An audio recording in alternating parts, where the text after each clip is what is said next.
Yuk sob, sikat Bob nih. Seru terus kuy. Hydro Coco. Why choose Hydro Coco? Healthy. Taste good. Rasakan manfaat air kelapa asli untuk bantu jaga imun tubuh. We choose Hydro Coco. Real coconut water. Hydro Coco. Why choose Hydro Coco? Healthy. Taste good. Rasakan manfaat air kelapa asli untuk bantu jaga imun tubuh. We choose Hydro Coco. Real coconut water.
Ada sebuah cerita tentang mereka yang bangkit dari keterpurukan, melawan keterbatasan, merajut karya untuk berdaya bersama, membuka jalan kemudahan dan rasa percaya akan masa depan.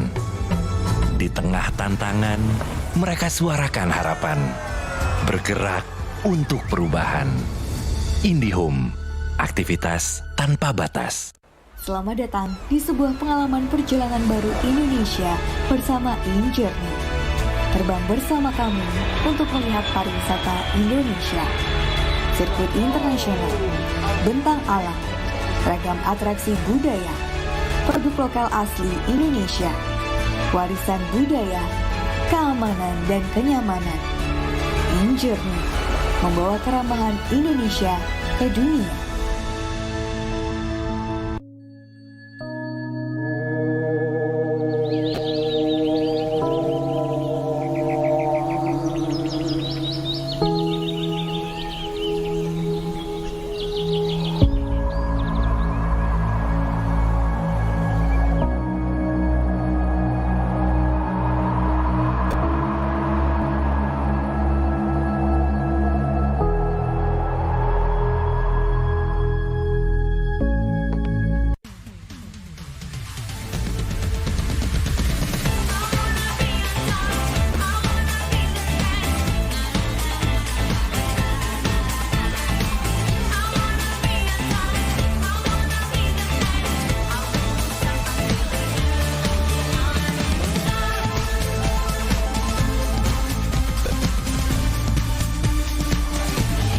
Indonesia's Next Top Model Cycle 3, Sabtu dan Minggu, jam 7 malam. Berani melawan keterbatasan demi memberitakan kebenaran. Terus berjalan menghadapi perubahan, berinovasi menjawab tantangan zaman. Menjadi tempat informasi terpercaya yang cepat, berimbang, dan akurat. Tak sekadar memberi wawasan, namun juga membuka pikiran. Orang cerdas membaca tuntas hanya di detik.com. Warga plus 62 emang banyak maunya. Dari drakoran sampai banjir air mata. Nonton action yang mantul. Sampai nonton tendangan cantik. Maksudnya ini. Mau nonton apapun, semua ada di video. Mulai dari yang bikin berbunga-bunga, keringet dingin, ketawa, sampai bikin gak ngedip. Jadi nonton apa sekarang?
pro player di luar, habis itu belajarin. Dari 1 sampai 10 ya, seberapa jago kamu main? Tukang apa yang kalau dipanggil tengoknya ke atas?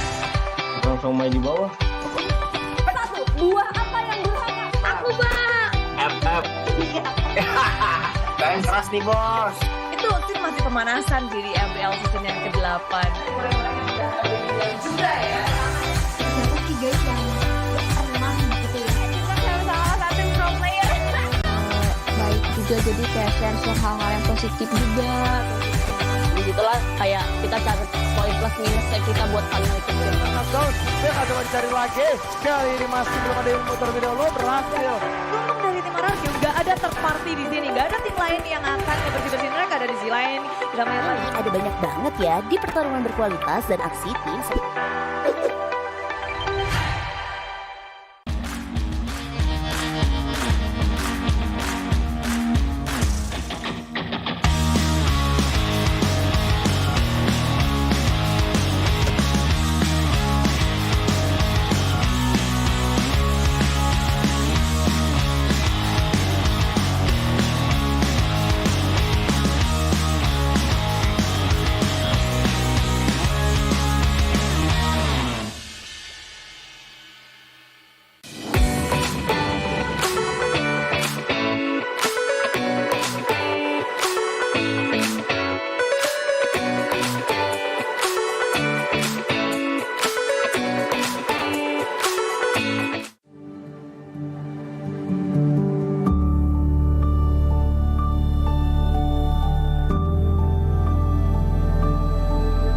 All it takes is one dream. One dream that becomes a journey. To drive an ambition. Believing in yourself. Persevering challenges. Always focused on the dream. To grow aspirations. Having the will to keep going. Building a future with a legacy. Knowing dreams can come true. Over 11 years of growth. The spirit of entrepreneurship. Created possibilities.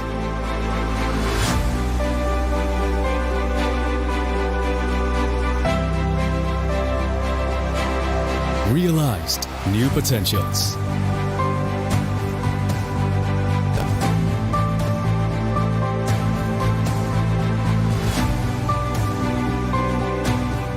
Innovate for the better.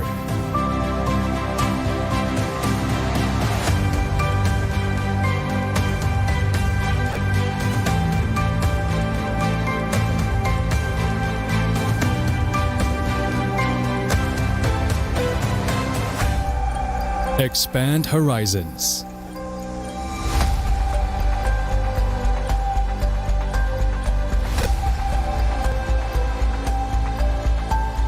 To change lives.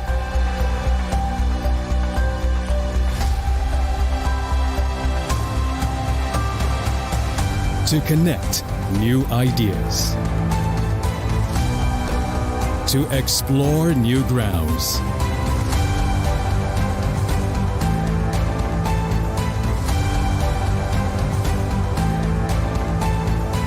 With the future in sight.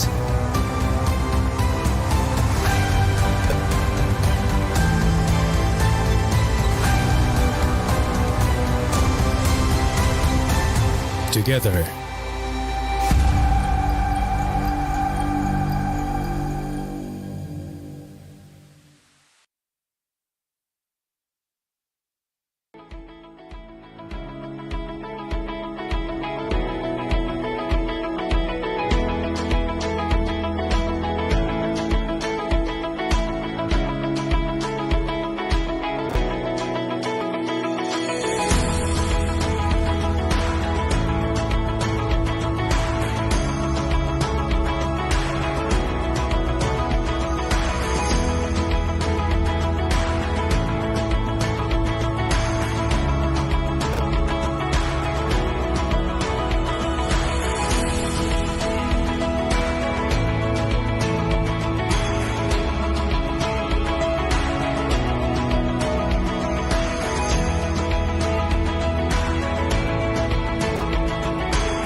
energi.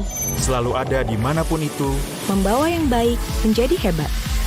karena tidak ada lagi batas. Kemanapun lintasan masa membawa, hingga ke masa depan. Sejauh mana kamu bisa bermimpi? Jawabannya, sejauh yang hati kamu inginkan. Dengan energi yang menggerakkan kamu dan kamu.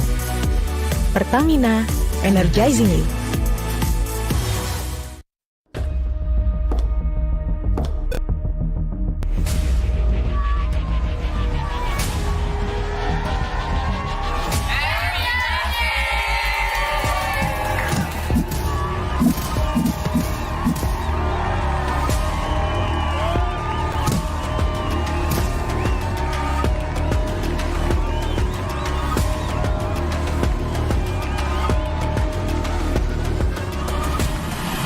Iklan pop mie, stuck gitu-gitu aja. Pop mie, ransel, pop mie.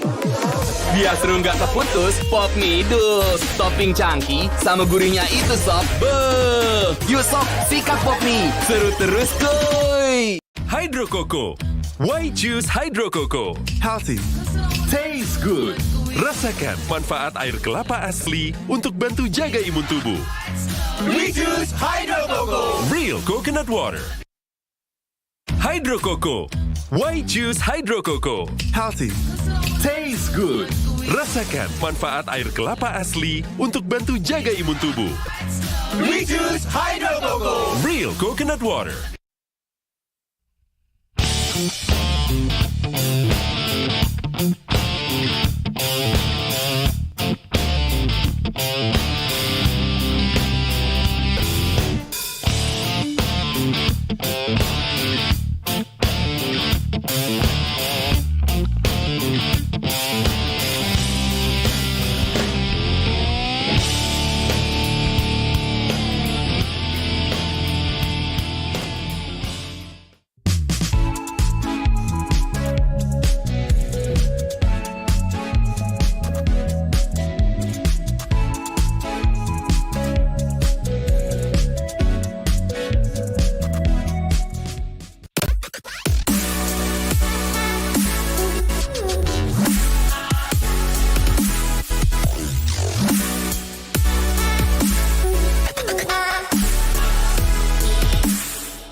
Ada sebuah cerita tentang mereka yang bangkit dari keterpurukan, melawan keterbatasan, merajut karya untuk berdaya bersama, membuka jalan kemudahan dan rasa percaya akan masa depan. Di tengah tantangan, mereka suarakan harapan, bergerak untuk perubahan. IndiHome, aktivitas tanpa batas. Selamat datang di sebuah pengalaman perjalanan baru Indonesia bersama InJourney. Terbang bersama kami untuk melihat pariwisata Indonesia.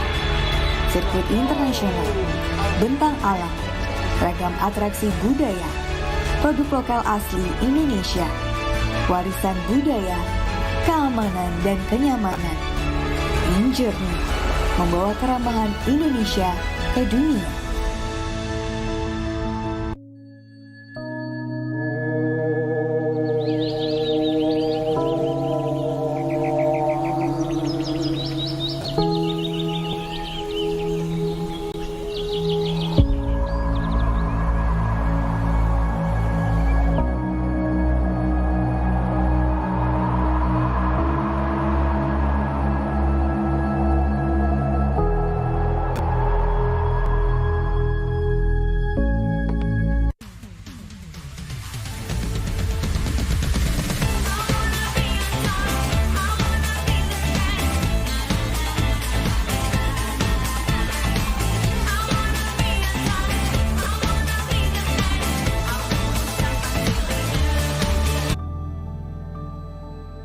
All it takes is one dream. Indonesia's Next Top Model Cycle 3, Sabtu dan Minggu, jam 7 malam. Berani melawan keterbatasan demi memberitakan kebenaran. Terus berjalan menghadapi perubahan, berinovasi menjawab tantangan zaman. menjadi tempat informasi terpercaya yang cepat, berimbang, dan akurat. Tak sekadar memberi wawasan, namun juga membuka pikiran. Orang cerdas membaca tuntas hanya di detik.com. Warga plus 62 emang banyak maunya. Dari drakoran sampai banjir air mata. Nonton action yang mantul. Sampai nonton tendangan cantik. Maksudnya ini, mau nonton apapun, semua ada di video. Mulai dari yang bikin berbunga-bunga, keringet dingin, ketawa, sampai bikin gak ngedip. Jadi, nonton apa sekarang?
Nontonin pro player luar, habis itu pelajarin. Dari 1 sampai 10 ya, seberapa jago kamu main? Tukang apa yang kalau dipanggil tengoknya ke atas? Tukang somai di bawah. Satu, buah apa yang durhaka? Aku bang. FF. Kalian keras nih bos. Itu sih masih pemanasan sih di MPL season yang ke-8. Juga ya. Siapa sih guys yang pernah gitu ya? Kita harus salah satu pro player. Baik juga, jadi kayak share hal-hal yang positif juga. Begitulah kayak kita cari poin plus minusnya kita buat final itu. Knockdown, dia nggak coba dicari lagi. Kali ini masih belum ada yang muter video lo, berhasil. Untung dari tim Ararjo nggak ada third party di sini, nggak ada tim lain yang akan bersih-bersihin mereka dari sisi lain. Kita main lagi. Ada banyak banget ya di pertarungan berkualitas dan aksi tim.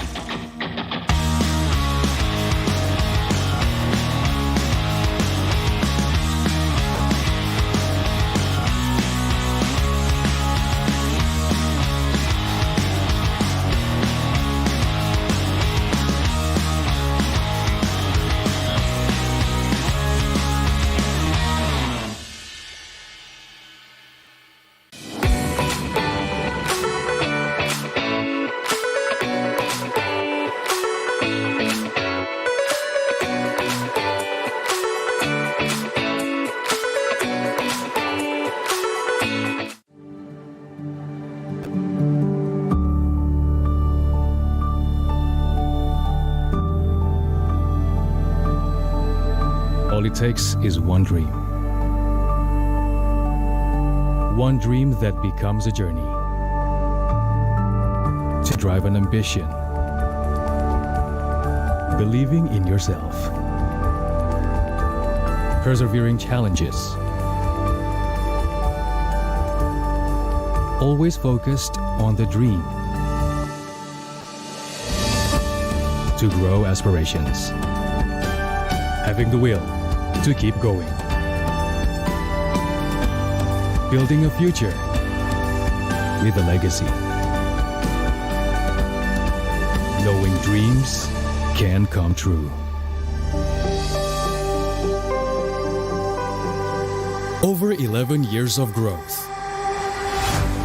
The spirit of entrepreneurship created possibilities.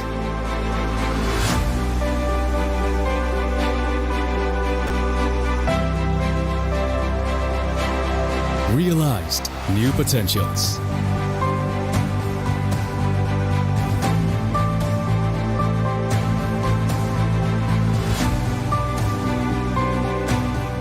Innovate for the better.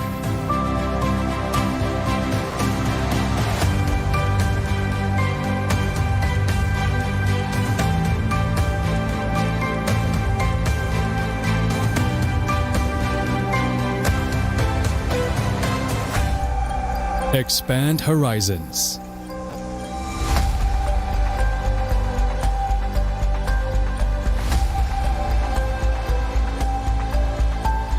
To change lives.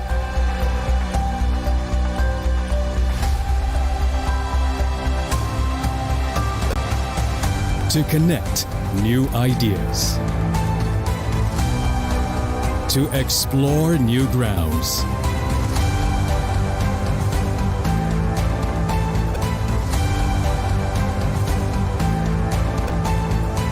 With the future in sight.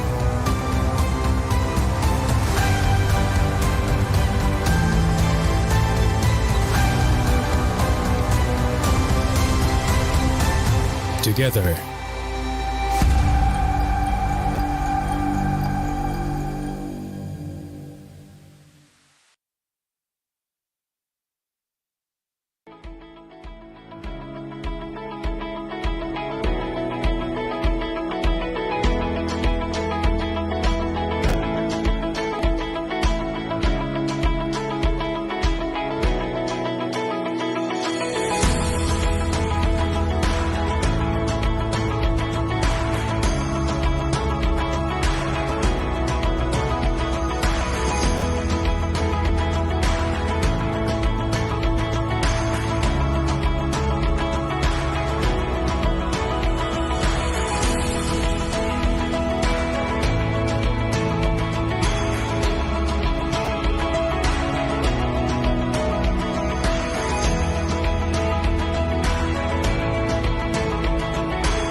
Energi.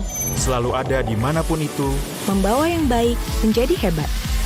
Karena tidak ada lagi batas. Kemanapun lintasan masa membawa, hingga ke masa depan. Sejauh mana kamu bisa bermimpi? Jawabannya, sejauh yang hati kamu inginkan. Dengan energi yang menggerakkan kamu dan kamu. Pertamina, energizing you.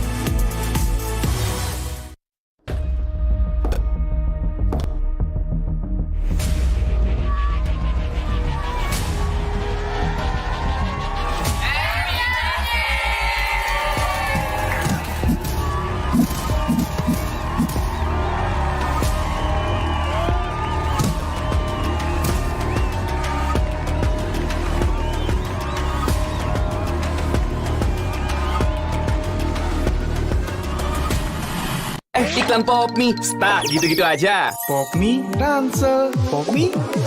Biar seru nggak terputus, Pop Mie dus. Topping cangki sama gurihnya itu sob. Beuh. Yuk sob, sikat Pop Mie. Seru terus kuy. Hydro Coco. Why choose Hydro Coco? Healthy. Taste good. Rasakan manfaat air kelapa asli untuk bantu jaga imun tubuh. We choose Hydro Coco. Real coconut water. Hydro Coco. Why choose Hydro Coco? Healthy. Tastes good. Rasakan manfaat air kelapa asli untuk bantu jaga imun tubuh. We choose Hydro Coco. Real coconut water.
Ada sebuah cerita tentang mereka yang bangkit dari keterpurukan, melawan keterbatasan, merajut karya untuk berdaya bersama, membuka jalan kemudahan dan rasa percaya akan masa depan.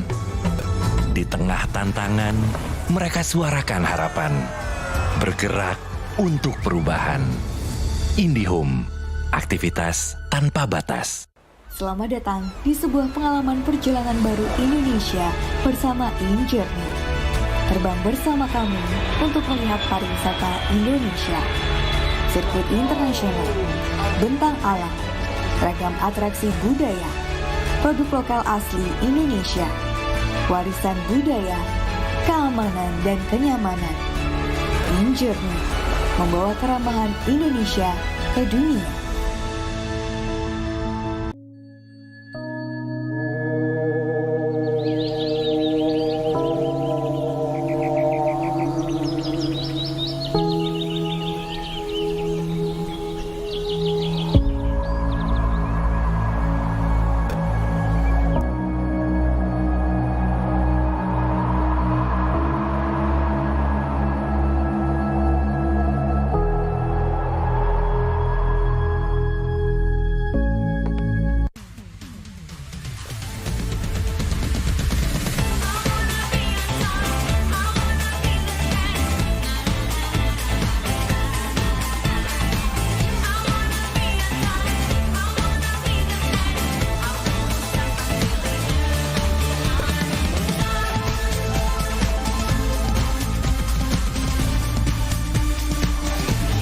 Indonesia's Next Top Model Cycle 3, Sabtu dan Minggu, jam 7 malam. Berani melawan keterbatasan demi memberitakan kebenaran. Terus berjalan menghadapi perubahan, berinovasi menjawab tantangan zaman. Menjadi tempat informasi terpercaya yang cepat, berimbang, dan akurat. Tak sekadar memberi wawasan, namun juga membuka pikiran. Orang cerdas membaca tuntas hanya di detik.com. Warga plus 62 emang banyak maunya. Dari drakoran sampai banjir air mata. Nonton action yang mantul. Sampai nonton tendangan cantik. Maksudnya ini. Mau nonton apapun, semua ada di video. Mulai dari yang bikin berbunga-bunga, keringet dingin, ketawa, sampai bikin gak ngedip. Jadi nonton apa sekarang?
jangan yang aku bekerja. Jangan menyuntik. Kamu ngulik-ngulik sendiri, Sen? Saya sih lebih belajar otodidak, nontonin pro player luar, habis itu pelajarin. Dari 1 sampai 10 ya, seberapa jago kamu main? Tukang apa yang kalau dipanggil tengoknya ke atas?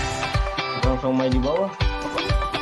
1. Buah apa yang durhaka? Aku, Bang. FF. Thanks. Keras nih, bos. Itu sih masih pemanasan sih di MPL season yang ke-8. Juga ya. Siapa sih guys yang pernah gitu ya? Kita salah satu pro player. Baik juga, jadi kayak share hal-hal yang positif juga. Disitulah kayak kita cari poin plus minusnya kita buat final itu. Betul, dia nggak coba cari lagi. Kali ini masih belum ada yang muter video lo, berhasil. Untung dari tim Ararjo nggak ada third party di sini, nggak ada tim lain yang akan bersih-bersihin mereka dari sisi lain. Nggak main lagi. Ada banyak banget ya di pertarungan berkualitas dan aksi tim.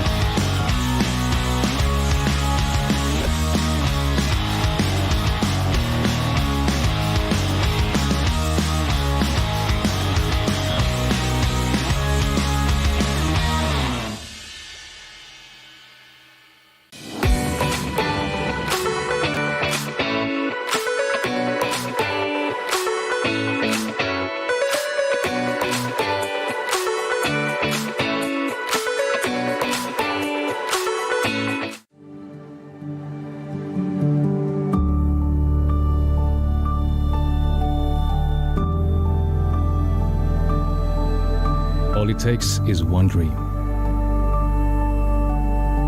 One dream that becomes a journey. To drive an ambition. Believing in yourself. Persevering challenges. Always focused on the dream. To grow aspirations. Having the will to keep going.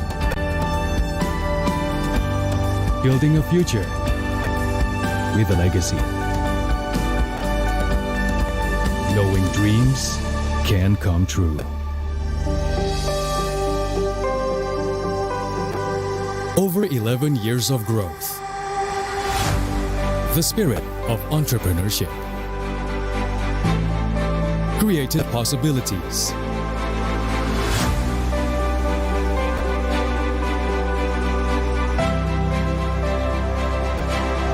Realized new potentials.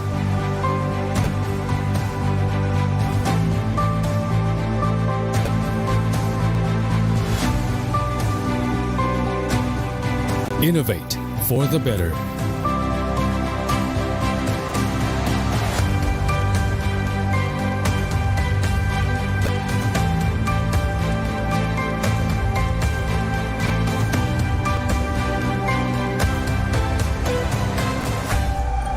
Expand horizons.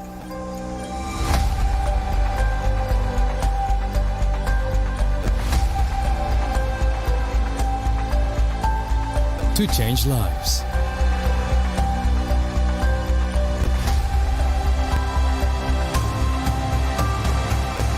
To connect new ideas. To explore new grounds.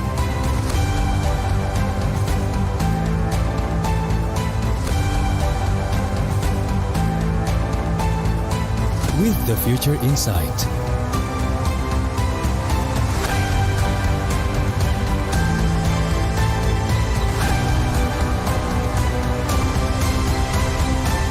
Together.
energi. Selalu ada dimanapun itu, Membawa yang baik menjadi hebat. karena tidak ada lagi batas. Manapun lintasan masa membawa, hingga ke masa depan. Sejauh mana kamu bisa bermimpi? Jawabannya, sejauh yang hati kamu inginkan. Dengan energi yang menggerakkan kamu, Dan kamu. Pertamina, energizing you.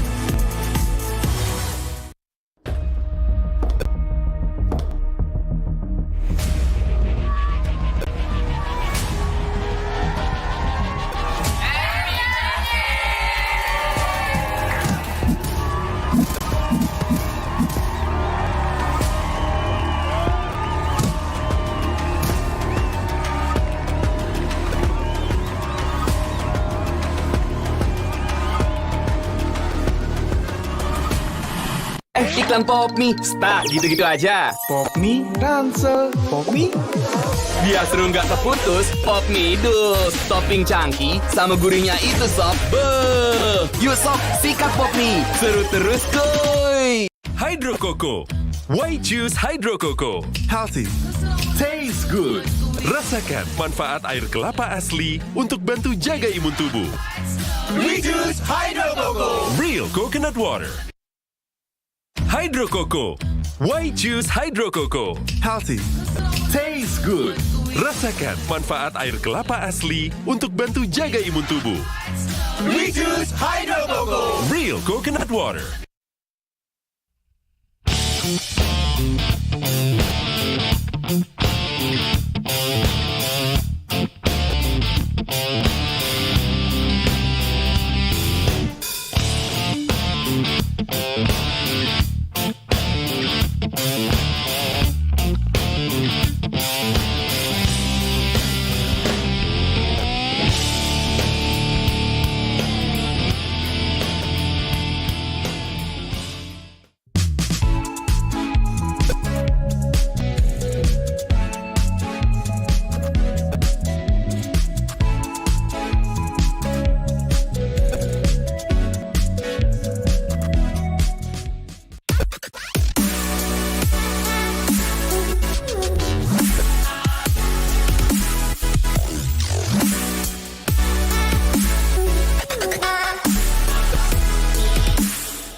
Ada sebuah cerita tentang mereka yang bangkit dari keterpurukan, melawan keterbatasan, merajut karya untuk berdaya bersama, membuka jalan kemudahan dan rasa percaya akan masa depan.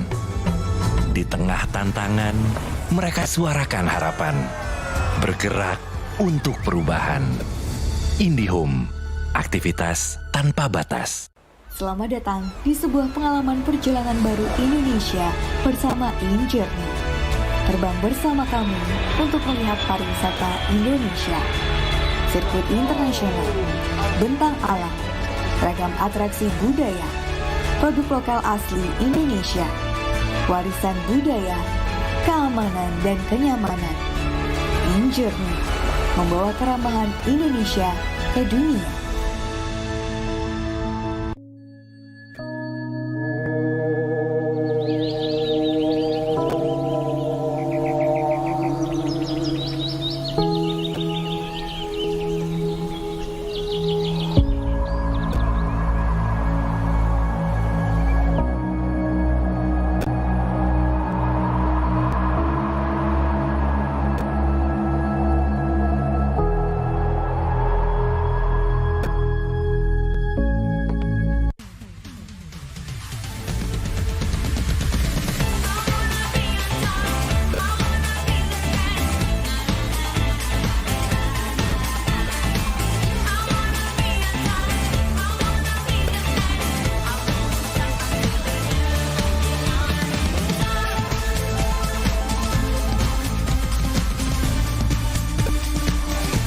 Indonesia's Next Top Model Cycle 3, Sabtu dan Minggu, jam 7 malam.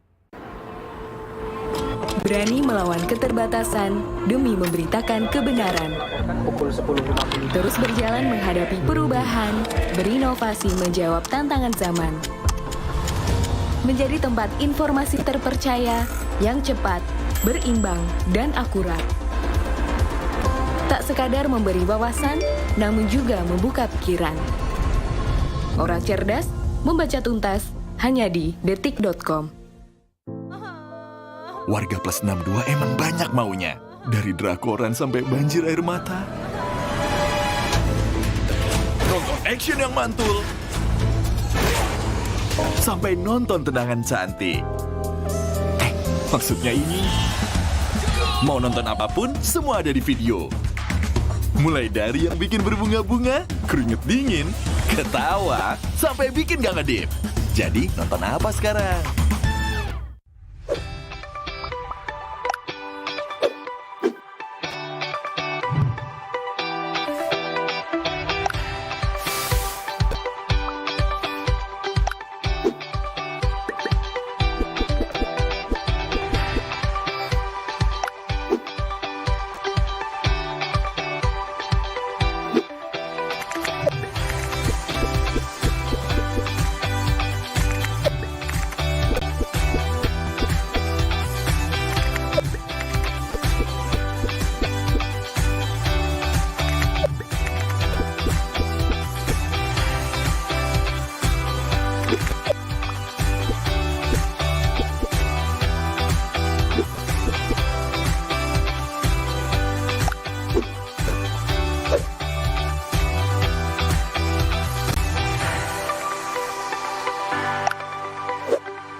Nontonin pro player luar, habis itu pelajarin. Dari 1 sampai 10 ya, seberapa jago kamu main? Tukang apa yang kalau dipanggil tengoknya ke atas? Tukang somai di bawah. Satu, buah apa yang durhaka? Aku bang. FF. Kalian keras nih bos. Itu sih masih pemanasan sih di MPL season yang ke-8. Juga ya. Siapa sih guys yang pernah gitu ya? Salah satu pro player. Baik juga, jadi kayak share hal-hal yang positif juga. Begitulah kayak kita cari poin plus minusnya kita buat kalian itu. Knockdown, dia nggak coba dicari lagi. Kali ini masih belum ada yang muter video lo berhasil. Ngomong dari tim Ararkio, nggak ada third party di sini, nggak ada tim lain yang akan ngebersih-bersihin mereka dari sisi lain. Kita main lagi. Ada banyak banget ya di pertarungan berkualitas dan aksi tim.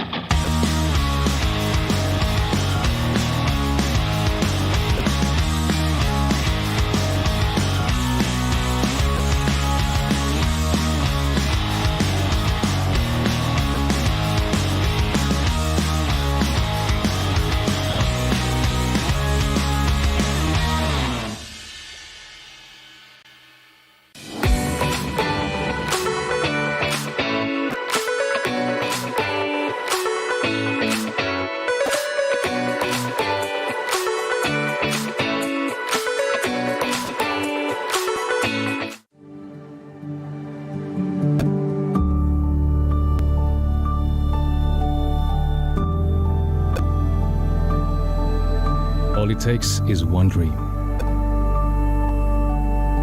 One dream that becomes a journey. To drive an ambition. Believing in yourself. Persevering challenges. Always focused on the dream. to grow aspirations. Having the will to keep going. Building a future with a legacy. Knowing dreams can come true. Over 11 years of growth. The spirit of entrepreneurship. Created possibilities.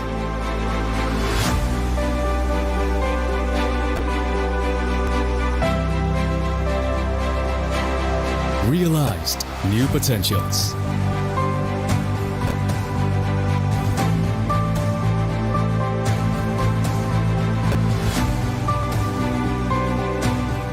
Innovate for the better.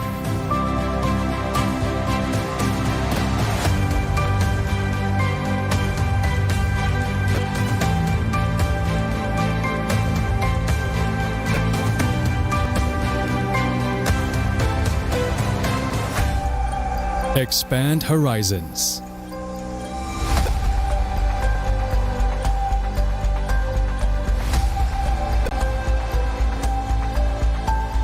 To change lives.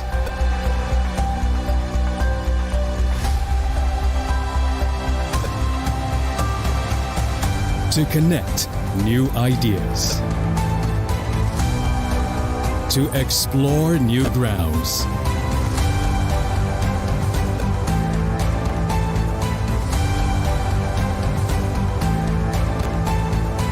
With the future insight.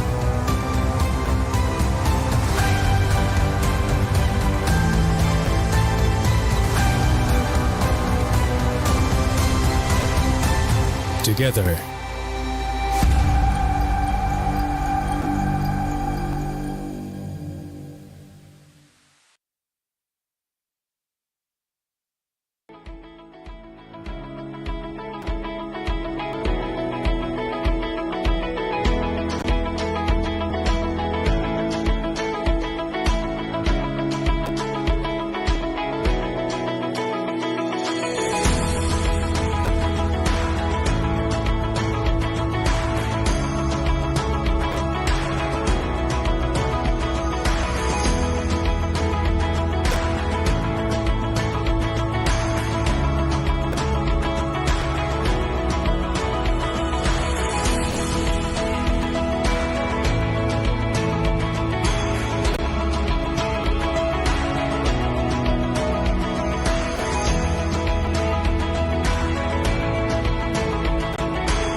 Energi.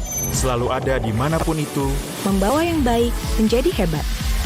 Karena tidak ada lagi batas.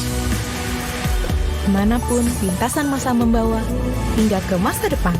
Sejauh mana kamu bisa bermimpi? Jawabannya, sejauh yang hati kamu inginkan. Dengan energi yang menggerakkan kamu, dan kamu. Pertamina, energizing you.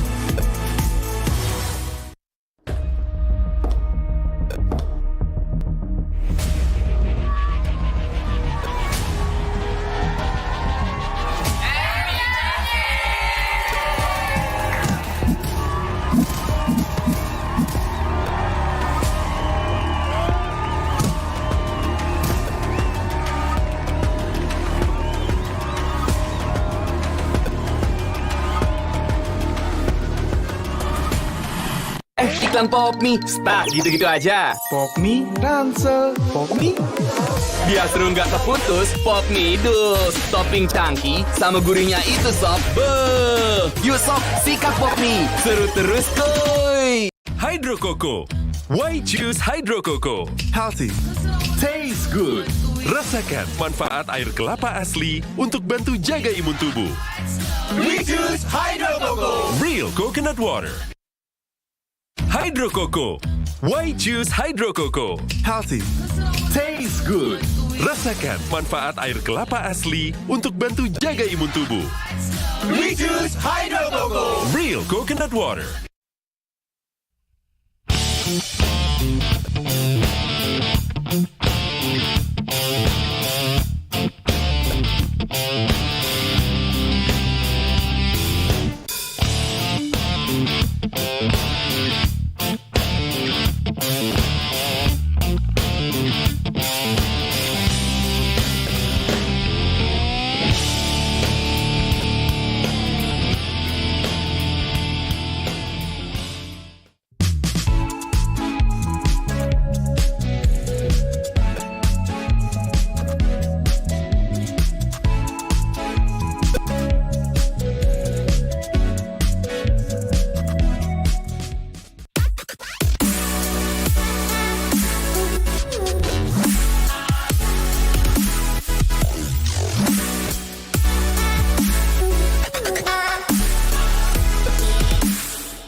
Ada sebuah cerita tentang mereka yang bangkit dari keterpurukan, melawan keterbatasan, merajut karya untuk berdaya bersama, membuka jalan kemudahan dan rasa percaya akan masa depan. Di tengah tantangan, mereka suarakan harapan, bergerak untuk perubahan. IndiHome, aktivitas tanpa batas. Selamat datang di sebuah pengalaman perjalanan baru Indonesia bersama InJourney. Terbang bersama kami untuk melihat pariwisata Indonesia. Sirkuit internasional, bentang alam, ragam atraksi budaya, produk lokal asli Indonesia, warisan budaya, keamanan dan kenyamanan. InJourney membawa keramahan Indonesia ke dunia.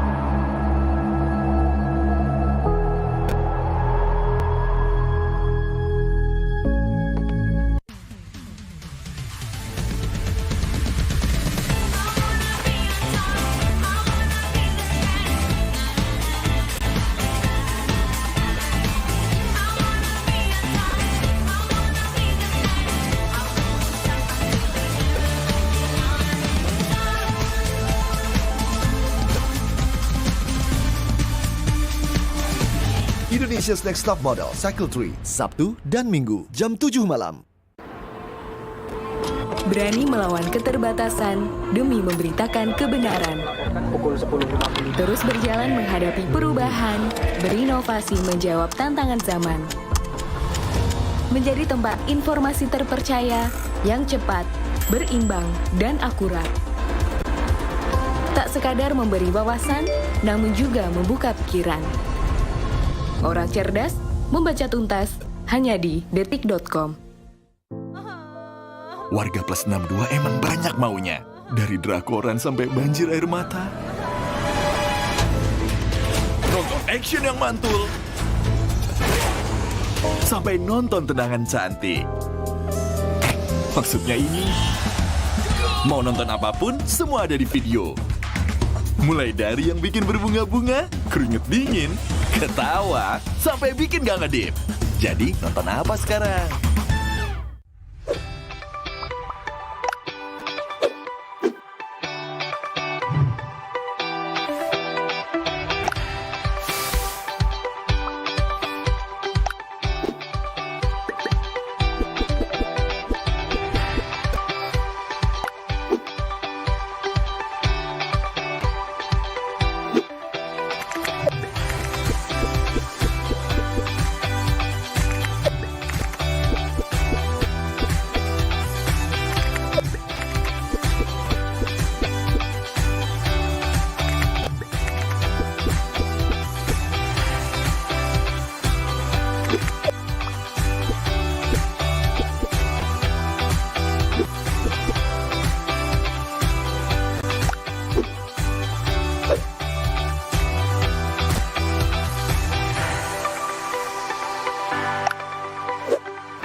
Jangan yang aku bekerja. Jangan menyuntik. Kamu mau sendiri, Sen? Saya sih lebih belajar otodidak, nontonin pro player luar, habis itu pelajarin. Dari 1 sampai 10 ya, seberapa jago kamu main? Tukang apa yang kalau dipanggil tengoknya ke atas?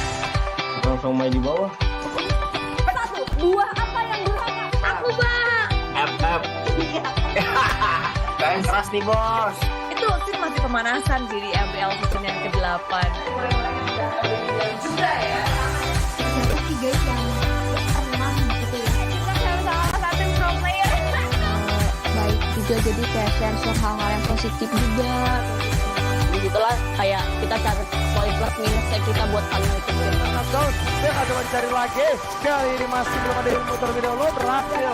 Untung dari tim Ararjo nggak ada third party di sini, nggak ada tim lain yang akan bersih-bersih mereka dari sisi lain. Kita main lagi. Ada banyak banget ya di pertarungan berkualitas dan aksi tim.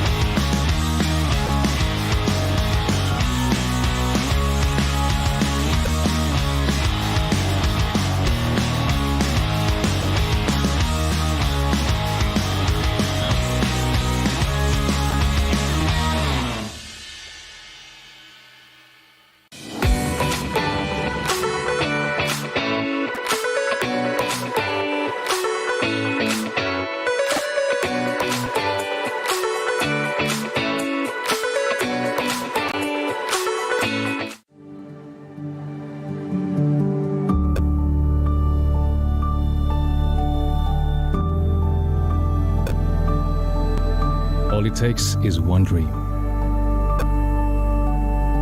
One dream that becomes a journey. To drive an ambition.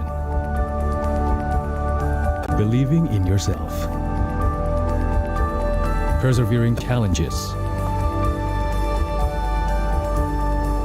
Always focused on the dream.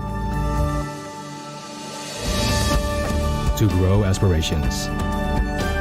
Having the will to keep going.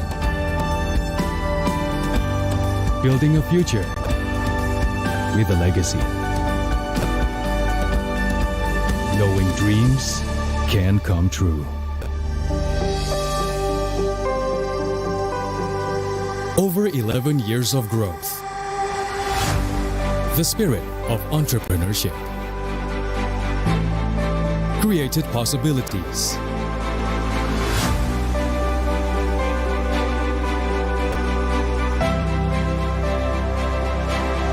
Realized new potentials.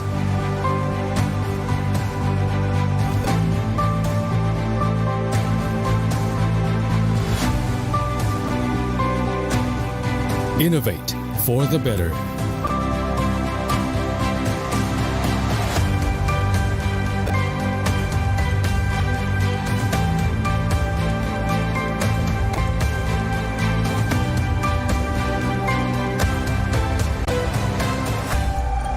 Expand horizons.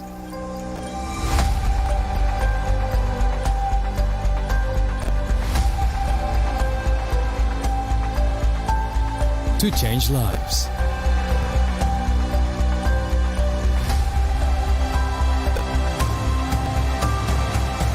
To connect new ideas. To explore new grounds.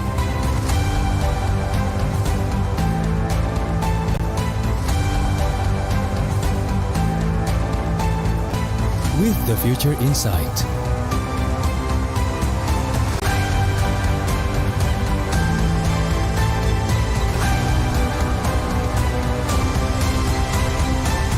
Together,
energi. Selalu ada dimanapun itu, Membawa yang baik menjadi hebat. karena tidak ada lagi batas. Kemanapun lintasan masa membawa, hingga ke masa depan. Sejauh mana kamu bisa bermimpi? Jawabannya, sejauh yang hati kamu inginkan. Dengan energi yang menggerakkan kamu Dan kamu. Pertamina, energizing you.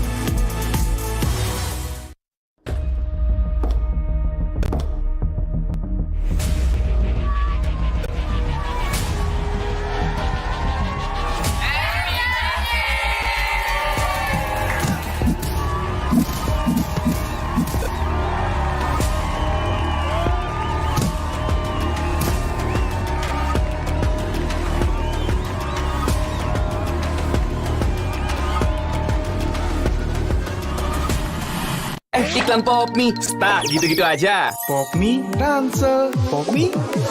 Biar seru nggak keputus, pop mie dus. Topping cangki sama gurihnya itu sob. Beuh. Yuk sob, sikat pop mie. Seru terus kuy. Hydro Coco. Why choose Hydro Coco? Healthy. Taste good.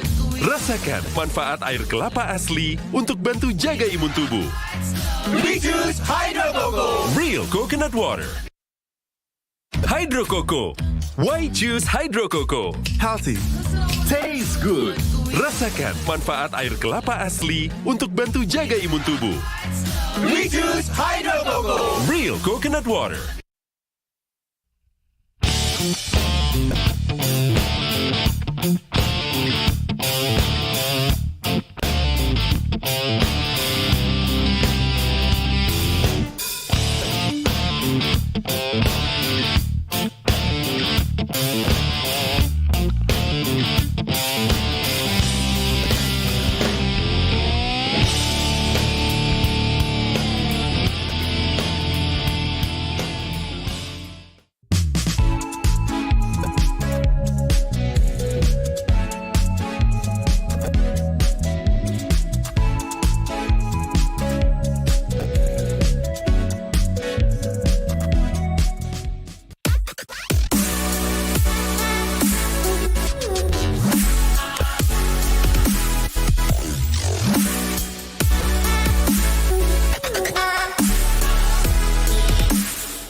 Ada sebuah cerita tentang mereka yang bangkit dari keterpurukan, melawan keterbatasan, merajut karya untuk berdaya bersama, membuka jalan kemudahan dan rasa percaya akan masa depan. Di tengah tantangan, mereka suarakan harapan, bergerak untuk perubahan. IndiHome, aktivitas tanpa batas. Selamat datang di sebuah pengalaman perjalanan baru Indonesia bersama InJourney. Terbang bersama kami untuk melihat pariwisata Indonesia. Sirkuit internasional, bentang alam, ragam atraksi budaya, produk lokal asli Indonesia, warisan budaya, keamanan dan kenyamanan. InJourney membawa keramahan Indonesia ke dunia.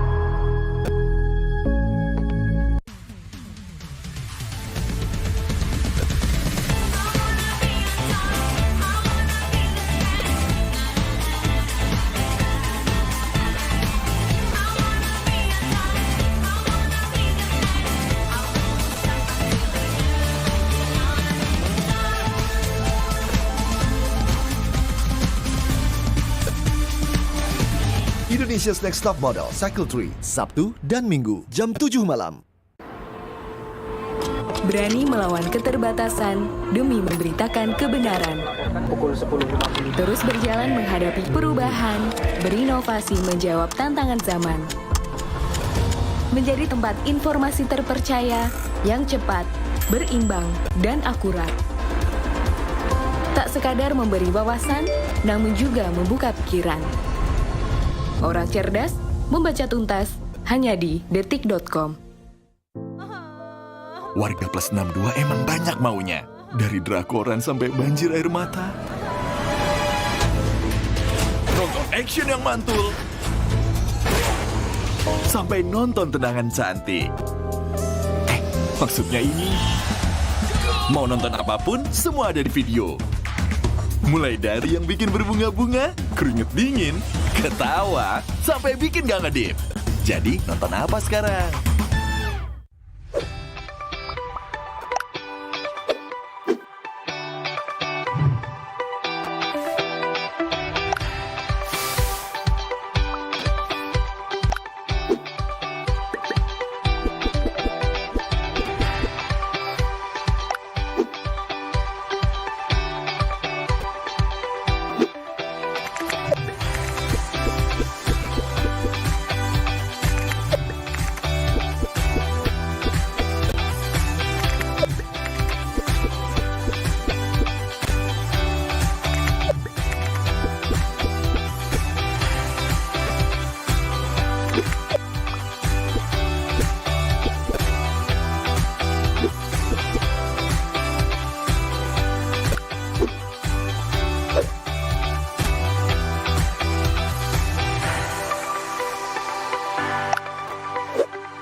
Nontonin pro player luar, habis itu pelajarin. Dari 1 sampai 10 ya, seberapa jago kamu main? Tukang apa yang kalau dipanggil tengoknya ke atas?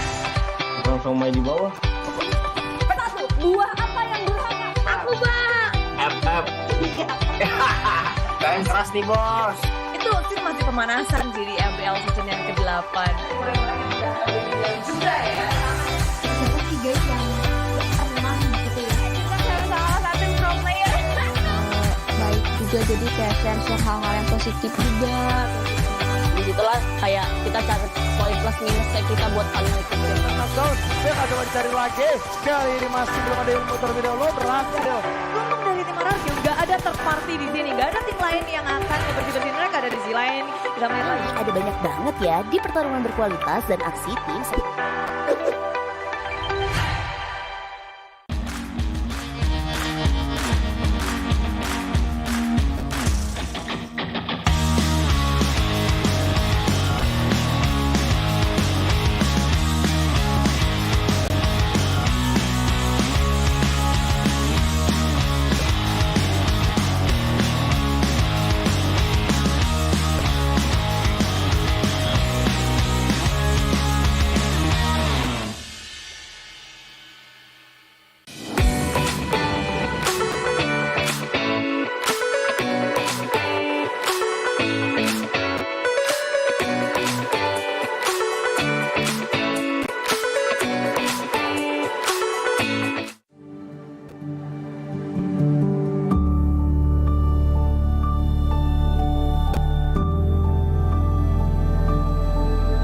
All it takes is one dream.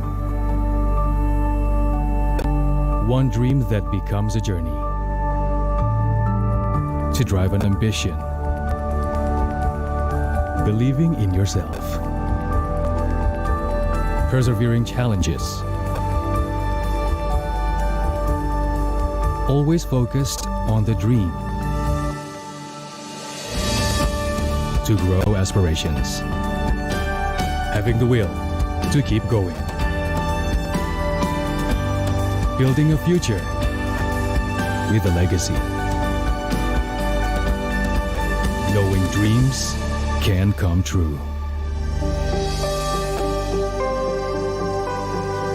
Over 11 years of growth. The spirit of entrepreneurship created possibilities.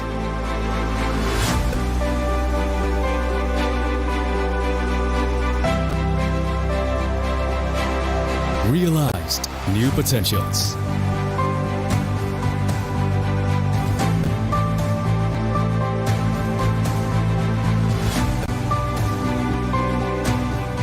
Innovate for the better.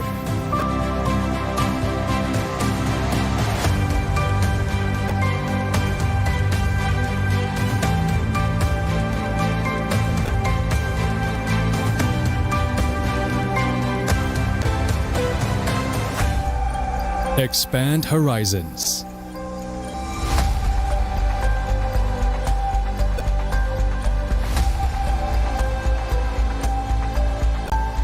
To change lives.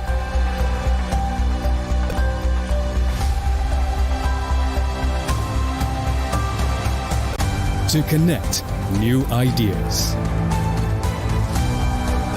To explore new grounds.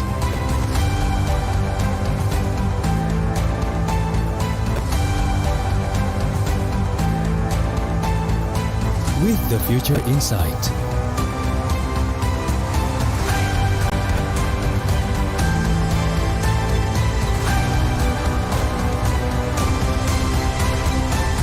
Together.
Energi.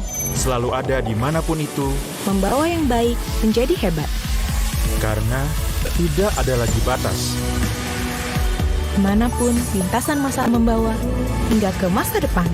Sejauh mana kamu bisa bermimpi? Jawabannya, sejauh yang hati kamu inginkan. Dengan energi yang menggerakkan kamu, dan kamu. Pertamina, energizing you.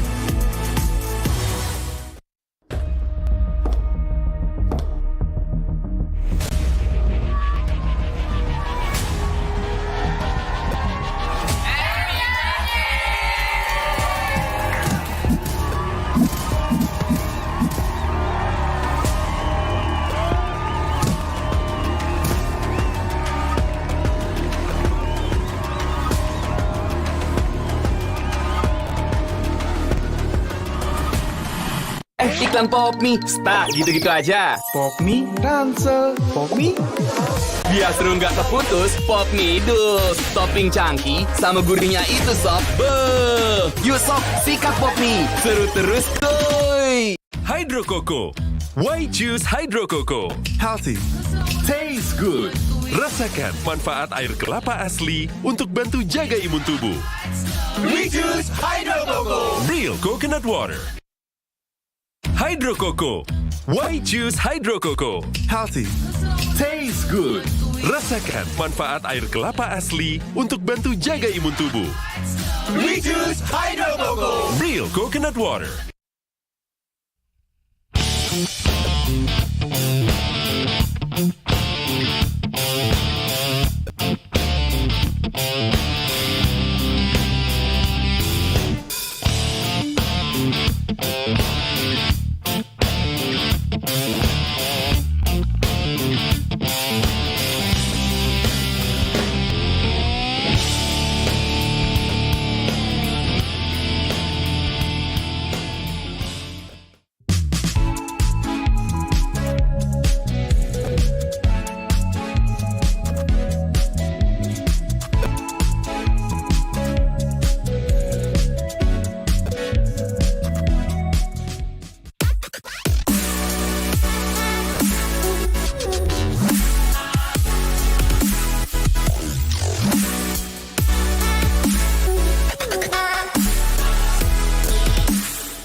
Ada sebuah cerita tentang mereka yang bangkit dari keterpurukan, melawan keterbatasan, merajut karya untuk berdaya bersama, membuka jalan kemudahan dan rasa percaya akan masa depan.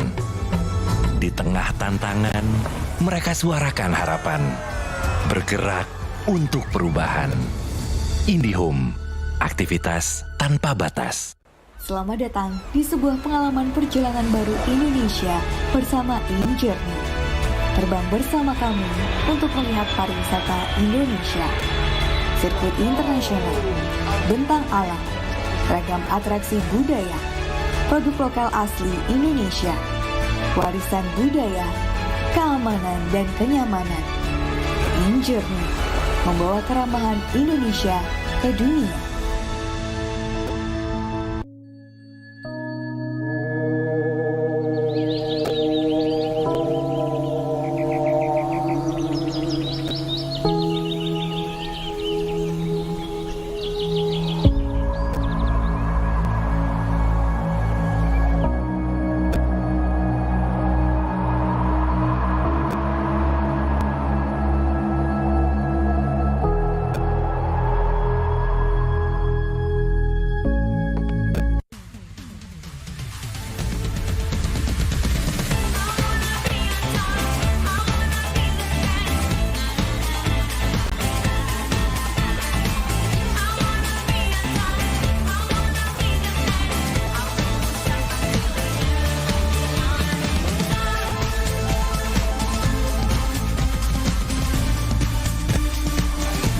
Indonesia's Next Top Model Cycle 3, Sabtu dan Minggu, jam 7 malam. Berani melawan keterbatasan demi memberitakan kebenaran. Terus berjalan menghadapi perubahan, berinovasi menjawab tantangan zaman. Menjadi tempat informasi terpercaya yang cepat, berimbang, dan akurat. Tak sekadar memberi wawasan, namun juga membuka pikiran. Orang cerdas membaca tuntas hanya di detik.com. Warga plus 62 emang banyak maunya. Dari drakoran sampai banjir air mata. Nonton action yang mantul. Sampai nonton tendangan cantik. Maksudnya ini. Mau nonton apapun, semua ada di video. Mulai dari yang bikin berbunga-bunga, keringet dingin, ketawa, sampai bikin gak ngedip. Jadi nonton apa sekarang?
kebanyakan yang aku bekerja. Jangan penting-penting. Kamu ngulik-ngulik sendiri, Ben? Saya sih lebih belajar otodidak, nontonin pro player luar, habis itu pelajarin. Dari 1 sampai 10 ya, seberapa jago kamu main? Tukang apa yang kalau dipanggil tengoknya ke atas?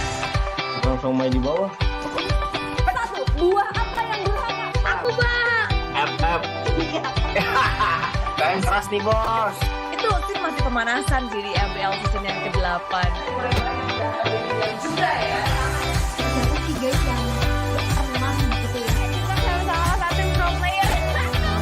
Baik juga, jadi kayak share hal-hal yang positif juga. Begitulah kayak kita cari poin plus minusnya kita buat saling ngikutin. Knockdown, dia kagak mencari lagi. Kali ini masih belum ada yang muter video lo berhasil.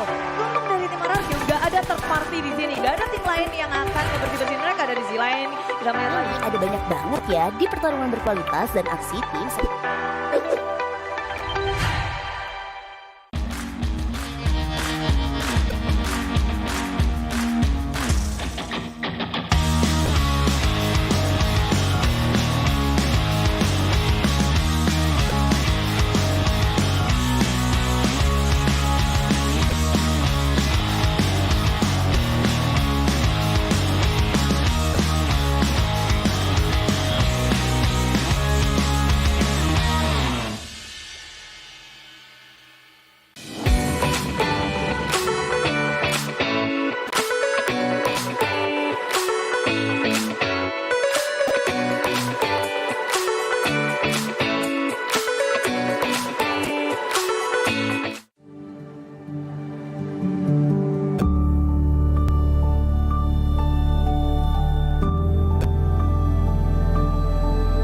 All it takes is one dream.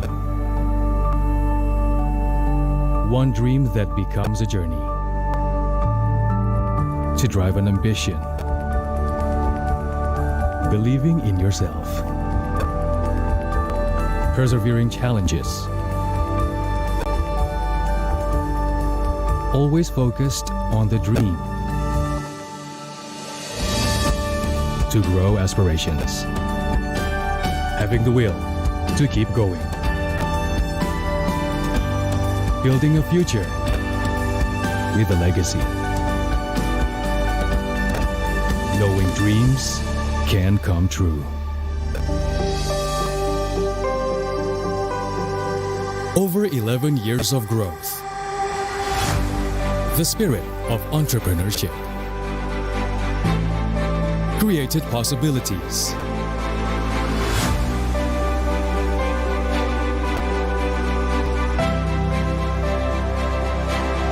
Realized new potentials.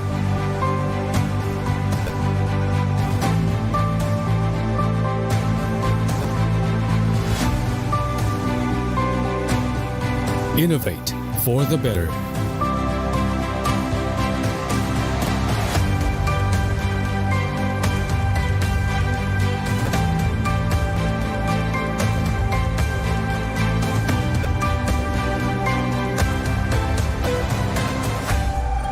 Expand horizons.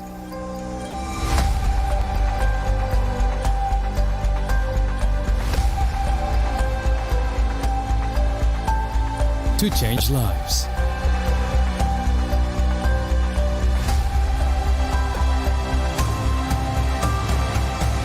To connect new ideas. To explore new grounds.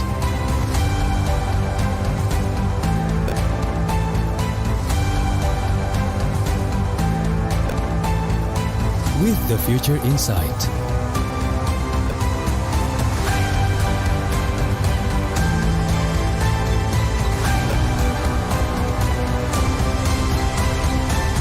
Together.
lagi.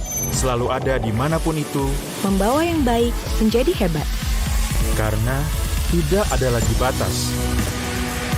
Kemanapun lintasan masa membawa, hingga ke masa depan. Sejauh mana kamu bisa bermimpi? Jawabannya, sejauh yang hati kamu inginkan. Dengan energi yang menggerakkan kamu, Dan kamu. Pertamina, energizing you.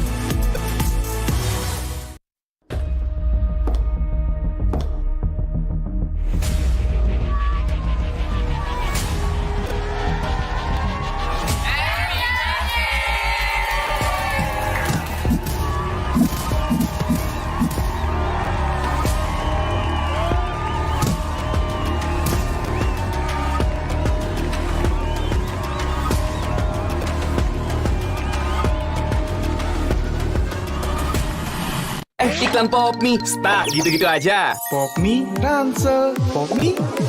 Biar seru nggak terputus, Popmi dus. Topping cangki sama gurihnya itu sob. Beuh. Yuk sob, sikat Popmi. Seru terus kuy. Hydro Coco. Why choose Hydro Coco? Healthy. Taste good. Rasakan manfaat air kelapa asli untuk bantu jaga imun tubuh. We choose Hydro Coco. Real coconut water. Hydro Coco. Why choose Hydro Coco? Healthy. Taste good. Rasakan manfaat air kelapa asli untuk bantu jaga imun tubuh. We choose Hydro Coco. Real coconut water.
Ada sebuah cerita tentang mereka yang bangkit dari keterpurukan, melawan keterbatasan, merajut karya untuk berdaya bersama, membuka jalan kemudahan dan rasa percaya akan masa depan.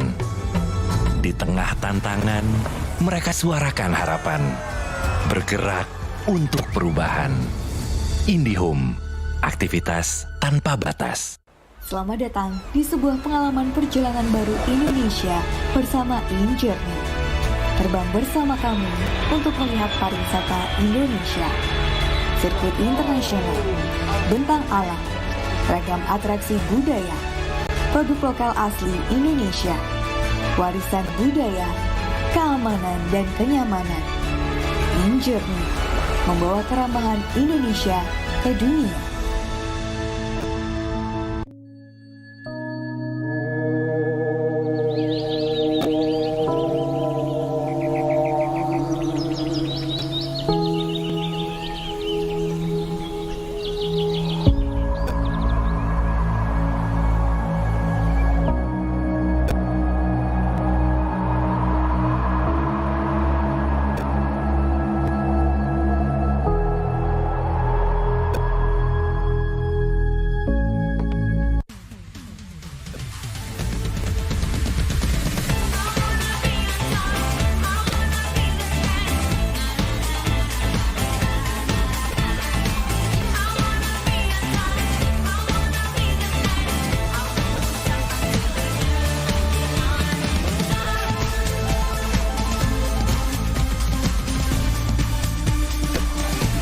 Indonesia's Next Top Model Cycle 3, Sabtu dan Minggu, jam 7 malam. Berani melawan keterbatasan demi memberitakan kebenaran. Terus berjalan menghadapi perubahan, berinovasi menjawab tantangan zaman. menjadi tempat informasi terpercaya yang cepat, berimbang, dan akurat. Tak sekadar memberi wawasan, namun juga membuka pikiran. Orang cerdas membaca tuntas hanya di detik.com. Warga plus 62 emang banyak maunya. Dari drakoran sampai banjir air mata. Nonton action yang mantul. Sampai nonton tendangan cantik. Maksudnya ini, mau nonton apapun, semua ada di video. Mulai dari yang bikin berbunga-bunga, keringet dingin, ketawa, sampai bikin gak ngedip. Jadi, nonton apa sekarang?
Nontonin pro player luar, habis itu pelajarin. Dari 1 sampai 10 ya, seberapa jago kamu main? Tukang apa yang kalau dipanggil tengoknya ke atas? Langsung main di bawah. Satu, buah apa yang durhaka? Aku, Bang. FF. Kayak keras nih, Bos. Itu sih masih pemanasan sih di MPL season yang ke-8. Juga ya. Siapa sih guys yang pernah gitu ya? Salah satu pro player. Baik juga, jadi kayak share hal-hal yang positif juga. Begitulah kayak kita cari poin plus minusnya kita buat paling itu. Knockdown, dia nggak coba dicari lagi. Kali ini masih belum ada yang muter video lo berhasil. Untung dari tim Anarchy nggak ada third party di sini, nggak ada tim lain yang akan bersih-bersih, mereka ada di sisi lain. Kita main lagi. Ada banyak banget ya di pertarungan berkualitas dan aksi tim.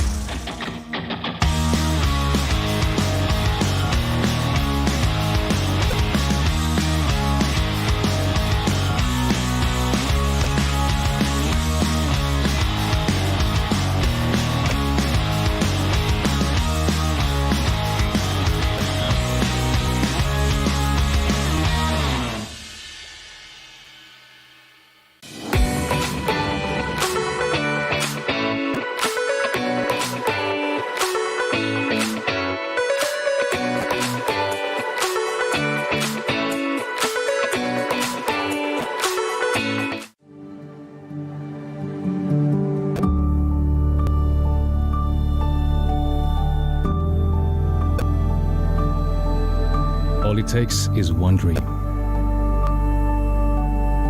One dream that becomes a journey. To drive an ambition. Believing in yourself. Persevering challenges. Always focused on the dream. to grow aspirations. Having the will to keep going. Building a future with a legacy. Knowing dreams can come true. Over 11 years of growth. The spirit of entrepreneurship created possibilities.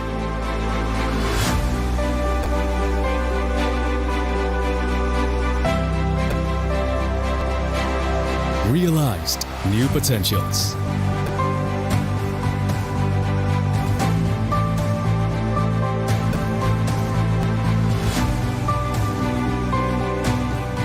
Innovate for the better.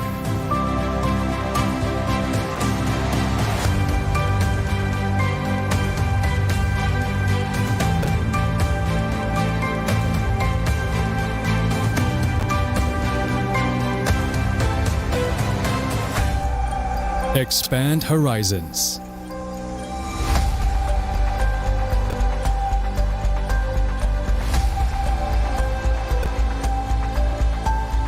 To change lives.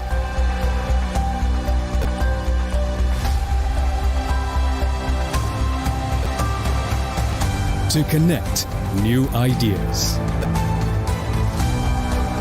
To explore new grounds.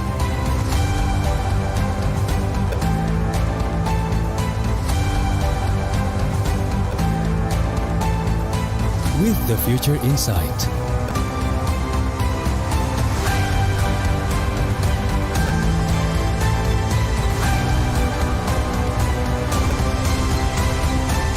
Together.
Energi. Selalu ada dimanapun itu. Membawa yang baik menjadi hebat. Karena tidak ada lagi batas. Kemanapun lintasan masa membawa, hingga ke masa depan. Sejauh mana kamu bisa bermimpi? Jawabannya, sejauh yang hati kamu inginkan. Dengan energi yang menggerakkan kamu, dan kamu. Pertamina, energizing you.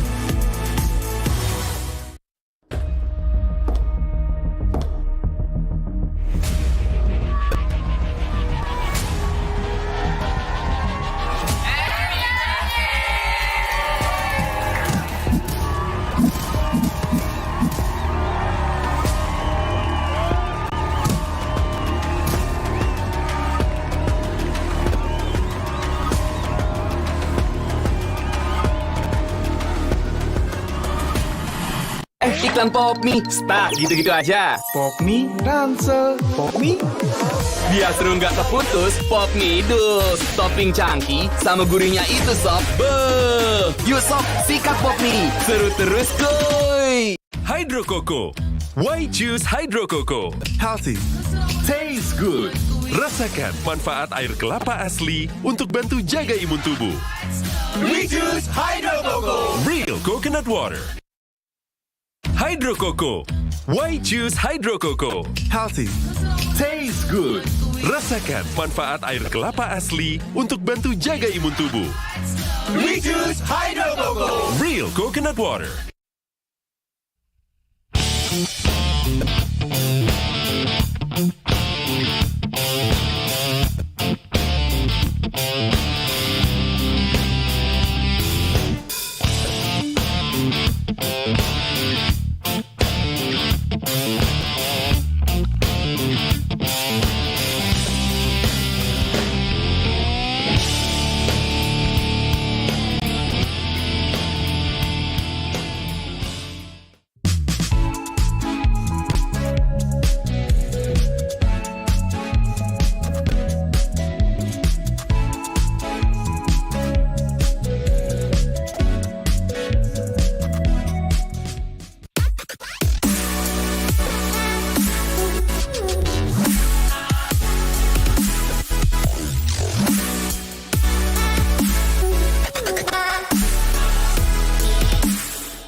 Ada sebuah cerita tentang mereka yang bangkit dari keterpurukan, melawan keterbatasan, merajut karya untuk berdaya bersama, membuka jalan kemudahan dan rasa percaya akan masa depan. Di tengah tantangan, mereka suarakan harapan, bergerak untuk perubahan. IndiHome, aktivitas tanpa batas. Selamat datang di sebuah pengalaman perjalanan baru Indonesia bersama InJourney. Terbang bersama kami untuk melihat pariwisata Indonesia. Sirkuit internasional, bentang alam, ragam atraksi budaya, produk lokal asli Indonesia, warisan budaya, keamanan dan kenyamanan. InJourney membawa keramahan Indonesia ke dunia.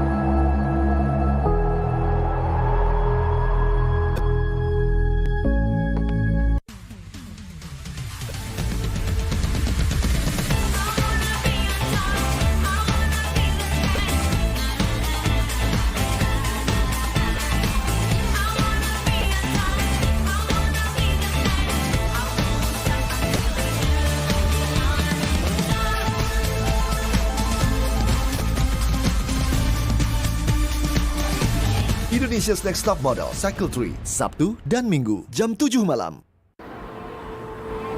Berani melawan keterbatasan demi memberitakan kebenaran. Terus berjalan menghadapi perubahan, berinovasi menjawab tantangan zaman.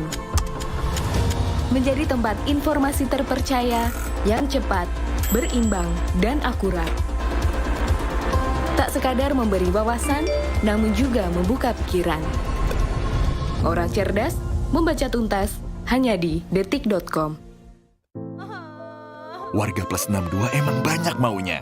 Dari drakoran sampai banjir air mata. Nonton action yang mantul. Sampai nonton tendangan cantik. Maksudnya ini. Mau nonton apapun, semua ada di video. Mulai dari yang bikin berbunga-bunga, keringet dingin, ketawa, sampai bikin gak ngedip. Jadi nonton apa sekarang?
ngajarin. Dari 1 sampai 10 ya, seberapa jago kamu main? Tukang apa yang kalau dipanggil tengoknya ke atas? Langsung main di bawah. 1. Buah apa yang durhaka? Aku, Mbak. FF. Kain keras nih, Bos. Itu sih masih pemanasan sih di MPL season yang ke-8. Juga ya. Ternyata sih guys yang pernah gitu ya. Kita salah satu pro player. Baik juga, jadi kayak share hal-hal yang positif juga. Disitulah kayak kita cari poin plus minusnya kita buat saling ngikutin. Knockdown, dia nggak coba dicari lagi. Kali ini masih belum ada yang muter video lo, berhasil. Untung dari tim Anarchy nggak ada third party di sini, nggak ada tim lain yang akan bersih-bersih, mereka ada di sisi lain. Tidak main lagi. Ada banyak banget ya di pertarungan berkualitas dan aksi tim.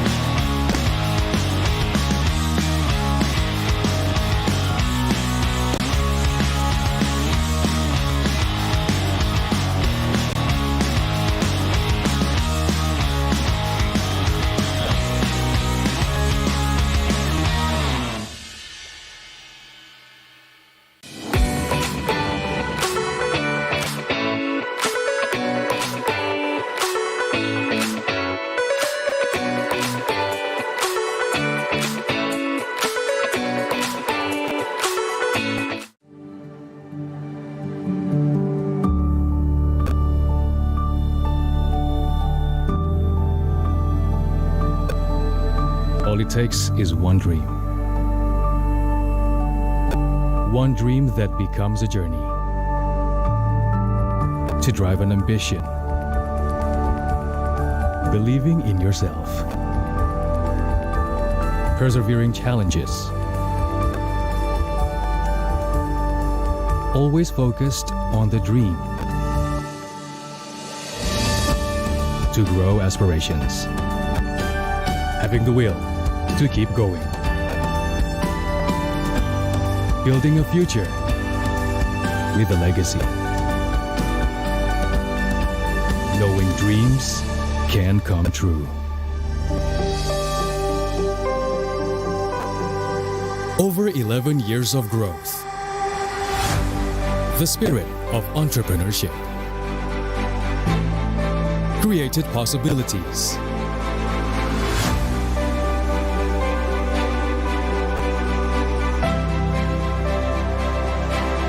Realized new potentials.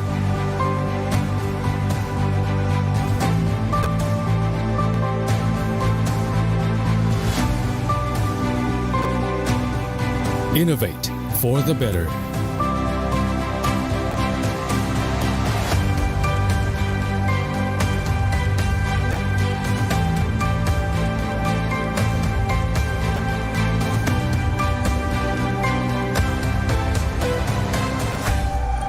Expand horizons.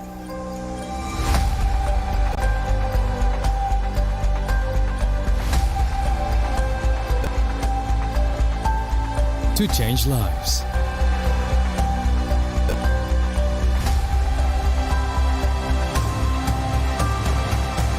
To connect new ideas. To explore new grounds.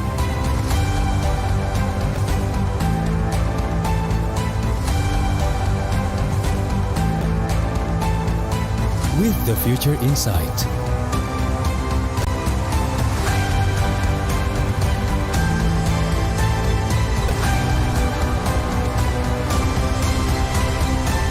Together.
energi.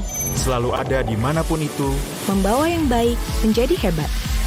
karena tidak ada lagi batas. Kemanapun lintasan masa membawa, hingga ke masa depan. Sejauh mana kamu bisa bermimpi?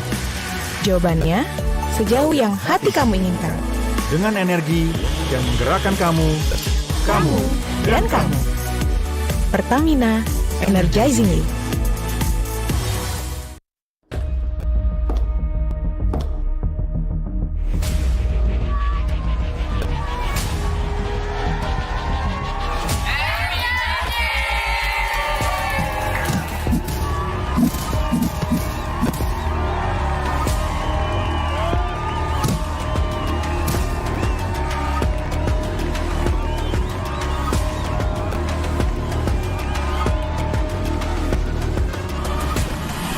Iklan Pop Mie, start gitu-gitu aja. Pop Mie, Ransel, Pop Mie.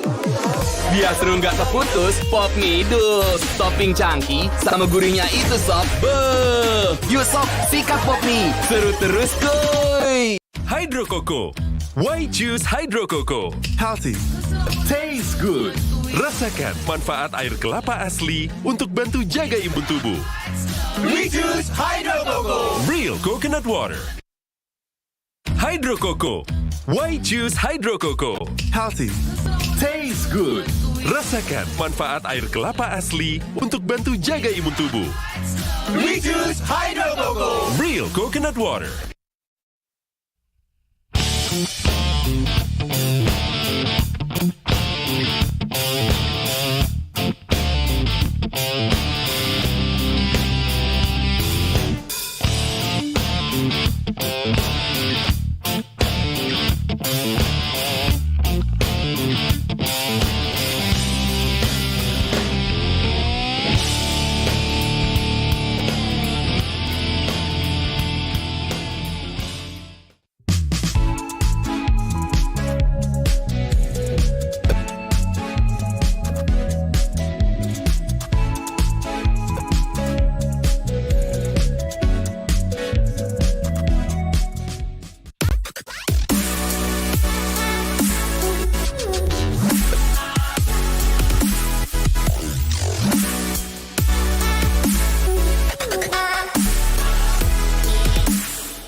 Ada sebuah cerita tentang mereka yang bangkit dari keterpurukan, melawan keterbatasan, merajut karya untuk berdaya bersama, membuka jalan kemudahan dan rasa percaya akan masa depan. Di tengah tantangan, mereka suarakan harapan, bergerak untuk perubahan. IndiHome, aktivitas tanpa batas. Selamat datang di sebuah pengalaman perjalanan baru Indonesia bersama InJourney. Terbang bersama kami untuk melihat pariwisata Indonesia. Sirkuit internasional, bentang alam, ragam atraksi budaya, produk lokal asli Indonesia, warisan budaya, keamanan dan kenyamanan. InJourney membawa keramahan Indonesia ke dunia.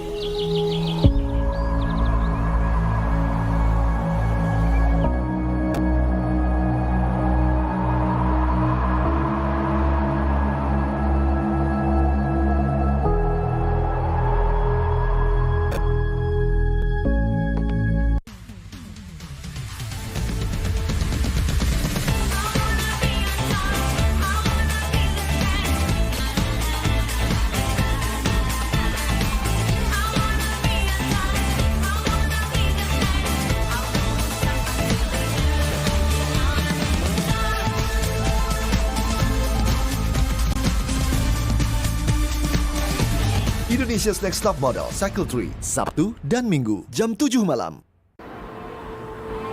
Berani melawan keterbatasan demi memberitakan kebenaran. Pukul 10.50. Terus berjalan menghadapi perubahan, berinovasi menjawab tantangan zaman. menjadi tempat informasi terpercaya yang cepat, berimbang, dan akurat. Tak sekadar memberi wawasan, namun juga membuka pikiran. Orang cerdas membaca tuntas hanya di detik.com. Warga plus 62 emang banyak maunya. Dari drakoran sampai banjir air mata. Nonton action yang mantul. Sampai nonton tendangan cantik. Maksudnya ini. Mau nonton apapun, semua ada di video. Mulai dari yang bikin berbunga-bunga, keringet dingin, ketawa, sampai bikin gak ngedip. Jadi nonton apa sekarang?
Nontonin pro player luar, habis itu pelajarin. Dari 1 sampai 10 ya, seberapa jago kamu main? Tukang apa yang kalau dipanggil tengoknya ke atas?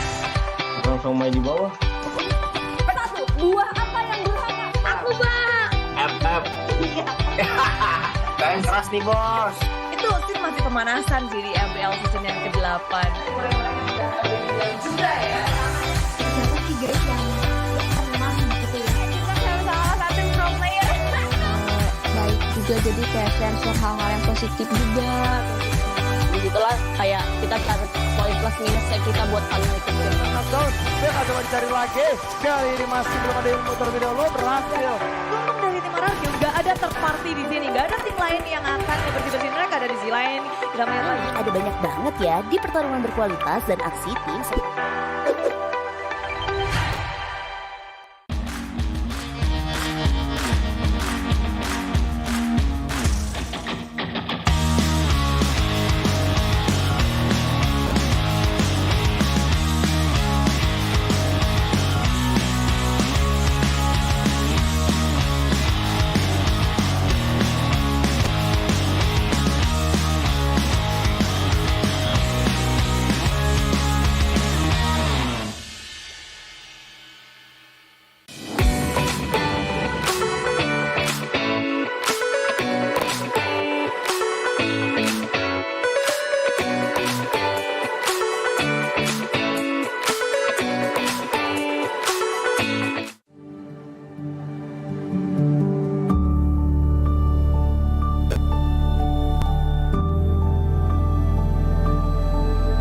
All it takes is one dream.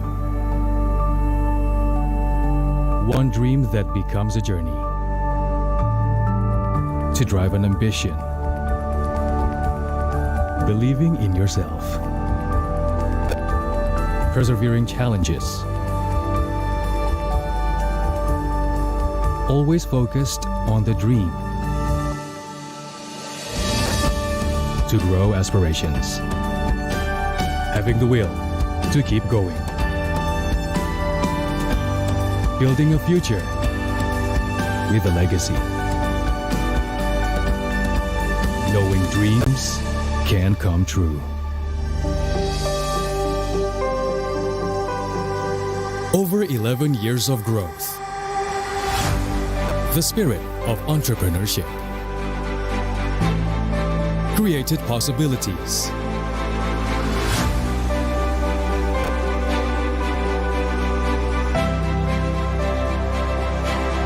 Realized new potentials.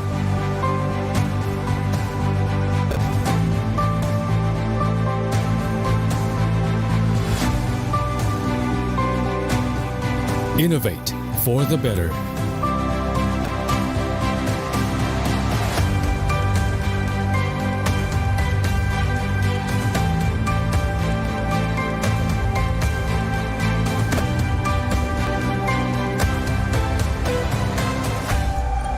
Expand horizons.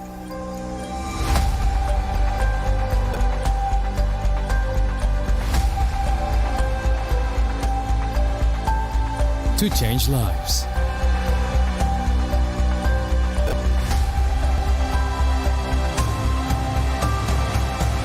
To connect new ideas. To explore new grounds.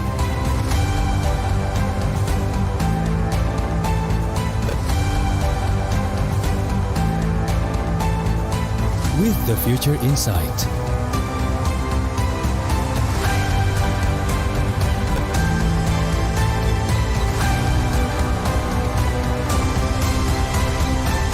Together.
Energi. Selalu ada dimanapun itu. Membawa yang baik menjadi hebat. Karena tidak ada lagi batas. Kemanapun lintasan masa membawa, hingga ke masa depan. Sejauh mana kamu bisa bermimpi? Jawabannya, sejauh yang hati kamu inginkan. Dengan energi yang menggerakkan kamu dan kamu. Pertamina, energizing you.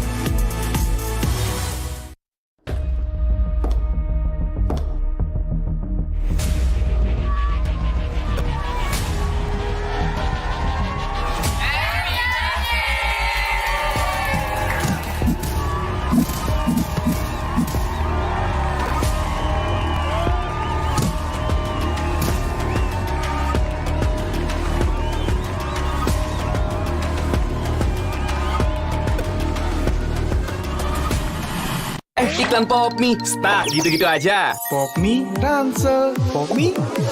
Biar seru nggak terputus, Pop Mie dus. Topping cangki sama gurihnya itu sob. Beuh. Yuk sob, sikat Pop Mie. Seru terus kuy. Hydro Coco. Why choose Hydro Coco? Healthy, taste good.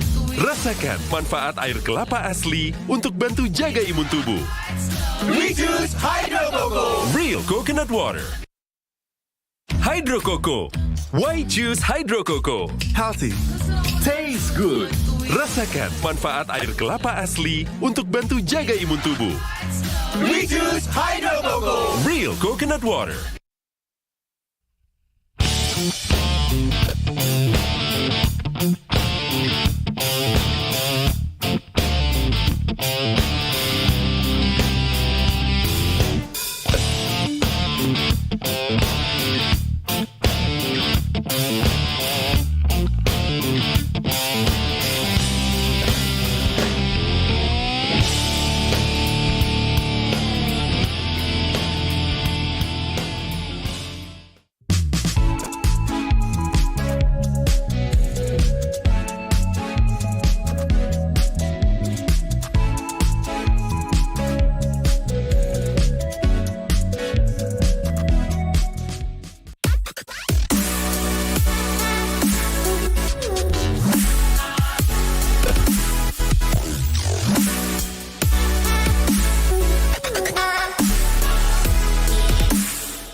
Ada sebuah cerita tentang mereka yang bangkit dari keterpurukan, melawan keterbatasan, merajut karya untuk berdaya bersama, membuka jalan kemudahan dan rasa percaya akan masa depan. Di tengah tantangan, mereka suarakan harapan, bergerak untuk perubahan. IndiHome, aktivitas tanpa batas. Selamat datang di sebuah pengalaman perjalanan baru Indonesia bersama InJourney. Terbang bersama kami untuk melihat pariwisata Indonesia. Sirkuit internasional, bentang alam, ragam atraksi budaya, produk lokal asli Indonesia, warisan budaya, keamanan dan kenyamanan. InJourney membawa keramahan Indonesia ke dunia.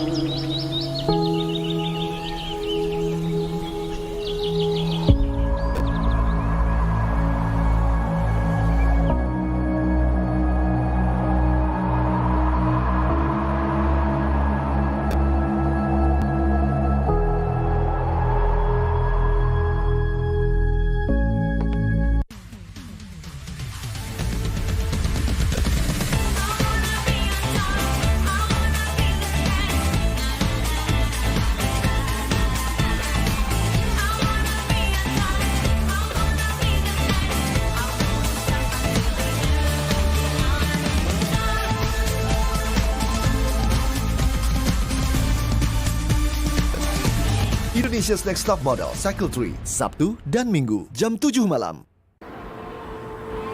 Berani melawan keterbatasan demi memberitakan kebenaran. Terus berjalan menghadapi perubahan, berinovasi menjawab tantangan zaman.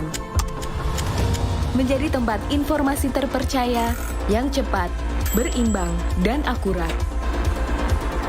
Tak sekadar memberi wawasan, namun juga membuka pikiran. Orang cerdas membaca tuntas hanya di detik.com. Warga plus 62 emang banyak maunya. Dari drakoran sampai banjir air mata. Nonton action yang mantul. Sampai nonton tendangan cantik. Maksudnya ini. Mau nonton apapun, semua ada di video. Mulai dari yang bikin berbunga-bunga, keringet dingin, ketawa, sampai bikin gak ngedip. Jadi nonton apa sekarang?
pro player luar, habis itu belajarin. Dari 1 sampai 10 ya, seberapa jago kamu main? Tukang apa yang kalau dipanggil tengoknya ke atas? Langsung main di bawah.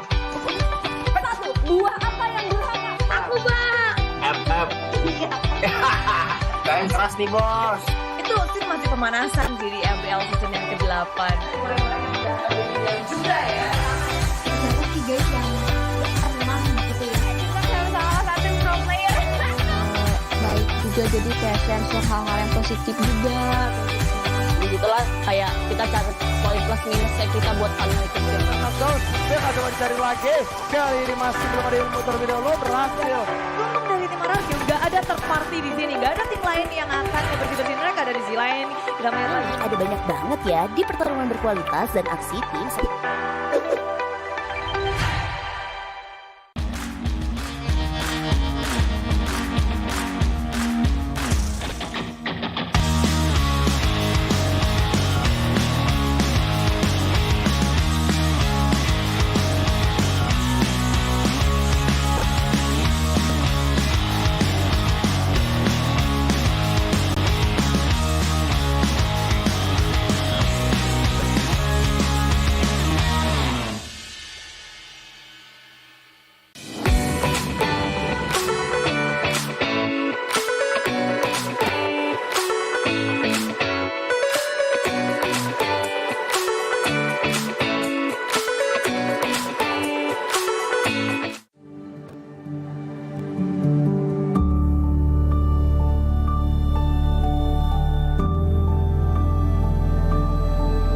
All it takes is one dream.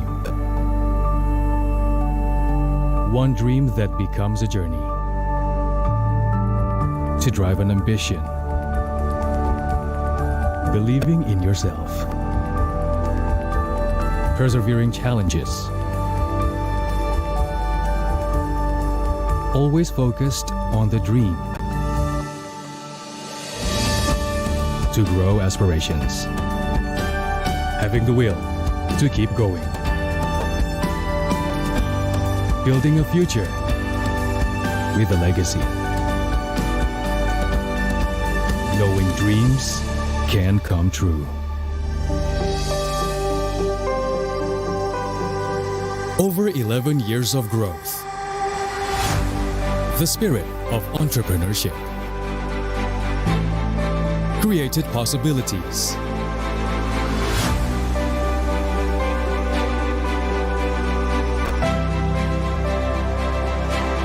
Realized new potentials.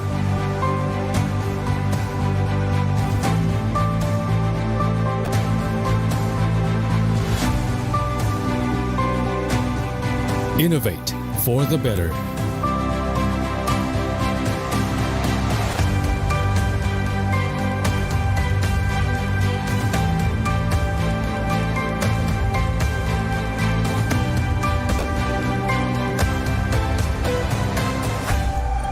Expand horizons.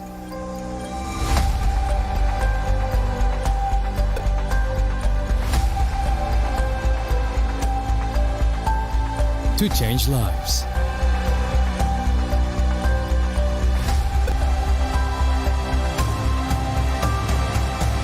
To connect new ideas. To explore new grounds.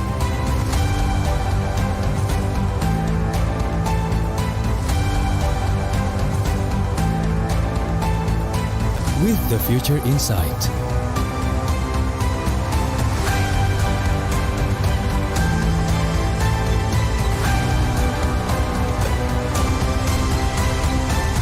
Together.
selalu ada dimanapun itu, membawa yang baik menjadi hebat. karena tidak ada lagi batas. Kemanapun lintasan masa membawa, hingga ke masa depan. Sejauh mana kamu bisa bermimpi? Jawabannya, sejauh yang hati kamu inginkan. Dengan energi yang menggerakkan kamu dan kamu. Pertamina, energizing you.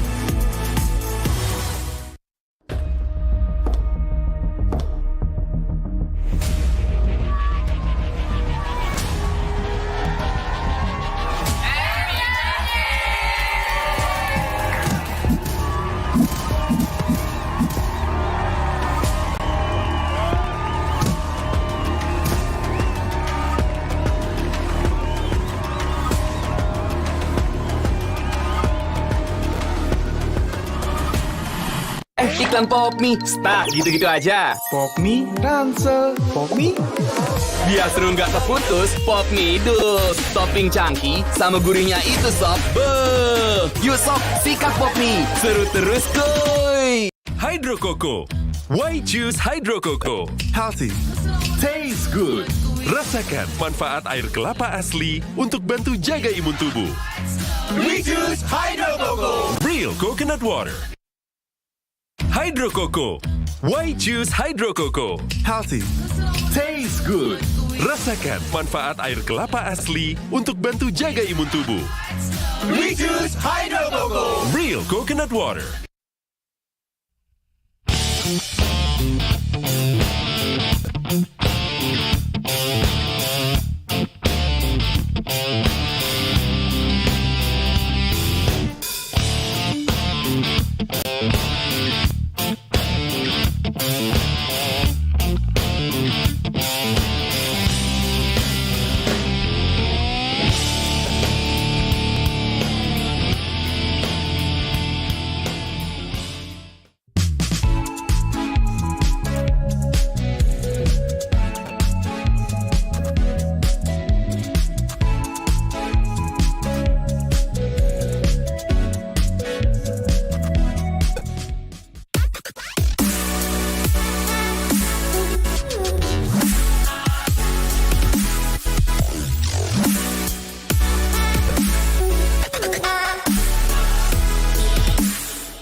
Ada sebuah cerita tentang mereka yang bangkit dari keterpurukan, melawan keterbatasan, merajut karya untuk berdaya bersama, membuka jalan kemudahan dan rasa percaya akan masa depan. Di tengah tantangan, mereka suarakan harapan, bergerak untuk perubahan. IndiHome, aktivitas tanpa batas. Selamat datang di sebuah pengalaman perjalanan baru Indonesia bersama InJourney. Terbang bersama kami untuk melihat pariwisata Indonesia. Sirkuit internasional, bentang alam, ragam atraksi budaya, produk lokal asli Indonesia, warisan budaya, keamanan dan kenyamanan. InJourney membawa keramahan Indonesia ke dunia.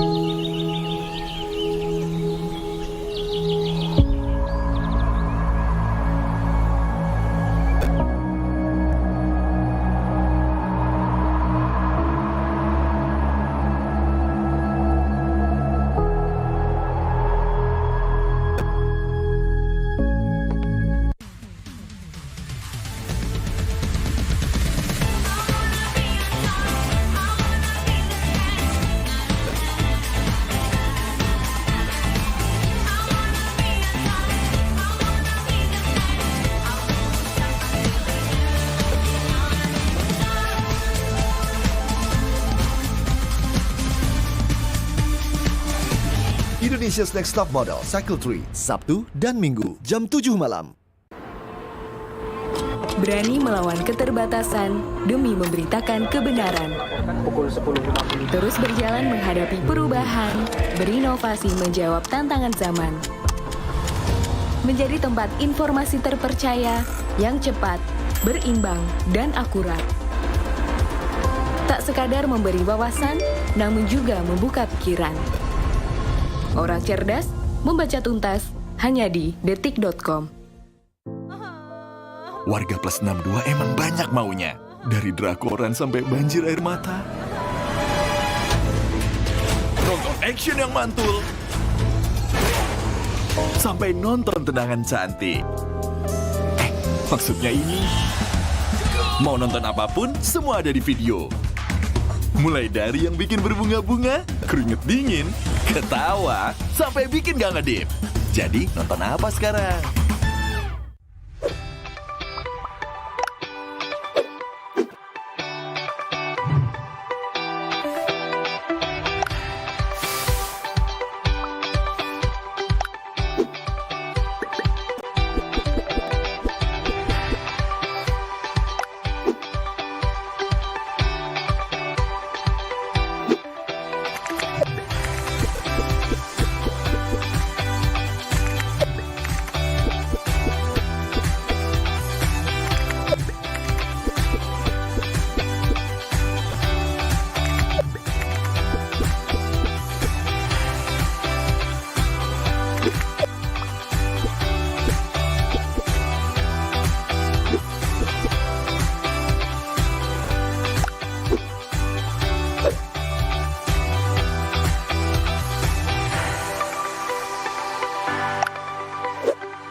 Nontonin pro player luar, habis itu pelajarin. Dari 1 sampai 10 ya, seberapa jago kamu main? Tukang apa yang kalau dipanggil tengoknya ke atas?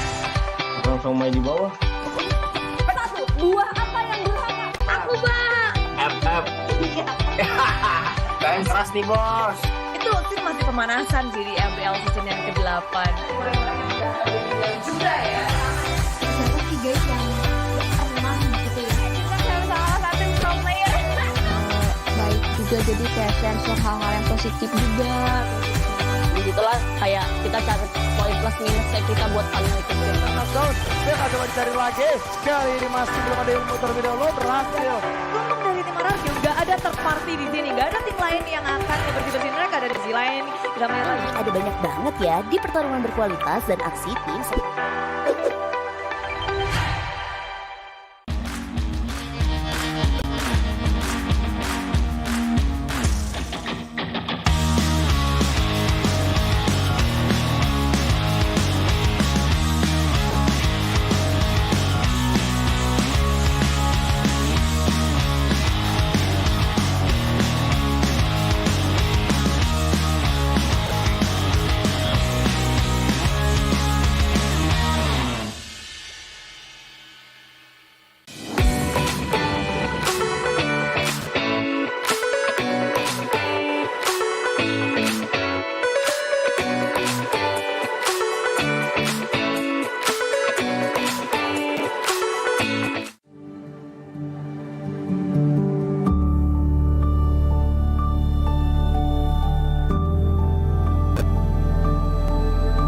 All it takes is one dream. One dream that becomes a journey. To drive an ambition. Believing in yourself. Persevering challenges. Always focused on the dream. to grow aspirations. Having the will to keep going. Building a future with a legacy.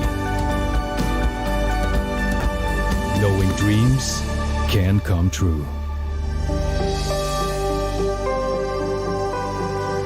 Over 11 years of growth. The spirit of entrepreneurship. Created possibilities.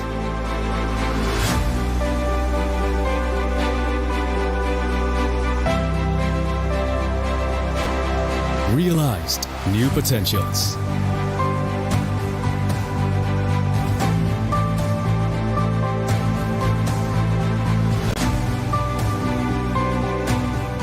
Innovate for the better.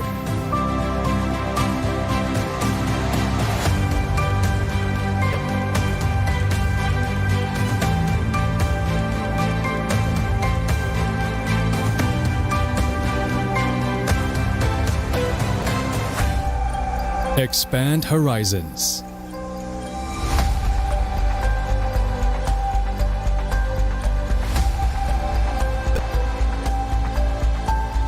To change lives.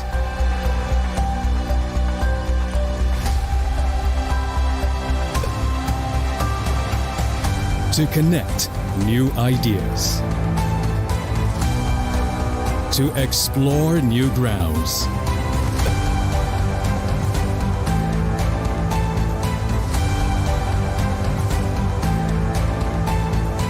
With the future insight.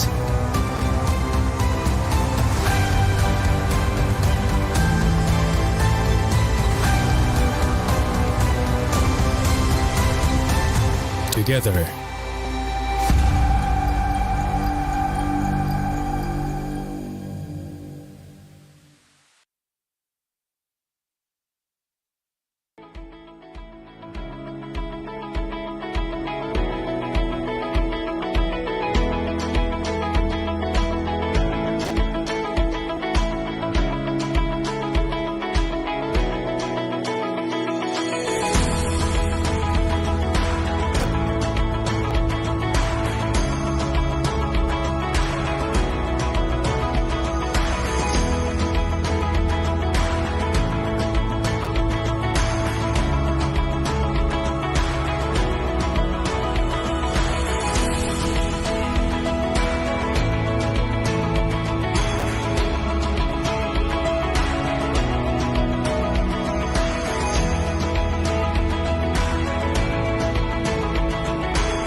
Energi.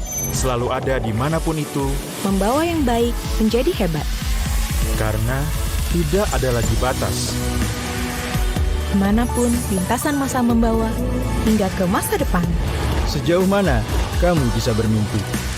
Jawabannya, sejauh yang hati kamu inginkan. Dengan energi yang menggerakkan kamu, dan kamu. Pertamina, energizing you.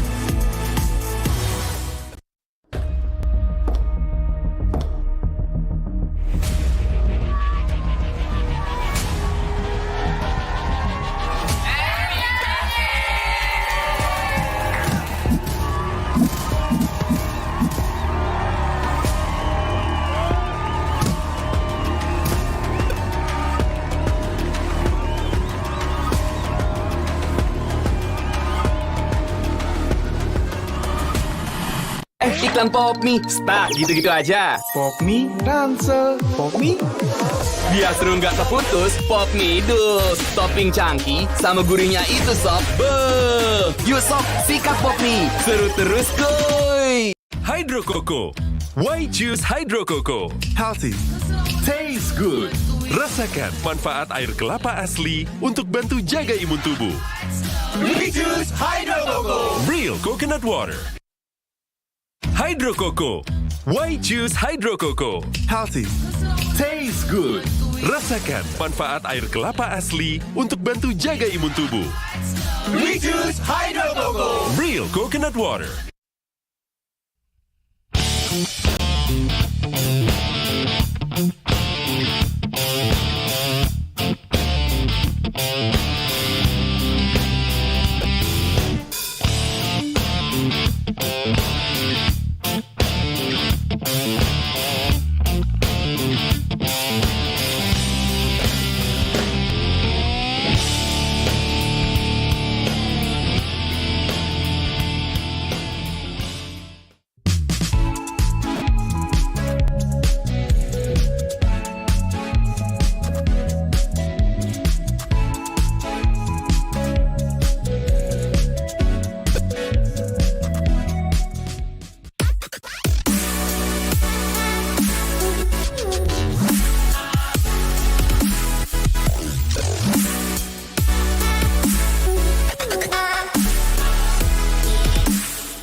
Ada sebuah cerita tentang mereka yang bangkit dari keterpurukan, melawan keterbatasan, merajut karya untuk berdaya bersama, membuka jalan kemudahan dan rasa percaya akan masa depan. Di tengah tantangan, mereka suarakan harapan, bergerak untuk perubahan.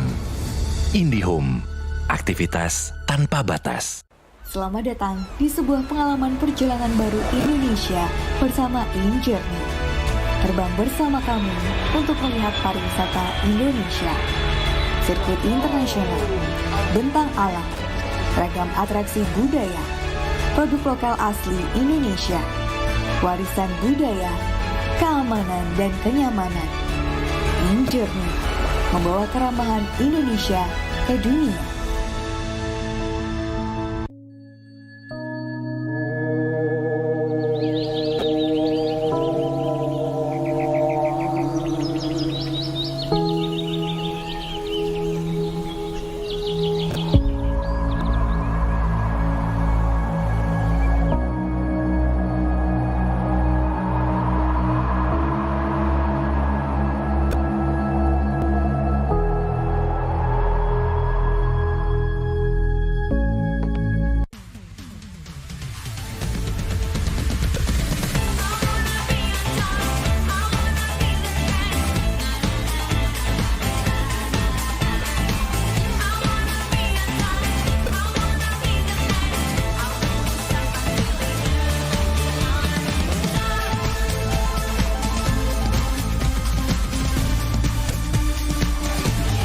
Indonesia's Next Top Model Cycle 3, Sabtu dan Minggu, jam 7 malam.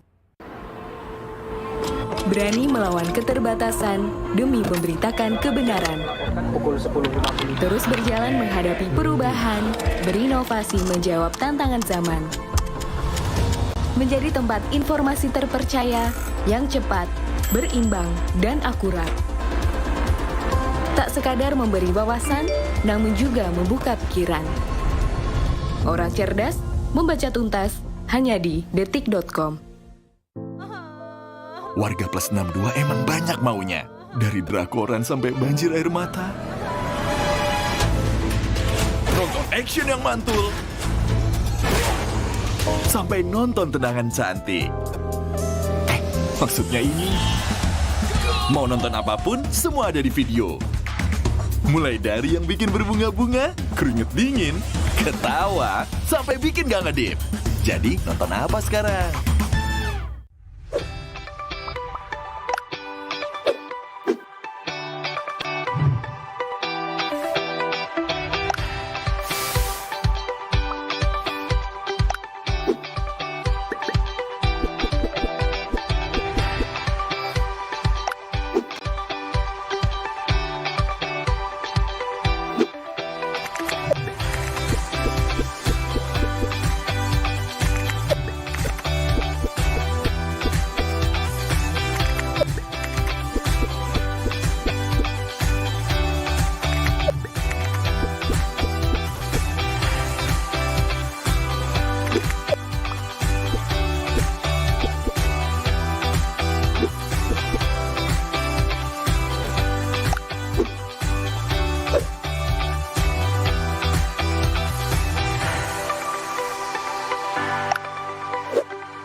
itu belajarin. Dari 1 sampai 10 ya, seberapa jago kamu main? Tukang apa yang kalau dipanggil tengoknya ke atas? Langsung main di bawah. Satu, buah apa yang durhaka? Aku bang. FF. Kalian keras nih bos. Itu masih pemanasan sih di MPL season yang ke-8. Juga ya. Siapa sih guys yang pernah gitu ya? Salah satu pro player. Baik juga, jadi kayak share hal-hal yang positif juga. Begitulah kayak kita cari poin plus minusnya kita buat saling ngikutin. Knockdown, dia nggak coba dicari lagi. Kali ini masih belum ada yang muter video lo berhasil. Untung dari tim Ararjo nggak ada third party di sini, nggak ada tim lain yang akan bersih-bersih, mereka ada di sisi lain. Kita melihat lagi. Ada banyak banget ya di pertarungan berkualitas dan aksi tim.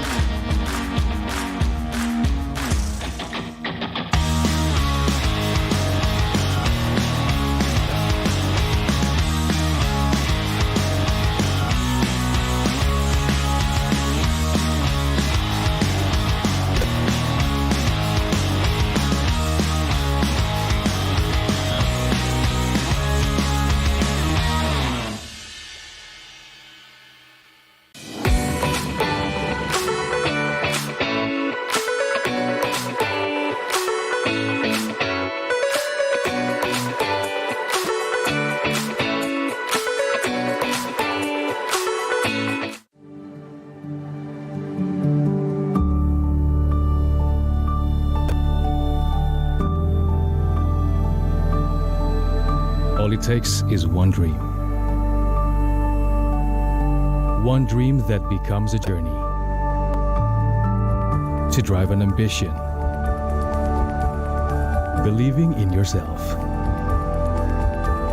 Persevering challenges. Always focused on the dream. To grow aspirations. Having the will to keep going. Building a future with a legacy. Knowing dreams can come true. Over 11 years of growth. The spirit of entrepreneurship. Created possibilities.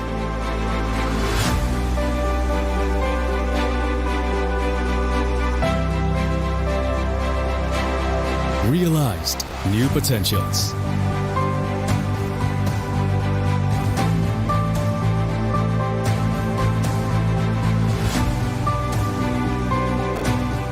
Innovate for the better.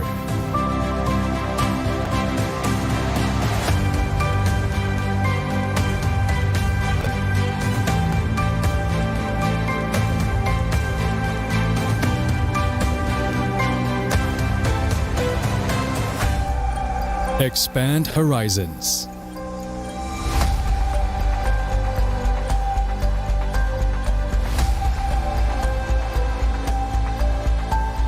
To change lives.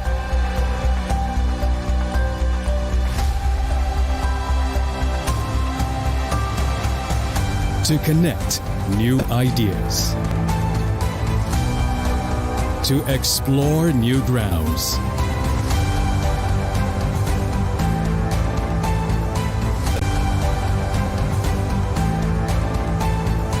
With the future in sight.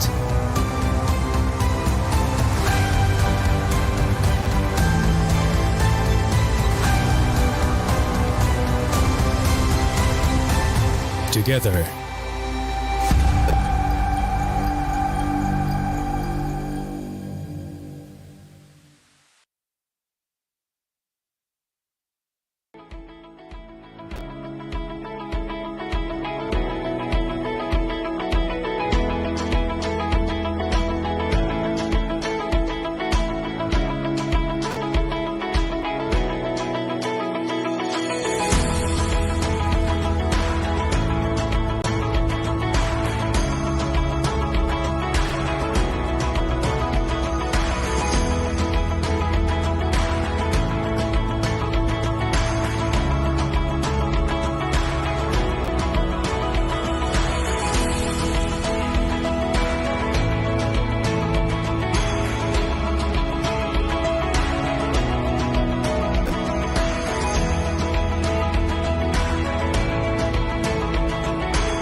energi.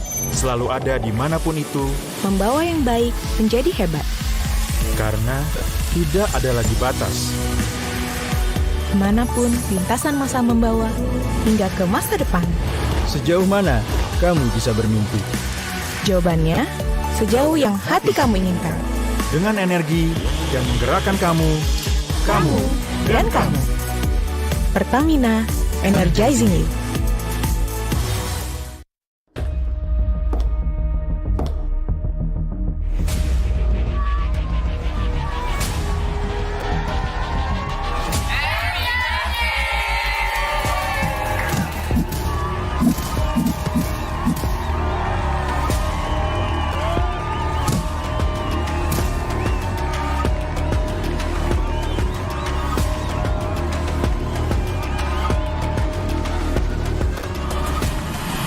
Iklan Popmi, start gitu-gitu aja. Popmi, Ransel, Popmi.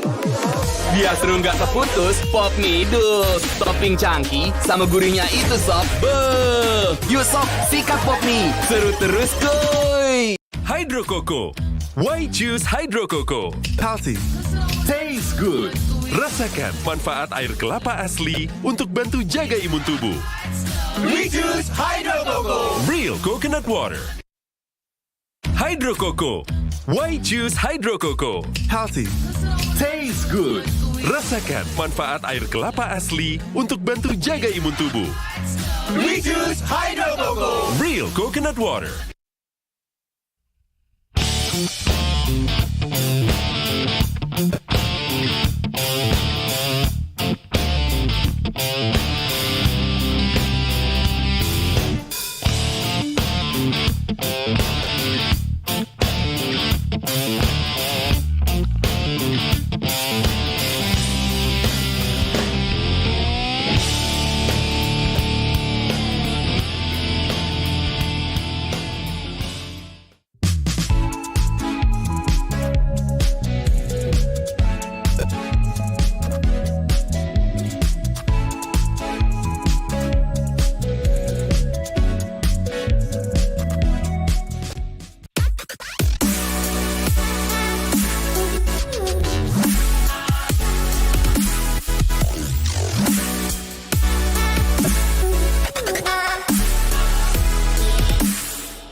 Ada sebuah cerita tentang mereka yang bangkit dari keterpurukan, melawan keterbatasan, merajut karya untuk berdaya bersama, membuka jalan kemudahan dan rasa percaya akan masa depan.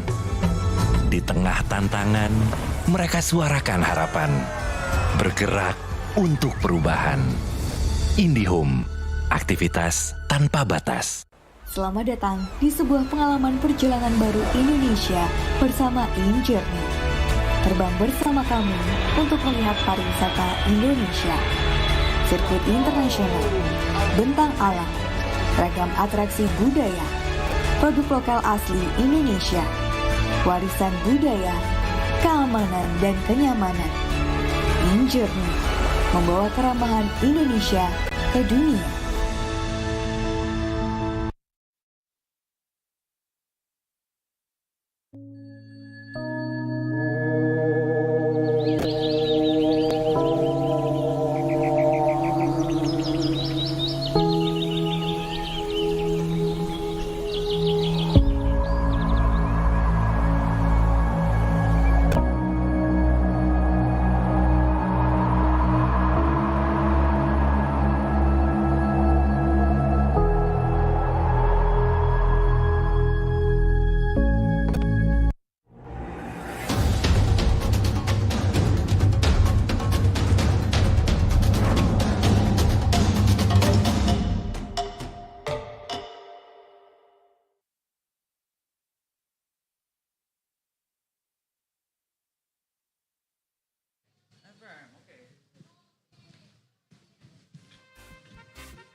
All right, good morning ladies and gentlemen and welcome to IESF 14 World Esports Championship Bali 2022.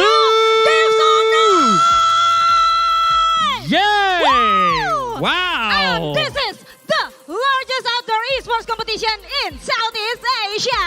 Exactly, and now we are on the Earth stage. With me today, I am Darius Drew and also my partner, Brenda Kwan, and absolutely we're so glad to be a part of this amazing event. Exactly, and we would like to share some information for all of you guys who came to Bali, of course, yeah. The IESF 14 World Esports Championship Bali 2022 will be a part of Indonesia Esports Summit 2022. Woo! And also, this is an annual celebration of the country esports ecosystem initiated by IESF and PBESI. Yeah, of course, the goal is to involve all the esports stakeholders in Indonesia, right? Such as the game publisher, game developers, pro team, athletes, influencers, and we have a lot of here. Yeah. And of course, the brand, the communities, and also the media in the country. Yeah, of course. And I would like to tell some information that this is esports event with the most nationalities competing offline. There has over 600 international athletes, wow, 106 countries, wow, and over 596 offline matches. And wow, the total prize pool is $500,000 US. Wow! Give a big round of applause, please! Woo! All right, this is one of the biggest and the largest esports event, yeah. Yes. And it held outdoor in Bali, in Merusaka, Nusa Dua. Yeah, Wow. exactly. And also, Drew, today we have 8 matches Eight from match. play in pace. For the first match is Team Lebanon versus Team Uzbekistan. And next, for the second match, we will have Team Syria versus Team Tunisia. And also we have third match. There has Team Venezuela versus Team Philippines. And the fourth match, we will have Team Australia versus Team Kyrgyzstan. And also for the fifth match, we have Team Honduras versus Team Mexico. At the sixth, we will have Team Bulgaria versus Team Colombia. And the seventh match is Team New Zealand versus Team Costa Rica. And last but not least, we will have Team France versus Team Turkmenistan. Right! And today is the day for the first match of DOTA 2 between Team Lebanon versus Team Uzbekistan. All now, right. Let's invite the team. Please come on stage and give a big round of applause to Team Lebanon!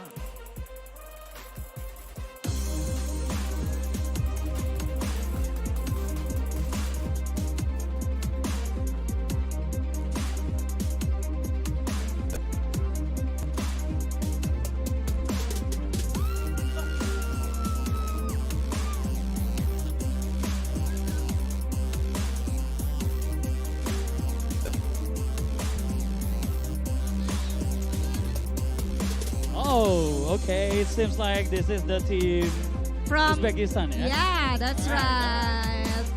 Once again, give it up to Team Uzbekistan. All right, that will be the first team, Team Uzbekistan. So now, we would like to present you the second team. Yes! Please welcome Team Lebanon!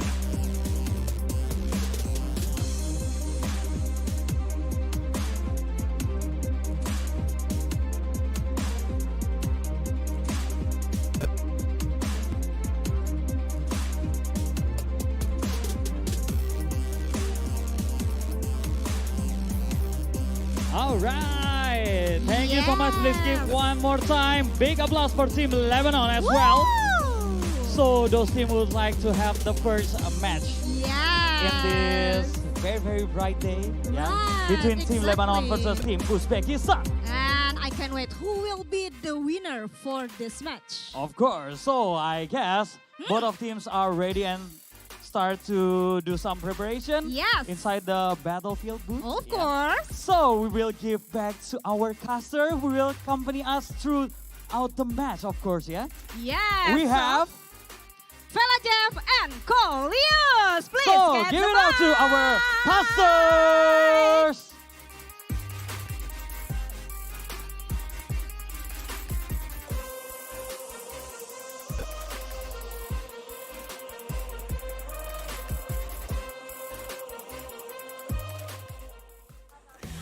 Oh my God, thank you so much, Brenda Kwan and also Darius Drew. Now we are back here on the caster table with me, Velajiv, and also my partner. Coleus here to accompany you for the first match. So I'm so excited to see because we are on Bali right now and it's very sunny day. Yeah, it's so crazy to be here because we are on IESF 14 World Esports Championship Bali 2022. We are starting a new things here. This is going to be the first day of Dota 2, which is going to be very interesting because all of these teams will be competing for 2 days in the inside of group stage.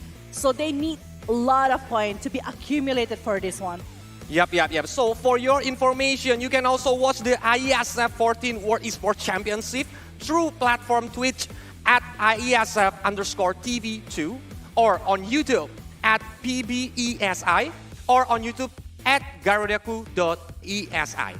Yeah. But also we are here. It's also because of the sponsors that we are having for this event because we thought them we won't be having this amazing stage just like what you guys are seeing. Earth stage, air stage, water stage, fire stage, everything that we are having right now inside of the Bali 14 World Esports Championship 2022. And yeah, it's thanks to our main sponsor, GHL Group, and also sponsored by GHL Auto, Nusapay, DIS, Good on Crypto, Taiwan Excellence, Pertamina, and also Hydro Coco. And for our official telco partner, Telkomsel, and official smartphone partner, Samsung Galaxy A series, and of course for the official logistic partner, Central Cargo, and internet service provider partner, IndiHome.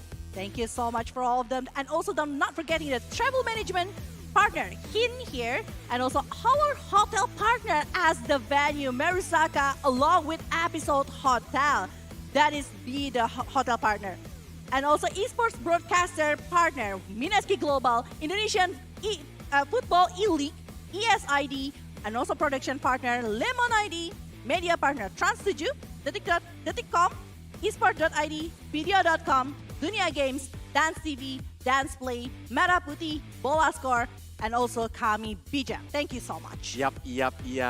Wow, Velajiv, I'm so excited to see later on. We're gonna see the first match, but do you feel like, are you gamers on mobile phone? Yeah, of course. Aside of like playing on with Dota on PC, I definitely play with mobile games. And I need a new recommendation because I'm thinking to buy a new one. Coleus, do you have any recommendation for that? Of course. So you can buy the Samsung Galaxy A series 5G, especially for the A33 5G. So it have like 8 gigabytes RAM and of course 256 gigabytes memory. Super AMOLED plus screen, refresh rate up to 120 Hz. Oh my God. And also not forgetting the Snapdragon 778G here with awesome 5000 mAh battery. So it's going to be like, you're going to use it for long term and it's going to be very, very good for it. And also it's rated IP67 for water resistance. So it's so good already. So the price start from 4,499,000 rupees. So it's gonna be so crazy. Don't forget to get yours as soon as possible because Samsung Galaxy A series is what you need. But now we're gonna jump into one of the important information that we will be giving you guys. It's gonna be the tournament format, just like what I've mentioned before. This is gonna be the play-in. It's group stage that we are gonna be playing for from 4 groups that is gonna be competing. Group A, Group B, Group C, Group D. All of the match will be played by best of 1 series on this group stage. Yeah, and every top 2 of the group will be going to the final play-ins, which is going to be 8 teams that is going to be competing for that one. And then we will be taking 3 teams out of that one. It means that we will be having 8 teams later on because we already have 4 regional teams that is waiting along with our, because we are the host of this event, it's going to be 1 team from Indonesia. So 5 teams already waiting, 3 teams is needed coming from the play-ins. So they're going to go for the main event later and with double elimination system. Double elimination system. Right now, it's only single elimination based on the group standings. Right now, we are seeing Group A. It consists of Lebanon, Uzbekistan, Thailand, Honduras, Laos, and Mexico. While from the Group B, it's New Zealand, Venezuela, Myanmar, Nepal, Costa Rica, and Philippines. And for the Group C, we're gonna see Syria, Tunisia, Poland, Bulgaria, Team IESF, and Colombia. And last but not least, Group D, France, Australia, Brazil, Georgia, Turkmenistan, and Kyrgyzstan. Yes, all of the team that is going to be competing. Remember, this is only top 2 will be going into the final play-ins. So they really need the win. They really need to collect all of the points that is possible. And it's best of 1. So everything can happen. Anything can happen for this one. One slight mistake inside of the game right now, it's going to determine a lot of things inside of the group stage later And on. we see the prize pool for the Dota 2 itself. For the first or the champion of the Dota 2 will get like 50,000 USD. And for the second place will be 30,000 USD. And the third place gonna be 20,000 USD. Yeah, total prize pool of 100,000 US dollar for this Dota 2. It's gonna be so huge for all of the teams that is competing. Whoever wants to get definitely the top 3 here to get the prize money need to work super hard to collect all of, especially the one that is coming from play-ins, because it's like 4 groups. They really need quite a long run rather than the one that is waiting on the regional and also the house event already. Everyone will be like representing their country, so everyone gonna be like want to be the champion of this event. Yeah, definitely everyone wants to be the champion of this event. But today's schedule, we will be having Lebanon versus Uzbekistan as our first match, and also for the second we will be having Polandia versus Bulgaria here. And then later on we will be having Venezuela versus Philippines, and then Australia versus Kyrgyzstan. Yep. And later we're gonna see Honduras versus Mexico, and then the Bulgaria versus Colombia, the New Zealand versus Costa Rica, and the last one is Team Australia versus what is this? I think the other country that is representing for this one. Yeah. So, we're gonna see... Georgia. Oh, Georgia. Georgia. I almost forgot. So, we're gonna see exciting match today. So, please stay tuned until the end of the... what is it? All of the matches. The matches today. Yeah. Because we will be having 8 of best of 1 series right now for today's schedule. But before that, we will see the first match. The first match, Lebanon versus Uzbekistan. Yes. Who is going to be playing for both of them? We will be seeing the player lineup soon for this one. And I think without further ado, we will just watch who is actually going to be the player lineup. Yeah, so this is the team lineup for both of the country. We see from the Lebanon here, we got Taksin, Mint, Atomic Flare, Chirps, and Nuns. Yeah, this is going to be the players coming from the Lebanon side. I do see that. I saw them this morning and they were preparing a lot for today's match. So hopefully they already prepared some of the strategy that they're going to be using for this match. Especially it's going against Team Uzbekistan that is going to be... Actually, I think I saw Uzbekistan in the previous matches for the regional one, that I think like Uzbekistan having a really unique kind of drop that they were having. So yeah, let's see what is actually going to be brought for this one. Of course, because I think and Anonym said last night, so there are patch or updates on Dota 2 later on. So we're gonna see like, is there any new heroes will come to be used by the teams later, and this is for the Uzbekistan. Yeah, it's gonna be Escape, SH, Ice, Trokat, James, and also Rasu here for Team Uzbekistan. Yeah, actually, you're right about this one. Like, there is another patch that is happening like a couple days ago, and it's changing a lot of stuff. For Uzbekistan and also Lebanon, they're having a quiet, interesting time right now because they need to prepare something that they don't even know with all of the updates that is happening. Yeah, it means that some of the hero is gonna be nerfed and buffed, but is it gonna be like, because the previous big event that we were having is the international, and I think like that one having a different draft that what we are gonna be seeing later on. Like I don't think like we will be seeing Last Rock, because Last Rock right now is not gonna be like really working in my humble opinion. So are they gonna be using more into tech? knockout kind of heroes that they are going to be picking for the first match. But for Enigma itself, I think it's still Enigma game for almost all of the match, and if not getting banned, fella. And the last one is like for the BKB game, because BKB is very, very important. It is, but yeah, if we are mentioning about like micro kind of hero, like Enigma, Visage, or maybe the other kind of hero that they are going to be using, like I still think like that kind of drop is still going to be very good, but depend on what situation that you're having. I mean, like if you're talking about Naga Siren, I think like Naga Siren is also like one of the hero that is going to be prioritized for this one, because of the ability that Naga Siren have for actually farm into the jungle of the opponent side without actually commit himself to try to do it is actually a big advantage for the Naga Siren. And aside of that one, we also have like another kind of hero like Visage that is having a bursting kind of situation. Especially right now, we are seeing that actually more hero is being picked based on the skills that they're having. So disable kind of hero, I'm thinking about like a lot of Lion or anything like that. It's gonna be very interesting. Okay, so we're gonna see the casters prediction. So later on, who are you into, fella Jim? Actually, this is a very hard prediction because like just like what we are talking before, like we don't actually we have the data, but it's not like a lot of data that we can collect from this one, both of the teams here. But I do feel like Lebanon, it might be one of the teams that is going to be very strong for this one. Yep, of course, because it's a competition. So someone's gonna lose and someone's gonna win. And they need to continue until the main stage, right, guys? So please support your team, especially if you are from the country itself. You can use your own hashtag on the comment section. And also the flag of the country that you are supporting. It's going to be very nice in the comment section below. Don't forget to put the flag, hashtag with the flag as well.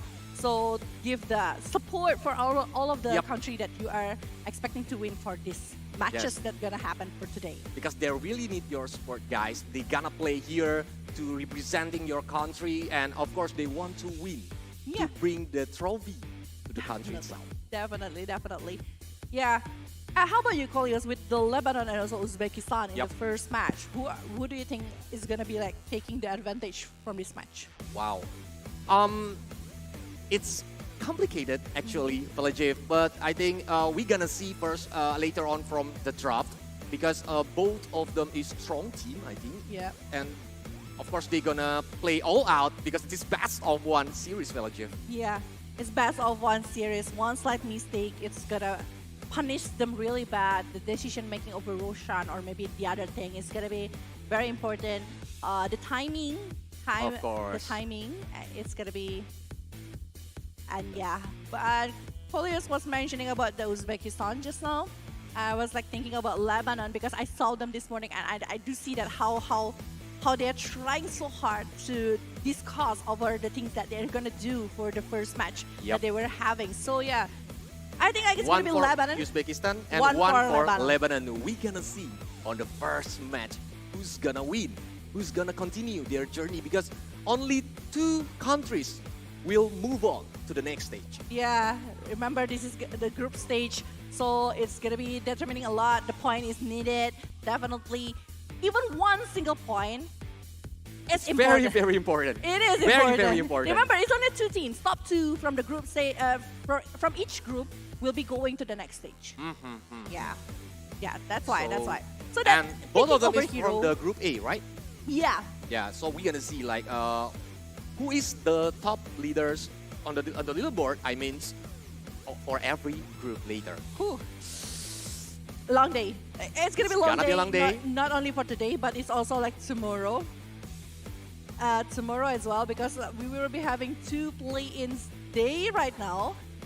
Well, we are seeing so many matches. And it's not only like the one that is on the stream, because we are also having another matches that happen right now, currently going for the teams that is going, because this is group stage, so they definitely gonna meet each other for all of the teams inside of the group A, B, C, and D.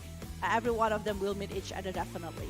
But yeah, I mean, heroes that is inside of Dota right now, the options is just like very wide. I do feel like it's pretty balanced right now for Dota. It's just like you can use any kind of hero, any kind of strategy. This even is Dota. This is Dota. This is Dota because I want to continue your words, Pelagic, Yeah. that every heroes can be used in Dota 2. Depends on the situation and the condition. That's true. That's true. What kind of strategy that you are thinking? Yeah. What kind of approach that you are having? Or maybe like how do you gonna try to get something, try to punish the opponent side, playing aggressively this early stage. It means that you want to have like early situation. Usually it's like disable hero. It's very important.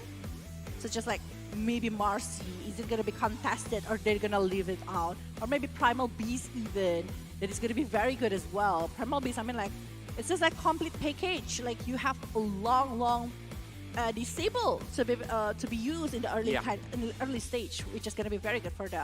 Or you're gonna play like engagement. team fight oriented, like using the Enigma with the black hole, or even like you want to counter it with silencer, with the global silence. So everything can happen, really. Yeah, that's right though. I mean like if you're countering definitely like big skills such as Enigma or any kind of thing like that, it's gonna be like silencer as a counter, but it means that silencers needs someone to actually protect it. Is it gonna be silencer mid lane or silencer carry or even like silencer support? Anything like, because of the, I mean like that's why Dota is like pretty balanced. You just need to know where it is the position that you want from that kind of. And last night Anonym mentioned one hero, Pelagic, Doom. Yeah. We were talking before, like me and Anonym, like we thought like actually, if you want to play aggressive gameplay, I do feel like Doom is still gonna be very good as a carry because the way that you are actually farming with the Hands of Midas and also the D4 coming from the Doom itself, it's very easy. It's easier, not like very easy, it's easier to actually winning the laning phase. You can play more aggressive since the early stages, but it means that you need someone else to actually be the carry for the late game. Yes, especially for the ultimate, like the Doom itself, it can like stopping one of the enemies when the team fight happening. That's true though. So yeah, right now the teams are preparing. You can see it, guys. This is the team from Lebanon right now, preparing for the things that they are having. Because it's gonna be their first match. This is gonna be the opening of Dota 2. Ladies and gentlemen, I'm just like so excited to see them right now. This is the team coming from Uzbekistan, also preparing the same kind of situation inside of their box. Because they already prepared from their own country before they fly to Indonesia. So right now, it's like go big or go home. Yeah. Using all of the resources that they were having, all of the strategy that they prepare for this one, because definitely they know the other country's data, so they might be doing a respect ban, or maybe they just like having something or strategy that they were having, so they don't want it to be contested, so they're picking another kind of hero. But yeah, hello everyone, this is the Sisterhood that is coming to the IESF Bali 14 World Esports Championship. Hi everyone. So a lot of pretty ladies comes to the IESF today. So for you who are around Bali and still stay at home, please come here because it's still open, and you can go here and watch directly the match from the venue. Actually, it's very interesting, just like what we are always mentioning before in the qualifier even. Like this is a big stage next to the beach that you can enjoy coconut water while you are actually watching the match itself. Like Esports event next to the beach, enjoying the scenery and everything. It's just like so nice. Yep, and this is the first esports festival. Yeah, so there will be like you can go hang out with your friends here, or you can play on the beach later on, or if you want to watch another game besides Dota 2, we have like Tekken 7 and then the eFootball, Mobile Legends Bang Bang, and everything. We have everything right now, even the CSGO, PUBG Mobile. Mobile Legends, eFootball, Tekken 7, just like what Colius have mentioned. We have like 5 games, 6 in total. With Dota 2. Total of that one, because CSGO we will having like CSGO and also CSGO Woman, which is interesting as well. Okay, look at how happy and how ready they are. Hi Lebanon team! Okay, they're saying okay. We are ready, bro. Yeah, I think they can't wait to like be on the draft pick later on and like show us what they can do in the IESF today. Yeah. The draft is going to be very interesting. Back again. Marcy still there. Primal Beast. If you're talking about... Oh, look, it's Emmy. Hello, Emmy. So it's from IDNS Thailand. Ooh, yeah, because the sisterhood is not only like Indonesian sisters that is coming, also coming from Malaysia. Hi! Also Amy that is coming from Thailand. Also the others. Hi, Ingin. Wow, Ingin is from Myanmar. Myanmar, hi! Also Sherlyn Su right there from Indonesia. Hi, Sherlyn! Yeah. Back again to the drafting situation. We were mentioning about Marcy. We were mentioning about like Primal Bees. If we are Enigma, Visage, like the options that they were having, I think like it's also like making it very hard to bat in the very early stage. Like if you want to take over the Tiny, or maybe taking over the Doom, that's just like what you're saying, or maybe prioritizing over. I think like for now, I don't think like Marcy and also like maybe the Primal Beast will be let out easily to the other opponent because it's just like too much to be handled. Like it's prioritized to be banned. Definitely. Or picked later on because Marcy with BKB on the early game from the position 4, it can be the core of the team. Even like level 2 coming from Marcy with the rebound kind of thing, the AoE is just like too much to be handled in the early situation. And if you're going like Marcy's fourth position, I think like the rotation that they will be having is just like gonna be too much.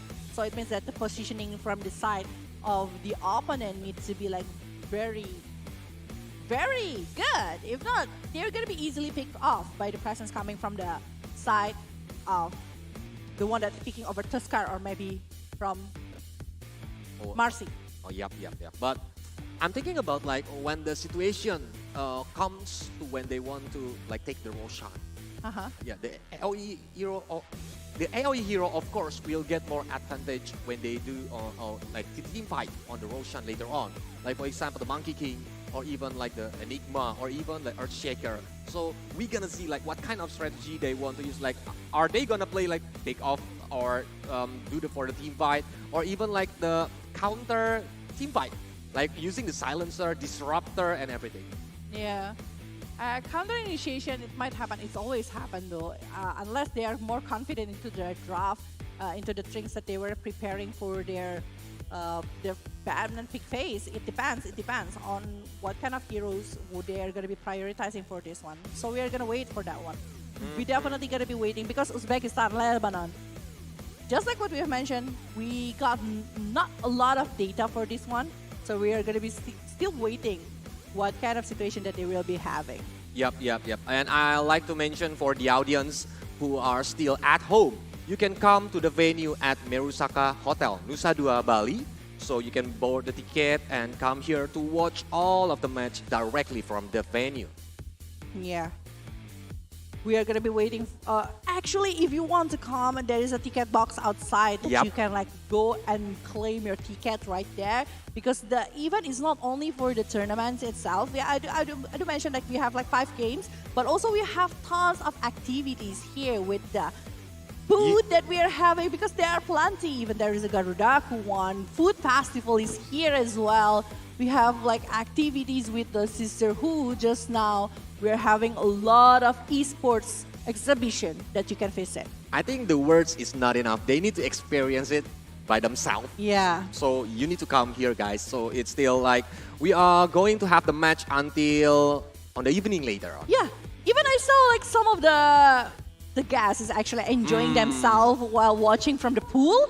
It's just like super nice. You're swimming, but you also like watch the esport things here. Hi, players from Georgia. Hi, everyone. They're waiting for their turns to play later on the stage, which is gonna be our last game for today. It's gonna be Georgia. Georgia gonna play on the last game for today, guys. Yeah. So maybe if you have like favorite players or even the favorite influencers, you can come here and ask them to take a picture. Actually, Anonym was waiting for another player to show up. He is just like getting ready to take a picture, right, Anonym? No. Anonym said that he want to take picture with Fonzie. Oh, really, Anonym? You're going that far, Anonym? So yeah, I'm helping you, Anonym. So you can go to the Fonzie right now and ask her for taking a picture. Oh my god. I think it's gonna be a huge disaster right now. Okay. Well, we're still waiting, guys. We want to remind you guys that actually this event is just like being held in Marusaka Hotel with tons of things that you can do. Like I don't feel like this is like a usual tournament because we can enjoy everything from this place. Yep, especially like Indonesia is the who are gonna running this event. Yeah. So later on the next year, we're gonna move to another country. So it's like maybe around 4 or 5 years experience. Yeah. So it's been 5 years, if I'm not mistaken, because it was in 2017. The last one. Then. Yeah, the previous on one in Jakarta. Yeah. Until Jakarta back then. But now we are having it in Bali, enjoying the places. Because like I was here yesterday, not casting, definitely. But I was enjoying like drinking coconut water while waiting and watching the players that is actually playing for the other day. Because we are having like PUBG and also CSGO yesterday. And it's just like so nice to be able to seeing everything. And that is Anonym, ladies and gentlemen, that is going to be casting for the second game later on. Yep. Right? And wow, one more thing, Pelajep. Yeah. I forgot to mention that you bring the coconut water to sit on the beach. Yeah. Later on, when the sun set, it's very yeah. beautiful. And you can continue to watch another match later on if you feel bored or anything. So it's gonna be fun experience for you guys if you want to come here. Yeah. It's gonna be super fun, but it's gonna be super fun as well if you're actually gonna be trying something different. If you guys here in the Marusaka looking for something amazing fun game, let me tell you that actually the Return of Condor Heroes, it's actually coming, and it's very interesting gameplay that they were having. It's with thousands of characters that they're having actually inside of the game. You will definitely love it, Kolias. Yeah, so you can guys like make your favorite hero warrior be the strongest in this warrior world and bring your clan become an unbeatable clan. Yeah, don't forget to download it right now into the Google Play Store or App Store.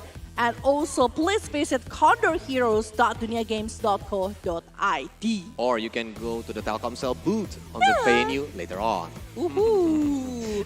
But I heard that actually we will be getting ready for a ban and peak pace right here from our first match between Lebanon along with Uzbekistan in this Earth stage for Dota 2. Wow, what kind of heroes they gonna pick, that they gonna ban, or even like what kind of combo that will be shown on the first match today. It's very interesting. We are gonna be waiting for that one. What kind of hero that they will prioritize over the others, or maybe they will be giving something else that maybe they're very confident with it. Because I do feel like if they are not really knowing each other, if they are picking overconfident hero that they are using, or more like comfortable hero that they usually use, I think like it's still gonna be very okay for it. Yeah, like if they are very confident about it, then definitely you are gonna be better for it. Yeah, because it can boost their self-esteem to be like played, because like of course they already played that hero more than maybe 1,000 games, so they can use it more freely, more like confident to play later on. So yep. And we're gonna see it on the ban and pick after like around in the near time. Yeah. Like banning 7 heroes is just pretty a lot coming from that one. But I do feel like Enigma, I don't know if they're gonna be still using the same thing like what Secret team doing in the international by taking over like maybe micro kind of heroes to be used inside of the opponent's jungle to try to steal over the neutral jungle and neutral creep right there from the side of the opponent. So if they are going for that one, I think like it's going to be a huge advantage, especially if they are having lead by based on the network. But we will be going directly into the bad and pick phase here to draft pick for the side of Lebanon along with Uzbekistan. Uzbekistan will be going for the Radiant side while Lebanon will be going, I think, for the Dire side? Yep. And we already see like Marcy, Lycan, and also the Morph is already banned by the Uzbekistan, and they already picked the Tuskar and the Shadowfin. Yeah, I think like Tuskar is just like a huge advantage. The ability with the snowball and everything is just gonna be having like very early rotation. And also like banning over the Marcy is actually reducing the same concept of the Tuskar itself. But on the other hand, we are seeing Tiny along with Crystal Maiden. Wow. I don't feel like Tiny is just like very versatile. You can put it in every kind of a role right there. You can put it as a carry, you can put it as a mid lane, or even into the support. Yeah, the flex on Tiny is very useful for their team, and especially when they the Tiny is combo with the Crystal Maiden, so the mana regeneration will be very useful for Tiny to spamming his skill like the Avalanche. Yeah. But Snapfire ban is actually like very unique coming from the side of Uzbekistan, but also Morphling. I do feel like Morphling is still like gonna be very strong to be picked, but banning over that one, it means that they have plenty of things that is ready from the side of them. But Broodmother, Viper, Punch, along with Monkey King from the side of Lebanon, showing a lot of things. But Enigma, the hero that you are expecting, is actually getting banned right there. So there will be no Enigma for this first match, no Black Hole, but I think they still have the AoE with using the requirement from the Shadowfin later on, and especially when the Snowball comes from Tuskar. I think it's gonna be a disaster team fight. Let's see. But one more hero before we're coming for another pick pace here from the side of Lebanon and Uzbekistan. Reserve time, they still have 2 minutes, but with the Crystal Maiden that will be going for the 5th position, I do feel like they still need CC or maybe Disable hero that can be picked from the side of Lebanon. If they are able to pick another versatile hero, flexible hero to be picked from the side of Lebanon, it's gonna be better rather than what they are having. And also gonna be a huge advantage since like what they're having is just like pretty much like that. But Undying is getting banned from the side of Lebanon. So there will be no zombies on the game 2 on the first match. And look, Pelajave. Yeah, another hero gonna be picked right here. I think like this AoE coming from the side of Lebanon is just like pretty much a lot. Dawnbreaker is just like so good from the side of Lebanon. The ability, again, it's just like the offlaner coming from the side of Lebanon. It's gonna be the Dawnbreaker itself. Well, the Tiny is still like gonna be very flexible. It can still go to the 4th position along with the carry and mid lane.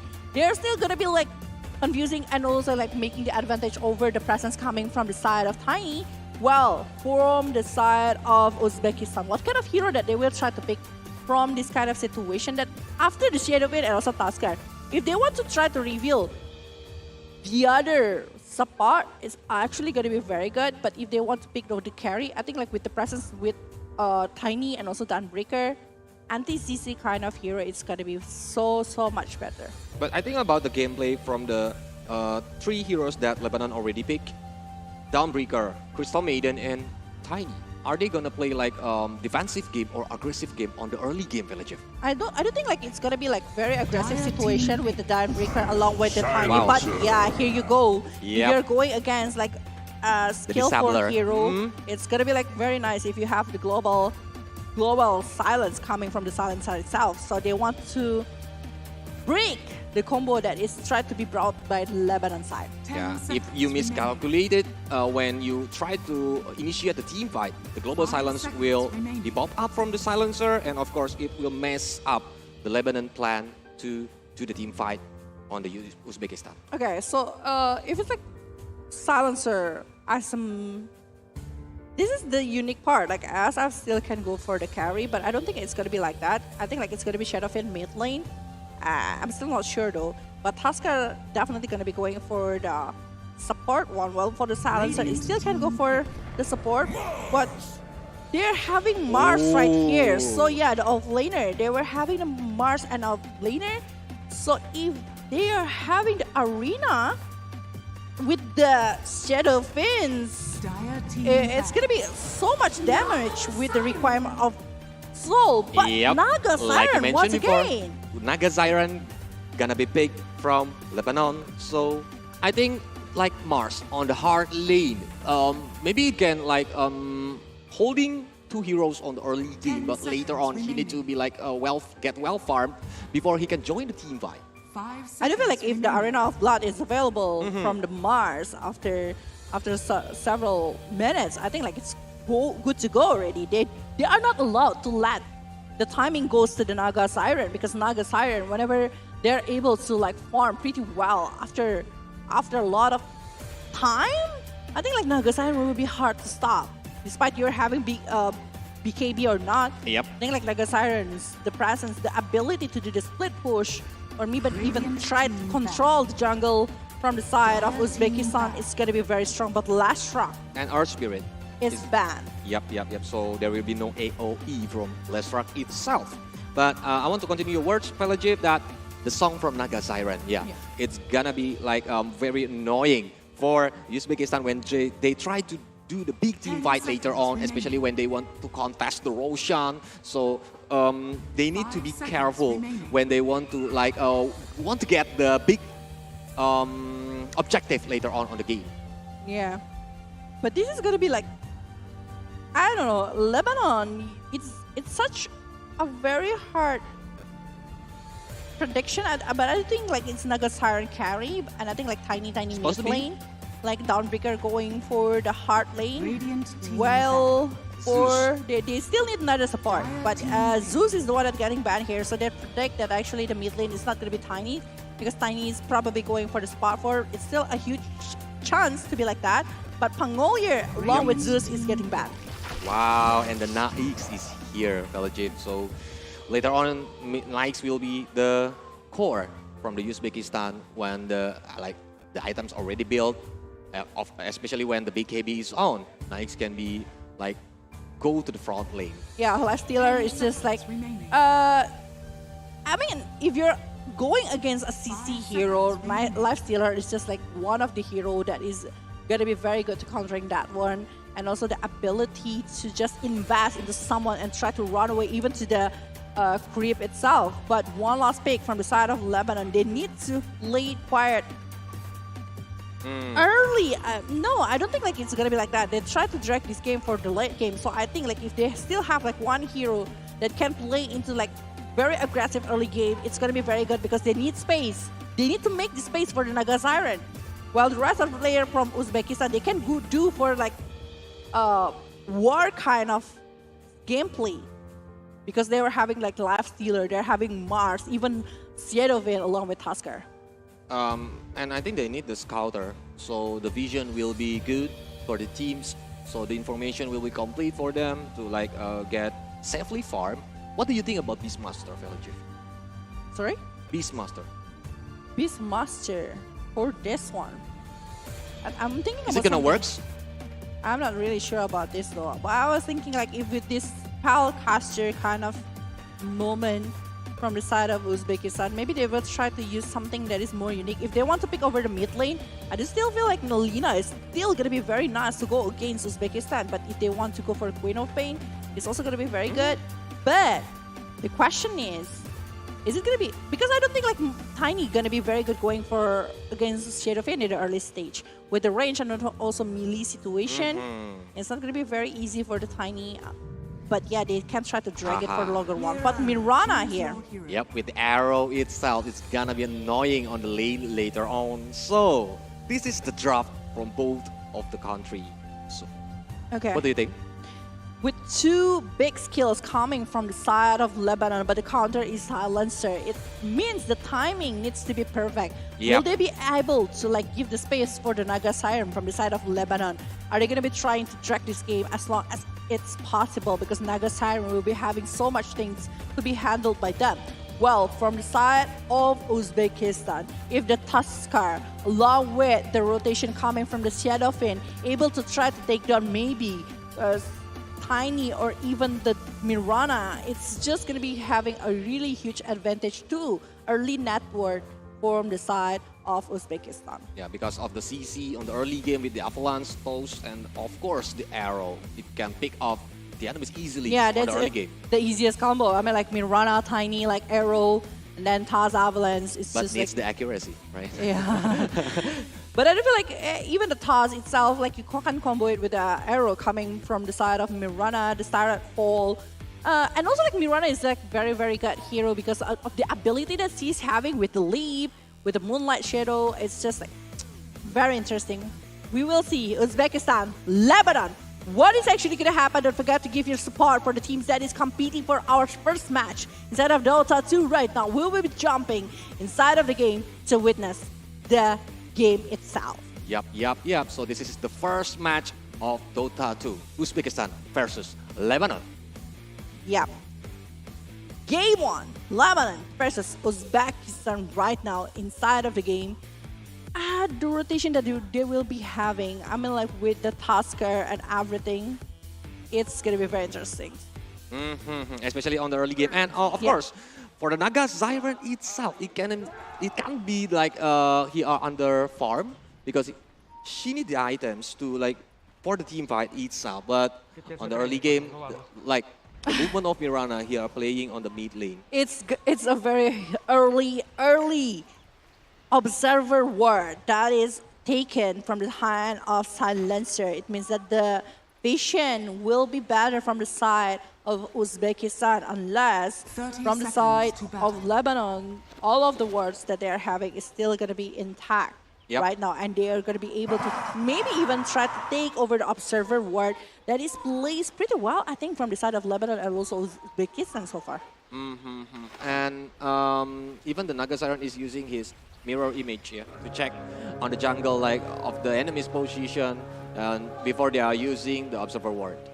But I don't think that they will be contesting for this one. Is it going to be like 2-4-2? And I think it is because there will be no other contest here. Yeah, 2-4-2, 2 from the side of Lebanon and 2 from the side of Uzbekistan. And Tiny mid lane going against this Shadowfin. I've mentioned it before. Like this Tiny needs to be more need to be more disciplined and like look at that one. Don't forget they have CM. They have the Crystal Maiden, so the mana regeneration, I think it's gonna be useful for Tiny to spam his skill on the early game. Yeah, for that one, definitely it's gonna be like that. But last hit, deny, if they are able to like stop the movement. But I don't think like Tiny will be having like deny so far because it's gonna be not easy for Tiny to do so. While for the Aristocrat, I think like if he's aiming so much soul on his hand, later the damage it's just gonna be very huge from the side of Uzbekistan. I don't know what kind of rotation they will try to do though. I mean with the Dusker on the side of the safe lane, I think. Yep. And it's gonna be like very tough from the side of Lebanon. Because it's still an early game, Balajev, but look on the silencer here. He's losing for the poking No, actually contest. the Tusker is going for the hard lane instead of the... On the bottom lane, but look, Atomic Flare right now got first blood by James. One movement, just like what we have talked before, like the ability from the side of Tusker in the safe lane is just like very, very huge. And they're changing the side right here while we are seeing Resu is actually like very confident. This Mars even one could try. I think it's still possible for them to try to take over the kill here while James doesn't have any mana. Yep, left. That's why it's very useful for Crystal Maiden on the early game. And like the CBS doesn't want to go back, but James, he doesn't want to give up. Still on the lane, trying to poking the enemies. Yeah, they will try to do that most of the time. But yeah, really good early advantage coming from the side of James here with the first blood on his hand. But in the mid lane, we are seeing that actually 2 movement happens right now. While the Tiny is not having like as much as last hit that is have by the side of Shadowfin. It's not too far though, the difference is just like still gonna be there. Well, we are seeing the Naga Siren is actually pretty struggling going against Mars right there. The difference is like pretty huge from the side of Naga Sirens, while we are seeing that actually from the side of Lifestealer, he's enjoying his farm in the side of top lane. yeah, the Tiny is holding his lane very good right now, like facing the Shadow Queen who are range hero.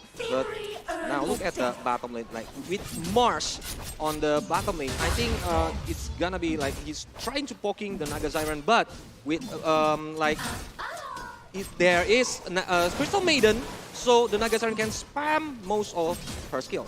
Yeah.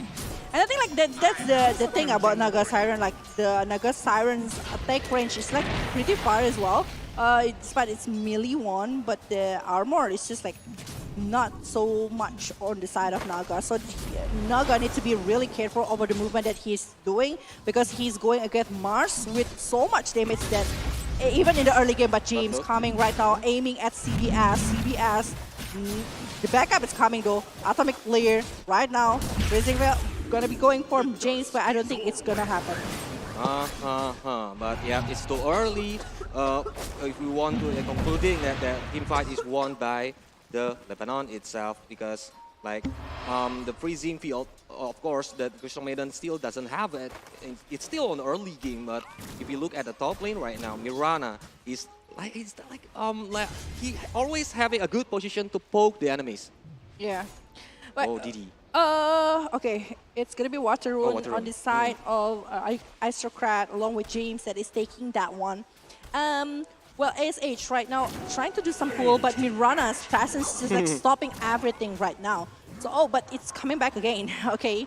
It's coming back again, so right now Mirana is the one that needs to be careful over the position because right now they are below like 50%.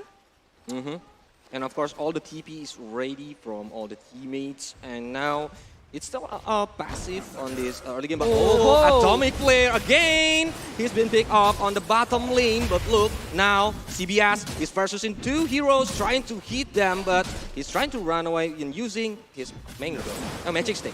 Yeah, I mean like it's Naga Siren, it's not gonna be like that instant, especially if all of the resource that you've been doing is stopping the Crystal Maiden. This Crystal Maiden is like being left behind by level and everything, and I think like the movement from Atomic Flare later needs to be, it's a good sacrifice, but if they're doing it too much, like Uzbekistan taking all over the condition, it's not gonna be really good. Yeah, because if they already got the gold, especially for Mars itself, the BKB it's on, and then yeah, he can join the team fight or even do the rotation. Maybe I'll go to the mid lane, but now Atomic Flare, now again, with one last couple more hits, it will go down, but he's still running away and using the potion. Yeah, the healing salve is already being used right there, but James now being slowed by everything that being had by the side of Crystal Maiden, while Resu, I think like CBS still having like so much fun over the movement, but Naga Siren, I think right now based on the last hit, it's not as we are predicting, because right now even the Naga Siren having a hard time to try to take something, but later if he's able to go to the jungle, it's gonna be different. But Toss Avalanche along with the arrow connected and Axin with Starfall able to secure another point, and this is the important player coming from the side of Uzbekistan because it's actually the mid laner. Of course, the Tiny needs the BKB and the Aghanim itself, so the Tiny can be more useful on the team fight. But look at the top lane right now. That Mint is facing a hard time to facing the escape. Yeah. Oh, even the Warlord's Punch is not there yet, but the Tusk are already making so much movement right now. So 2 for 2, the network is not too different one to another, but another leap coming to forward, and this is the second time Shadowfin is down. Not only that one, but also Tiny that is being blocked, and the presence. But there is this avalanche that is being used by this Tiny to stop the movement coming from Uzbekistan. It's still a good power spike, but now again CBS with a couple more hits trying to get chased by Resu and even getting taunted. But CBS is still strong. I think Atomic Flare is coming for the backup, but CBS is too low to back up following up the Atomic Flare initiation. There's no mana from the side of Resu. If there is, I think like the thing is like Resu is just trying to stick for a moment right there, but James will be down again. But on the exchange over the mid laner, it's a huge loss actually from the side of Lebanon. They're exchanging their mid lane for a support coming from the side of Uzbekistan. With like on target, Starfall is always getting his point kills. And now Aristocrat, he needs more time, more space to get him farm on the mid lane. Yeah, right now the difference is like pretty huge already, but Axen not able to even get close to the side of the Uzbekistan to try to steal over the Illusion Rune, but I don't think like it's gonna be like very important right now. They're gonna be waiting until the Mirana getting level 6. If the Mirana getting level 6, Moonlight Shadow is that, I think like the smoke will be happening from the side of Lebanon. They will try to seek somebody from the side of Uzbekistan, definitely. Yep, and of course, if the smoke is succeed, they can get 1 or more, or even 2 kills. But now they try to go to the mid lane, and even the Aristocrat is taken down again. Oh my god, this is not looking good. Like 3 times being taken down for Shadow Feint in the early situation when actually the heroes from the side of Uzbekistan is also like very good, but Vanish, Shadow right here from the side of Mirana. Will they try to pick off somebody from the side of Lebanon? But is it going to be like that? Because actually Rasul tried to get close to CBS, but James trying to hold himself, but it's Snowball going for the Atomic Flare. But there is this Starfall that is going to be used. No, it's not. There is not even a single. But the Arena of Blood is being open. Rasul needs to get out from this one, and he is able to survive along with James. But nice. The Tiny doesn't have the Blink Dagger yet, so he cannot jump in to try to get something. But Avalanche will be there, and Nance will be taking another point from the side of Lebanon. Even without the Blink Dagger, he wants to play bravely. He wants to chase the enemies. He doesn't want to waste the teammates' initiation on the bottom lane. So he got the 1 point kill. Okay. Lifestealer enjoying himself the highest net worth so far. Shadow Feint in the second place right now from the side of Uzbekistan. But Snowball going for Min. Ashard, it's gonna be open, but Min, I don't think that he will be able to run away from this one. Despite he's using the magic wand already to try to save himself. The network from the side of Lifestealer is just like growing farther and farther. Yep. Especially like he needs the items first, Pelagiv, and with the backup from his friends, so he can try to get 1 point kill on the last pick-off. Later on, if the Lifestealer already having the Skull Basher or even like more things to be used by him, I don't think like it's gonna be very easy. But the Naga Siren try to catch up over the gold, the difference over the network. I mean, like they are trying so hard over it. But the armlet is now been done by the side of Lifestealer. I don't know if they're gonna be trying to do something at this moment because the cooldown of the Shadow Moonlight, I think like still gonna be there from the side of Mirana. But if they are able to like using the Rasu with the Arena of Blood to try to maybe lock some players from the side of Lebanon, I think it's going to be very good. Yep. And the CPS right now, the Naga Siren is already built the power threat, so it can be more like you can choose to like maybe bulk up the HP or add more DPS for the Naga Siren, depends on the situation. But now the first tower on the top lane is destroyed by Escape. Yeah, the first tire right now, but Dawnbreaker almost going for the side of Escape here with the Lifestealer, but the armlet is still there though. I think like he's still very confident about that one, but I think there is going to be some rotation. Ishard, Avalanche, Snowball going, and also Requiem of Soul. Right now, Fear to the side of this Tiny, but there is another backup that is coming. Global Silence open. No one is actually able to do something, but Astrocat able to take Nance down on his hand. But good jumping in using the leap along with the Starfall, but Atomic Flare actually is going to be staying there. With the ice wall that we use and Walrus Punch even follow up by the Snowball. Now the Atomic Flare again and again is taken down. Even the arrow, when it's connected from the Mirana, he cannot follow up the initiation because the Mirana has low HP. Yeah, it's low HP right now. But another point. I thought like the opening is coming from the Lebanon side, right? Yeah. But I think like it's going to be something else. But Arena of Blood is being open. CBS is the one that is inside. Riptide is still not there yet. The illusion goes that fast. And CBS need to get back again. They're not giving the chance for this Naga to even farm on his own jungle. Yeah, they need to do that job because Naga, when get back, is very, very dangerous. But Walrus Punch is already taking down Atomic Player again. And now even the Ice Wall is on target, but Mirana still have the lead. Yeah, nice ice shards from the side of the Tusker here, but Axin. Yeah, the decision making over the movement is just like coming really good from the side of Uzbekistan right now. Lebanon is left behind.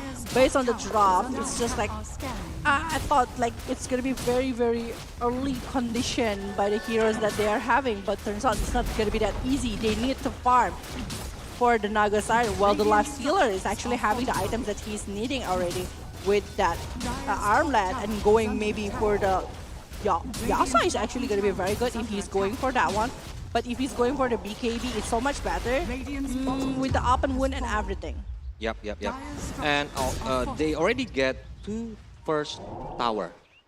So I think it's going to be useful for them to do more rotation or even invading the jungle. And using the smoke, maybe, to pick up. Even the network of this Mars is just like very huge. It's on the top of the list. Top 3 here. Top 3, but Dawnbreaker still want to get over this escape, but they just want to take the objective here. They just want to take the tower, which is not gonna be defended by the side of Uzbekistan, I think. From escape, he's running away using the open wound right here. And from the mid lane area, they want to do the mirroring here. They want to try to take it. I don't think that right now, Moonlight Shadow is open, Avalanche, Arena of Blood, every resources is being open, even the Song of the Siren, Naga, the arrow connecting to the Shadow Fin. What will happen about the Snowball is actually saving the rest of the player from the side of Uzbekistan. Is it going to be taking another power? Oh, Tiny. Is it going to be surviving from this one? The Avalanche is there, but the damage from the side of Uzbekistan is not enough. Last year just come with the open wound, and the rest of the player coming from Lebanon will be trying to go back, while Axin getting the double kill and maybe even aiming for the 3rd kill here for Escape. Yeah, because Escape is already taking too much damage from the tower itself. So, and then like Escape is alone versus 4 heroes. Even like the 4 heroes is already have low HP. He cannot like taking more damage if he want to like stay there. So it's gonna be better if he got back and then like waiting for another momentum. The replay, we can see that actually the moment that they are opening a lot of stuff, it's being saved by the Snowball, but the Requiem of Soul is just like not in really good position, whilst the Freezing Field from the Crystal Maiden is actually slowing the players coming from the side of Uzbekistan, and the Life Stealer is actually not in the position of war because he is far away. They thought that the resources that they are having is enough to get over the kill, but it's not. And Uzbekistan is getting more disadvantage from the position because they need to dive the first tower on the mid lane. That's why when like the song has been sung and then like the freezing field is being popped up, they need to like directly going back. Avalanche touch along with arrow. It's a non-stop stun right there. Connected one to each other, waiting for a perfect moment. Another takedown from Aristocrat. Like it's like 5 times, 6 times already that he's being picked off from the side of Shadowfane. It's getting harder for him, despite that he is still on the top of the network here, 2nd best. But the catch up that is being brought by the Naga Siren along with the Dawnbreaker. Remember, the longer the game, the better the network coming from the Naga Siren. And it's coming from 16 minutes already, and Rasu need to do something with the Arena of Blood. I do feel like the Arena of Blood previously was not used pretty well because no one is actually being kidnapped inside of the arena itself. Because of the song. Yeah, the Naga Siren is using the song, so he cannot do anything when the Arena of Blood have been popped out. But now, Mint is trying to run away. Resu is on there, waiting on the jungle, trying to hit him. And Mint is like versus 3 heroes, but the TP is cancelled. And now Mint is going to the trees and taken down. Yeah, good pick off, good rotation that is being done by the side of Uzbekistan right now. But I don't think like they need to do something about the tower. If they are able to secure another tower, the vision is going to be better for them because I do feel like from the side of Lebanon, they are going to be forcing so much at this rate, but the snowball is coming. They are aiming at nuns, which is not a really good option because we are actually seeing Atomic right now doing so much requirement of Sol in the very long range. But nuns will definitely be taken down along with Atomic Flare on the hand of Escape. Nuns is stuck on the Arena of Blood, even like the others teammates is like running away because they know it cannot be happen. They cannot like giving the enemies more of kill points, so they need to go back first.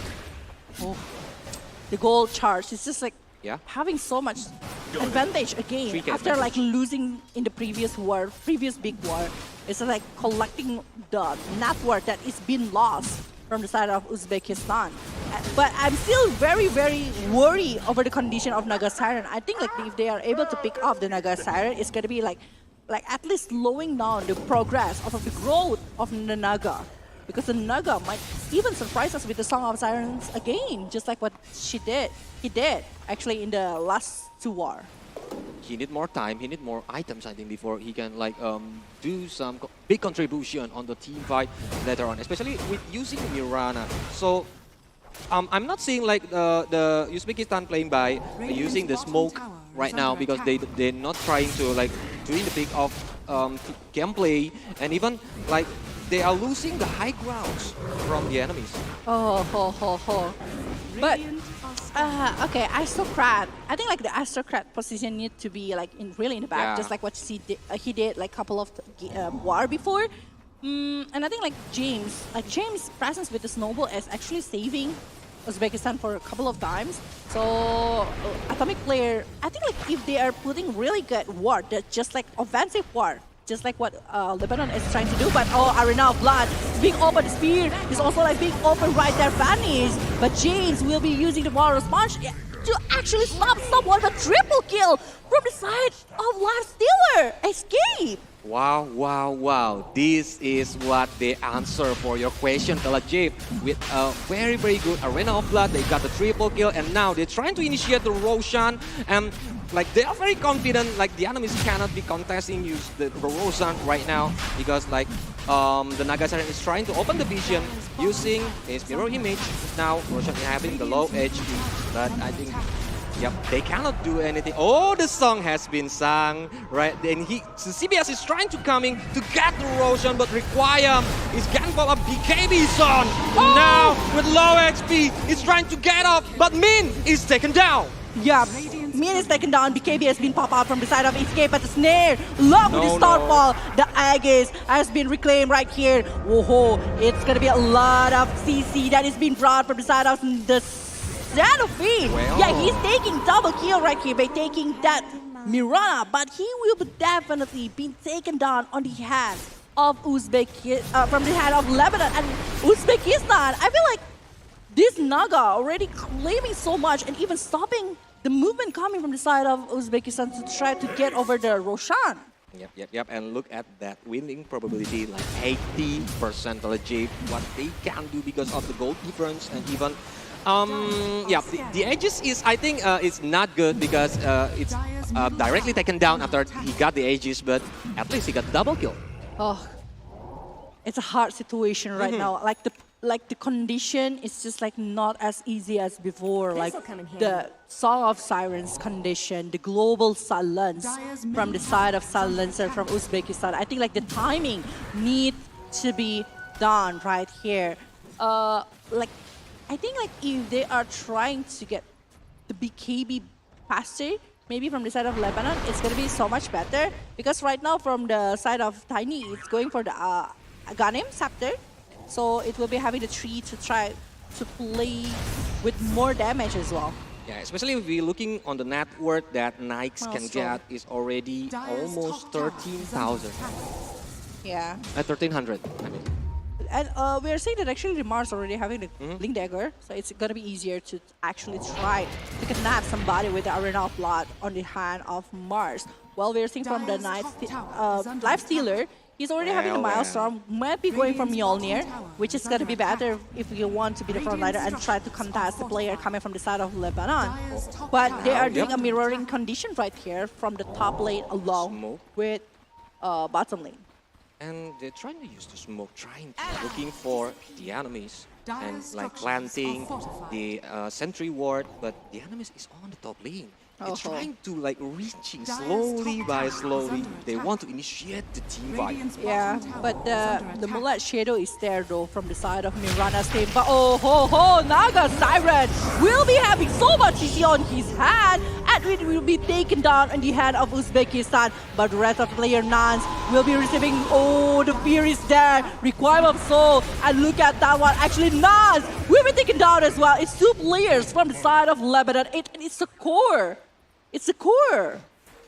Yep, it's a failed smoke, 2 heroes down, and now it's like the chance for Uzbekistan is trying to push on the tower. Yeah, but this movement that is given from the side of James is actually stopping the movement from Axin. Mirana is down. It's 13-21, and the network is on the hand of Uzbekistan with 8,000, 9,000 even network. I think it's too far, Felajev. So they need to like, I don't know what kind of strategy that they can use to facing like the hard time like this. Actually, they just need the combo with the Song of Siren along with maybe Freezing Field and maybe the Dawnbreaker's movement. If they are able to do that, I think with the fear and everything, it's going to be very hard for Uzbekistan. And also the targeting, if they are able to stop the Shadow Fin, and maybe even the Silencer. Silencer is the key because of the Global Silence, right? Yeah. If the Global Silence is not there, or maybe they are able to bait the Global Silence to be used, it's going to be so much better from the side of Lebanon to try to contest the movement coming from Uzbekistan. So the timing is the key here from the side of Lebanon. Oh, but in the bottom lane once again, right here, Mjolnir, Avalanche, try to get somebody from the side of the Lebanon. Mirana is down, and I think the Tiny will be down as well. Woohoo! But he's still going to be chasing for that one monster kill right here, 3 versus 2. But the Aristocrat using the Breaking Bar hit, the Snowball going to deep to the side of Lebanon. Yep, they are diving the base of the Lebanon right now and trying to escape on the bottom lane, but Requiem is enough to take down Axen on the bottom lane. A buyback coming from Crystal Maiden here. Will it be able to stop the movement from the side of Uzbekistan? They just want to bait the buyback, and after that they return. They don't want to contest it more because they're using so much resources for that one. But the thing is, they're using to BKB from this one. Even though that Mekons is already being popped at the side of Mirana, but Requiem of Soul is just gonna bursting so much, and he's diving into the side of Lebanon side, even with the Snowball that is saving so much from the side of Uzbekistan. The timing that he's using the Snowball is just like so very good one. Look now, like on the replay, the Asher is trying to like holding, but even the Escape is diving more on the base because he want to chase Nance to make Nance cannot go away. Like Atomic Flare is trying already using his Freezing Field, but I think like the Snowball itself, like Felajev mentioned before, it's very useful to save them. Yeah. And with that kind of hero, with that kind of presence, the Tusker is actually like doing a really good job here. But the Moonlight Shadow is gonna be pop again. But Naga Siren still do some farm, still trying. He's even going for I think for Taras here, going for Butter as well. So he wants to use some evasion along with more sustain later on for the big war. And the School Basher is here from the side of Last Dealer. I do mention it before. If School Basher is there from the side of Last Dealer, it might be harder from the side of Lebanon to actually handle it down. Especially if he finishes the School Basher into the Abyssal. But yeah, some smoke happens here from the side of Uzbekistan. They want to seek from the player of Lebanon, but I don't think that they were able to do that. But Snowball is there along with the invest pop from the Last Dealer. They're taking another point. Atomic Flare cannot running away, but now even the Arena of Blood has been popped up. Nance is alone, but GBS is coming to help him. The BKB is on. He's trying to hit more Nance with low HP, couple more hits, and now Nance is taken down. But he wants more. He wants to try to aim more. And look at the song. It's helping his friends right now. Yeah, the Song of Siren just to save one member here from the side of Lebanon, but he is the main target, Noble, jumping in. And I think it's been too much if he's going deep into the side of the high ground of Lebanon. But I don't feel like right now the life stealer is even harder to be taken down. Look at that one. How many BKB that is being have by the side of Uzbekistan? It's on the hand of life stealer. It's the hand of the State of Fate, and maybe later on the Tusker will be even using that one. Even Mars is also having the BKB. With 5-man BKB, I think the team fight gonna be messy. But now, while waiting Roshan, they're trying to like doing more pick off game, I think, with using more smokes. But yeah, they need to wait. They need to like healing their HP and mana too. But we are having that actually the gem is Yep. already being on the hand of Tusker. So if he is going to check over all of the observer ward, it's going to be very important. Like the observer ward, they are actually counting over all of the visions that can be brought by them. And I think with the Moonlight Shadow right now that is being opened from the side of Mirana, they want to seek something. Will they be able to do that? That is the biggest question right here. Who is going to be there? They are going to be aiming for. It's not like they having more advantage to do more pick off to the Uzbekistan right now. Even with Moonlight Shadow, maybe they want to just open their vision because Tusk already have the gem, so he will try to looking for the enemy's observer or even the sentry ward. So now they need to play defensively. They need to play carefully because like remember the song have like a long time of cooldown. So they need to be wise. Okay. But yeah, Roshan is up already. I think, yeah, so this is time if they are going for that one. If they are not losing the Aegis, I think it's going to be very good for them. And I don't think that the rest of the player coming from the side of Lebanon will try to contest this one. Uzbekistan will take the Roshan, will take the Aegis, and also the cheese here.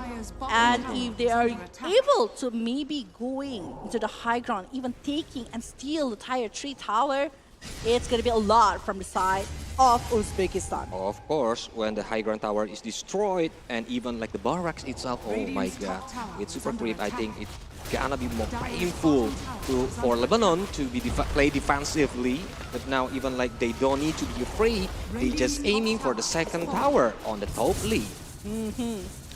All right. Right now, we can see that actually, look at the Naga Siren's illusion. He is actually stopping the progress of the creep here. He's trying to bind sometimes to not letting Uzbekistan going up. But look at that one, actually, Arena of Blood going for Mirana. Mirana is down, one is down, but the Snowball is actually going for the Tiny. The Tiny won't be able to handle all of the damage that is given, and it's dominating to the Aristocrat. Even the 45 have been pulled up. Now Escape, Aristocrat, and James. They are trying the high ground tower on the top lane, and even the barrack itself is. They want to like destroy it. To even like the Water Sponge. Even they going in front. Atomic Flare cannot go anywhere because the Ice Shard. Atomic Flare is taken down, and I think it's the chance for them to end this game on the 30 minutes.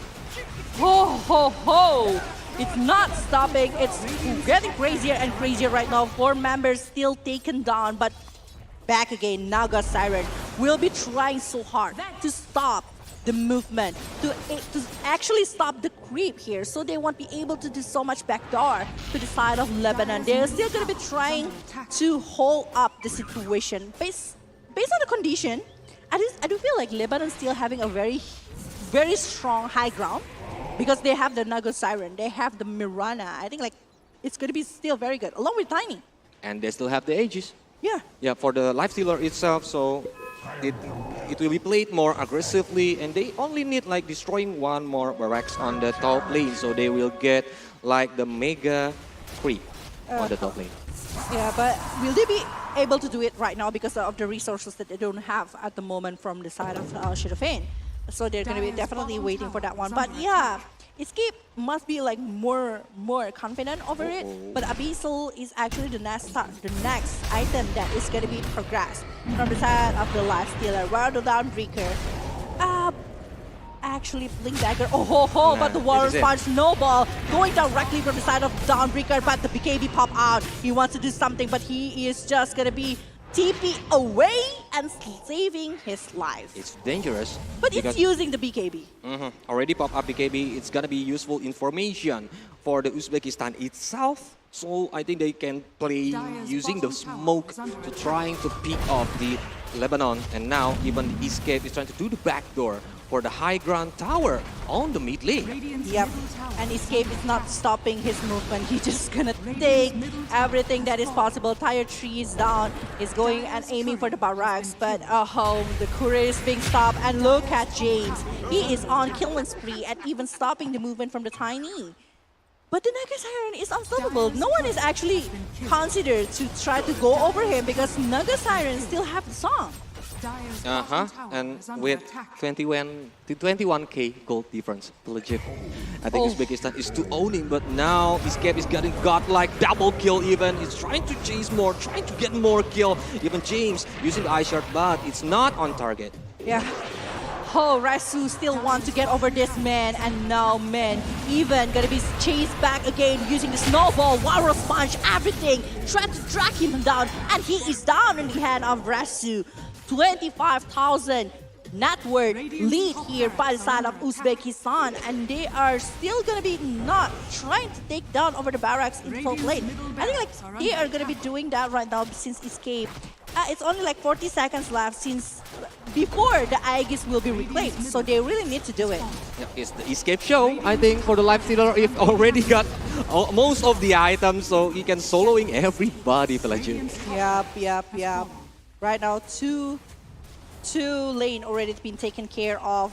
Escape still gonna be handling the last of couple of seconds here. But the mid lane we're seeing that actually the Naga Siren is gonna be chased down, and I think it's not gonna be able to survive the condition. It's 64 seconds for the Naga Siren with no buyback. It's 4 versus 5, and the Aegis will be reclaimed here. Escape will still try to hold and try to take over the Tier 3 in the bottom lane. Yep. They are still cannot aiming for the Barak right now, but they can move again, do the rotation again, waiting for the enemies getting picked off one by one, fella. I think like if the Life Stealer's HP is full again, they can try to go on the war. Since like there's still 30 seconds for the Naga Siren, they really need to take this advantage. Because if the Naga Siren is back and the Song of Siren is there, if they're not able to actually handle it, the situation, they are not having the answers for the Song of Siren, it's going to be very hard. But they're not. They're just going to be taking the outpost here from the bottom side. While for the rest of the player from Lebanon, going to be trying to handle the high ground. Especially if Escape is getting its HP full again, Escape can go wild, Pelagiv. So he can maybe like trying to do the setup with his friends to pick off the enemies. And later, if he got like 2 or 3 more heroes, maybe this game will be a very, very hard game. Even like there's no chance for the Lebanon team. Yeah, Roshan may appear in the less than 2 minutes, but it also can be having like random time, like 5 minutes, random time. But yeah, based on the items right now, Heart of Taras might be one of the things that is being aimed by the Life Stealer side. So Life Stealer, I mean like right now it's very hard to take down Life Stealer, but it's gonna be harder later on with the Mjolnir, Armblad, and also like Skull Basher. I don't feel like no one's actually trying to contest this one because it's just not going to be very easy. And the refresher arc actually from the side of Mars. So 2 Arena of Blood might be popped. Is it gonna be good on the team fight with Arena of Blood in this kind of condition? Because like Escape is already too strong. He's trying to go forward, and now the Arena of Blood is going to go up but it's being taken down. Aristocrat is hitting more on the front and requirement is cancelled using his avalanche and toss. But like the Beer is getting on for the Naga Sirens trying to run away, but Aristocrat is coming. He's trying to hit more on the front line. The song is not because he's not a triple kill. He's on an ultra kill even for the Escape itself. Only they need to take down 3 more heroes because they got buyback. Oh my god, 3 buybacks right now, and oh no, CBS ensnaring over the Shadow Fiend. Snellball trying to save him, but it's not that easy, James. Using the Ice Shard to try to stop the movement coming from the side of Naga Siren. Oh, the arrow even coming, but CBS is just like looking pretty strong right here. Nance taking and punishing over the silencer, but CBS again using the Riptide, but the damage that is given from the side of Escape is just so huge, and he still wants for more, aiming for the Tiny. Walrus Punch is being opened, but what will happen to the Tiny? The Tiny is done without any buyback for another 7 minutes. Yup. Even Aixen right now, he cannot run away because he's getting chased by 2 heroes, and Walrus Punch is heading up. Escape is already trying to get the last tower from the team Lebanon. It might be GG at this rate. It might be GG. Look at that one last tower before the Ancient here. Will they be able to defend the Ancient freezing field? But the damage coming from Mars is just so huge. Walrus Punch one more time. Dawnbreaker tried to stop the movement from the Mega Creep, but it's just too much to handle. Mean will not be able to run away from the Arena of Blood and Global Silence even being used. Then this is GG from the side of Uzbekistan. So the Uzbekistan itself will get 1 point on the first match. What an amazing performance that is being shown by Uzbekistan. Escape is a monster at this rate. He is able to actually taking so much. It's Ultra Creel, it's not Rampage yet, but still he is showing his performance with the Life Stealer. And it's just like, even the player coming from Lebanon unable to actually do so much, but the Tusker, since the early game, is actually giving so much advantage, and the laning situation, like the safe lanes condition from the side of Uzbekistan, is just like, I'm not gonna say it's easier, but they control the safe lane so much better, and Naga Siren, they know that the Naga Siren will be the problem from the side of Uzbekistan, from the Lebanon side. That's why they're stopping the progress of the Naga Siren. They're stopping the growth to be like so big from the side of Lebanon itself. Yeah, even like when the Arena of Blood is GG for the side of Uzbekistan. Yep. But like we already mentioned before, it still have time for Lebanon to get more points and for Uzbekistan too. So I think we can't wait to see what kind of gameplay or strategy they want to use later on the next match. Yeah. I really want to see what is actually going to happen, but this is the MVP for this one. It's actually 20-0-11. Of course. 20-0-11. We haven't seen it actually how many KDA that they are having, but it's 20-0-11 for this Escape with the Life Stealer. This is the Escape Show. This is the Escape Show, yeah, with the Monkey King Bar, Satanic, with the Mjolnir. Oh, it's just like so much thing, and also the GPM 831. This is the scoreboard. We can see that actually CBS at first that he's getting 2 kills, 7 assists, but Atomic Flare getting picked off that much, even for Nance as well. Like they're having so much hard time because of the presence that is being brought by James and Resu. Not forgetting Escape that always been there though. Yeah, especially when Resu already got his refresher orb, so he can use the double Arena of Blood. Even like Aristocrat already have the refresher orb too, so double required. Combo. Oh my god. Heavy for this one. Uzbekistan is one of the strong team here to be contested for this one. I really want to see more coming from Lebanon and also Uzbekistan. But not only that, because in the second match of the day, it's another group stage match. It's gonna be like Poland going against Bulgaria. Yep. So we just done our first match, but we still have another 7. Yeah, we have 7 match for today for Dota 2 in the earth stage of IESF Bali 14 World Esports Championship 2022. But definitely this event brought to you by our main sponsor, Coleus, which is going to be the GHL group here, and also sponsored by GHL Auto, Nisapay, DIS, Good and Crypto, Taiwan Excellence, Pertamina, Hydro Coco, and also official telco partner, Telkomsel. Yep, and official smartphone partner is Samsung Galaxy A series, and official logistic partner, Central Cargo. Internet service provider partner, IndiHome, and the travel management partner, HIN. Hotel partner is Episode Hotel and Merusaka Hotel.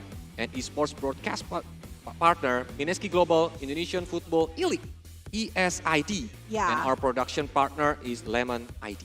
And also our media partner here with Trans7, Detikcom, Esports.id, Video.com, Dunia Games, Dance TV, Dance Play, Merah Putih, Bola Score, and also Kami Bijak. Thank you so much for sponsoring this event. And we are seeing that actually here, with all of the things that happen right now, Coleus, like I know, like moving is not a very easy thing to do, right? Yep. And it's just like giving so much thing. And Central Cargo is actually present as a solution for goods delivery service. Yep, because they are serving the delivery of goods both by air, land, and sea. Yeah. So door-to-door service. Yeah, it's door-to-door service. That's what we need. We don't need to be worried where is the item going to be going or everything. And you can just download the application to actually ask them to pick up the items. And deliver it. And deliver it, to be honest. And the Central Cargo application is on the App Store and also Google Play Store. So download it right now. Yep. And later on, like we already mentioned before, there will be the second match. What kind of match that we can't wait to see, Villager? I think like, despite of the patches that are happening, the heroes that is been using just like the previous big event, such as TI, is still going to be there. And that's what we are seeing that actually with the pick that is coming from the Tusker, from the Lifestealer. It's just like being so much. But later on, I want to see if they are exploring more into the drafting, or are they going to try something new, or more into the comfortable pick. I want to see Invoker. I want to see in a lot of things. Or maybe they don't want to reveal the wild card first because they want to use everything that is... They want to keep it. Yeah, they want to keep it. For the main event, I think. Yeah. But it's still a high possibility like that. But yeah, if the condition is right, I think they are not afraid to use it. Like, for example, maybe Cardell will be shown. Oh, Sniper. I think like Sniper is just going to be very good if they don't have any dive-in hero. Yeah. If they don't have it. But I was like missing Primal Beast in the previous game. Where's Primal Beast, bro? I want to see it, bro. I want to see Primal Beast because it's one of the good hero to be picked. Yeah, I wonder though. But yeah, before we're going, I think like we are going to be waiting for our second match later on, which is going to be Poland and also Bulgaria. This is a new thing. And they are having advantage because they watch, I think, the previous match that is happening, Uzbekistan versus Lebanon, which is going to be like giving them so much information for the group stage and maybe the play-ins later on. Yeah, especially like 2 days ago, the patch is on, so maybe they can see like what kind of heroes that maybe will be useful on this kind of patch. And so, like we already mentioned before, we're gonna have like 7 more match for today. So for you who are staying around Bali, still stay at home, you can come to the venue, to the Merusaka Hotel, Nusa Dua. Yeah, but before we're going for the second match, we definitely gonna be ready for seeing Darius Drew or Brenda Kwan that is gonna be ready on the Earth stage. What is actually they're gonna say about this one and what they feel about the first match? Can we ask, where's Brenda and Darius? Are you guys ready for this one? Brenda and Darius! I think they are ready. Please take it away!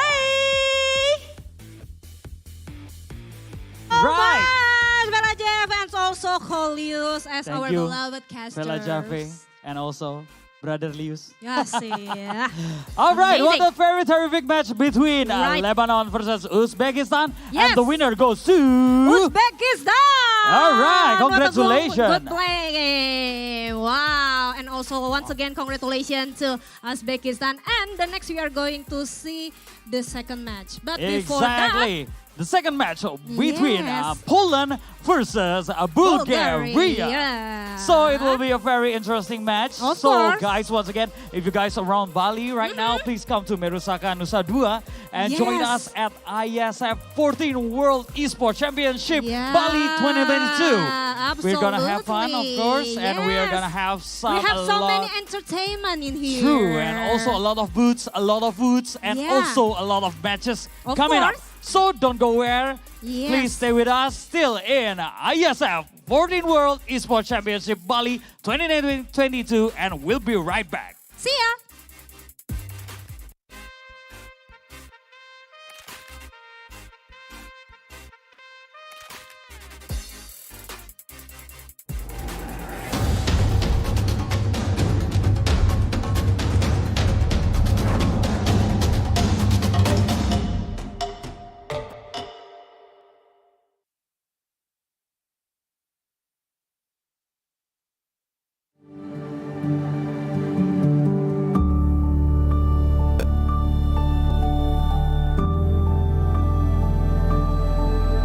All it takes is one dream.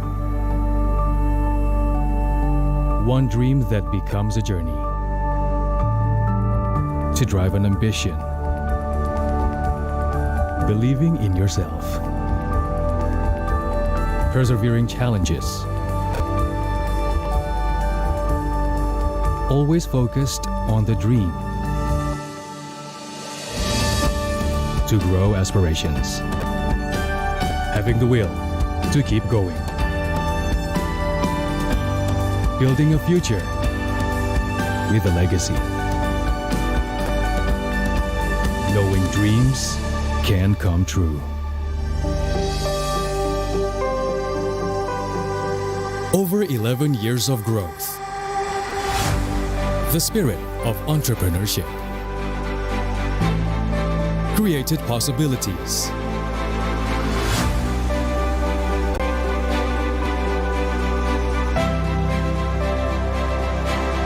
Realized new potentials.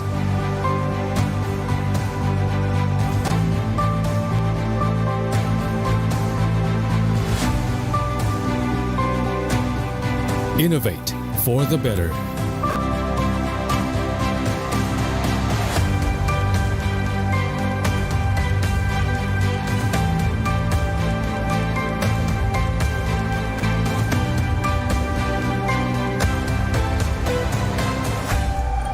Expand horizons.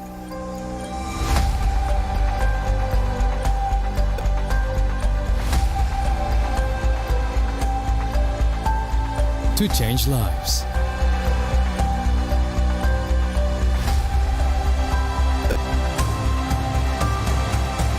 To connect new ideas. To explore new grounds.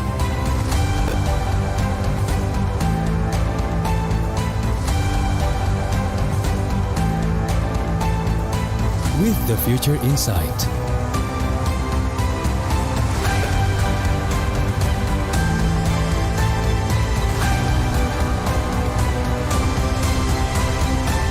Together.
Get Galaxy A33 5G.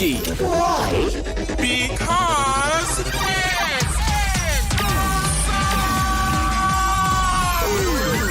Galaxy A33 5G with awesome processor. Buy now. Get Galaxy A53 5G. Why? Because this is smooth. Galaxy A53 5G with awesome smooth display. Buy now.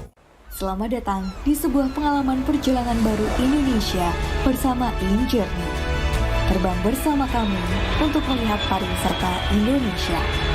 Sirkuit internasional, bentang alam, ragam atraksi budaya, produk lokal asli Indonesia, warisan budaya, keamanan dan kenyamanan.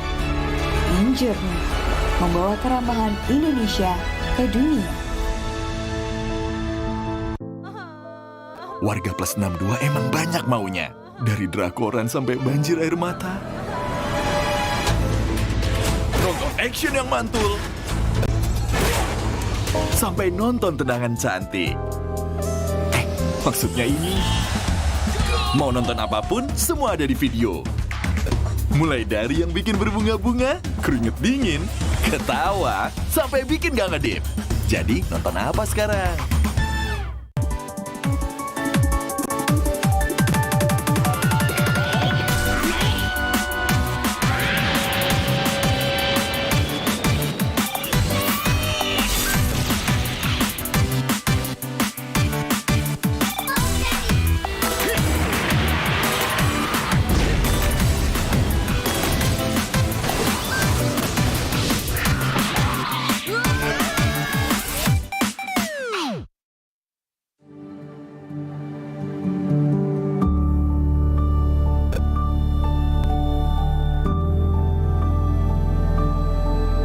All it takes is one dream. One dream that becomes a journey. To drive an ambition. Believing in yourself. Persevering challenges. Always focused on the dream. To grow aspirations. Having the will to keep going. Building a future with a legacy. Knowing dreams can come true. Over 11 years of growth. The spirit of entrepreneurship. Created possibilities.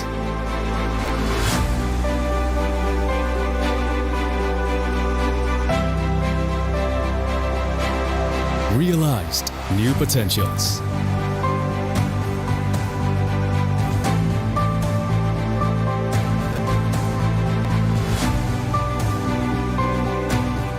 Innovate for the better.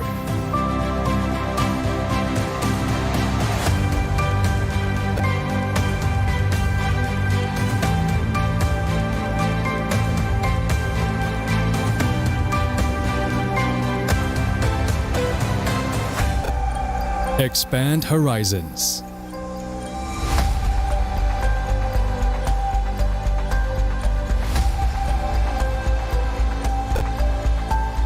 To change lives.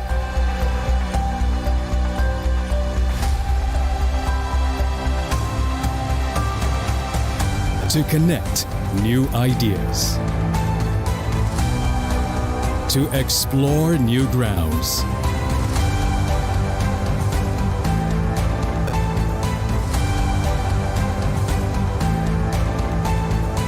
With the future in sight.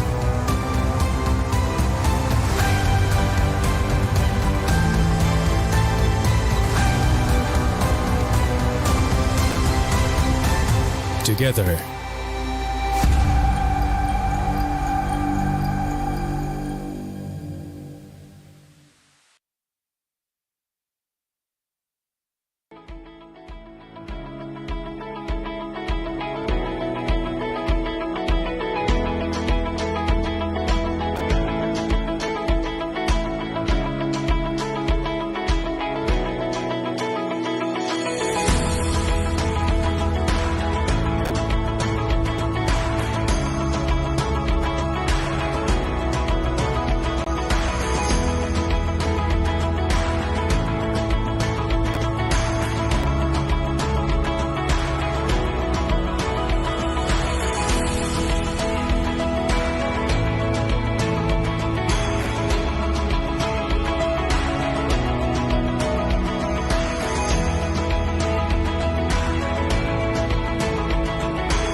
Get Galaxy A33 5G. Why? Because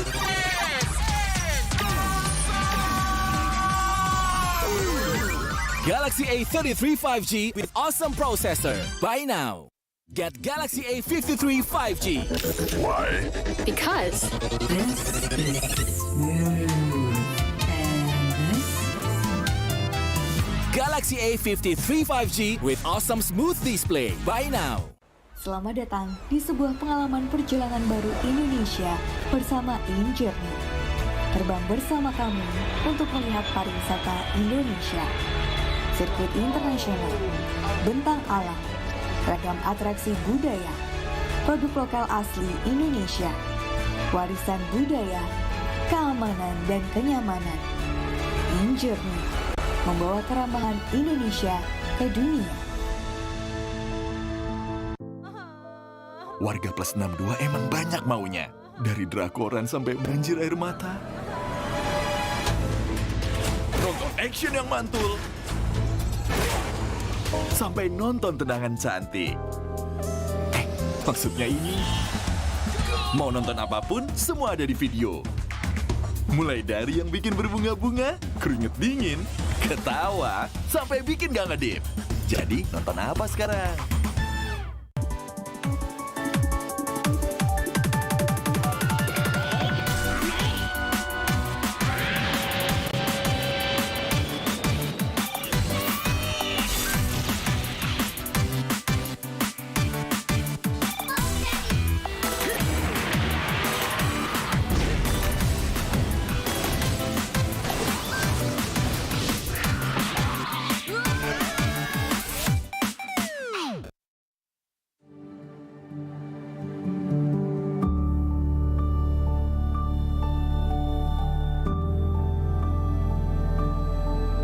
All it takes is one dream. One dream that becomes a journey. To drive an ambition. Believing in yourself. Persevering challenges. Always focused on the dream. To grow aspirations.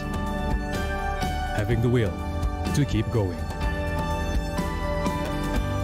Building a future with a legacy. Knowing dreams can come true. Over 11 years of growth. The spirit of entrepreneurship. Created possibilities.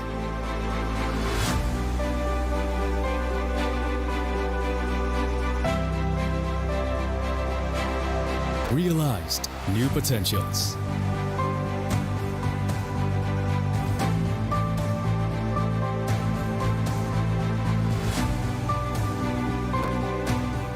Innovate for the better.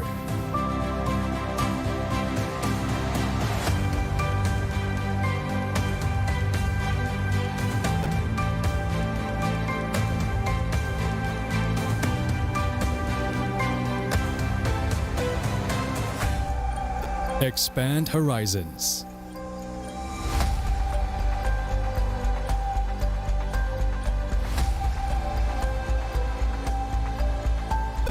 To change lives.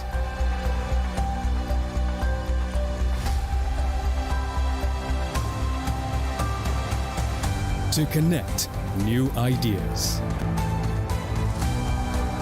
To explore new grounds.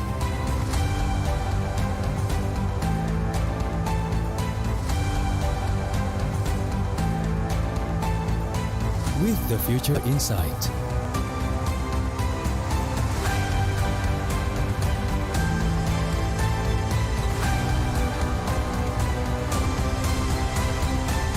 Together.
Get Galaxy A33 5G. Why? Because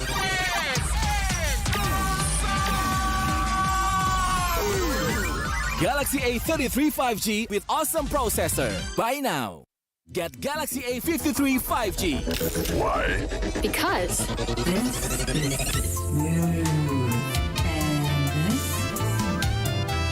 Galaxy A53 5G with awesome smooth display. Buy now.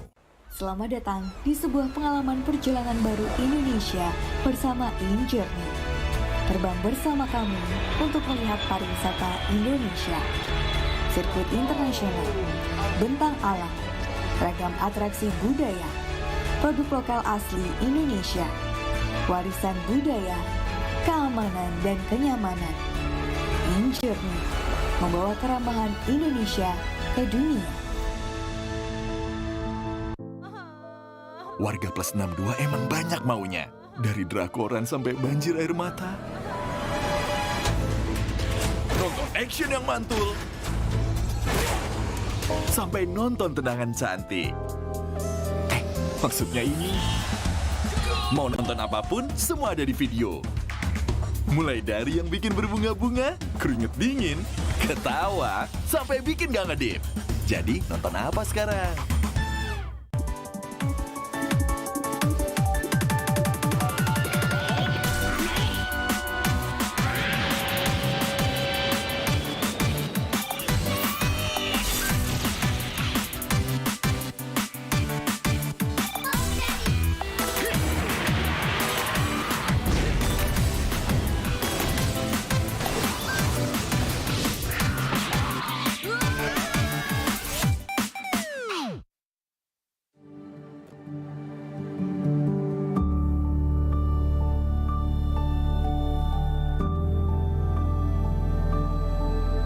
All it takes is one dream.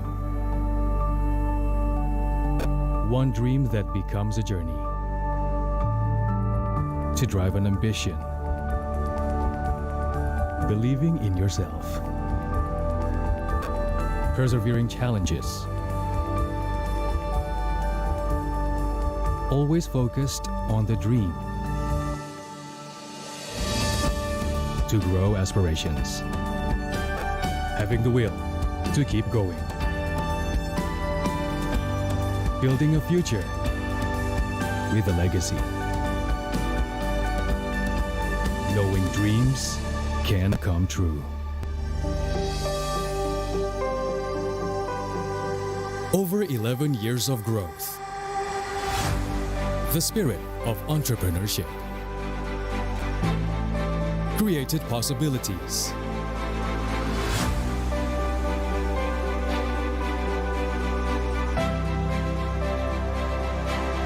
Realized new potentials.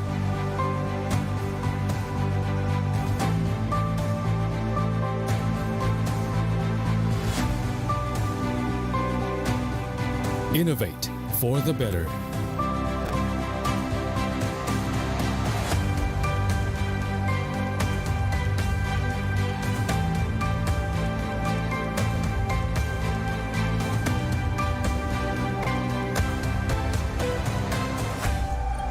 Expand horizons.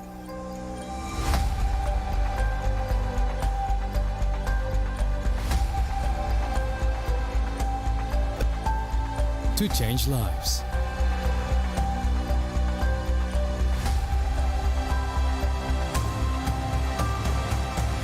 To connect new ideas. To explore new grounds.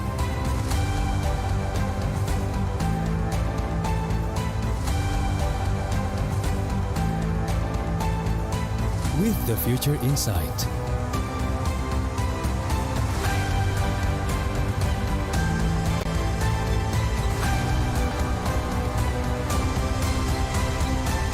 Together.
Get Galaxy A33 5G. Why? Because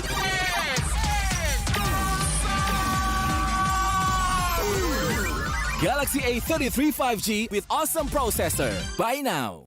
Get Galaxy A...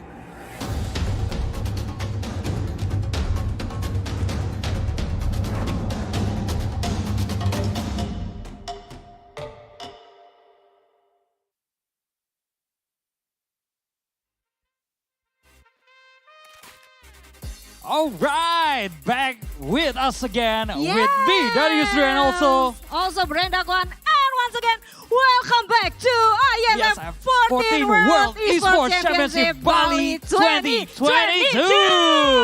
Give a big round of applause to us all. Thank you so much. All right, we're still on the Earth stage and we're gonna have another Dota 2 match, of Yes, course. and don't forget, this is the largest outdoor esports competition in Southeast Asia, Drew. Exactly. So before we have a previous match between Lebanon versus Team Uzbekistan. Yes, and the winner for the first match is Uzbekistan. True. So next we will have a match between Team Poland versus Team Bulgaria.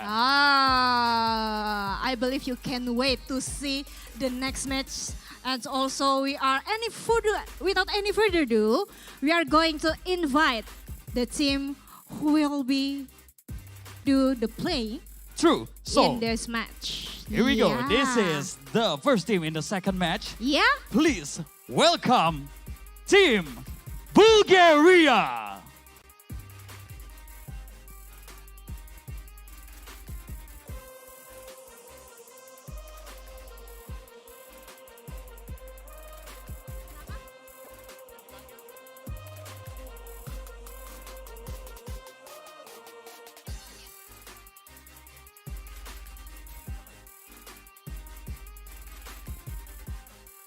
So once again, please welcome Team Bulgaria. We're still waiting for Team Bulgaria. Okay, they're already inside the box, so they're already ready to have the match. So let's welcome the second team. And please welcome, give big round of applause to Team Poland! Yay!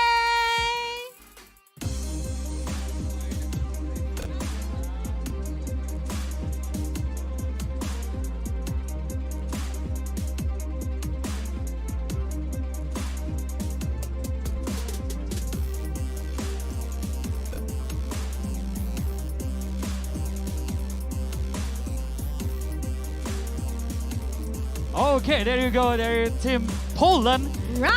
And they are going to have a battle between Team Bulgaria, of course. Right. And So, now, we will accompany by our caster, our great caster. We already have Anonym and also Brother Lius. Yeah. Still Brother Lius. Are you guys are ready? you ready, guys? Of Are you course. guys ready? All And right. please catch the mic to our caster. Take it away.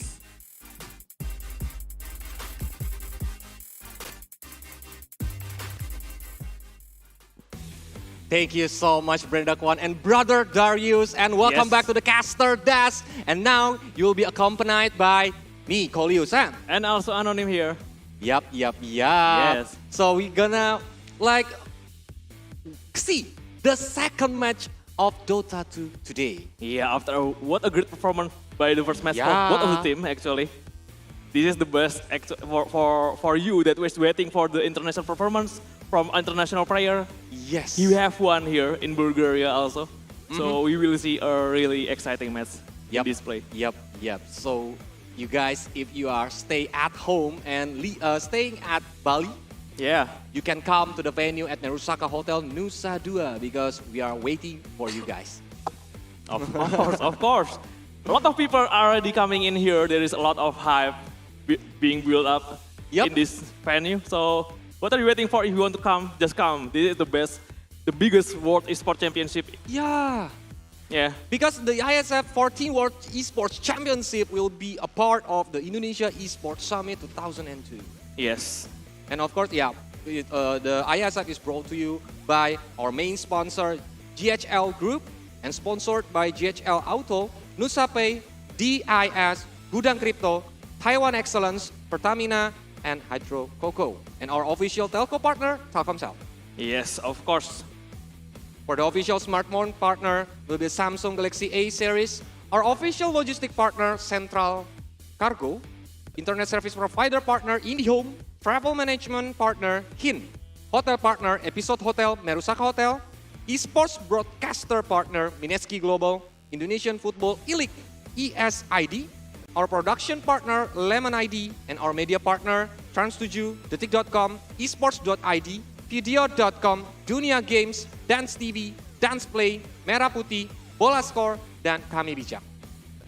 Yes, we are official telco operator partner Telkomsel here. If you are looking for amazing fun game, let me tell you, there's the game, The Return of Condor Heroes, interesting gameplay and 1,000 characters that will you like it in this game also.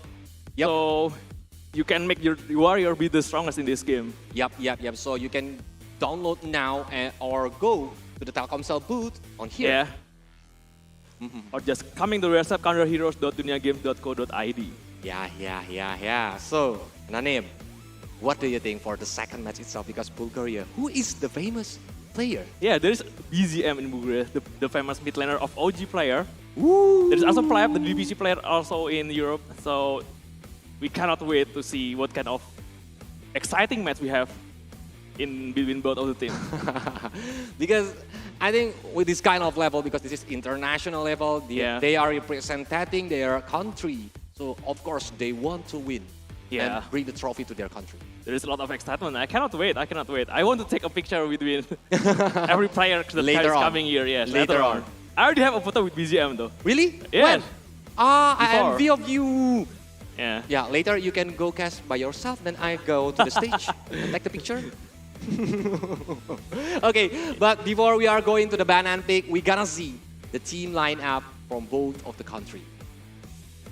What do you think, Anonim? Are you ready? So yeah, this is the team lineup for Polandia. There is Exotic Deer. Oh, I know this one. Eken, Molex, Jacob, Krust. So pretty decent lineup, pretty strong lineup also coming from Polandia. Yep. Because they have Exotic Deer, Eken, Molex, Jacob, and Krust HK. And then later on, we're gonna see it from the Bulgaria. Potslat, Mastermind, Pleb, BZM, and Ladzoya. Yeah. One of the strongest team maybe in this tournament. I expect them to do really good in this tournament. Of course, so, Indonesia is strong too. Yeah, and you know, Indonesia have the best lineup. Yes. Every DPC player, every tier 1 player. It's like the dream team. Yeah, it's a dream team for Indonesia. Yep. So we need to stay respect for all of the countries, and I think we're gonna see what kind of strategy or what kind of meta they want to use on the match. Especially in these new patch. Maybe every team is just still trying to experiment, just trying to figure out the meta right now. A lot of change happening, so maybe we will see a lot of new hero in this game. Yep. So we gonna predict what happened for the match 2. For me, maybe a little bit biased, but because of there is a famous player for the Bulgaria, I think Bulgaria gonna be strong. Yeah. I expect them to be really strong also. It's really tough to choose though. It's really tough to choose because Polandia EXO have a really strong player. Yeah, of course. But I don't know. We haven't seen a lot of international matches between country, right?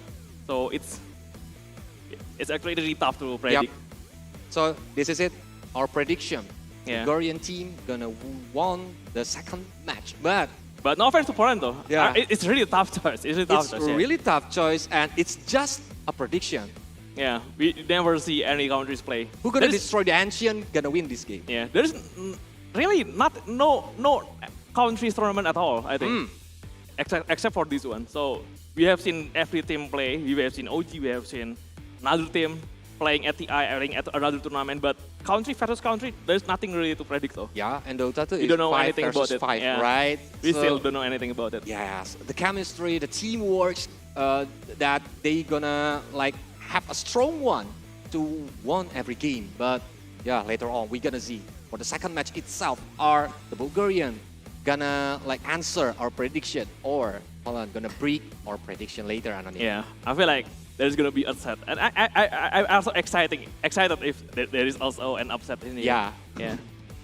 But yeah, if we're talking about the signature hero for the famous player.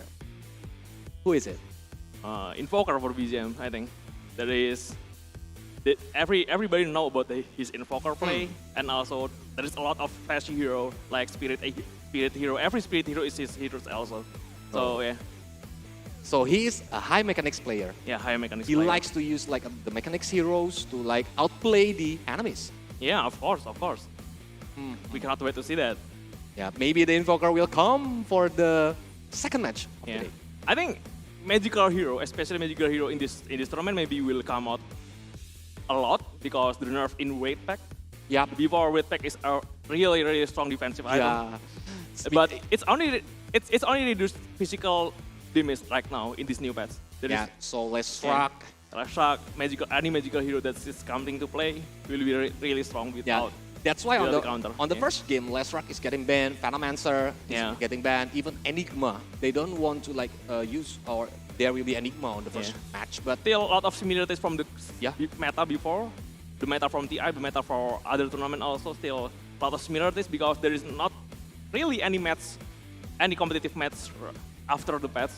But we will see that the meta will also evolve during the tournament, I think. Yeah, but I can't wait for like seeing Marcy later on the game because Marcy is getting nerfed in the last match, right? Yeah, she is getting What kind of nerf? The range from the jumping rebound and also the ultimate, I think the lifesteal from sidekick. But I think Marcy will still be able to play really strong, still a strong hero. Strong. Yeah.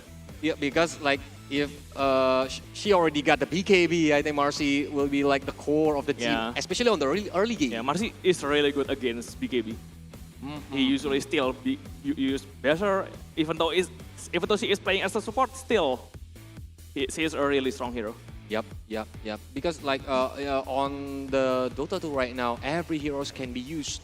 Depends on the situation, condition, and even the strategy that the teams want to use. Depends on the combo, depends on the enemies, I think. So because there's a lot of possibilities. Yeah. Even like if we are looking at the drop, maybe the B team is looking more stronger, but when the A team is like building the items very wisely, they can win the game. Yeah, of course. There is also an interesting way to build an item. Every hero, every player have their own preference. So there is no one best way to win the game. Okay, so Anonym, if I'm being a netizen and I'm asking you, like, is there any tips for building the items on Dota 2 right now? There is not really any, because every item will work depends on the way you want it to work. You need to communicate with your team. You need to see what kind of enemy you are facing. So yeah, there is a lot of possible item that you will build. Okay, so take notes. Don't build the. I mean, no single item is actually playable for every match. Yeah, you need to understand. Maybe except BKB. Maybe BKB is really useful. And use your BKB wisely.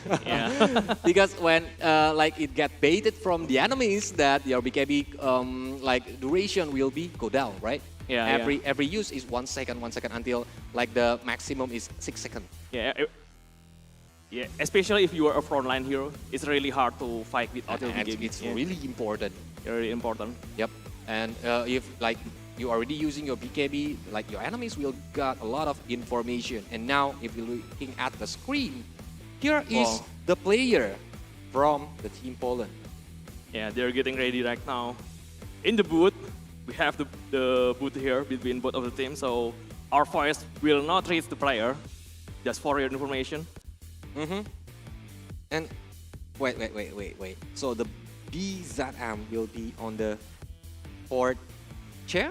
Where is it? Because it's like having each other on the cam, so I cannot see the face. There it is. Yeah. And if you are looking from the outside, it's the Team Poland booth, and the Bulgaria will be on the right booth. Yeah. Poland is on the left, Bulgaria is on the left on your screen right now. They're still preparing for the setup, the key maybe. Look at the eye of the tiger. Like Team Poland, like they are trying to win the game. They are ready for the match. Maybe they hear us. Everybody expect Bulgaria to win. I will prove you. Yeah, I will prove it. I will prove it to you guys that we are strong. We can win this game, but we don't know the result. still, because like anything can happen on Dota 2. Even like the strongest team, the favorite team, the most favorite team, still can be lose. Yeah, there is no certain fight in Dota. Maybe maybe high probability fight, but no certain fight. There is always chance to, you know. Yeah, like turn back the momentum, or even like the counter setup. We don't know. We don't know. Yeah. Even like every heroes have the unique abilities, right? Yeah. So if they are using on the right momentum, I think they can still like doing some magic on the in-game. Yeah. So later on, we're gonna see on the match 2 before we are preparing the ban and pick right now.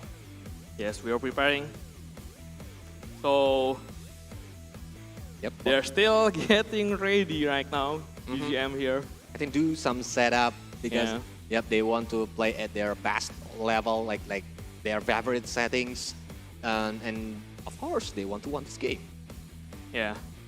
But yeah, I want to like tell for the audience who are still stay at home. If you are live around Bali, you can come to the Nusa Dua Merusaka Hotel, and you can buy a ticket from the ticket box outside.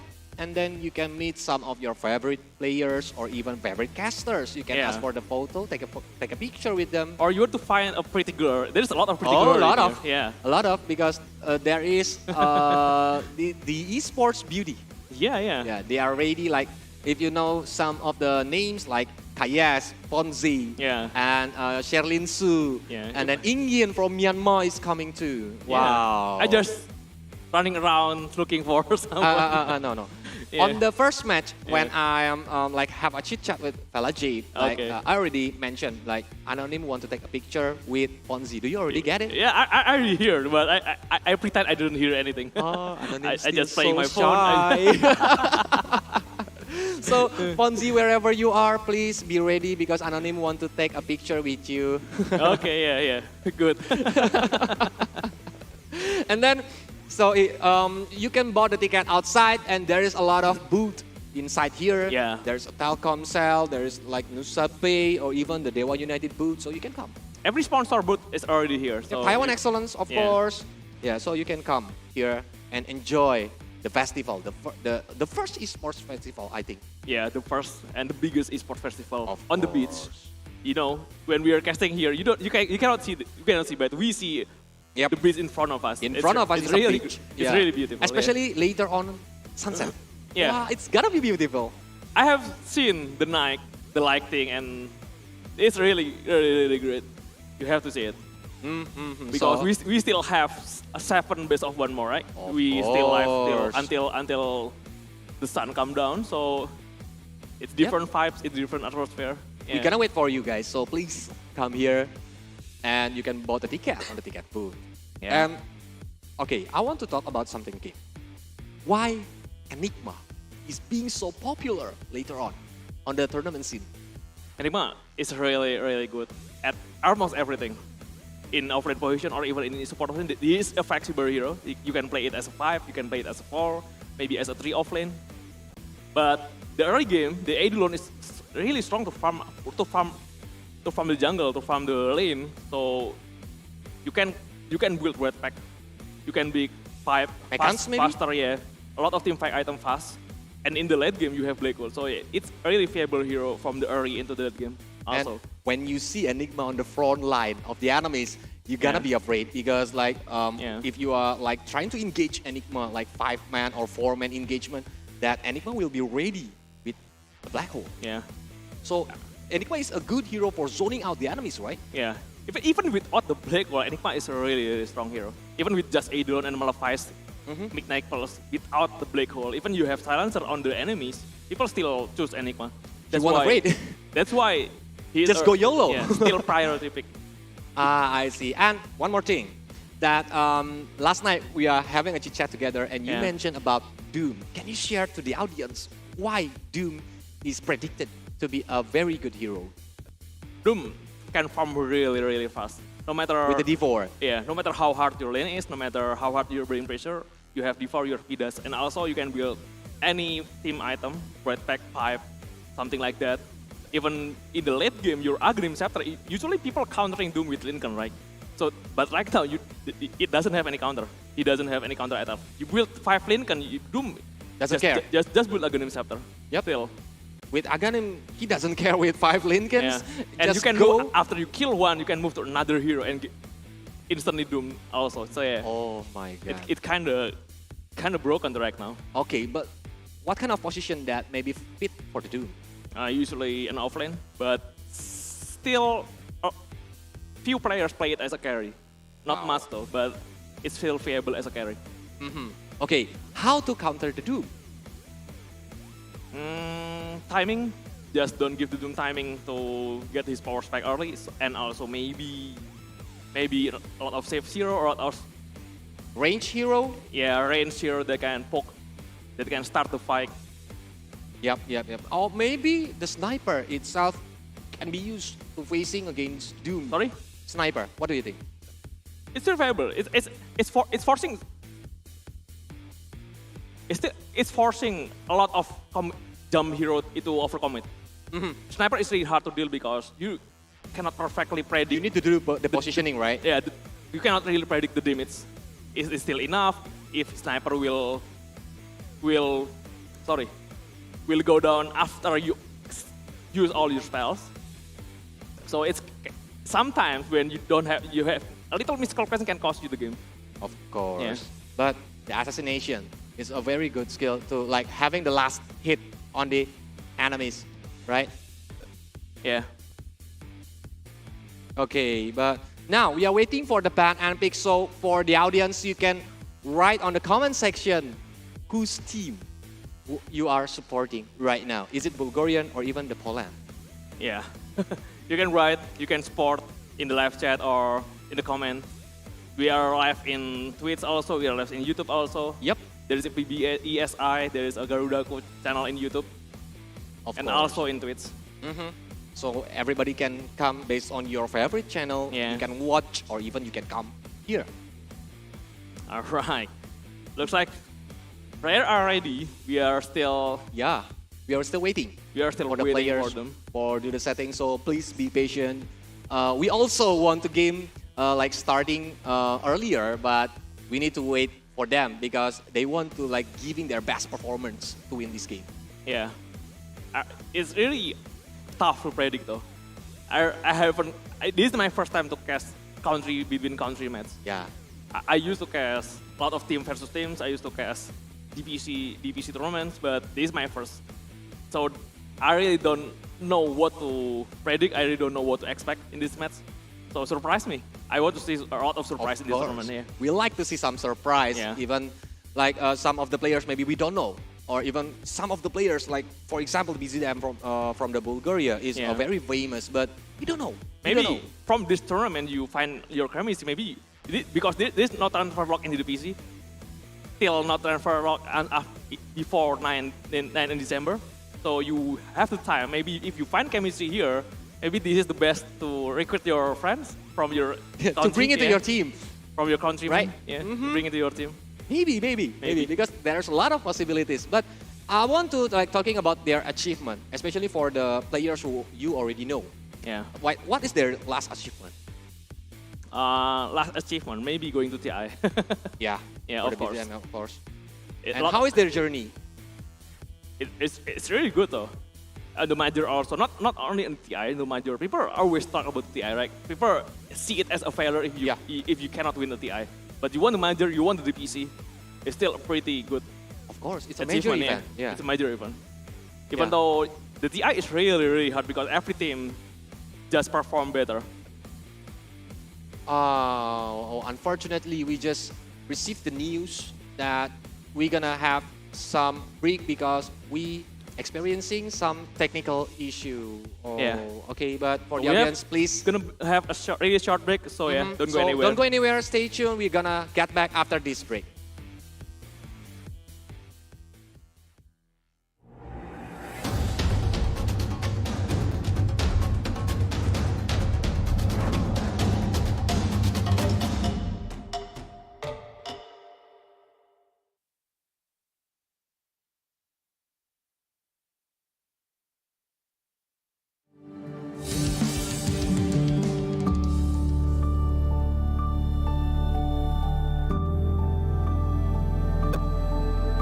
All it takes is one dream.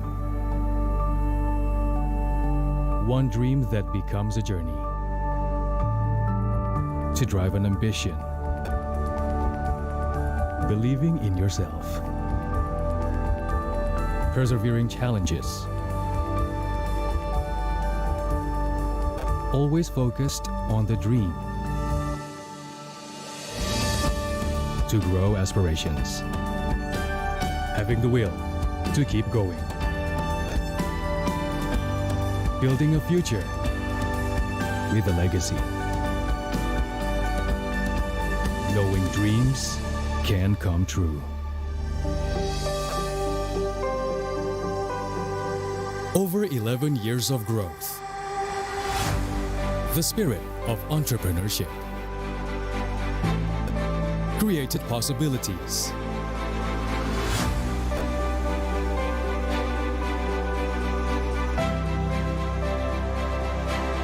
Realized new potentials.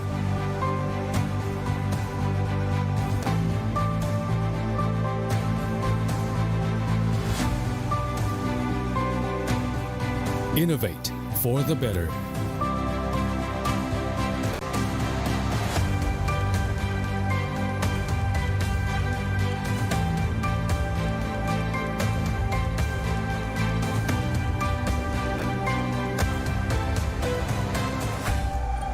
Expand horizons.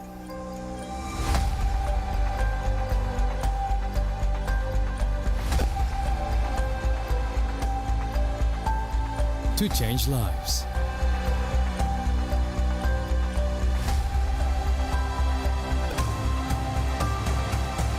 To connect new ideas. To explore new grounds.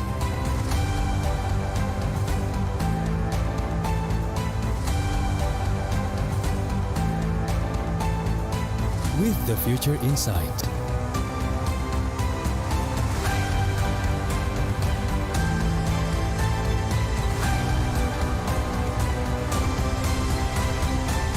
Together.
Get Galaxy A33 5G. Why?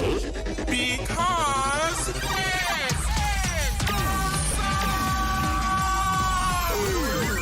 Galaxy A33 5G with awesome processor. Buy now.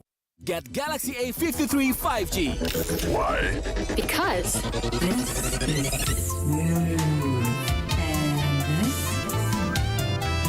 Galaxy A53 5G with awesome smooth display. Buy now. Selamat datang di sebuah pengalaman perjalanan baru Indonesia bersama InJourney. Terbang bersama kami untuk melihat pariwisata Indonesia. Sirkuit internasional, bentang alam, ragam atraksi budaya, produk lokal asli Indonesia, warisan budaya, keamanan dan kenyamanan. In Journey membawa keramahan Indonesia ke dunia. Warga plus 62 emang banyak maunya. Dari drakoran sampai banjir air mata. Nonton action yang mantul. Sampai nonton tendangan cantik. Maksudnya ini, mau nonton apapun, semua ada di video. Mulai dari yang bikin berbunga-bunga, keringet dingin, ketawa, sampai bikin gak ngedip. Jadi nonton apa sekarang?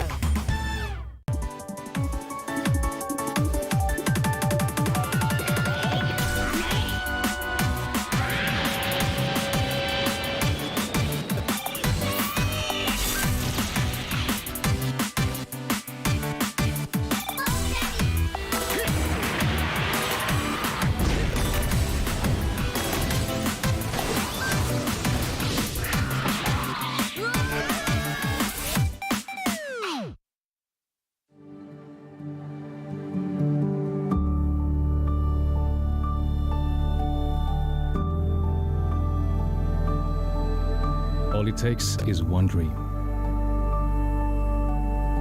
One dream that becomes a journey. To drive an ambition. Believing in yourself. Persevering challenges. Always focused on the dream. To grow aspirations. Having the will to keep going. Building a future with a legacy. Knowing dreams can come true. Over 11 years of growth. The spirit of entrepreneurship. Created possibilities.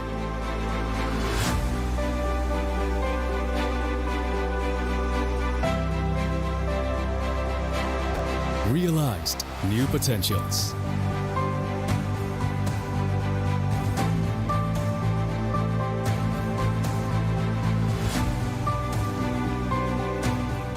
Innovate for the better.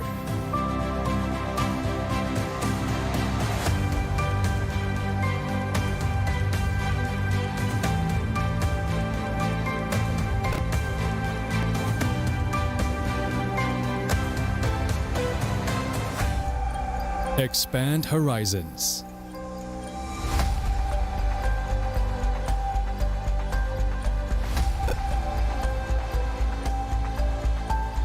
To change lives.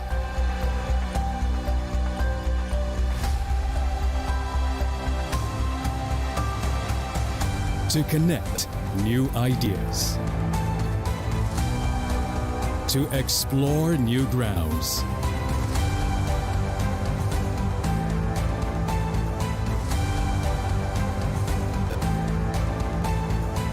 With the future in sight.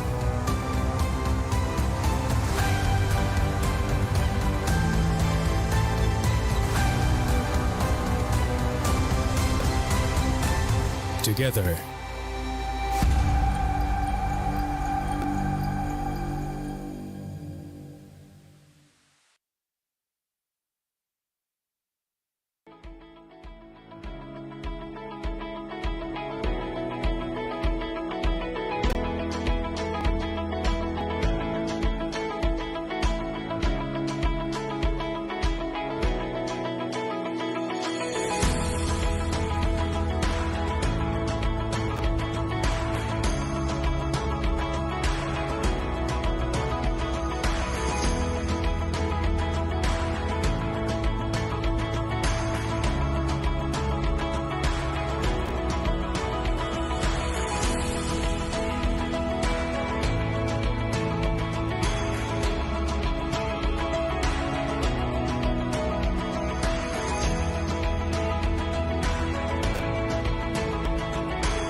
Get Galaxy A33 5G.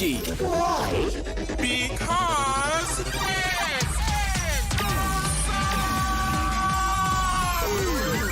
Galaxy A33 5G with awesome processor. Buy now. Get Galaxy A53 5G. Why? Because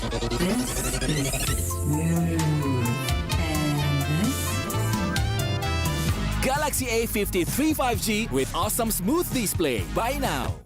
Selamat datang di sebuah pengalaman perjalanan baru Indonesia bersama InJourney. Terbang bersama kami untuk melihat pariwisata Indonesia. Sirkuit internasional, bentang alam, ragam atraksi budaya, produk lokal asli Indonesia, warisan budaya, keamanan dan kenyamanan. InJourney membawa keramahan Indonesia ke dunia.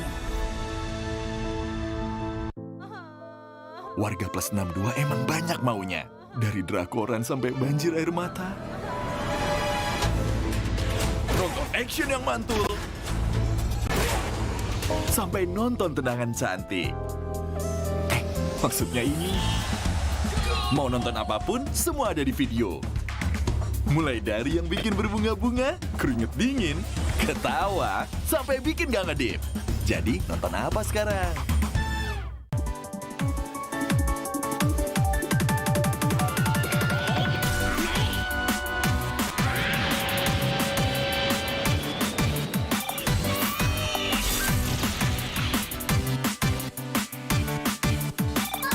And of course playing at their best level. Yeah, of course. So back to the topic again. Bulgaria against Poland. Both of us predicted that Bulgaria will win, but we also expect that Poland will do something that is really surprising. Maybe even to the Bulgaria also. So let's see. Yep. But I can wait like the BZM that maybe he's gonna use. The signature heroes that we cannot wait to see his Invoker. Yeah, maybe. I'm pretty sure like the comment section will be go, wow, Invoker visit them. Or Ember Spirit, something like that. Ember, yeah. Both of them actually still pretty favorable hero to play. Not exactly a priority pick, but still pretty decent and strong hero right now. Because it's a comfortable pick for the players itself. So maybe that they want to use their comfortable heroes to play on the second match, because this is still on the group stage. They're gonna meet each other with best of 1 series, and we only pick like only the 2 top of the group.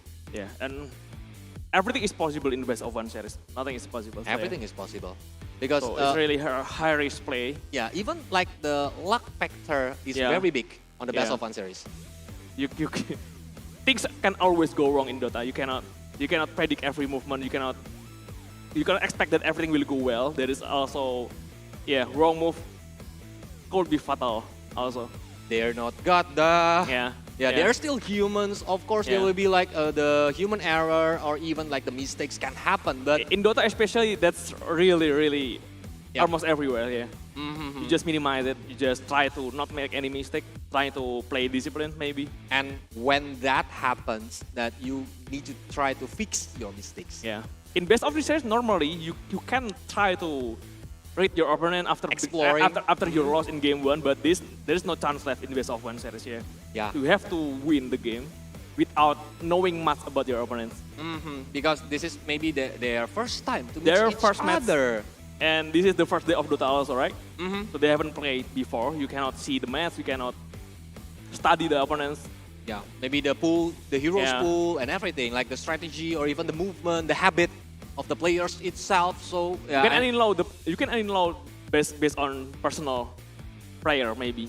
You ban their signature, you ban their favorite hero to play in MMR maybe. Yeah. So they can like maybe thinking about what kind of heroes if my comfortable heroes is getting banned by the enemy. And yeah, if we look at the screen right now, we already on the, I think it's the Bulgarian team, right? This is Polandia. Oh, Poland. Oh, yeah, I this is see. Poland. Yep. In Indonesia, we call it Polandia, but in international, you call it Poland, right? Poland. Yeah, right, Poland. Yeah. Or for the people or person who live in Poland, we call it Polandian, right? Oh, yeah. Polandian. So, yeah, for you who are watching us right now, you can write on the comment section for the countries that maybe you are supporting right now with the hashtag, with the flag itself. So spam on the comment section. Yeah. And please ignore the negative comments. Don't hate us, guys. Yeah, we will try to do our best to deliver it for you guys to enjoy the match. Oh. Yeah, but finally we have the draft pick between both of the teams. Look at the Invoker. Hungary, the Invoker also getting banned. Yeah, first priority ban actually. First to ban from Polandia, banning the Invoker and also Pangolier, both from BGM Hero. Yeah. But we already see Lestrap, Rubik is getting picked by the Poland. And for the Bulgarian, we already see Tiny and even the Leviathan is on for this match too. Yeah, so Tide Hunter, Leviathan. This is a really strong hero to... With the Ravage. Yeah. Tower hugging in the early, you can protect your tower early. No one want to dive into the Tide Hunter even though Tide Hunter doesn't have any dagger yet. Yeah. You don't want to dive to just to push the tower. Especially the Gush. It's decreased your defense, right? Yeah, and he is really strong against spell immune, against CC I mean, against stuns, against disable. Okay, but Lina is getting banned and then Morphling by the Poland. Why? Anonym. Morphling is really strong right now. For the mid lane? For the carry. And it's also possible for the mid lane. It's still very viable. Okay. Rubik just pretty balanced overall. A really strong pick. And the Aghanim is very, very annoying when Rubik already got his Aghanim. Yeah, and the Lone Druid ban from Bulgaria, you just don't want to fight Lashrak and Lone Druid in the same draft, right? There's a lot of tower pushing potential. Yep, because of the bear will be making you facing the nightmare. Yeah. Okay, but look, the Beastmaster is getting banned from Beastmaster, Bulgaria. Fourth ban coming from Bulgaria also right now. So Beastmaster ability using the Primal Roar to facing the BKB when the enemy is using the BKB. That's why it's very, very useful when the team fights happens. Even the overall scale from Beastmaster. The push potential, the power in team fight, Russian potential also. So it's a really strong hero. Generally. And using the summoned units to open the vision or even like invading the enemy's jungles, it's very, very useful. Yeah, the Hawk, the vision, the Boar also. That is the fifth ban coming in. Yeah. We're still trying to think what to ban. Polandia having its turn to ban right now. Maybe it's Tiny 4, Tiny... It's also possible Tiny will be played as a mid lane. I think so. It's still a flexible pick. Still flex pick. Yeah, possibly Tide Hunter off lane. Tide off lane, Tiny mid lane. What do you think the best core to do the combo wombo? On Ursa. From Poland. They don't want to see Ursa on the second match because, as we know, the attack speed from Ursa is very, very painful. Yeah, maybe because a lot of disable coming from Poland. There is status resistance from Ursa also, and there is already Tide Hunter who is hard to deal with your disable. So yeah, they don't want another hero that really hard to kill. Especially when the Tide Hunter already got his Blink Dagger. Oh my god. Yeah, there's a lot of counter initiation potential. If you have some surprise attack in your front line, you like Ursa, the counter initiation potential is really scary also. Okay, but for the fifth ban coming in. Fifth ban, Bulgaria. From Bulgaria, yeah. Lashrak mid lane possibly, or maybe Lashrak is still playable hero as a carry also though. Yeah, but even as an off lane. Likan is getting banned and Mirana. It's we forgot very about quick. It. Yeah, we forgot about it. Mirana combo wombo. Still a really strong hero to pick. Sometimes people just prioritize Milana in the first to pick, but not even getting banned in the second phase. Yeah. We already see on the first match that combo wombo between Mirana and Tiny. When the arrow is connect, avalanche toss is a very, very big damage output from both of them. But Pats and also Lashrak. Usually when you're fighting against Pats and Lashrak, you can build right back in the past before. Yeah, but now... But tech only reduce physical damage. So this is a really strong combo. You need to be buying pipe, buying mid slayer maybe for your Tide Hunter for it to work. And they have the 2 magical damage, right? From the Rubik itself and from the Lesra. Yeah. So 3 also with pots. Oh yeah. Yeah, there's 3 with pots. A lot of magical damage coming in from Polandia right now. A lot of early spike here also. if you're talking about patch, I remember the patch from Dandy on the TI. Oh yeah. the Fountain Hug. Fountain Hug. Yeah, the Fountain Hug. You cannot do that anymore. Taskar also. Taskar is coming. So I think if Bulgarian want to play with some summoned units, they need the pulse 5. What do you think about Chen? Bulgaria, maybe if the Tiny is mid lane, they can use another support. But I don't think it's really good to fight against Lesak with especially on the early game, right? Yeah, Lesak really love to have a lot of damage coming under surrounding, and Chen just giving the blast on left. So yeah, I don't think so. Maybe. So Lesak HP will want the play Bad but Rider. Bad Rider is coming. Usually Mirana and also Taskar is the most contested hero, but right now they're getting free pick in the second phase. Not even getting banned. And Bad Rider also a really strong one at that. Yep. So there will be a lot of CC from the Bulgarian team play. A lot of CC. But we are going to the 6th ban from Poland. They need to ban carry, Wait King. of course, because Bulgaria doesn't have any carry right now. Wait King is getting banned. Yep. Because Wait King is very sustainable on the front line, even when he has the reincarnation, so it can bait the enemy's resources. So when it's all out to the Wait King, the team can like counter it back. Yeah, you need to fight fast to burst people down before the Tide Hunter come with his counter initiation, right? So Wait King is really tough hero to deal with. So it's gonna be patient game for the Tide Hunter, waiting for the enemies when they are like getting crowded, 5 men, to trying to like pick off the team, and the Tide Hunter will come using the Blink Dagger and doing the Ravage. Yes, that's it. And Elsie, a dispel hero, a counter for a lot of disable, even Mirana, Bad Rider, Ravage also. All of them getting counter based from dispel. Yeah. And what Poland needs is also an offlane, so Elsie is really good ban. Radiant team back. Okay, and but Slark Slark also, for the last ban, because Slark can like jumping to the front line and giving like a very good DPS. Yeah, a really good hero right now also. Are really hard to deal with, especially with Pats. Yeah, maybe on the early game he will try to looking for the items first, but on the middle and late game, if Slark getting fat, it's gonna be disaster for the Bulgarian team. And for the last ban, Bulgarian is QOP. Yeah, they're considering the possibilities that the Resak is still possible to go to the offlane. So they ban one mid lane hero and one offlane hero, just trying to rule out of the possibilities. Resak is possible to be mid lane. They can still play as offlane also. So for the Poland right now, they need to pick something, either offlane or the core or mid lane. Depends on the Resak. Maybe you can use Taskar as an offlane and you pick support. Maybe that's also a possibility. But it's Taskar mid lane is also a thing. Taskar mid lane is also a really good hero. Yeah. But so, facing like the Bulgarian drop, what do you think for Taskar mid lane? Is it good? It's pretty decent though. It's pretty decent. Yeah, because the rotation will be hard on the early game if Taskar on the mid lane, right?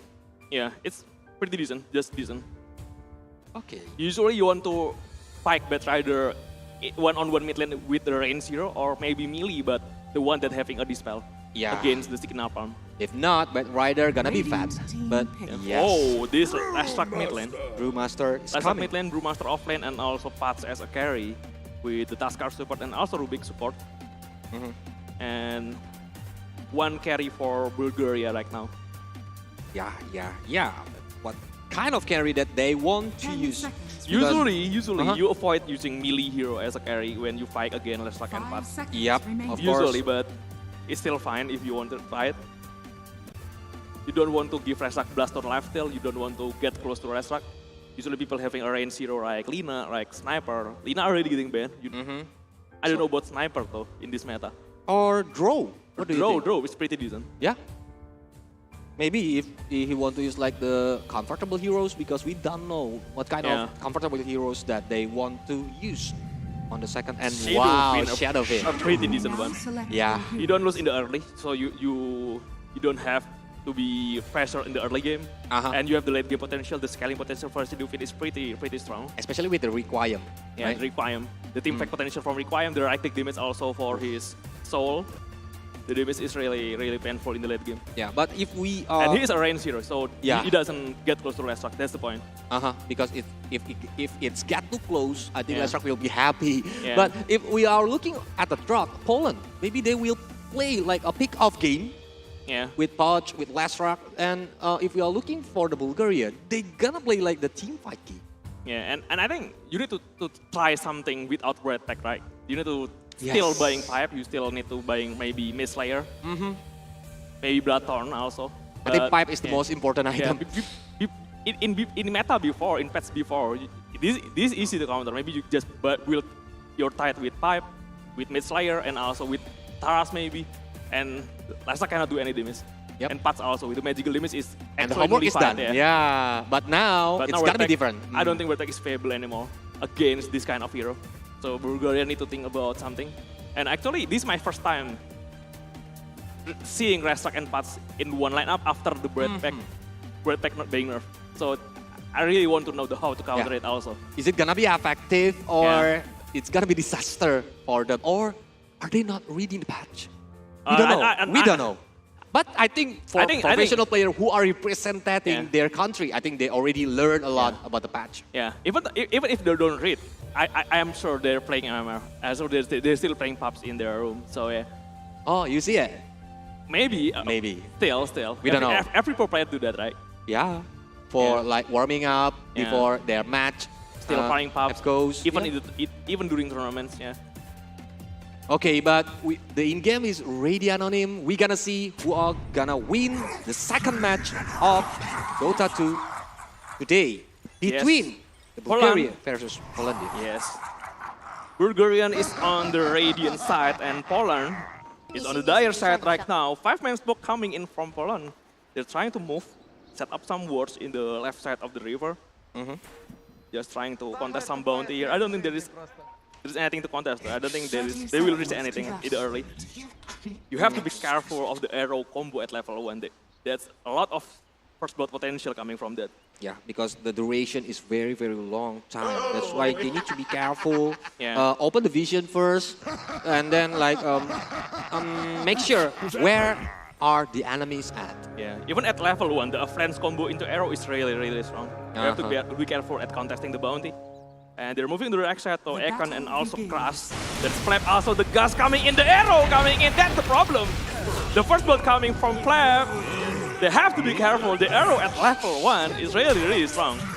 We already thought, Yeah. The first blood from Combo Bombo, especially when they're using like a very big crowd control heroes like Gush, Arrow. It's gonna be disaster, and look at that Crash is guys taken down. But on the mid lane, like Anonym already mentioned before, Lestrak versus the Bad Rider. What do you think? Still a really good range hero Lestrak, so he can reset the sticky napalm without any dispel. He can just move away behind. He just need not to be greedy. Yeah. So make sure he on the safe position because Bad Rider gonna have some fun if the Lestrak is on the off position. Maybe when the stacks from sticky napalm reach maybe number 5, you need to be careful. Maybe start to reset it, start to play safe. Yeah. Just trying to go again when there is no sticky napalm charge in your body. Look, Molex on the top lane, it's a very low HP because the poking ability from Mirana and the Tide Hunter is very, very strong. Yeah. There is the hook coming in, trying to try to hook the Mirana though. That's not possible right now. And the arrow is fine. Just trying to get the range creep actually, but hitting the heroes instead. Yep. So he can poke more damage to the Pudge. So later on, if they want to commit to like going all out to the Pudge, it's gonna be disaster. But now, we are still on the early game, so everybody needs to do the denies, the last hit for the creep. And this Tiny trying to pull the creep with though. There is Akan there. Just prevent him for doing exactly that. But this Sedufin having a really good time in the lane. 6 last hit to denies. Also having the first blood, right? So he's having a really good network right now in the early game. Yeah, it's really an advantage for the Shadowing, but with the Brewmaster and now Pudge if the hook is connected, do you think that there will be a point kill? Nah, level 2 Mirana. Level 2 Mirana, he have arrow. He careful for the arrow. The Kalik is coming from Rubik, but the paths still far behind. Finally, Exotic Deer almost getting arrow. If there is no telekinesis coming from Rubik. Yeah, because like Exotic have low HP. The ice shot blocking the Sedu Fin from running, but he is pretty painful with the Sedu race. Ekon getting pretty low here. And Lajoya coming from behind. Does he have the skill? Avalanche maybe still on cooldown. 10 more seconds. He doesn't have anything at all right now. The Sedu race just keep harassing the Brewmaster and no casualties at least for now. Yep. He needs to wait for another momentum because like the mana he have, the cooldown here for the Avalanche, so he cannot get the kill points on the bottom. Oh, Ekon is taken down. Oh, the Taskar. And Tiny is the one getting the kill right now. Sedu Fin getting pretty old. It's the Sedu race coming in for the last hit. This is the second kill coming from Sedu Fin and he is really rich right now. Don't be greedy because like there's a two strong heroes, I think the Shadow Fin and the Tiny on the bottom lane. It's gonna be disaster if you are trying to chase your opponents without thinking about like their cooldown or even the mana resource that they have. Yeah. In the mid lane though, the Resak is really having a really good time. What's interesting is when your support die, it's actually pretty advantage for the mid lane though. The refill from the battle coming in, the TP refill. So you have a lot more advantage rather than your opponent. And the Bat Rider also being forced to getting into Fonte, right? Yeah. So Resak is ahead at the level, ahead at the net worth, even the last hit, the CS. Yep, but it's not too far away to be chased by the Bat Rider, so Resak need to be careful. But yep, Jacob now have the Water Rune. The Water Rune's on the right. Still getting taken by Jacob. BGM right now. Pretty decent. 16 last hit with 2 denies. But I think it's still a passive game for the match too, right? Because like the initiation, even like when they're trying to commit on the opponents, they still want to wait for the like the right momentum. Because if not, like the enemies will counterattack the initiation. Yeah, usually after the minute 6 they will contest the runes, the first power runes in the game. But Lajoya getting blocked by the Ice Shard. The toss coming in, he run to the right. The Sedu race preventing the Poland to keep chasing the Tiny. So yeah, fine. He's getting away with it. Yep, it's gonna be hard for them to chase the Tiny on this 5th minute. But yeah, because like there's no Scar Punch or even the Snowball. Yeah. 1 more minute to the power runs, the minute 6 usually the support will come in. But right now Resak is really strong. Yep. With low mana to the arrow connect, without any setup at all, the flame break coming in. The sticky from charge will take down Jacob. This is a really huge one. The Snowball still on the high ground, but Ice Shot coming from Taskar. Finishing off the Bat Rider still. Yeah, still okay for Bat Rider though. BGM I think will take that. An eye for an eye. Yeah. Because they want to commit, but I think it's not a big things to trading both of the mid lane. Yeah. But on the bottom lane, it's gonna be better. Like the Shadow Fin is having a good time, so he will like having quickly more item. Yeah, the rune contest though in the mid lane. There's a lot of hero coming in because the runes. Whereas the runes here coming in the bottom lane. I think the Rubik getting sticking up on the Snowball coming from the BZM.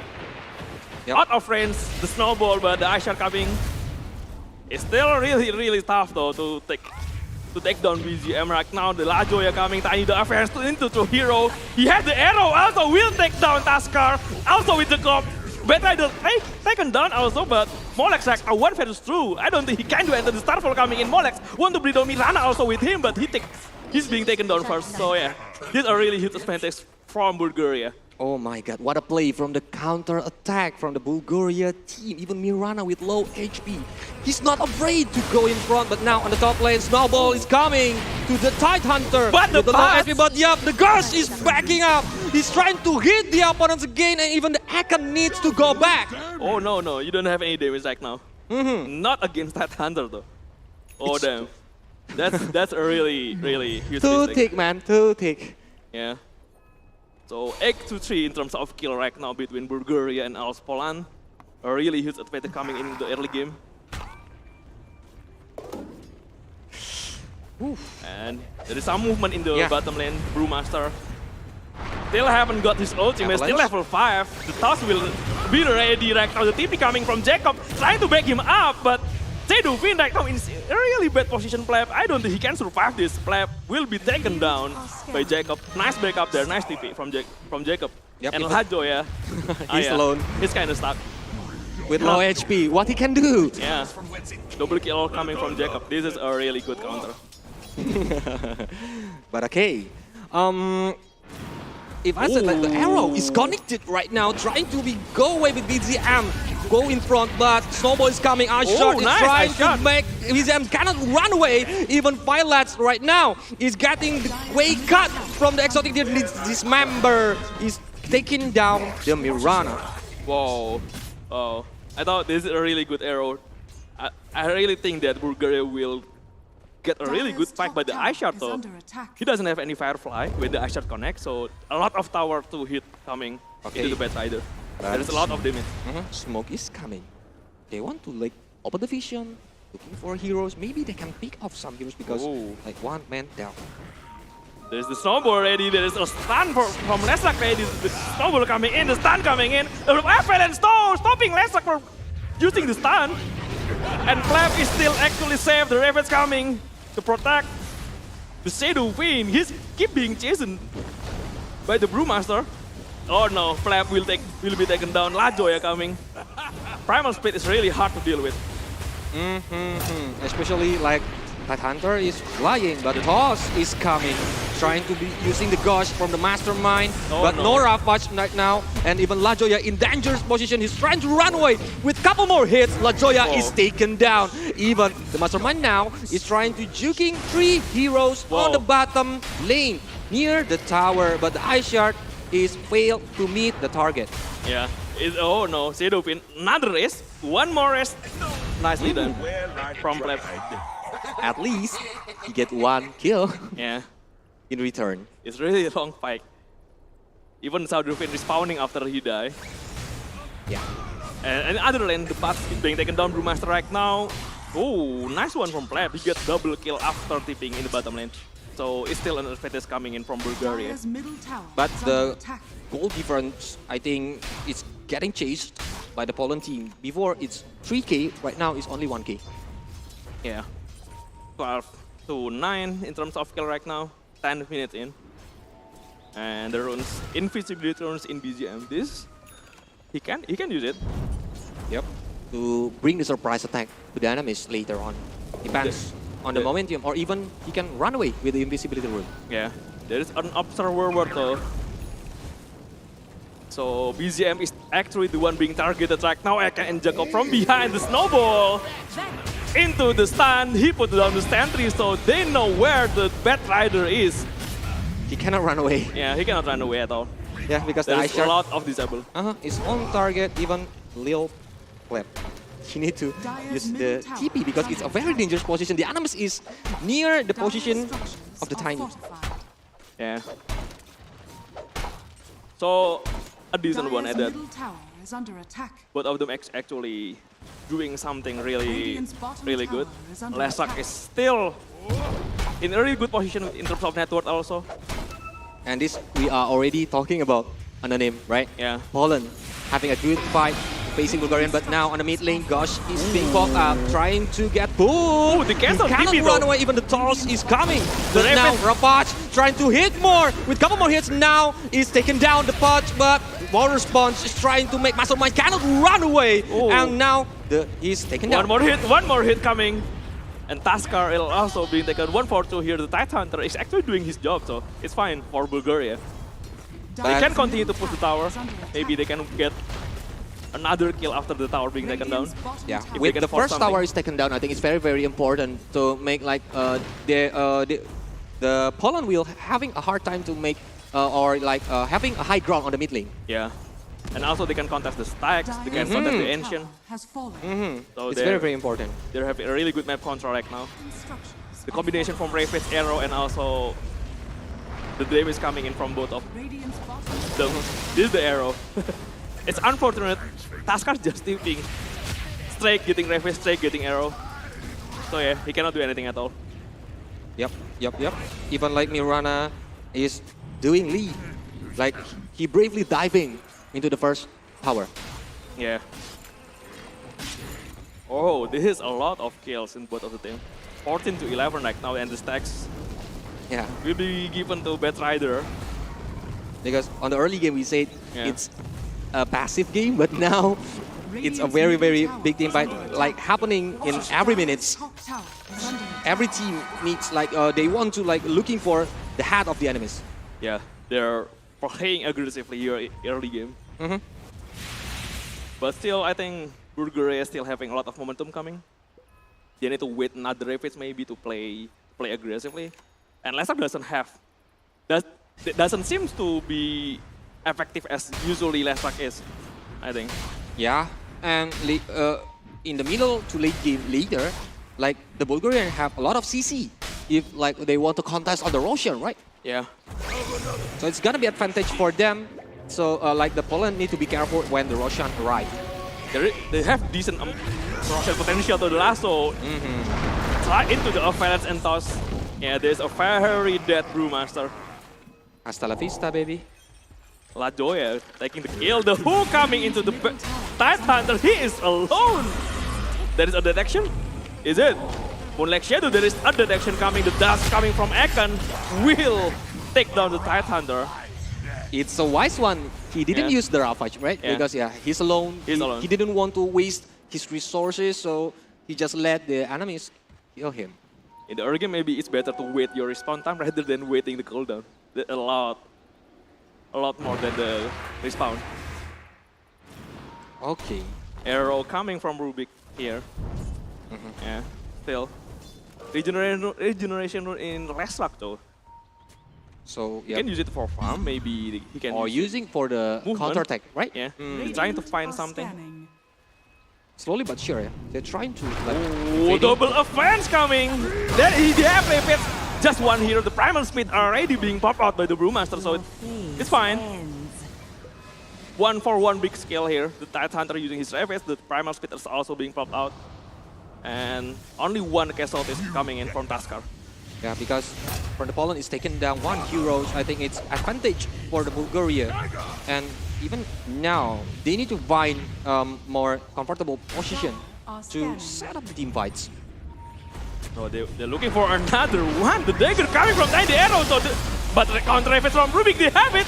Rubik have Rapids. The dismember coming will take down Tiny. Ekon is pretty low, but this Tide Hunter is too strong, man. This Tide Hunter, I don't know.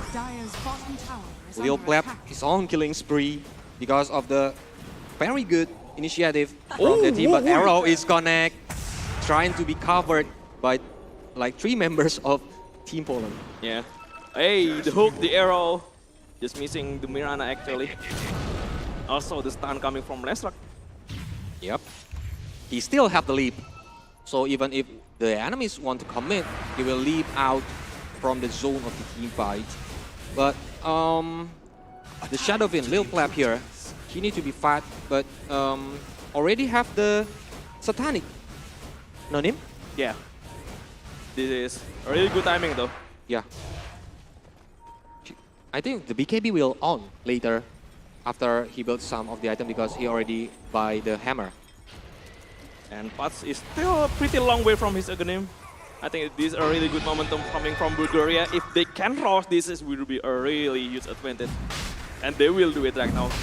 Minus armor from the Shadowfin, minus armor from Gus also, the Tide Hunter. They not even realize it. The arrow though. There's no contest, this is for free Roshan. It's gotta be hard for them if they want to contest, that's why. It's a free Roshan that we already mentioned before with a lot of big AoE, crowd control effect. I think the Bulgarian will be advantage on the Roshan, but if Poland successfully pick off some member of the Bulgaria, I think it's gonna be their momentum to start the Roshan. Yeah. It's really hard to fight 5-on-5, and you don't have any vision at all to set up in the Roshan area. So yeah, they just take it. Even double damage is just perfect time for them. Yep. So you can make it fast, but with a lot of minus armor, I think the physical damage will be very, very painful. I know. Presence of the Dark Lord, Gus, Yeah, there is a lot of it. Something here. Still pretty far from his Aghanim. Need another 2 parts. Yeah, but I think they need to be patient. But with Aegis, they want to try to doing some setup to pick up the enemies later on, because it can like play very, very aggressive with Aegis because he have more lives, 1 more lives. Yeah. Just try, maybe he can try to spend make them spend the primal speed maybe. Yeah. Trying to do something. Maybe they want need to to group bait up. it. Yeah. They want to group up also as a 5-man to get objective. They're going to the top 10 though. Because if like the Brewmaster still having the primal split, I think it's very, very hard to the Tide Hunter getting in. But this is it. Snowball though into a dangerous area. Actually, the one that they're initiating is the one that having the Aegis require. They still have the Raven, so yeah, this is a pretty dangerous situation from Polandia. The revive on Rubik though. Still 1-for-1 kill for both of the team. The primal speed revive on the buyback Raven's coming. Also, the arrow just making sure Ashlock is being taken down. There's a really lot of combo and Brewmaster here coming in the front. The hook safe coming from the behind him. And also this really dead Rubik. Double kill for Mastermind. I think it's a really good counter initiation from the Bulgaria team. And now they are trying to destroy the second tower on the top lane, but Avalanche toss trying to bring it up to his friend, and triple kill is getting by Mastermind. Whoa. This Tiny is really dangerous though. Ever since he by Bring Daggers, he get a lot of initiation coming in. With the combo of arrow also. With surprise attack, of course. Yeah. And it's time to send the enemies flying. Yeah. It's worth the buyback though. Yeah. They're getting far out of that. And that he doesn't lose anything except for Tiny and this buyback. Well, it's a big team fight happening on the top tower. And he still have another 2 minutes before the Aegis reclaim, so they can make another movement maybe. Taking tower tops, maybe taking the outpost also, maybe moving into the mid lane. Yep, because the second tower on the mid lane is still there for the team fall in. So they need to destroy it to make it more like comfortable to invading the jungle, or even like setting up some kind of big pick-off movement. They're moving into the mid lane right now. It's pretty dangerous position for Taskar though. Yeah. He's in the bounty area, he's in the runes, the spike, the avalanche coming, Taskar. Oh. You don't want to contest the runes in that kind of position. Yeah, I think it's a wrong move from Eken, because he just like giving the enemies his life, and they are moving for more objective in this game.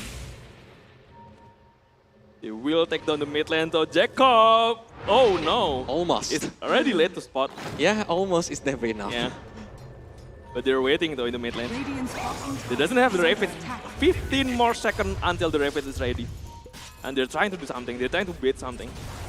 If the Ravage is ready, I think the Tide Hunter will try to like hiding from the enemies, so he can bring the surprise attack. But now, Aegis will come back. Ravage into 2 hero Lesak and also Rubik behind. The Rubik being taken down. There's 2 different fights because Tiny is being ganked up behind the tier 2 tower.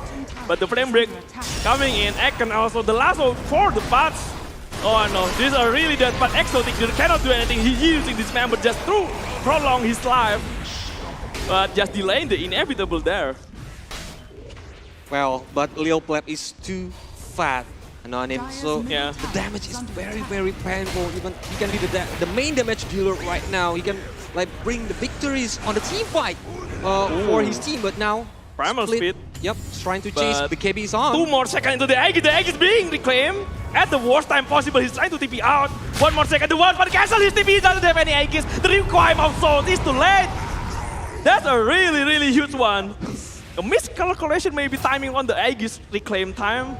That's the worst timing to be reclaimed the Aegis though. Yeah, maybe he are not looking into it, so he are trying to play in front, but the Aegis is reclaimed, so he's on the dangerous position. Oh, no way. No way. He's too confident because he thinks he has Aegis, maybe. Overextend. Yeah, it's and very, BKB TP in front of Taskar, I don't think it's worth it. I think it's the curse for every professional players, like the adrenaline rush. Oh, the Aghanim shot coming from Mastermind. He wants to take down the Brewmaster here. Doesn't have the primal speed though. He will get it. And another one from Taskar here. Get the 2 kills. And just when the time, this is the worst time because the Zeduvin is almost respawned. They can do something. They can still cancel the TP. No cancel. The FN is pretty late. On split second. Yeah, only on split second. The hook coming in. Oh, this is bad. Yeah, just unfortunately getting hooked at the worst possible time when your team doesn't even ready yet. So when the Shadowvin is arrived, even they cannot do anything or start the Roshan. Yeah. If the Bad Rider is not getting picked out earlier, maybe they can start the Roshan. Yeah, Roshan is still 1.5 minutes before the random time. Still around. Yeah, around. Okay, but now look at the GPM. So mostly is from the IESF with 564. They need to wait for the Bad Rider to respawn though. They try They to need to find wait. something, but this Taskar is pretty alone. There is pass behind it. But I think they didn't get the vision. Yeah, they don't have any vision. Actually, Poland is the one that having the vision. It is the best forward also. The lasso into arrow. Taskar cannot do anything. That's a really long chain stun coming from maybe 5-second arrow. Yeah. That's why I think with a pick off hero like this, map awareness is very, very important. Yeah. So need to be careful. You need to be like having a good vision. They have a lot of arrows set up though. Tiny can set up the arrow. The lasso can set up the arrow. Even Ravis though, if they want to. Yeah. That's why Mirana is having a good game for this match too, I think. Yeah. With very, very big accuracy for his arrow. And that's the last outside tower that Poland have. So yeah, the map control is kind of hard right now. They're getting pressured really, really hard. 2 minutes and 30 seconds for the random time for the next Roshan. Second Roshan in the game. The Aegis and also Aghanim Shard will be there. Radiant's top Maybe they tower need is to under wait attack. a little bit longer. So if the Roshan is like more likely wants to spawn, so they can use the smoke to try to pick off the enemies. Yeah, they need to set up the vision. They need to being prepared for the initiation though. Saving some big cooldowns in Ravens also maybe. Maybe saving some buybacks. Yep. This is really, really big objective though. Some Observer and Sentry will be very, very useful right now. So that's why they're collecting it. They're trying to open the vision. Because after this, there will be a big objective coming. Yeah. Bulgaria just realized that Poland having a really slow Roshan potential. It's pretty decent though, but not that fast if they want to start Roshan. But they're pretty chill, try to smoke, try to find something from behind. Moving into the outpost though, they will find Brewmaster. The smoke is being... Yeah, they break the smoke. They realize something is there. Brewmaster using the primal speed just on time to prevent the pick-off from happening. But he cannot counter it. He cannot do anything after the primal speed. The Raven is ready. They move forward. The Raven is coming into the true hero. Oh, the Aghanim shot also. The BKB block up from Zeduvin. He get the Rubik. He will get the Taskar. No, Taskar still run away. The TP out coming from Jacob. Lasso can cancel his TP. And Lestrak is down. Siemens from Polandia is down. It's a really, really bad time. And he wants for this. Arrow. Just run into his arrow. And there's nothing he can do right now. Yep, 4 man down for Poland, and I think it's their time to get more objective, like maybe high ground, Yeah, high ground, because it's more important in this moment. Yeah, the respawn time doesn't matter. 20 more seconds from Lestrak, 50 more seconds from Brewmaster. They try to find something. They need to be careful from the hook though. It's pretty hard to back up if you get hooked in that kind of position. So they want to find a safer objective. They want to prepare for the rush, set up the vision, set up the sentry maybe. 5 more seconds from the random time until the rush and respawn. Because like if the enemy is using the smoke to like the counter setup or contesting the Roshan, they will know. And BZM, he is having the illusion rule. Oh, they want to contest. They need to contest though. It's really hard to deal if the enemy got the rush. But smoke being broken. The Lotus and also Snowball. The Lotus perfect timing from Lotus from Mirana. He still have the lead, but okay. The Aghanim shot coming, toss back from Battle into it require. The wombo combo is perfect to getting the kills. The main carry from Polandia. Oh, they keep chasing into another one. Molex here. Just getting tossed. The Snowball coming doesn't save him. And now got the double kill. Oh, this is bad. Jacob also. Where doesn't have BKB. Is it Arrow? Canceling his TP though. Doesn't have any Blaston left also. And yeah, 3 men down and 2 really huge kills. The main carry and also the mid laner. That's really the worst possible scenario for Poland right now. Yeah, because he cannot do anything anymore. So he's just hoping that the TP is success, but the arrow is coming. So good night, Jacob. He will lose. So, yep, now it's a free Roshan game for the Bulgaria team. Pretty much free Roshan right now. They can use it. They're gonna be short also. So they can use it for high ground maybe. You just need to be careful of the hook. That's the most scary defensive high ground potential coming from Poland right now. Yeah, I think Lil Flat need to learn.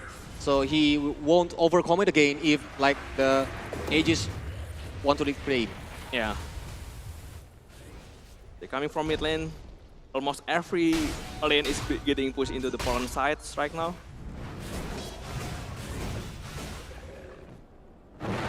It's a waiting game, I think, Anani. Because and Silvin almost getting his Daedalus, so yeah. He will wait for it. And I think if Poland doing some wrong move again, it's gonna be disaster for them. It's gonna be a really, really hard game. Potentially it will be the last fight in this game. Yeah. If Poland loses another one. But if they can counter-attack it or pick off one of the Bulgaria members, I think it can bring more fresh air for them. Maybe just trying to hook something, but this is the worst possible moment though. Laskar still having buyback, but you don't want to lose. The thing is buyback cooldown later if you want to use it, even like the top tower, the high ground tower. The first high ground tower though. And into the Rex, the range Rex here. Nothing to do from Poland. They need to find some momentum though. Yeah. But he got it. But it's really, really hard to fight against this Aegis offense. Oh, not us, yeah. Just telekinesis away from the Rubik. Another move from Red Rider here, BGM. But Tiny though is the one getting the kill. Yep. He get the top Rex, move it to middle Rex. The primal speed is being popped at the BKB coming from Sedu. Finn, he want to take down the little bear here. Only one! He is gonna get down into, I don't know. Oh my god. During the primal split. Yeah. He cannot do anything at all. But the war response is coming. Ice Shard is trying to make, he cannot run away. But Mastermind is still holding it. BKB is being popped up by the Podge and Ravage. Into Arrow though. Yup. Arrow's coming, mega kill. Double kill again. But he's looking for more. Even now Crush one need to run away to the fountain. I don't think so. The two most important hero is getting taken down without any buyback, and yeah, I don't think there is anything to do from Poland right now, except for waiting for the respawn time from Lesak also, from Pats maybe. Yep, without Lesak, he cannot Arrow more damage. All right. Oh no, this is really bad. 20 more seconds. For the past 25 more seconds for Lesak though. Is it still possible for the... They need to find something, but Taskar getting behind and he is being taken down. It's a dieback though. And Rubik also. Oh, this is really bad. It's okay, but it's... I think it's... When your carry is respawning and you are died, this is really bad. The offense into the toss, into the requiem. Just when you thought you just respawning into the game, you already dead again. And it's supposed to be easy. I don't think Poland can do anything about it. Just based off one series, Bulgaria will take the first game. This is it. Even the fountain. Yeah. Yep, even they lost the edge. But GG is called. Now Bulgaria is winning the second match. Congratulations. Wow. Pretty solid performance though. Well, on the early game, I think Poland can take Bulgarian because like it's a balanced game between both of them. But look on the middle to late game, one by one, Bulgaria is too strong when they are initiating their team fight. Yeah, this is a really strong lineup. And this is it. Please welcome Bulgaria team. Congratulations. All right. Congratulations, they're playing really well though. Yeah. But this is not the end of their journey for both of them, Poland and Bulgaria, because this is still on the group stage. So they need to face another country, another team. You can still get into the top 2 for qualifying into the main event right now. As long as you're collecting the points. Yeah. There is a lot of matches to be played, even for today. But I like to say like good game, nice try too for Poland because they already played well, trying to do some defensive, trying to fighting for the Bulgarian team on this second match, Anonym. Yeah, so yeah, it's a really exciting match. I'm really happy. I'm the one who get the chance to catch this match. Yeah. Wow, it's a honor for us, right? Yeah. A really good show though. I expect a lot of the same match happening after this one. Of course. So yeah, there's a lot of strong team also. Other than Bulgaria. So we're gonna wait, like the strategy of the other countries. Yeah. What kind of heroes they want to use, or what kind of combo wombo. What happens on the game. And it's also your chance to learn the new meta after the patch, right? Yeah. Even though the red pack doesn't really do much anymore against a magical hero, I think there is still an answer. Even like against Lashrak, against Path Carry also. And Bulgaria has saw it. And they use it to face them. But the wombo combo is really beautiful. Yeah, it's really beautiful. The offense into arrow, toss into Requiem. Ravage. Yeah, and into the Rapids also. So yeah, that's a really good combo wombo coming in. In every team fight, it's happening. It's not just one time. So beautiful. So beautiful, yeah. The toss, especially the toss into the Requiem though, I really love it. But So just when the tiny toss the enemy trust into in the them. Requiem, Yeah, but the timing is really perfect. But this is the highlights, Anonym. Yeah, the early game, the first blood, is a really good sign for Bulgaria. And also, random arrow from Mirana without any setup getting Lashrak. Even though the Bad Rider getting killed, there's nothing bad about it. Yeah, even like it's when the Mirana or the Bulgaria try to outplay the enemy. Yeah. Right, because like the resources is already up. Mirana with low HP, even dare to make a commitment. That's a reason why Mirana is getting prioritized right now. They're not he's not banning he's not banning Mirana, even the second phase of the pick. Yeah, even when they already see like the Bulgaria already picked Tiny. Yeah, pick Tiny, pick Tight Hunter, right? There's a lot of chain stun potential coming in from Mirana. He's a really good hero though. But yeah, this is when the combo wombo happens again. When the lasso, Ravage. Yeah, unfortunate though from Taskar, he just TP into the mid lane, getting straight Ravage and also arrow. Yeah, nothing you can do. So he do the TP on the wrong time. Yeah, every avalanche into arrow, toss into Requiem, into Ravage. It's really good, especially in the late game though. Just one good moment from Poland when they take down Sidupin before his Aegis reclaim. Yeah, they got really good experience for that, but after that, it's back into the Bulgaria again. Yeah, because it's like we seen the domino effect, right? One by one, when the combo wombo works, the enemies even cannot move, cannot run away. Oh, yeah.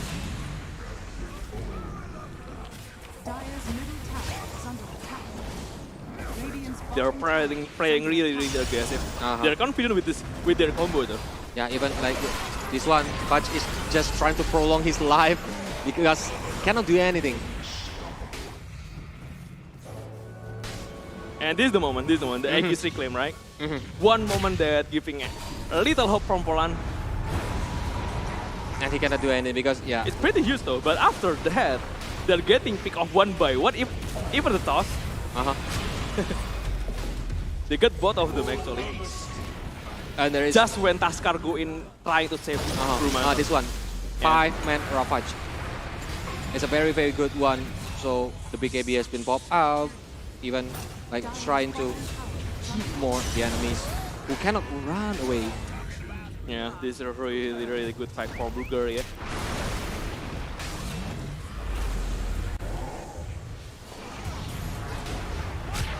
Nah, this one. Yeah. So beautiful, man. The perfect timing. Yep. The toss requiem combo. I think they already do the communication like, do your requiem because I will toss the enemies. Yeah, it's really perfect. And even the primal split, though, they're easily dealing with the primal split. Healing the Brewmaster during the primal. It's already a bad sign, so when you're getting killed in your primal. Yep. But I think it's a good experience for Poland team because they already meet the strong team on their group, so they can learn or do the evaluation what is the wrong move from them. Yeah. So later on, they're gonna come back stronger. I hope so. So a really good, exciting match in the second match. Yep. And we are having MVP. Yep. Right now, so we're gonna see who is the MVP. What do you think? I think Tiny. Tight. I think so. But this is it. Cedupin, yeah. Blap, yeah. With 17 kills, 3 deaths, 9 assists, 726 gold per minute, 274 last hit, and 259. He's having a really good game straight from the start, having the first blood, having a really strong lane, getting 2 kills after that, having the killing speed even in the laning phase. So yeah, he just snowballed after that. But Tiny though, his movement, his combination with Mirana also is really, really strong. Especially he have the force staff. Yeah. So yeah, you can use the momentum to toss the enemies. Even like I told you before, when Mastermind already got the Blink Dagger, I think it's time to bring the Nightmare to the enemies. Yeah, even a lot of 2-man, 3-man offense during the fight from Lajo, yeah. That's really, really strong. That's really, really good play. Yep. So once again, congratulations for Bulgaria team and good game, well played for Poland team. So nice try for them. Yeah. Yep. I think both of them will come back more stronger. But now, for my friends out here, for the audience, I need to tell you something. So guys, if you're looking for an amazing fun game, I will tell you there is the Return of Condor Heroes, an inserted gameplay, and you can download it on the Google Play or the App Store because there will be thousands of characters that you can create. Yeah, you can also visit, if you are here, you can also visit Telkomsel booth and redeem your point here and get some merchandise reading, or if you want to join some games to get more than million rupiah every day, you can come. Just visit Telkomsel booth in the Mersaka. Especially when you live around Nusa Dua or on Bali, you can come to the venue right now because we're still on the match 2. So there will be 6 more match for Dota 2 today. We are here until night, right? Yeah, of course. But now I think Brenda Kwan and brother Darius is already waiting for us because they want to like waving the audience and then like calling some of the beauties on the stage maybe. Oh yeah. Who knows? So Darius and also Brenda, please take it away. Wait, I think they are ready. Are you ready? Oh yeah, they're ready. Of course, we are so ready. Ooh. Thank you so much to our amazing caster. There has Brolius and also Anoni. And once again, give it up and give applause to the second winner is Bulgaria! Right. This is the winner for the second match, right? True. Very exciting match between Bulgaria versus Poland, of course. That's right. And congratulations once again to Bulgaria. Yeah, such a gameplay. Yeah, and next we will have the third match, of course, between absolutely. Team Venezuela versus Team Philippines. Exactly, but we will be back right moment after this break. That's a right. little bit, okay? Yeah. We are gonna have a short break. Of course, still with us together with me, Darius Ru, and also Brenda Kwan, and absolutely in IESF 14 World Esports Championship Bali 2022. We'll be right back.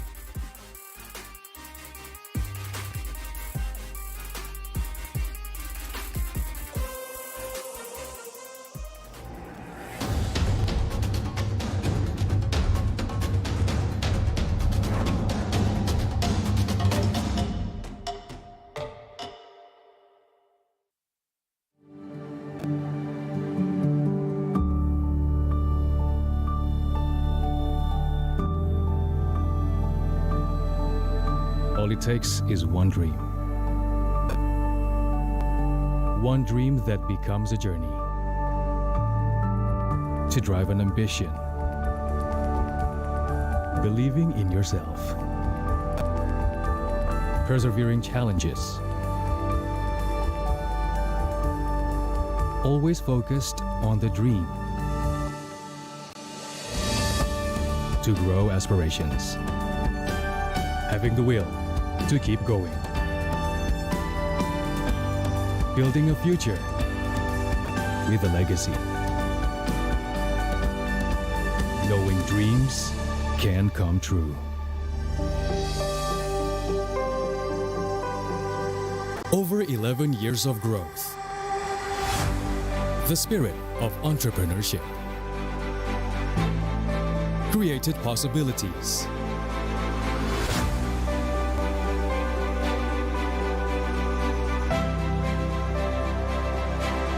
Realized new potentials.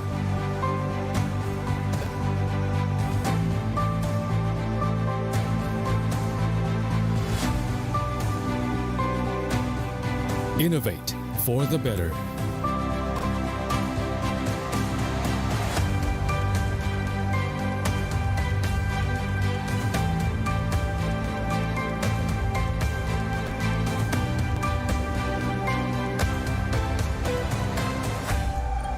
Expand horizons.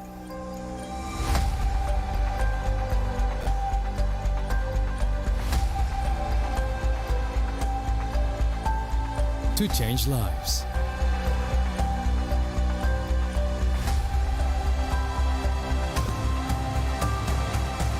To connect new ideas. To explore new grounds.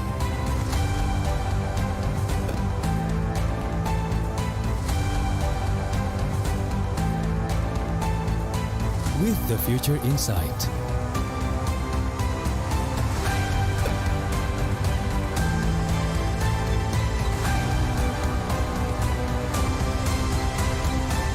Together.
Get Galaxy A33 5G. Why? Because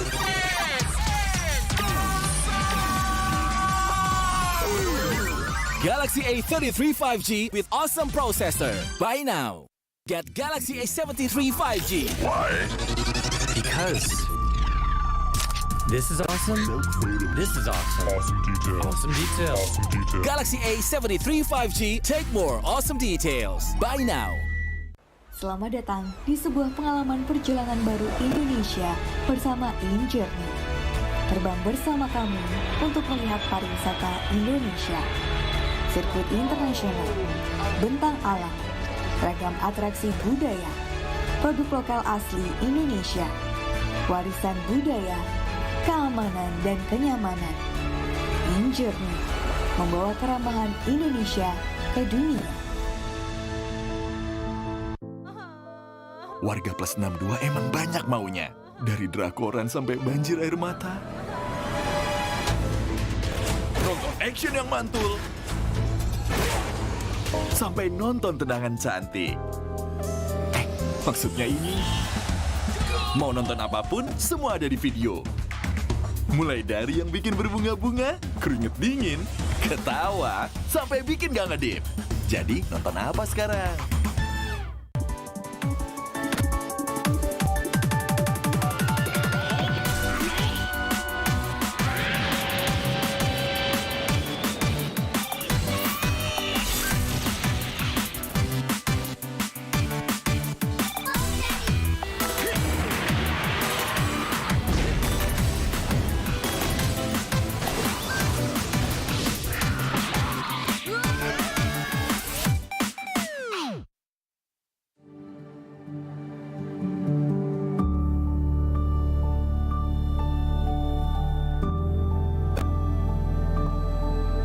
All it takes is one dream.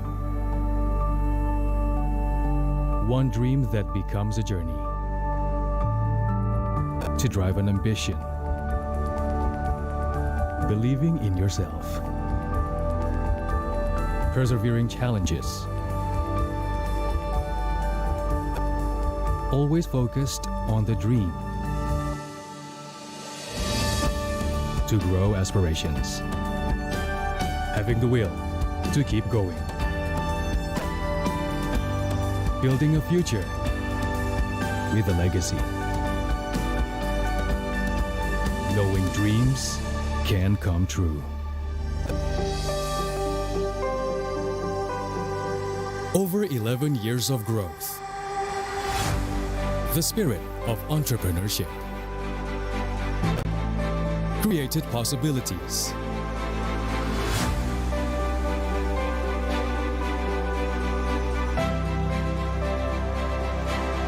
Realized new potentials.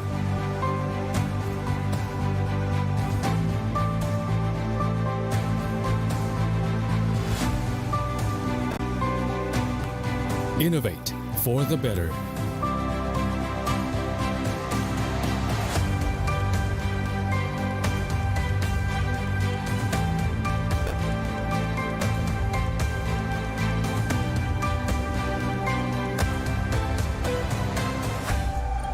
Expand horizons.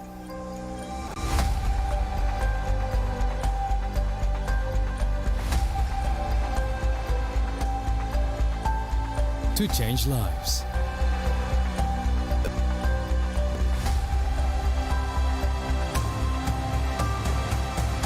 To connect new ideas. To explore new grounds.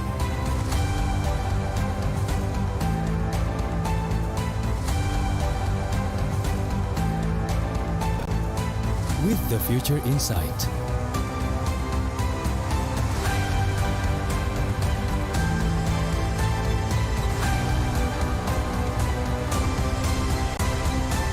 Together.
Get Galaxy A33 5G. Because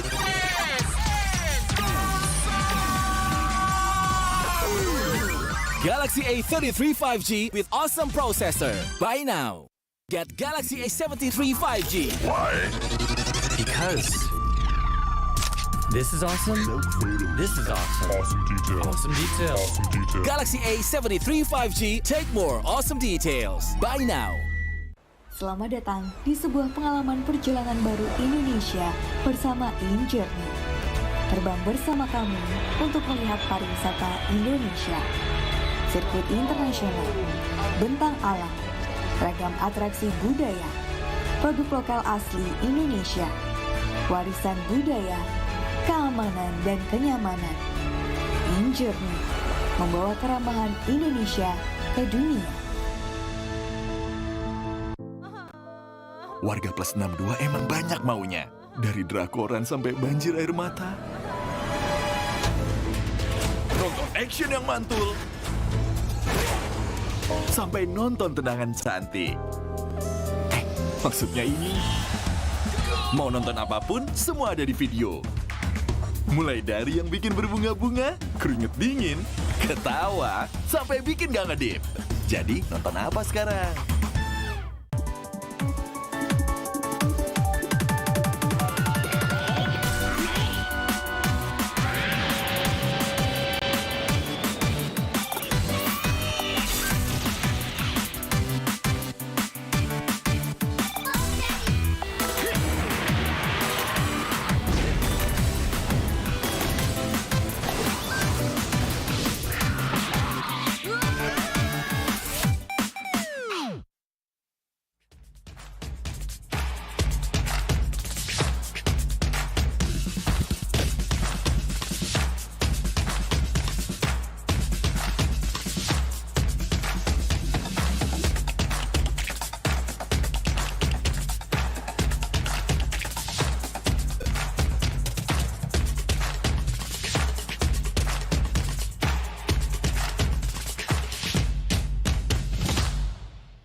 Welcome back to IESF 14 World Esports Championship Bali 2022.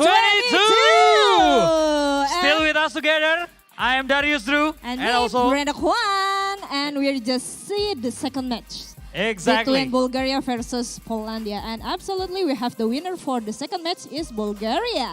Exactly, and now we are heading to the third match. Right. Of course, it's gonna be very, very excited match. Absolutely. And it's between two strong team, of course. Yes, it's between Venezuela versus Philippines. Exactly. So, without further ado, let's invite the first team to have the match in the third match today. Please welcome to Team Venezuela.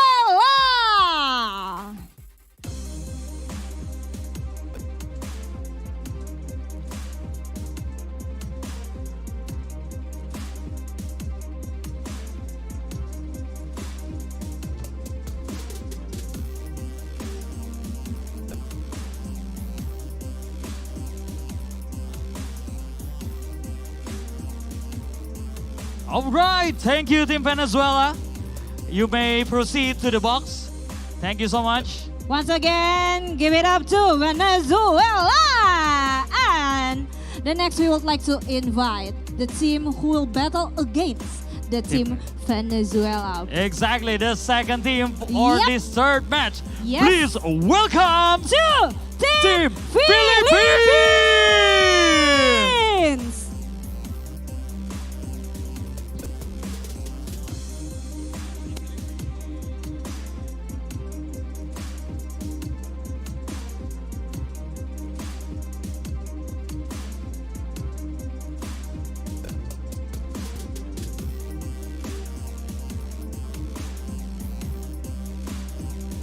All right, thank you, Team Philippines. You may enter your battle station to set your gear up and get ready for the third match, of course. Yes, of course. And I believe this third match will be more exciting. Exactly, between the battle of two strong teams, Team Venezuela and also Team Philippines. Of course. And of course, we'll be guided and accompanied by our great casters. Yes, our beloved casters. Exactly. We have Anonym and also Villa James. Yes!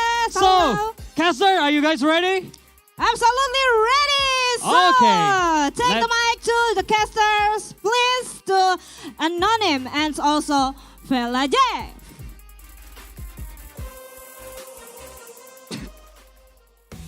Yo, welcome back again, ladies and gentlemen, to the Bali 14 World Esports Championship 2022. Still with me, Velajip, and also my partner, Anonym, here for our third match of the day, Team Venezuela versus Team Philippines. But before we are jumping into the game, definitely this IESF 14 World Esports Championship will be part of the Indonesia Esports Summit 2022. Yeah. And later on, it will be holding a lot of events in Indonesia. But before that as well, we would like to love to thank our sponsor, definitely, because without them, we won't be having this prestigious Earth stage along with the fire, water, air, everything right here. Our main sponsor, GHL Group, and also sponsored by GHL Auto, NusaPay, DIS, Good and Crypto, Taiwan Excellence, Pertamina, Hydro Coco, and also our official telco partner, Telkomsel. Yeah, we have official smartphone partner also Samsung Galaxy A series, official logistics partner Central Cargo, and we have internal service provider partner IndiHome. Yes, also the travel management partner, we have him here, along with the hotel partner, Episode Hotel and Marusaka Hotel, the venue of the Bali 14 World Esports Championship.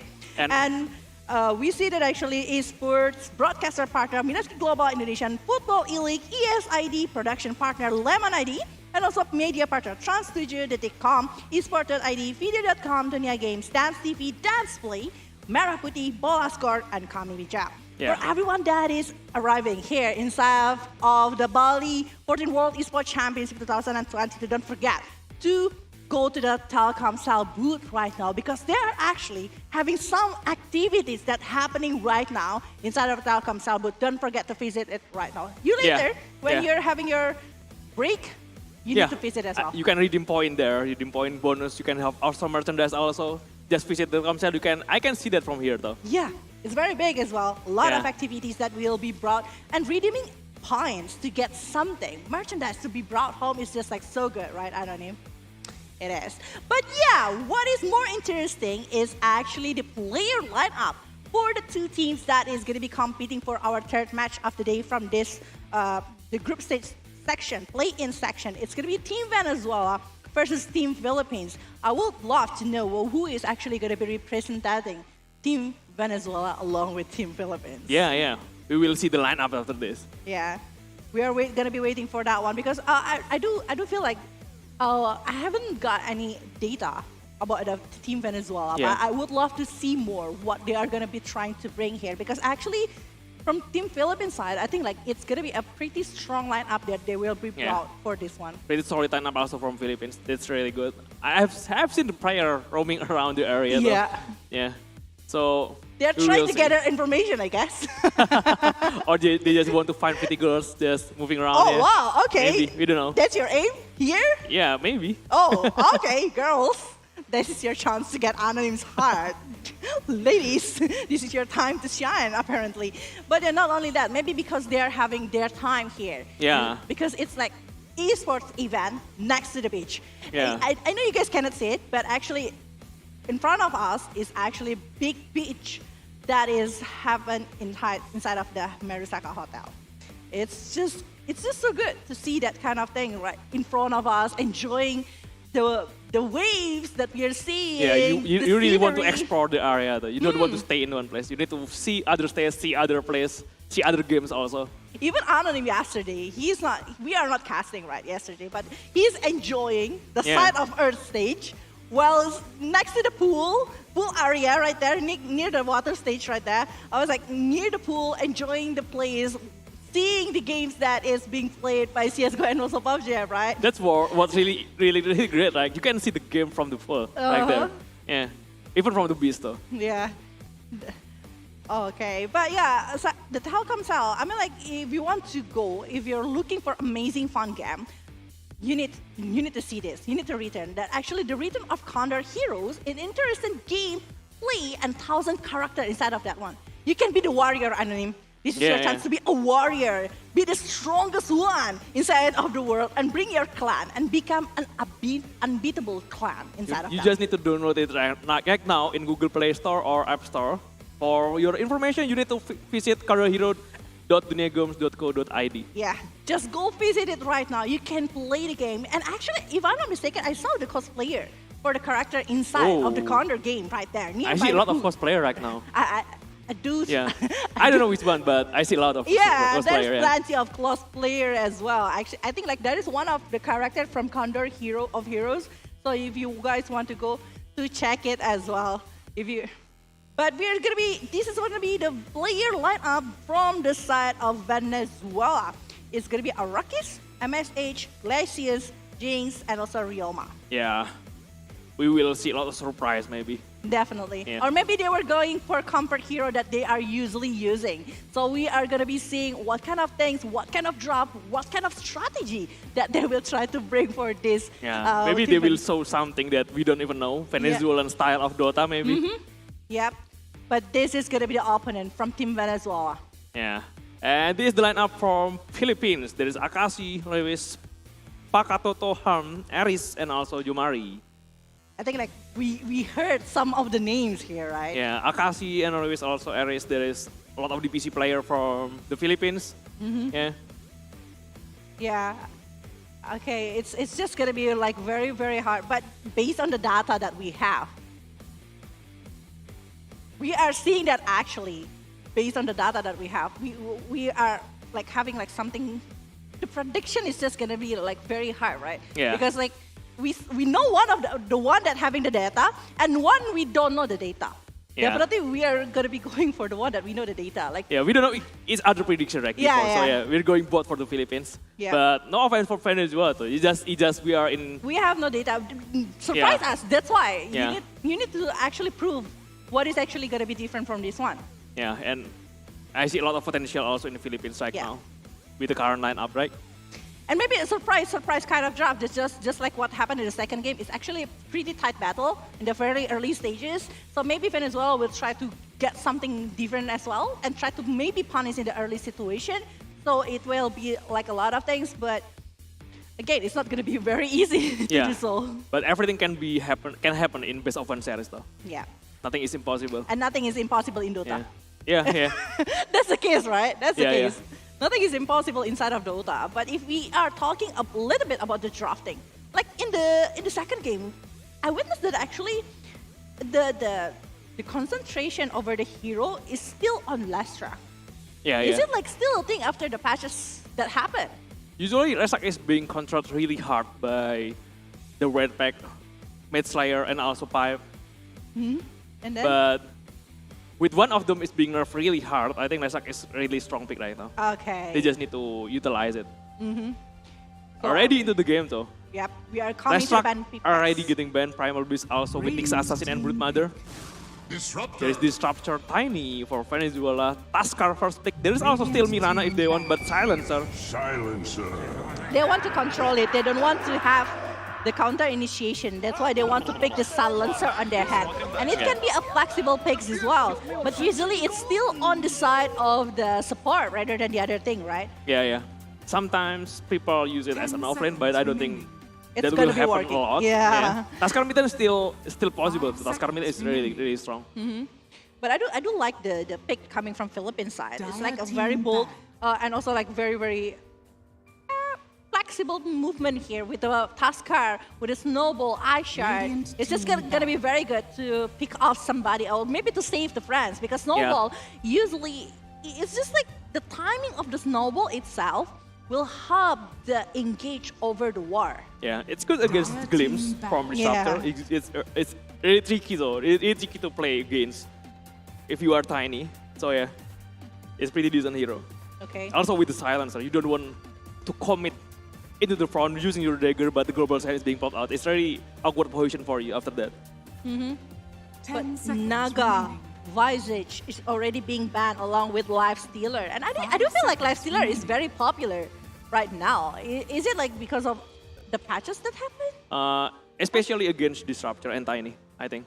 Tiny is really bad against Life Stealer and also Disruptor. You want your glimpse to be perfect. You want your glimpse to be fear element over your enemy. So left your spell immune hero, something like that, can easily dodge glimpse. Okay. So yeah, Star Silencer, we are seeing that actually they're still on the research time here for the banning phase. I think like if they're trying to close up another carry, it's gonna be very nice. But it means that they are gonna be having a lesson of the options here from the side of Venezuela. So they can also like maybe eliminating hero that they don't want to go against inside of maybe the if map. they decide something to pick, maybe they just ban the counter before they take the hero. Maybe. It's a possibility here. There is still Mirana in the pool, a lot of strong hero. There is still But there is Enigma no Mercy. also. There is also Mercy, yeah.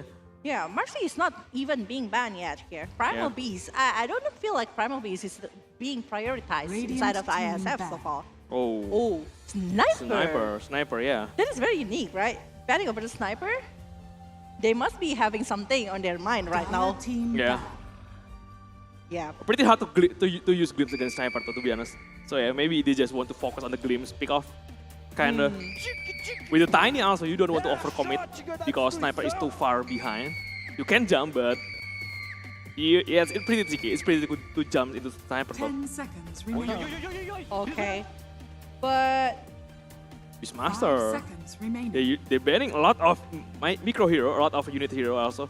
Beastmaster. Yeah, they don't want someone to actually Visage, stealing the Brood jungle, Mother, right? Yeah, Visage. Brood Mother also with Naga Siren. Enigma even. And being banned Enigma, here. finally. Yeah. So there is no black hole that actually gonna be used inside of the map later. Maybe try to pick over another hero that can. I mean, like the Tiny is like a very flexible hero. It can be put as everything, even support, even to the carry, even to the mid lane. Despite, I think like it's preferably into the mid lane rather than the other things, right? Yeah, mid lane or support maybe. Yeah, mid lane or support. So it's still like very, very good situation. It depends on what kind of mid lane that the Philippines gonna brought. Is it gonna be Silencer mid lane, or maybe they're gonna pick another kind of mid lane that they are having? But banning over the Visage, it's a high possibility, right, to actually pick maybe like a Lena or maybe like skill 4 heroes. Team pick. Oh. Sky Wrath Mage.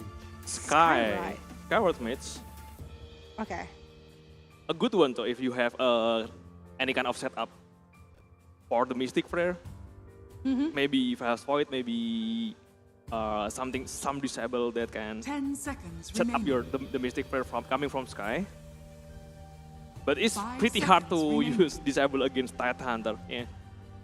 It is, especially later on when he's having the Blink Dagger and try to do the Ravage here. It's gonna be very hard. I mean, like the situation that Venezuela have with the combo is just like really good with the Disruptor, with the Tiny, along with the Tidehunter. But the Amber Spirit pick here coming from the Philippines.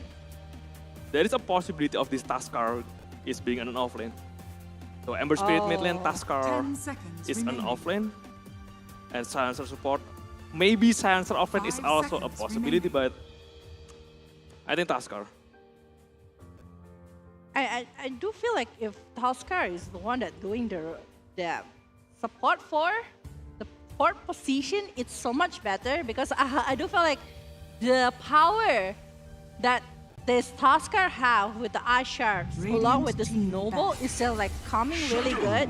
But this is Shadow Fiend being peaked from the side of Venezuela. They're doing the combo wombo. But the thing is, Philippines already having the Silencer. Is it gonna work? The global silence will hit hard. If you're using Glimpse for the setup, maybe Glimpse into Require, maybe Glimpse into the Reference, it's fine. It's a low cooldown spell. It's fine. If you're using Tiny jump into the front line, maybe it's a risky situation. I think Tiny will be get into a world position, jumping after the global silence, right? But Glimpse is really good against with the requiem and also refits. You don't want to contest, you don't want to back up your team, the one getting glimpsed. Okay. Dire team ban. Banning over the Pudge here from the side of Philippine. Because Pudge going to the carry is also like very nice, right? Yeah, a lot of Pudge carry right now. Radiant team ban. And shit, fast forward. That's a combo from Sky. So you don't want to give Sky another setup for the Mystic Flare. And also a pretty rough hero to play against. Tidehunter also don't want the disable to be something like Chrono, right? Yeah. You cannot dispel Chrono anyway. That's the thing. Okay, putting away the fastest void from Philippine sides. Are they gonna try to ban another kind of carry situation here? Because so far I do feel like a lot of carry that is being banned. Oh, Still, Seeker. yeah, Sedupin is still flexible though. Maybe Sedupin mid lane or Sedupin carry. Radiant team pick. And they're banning Slark. Okay. They're putting like Philippine in a tight spot, but Monkey King is the one that they reveal for this game from the side of Philippine. Really good against Tidehunter here. Actually good against a lot of melee hero though.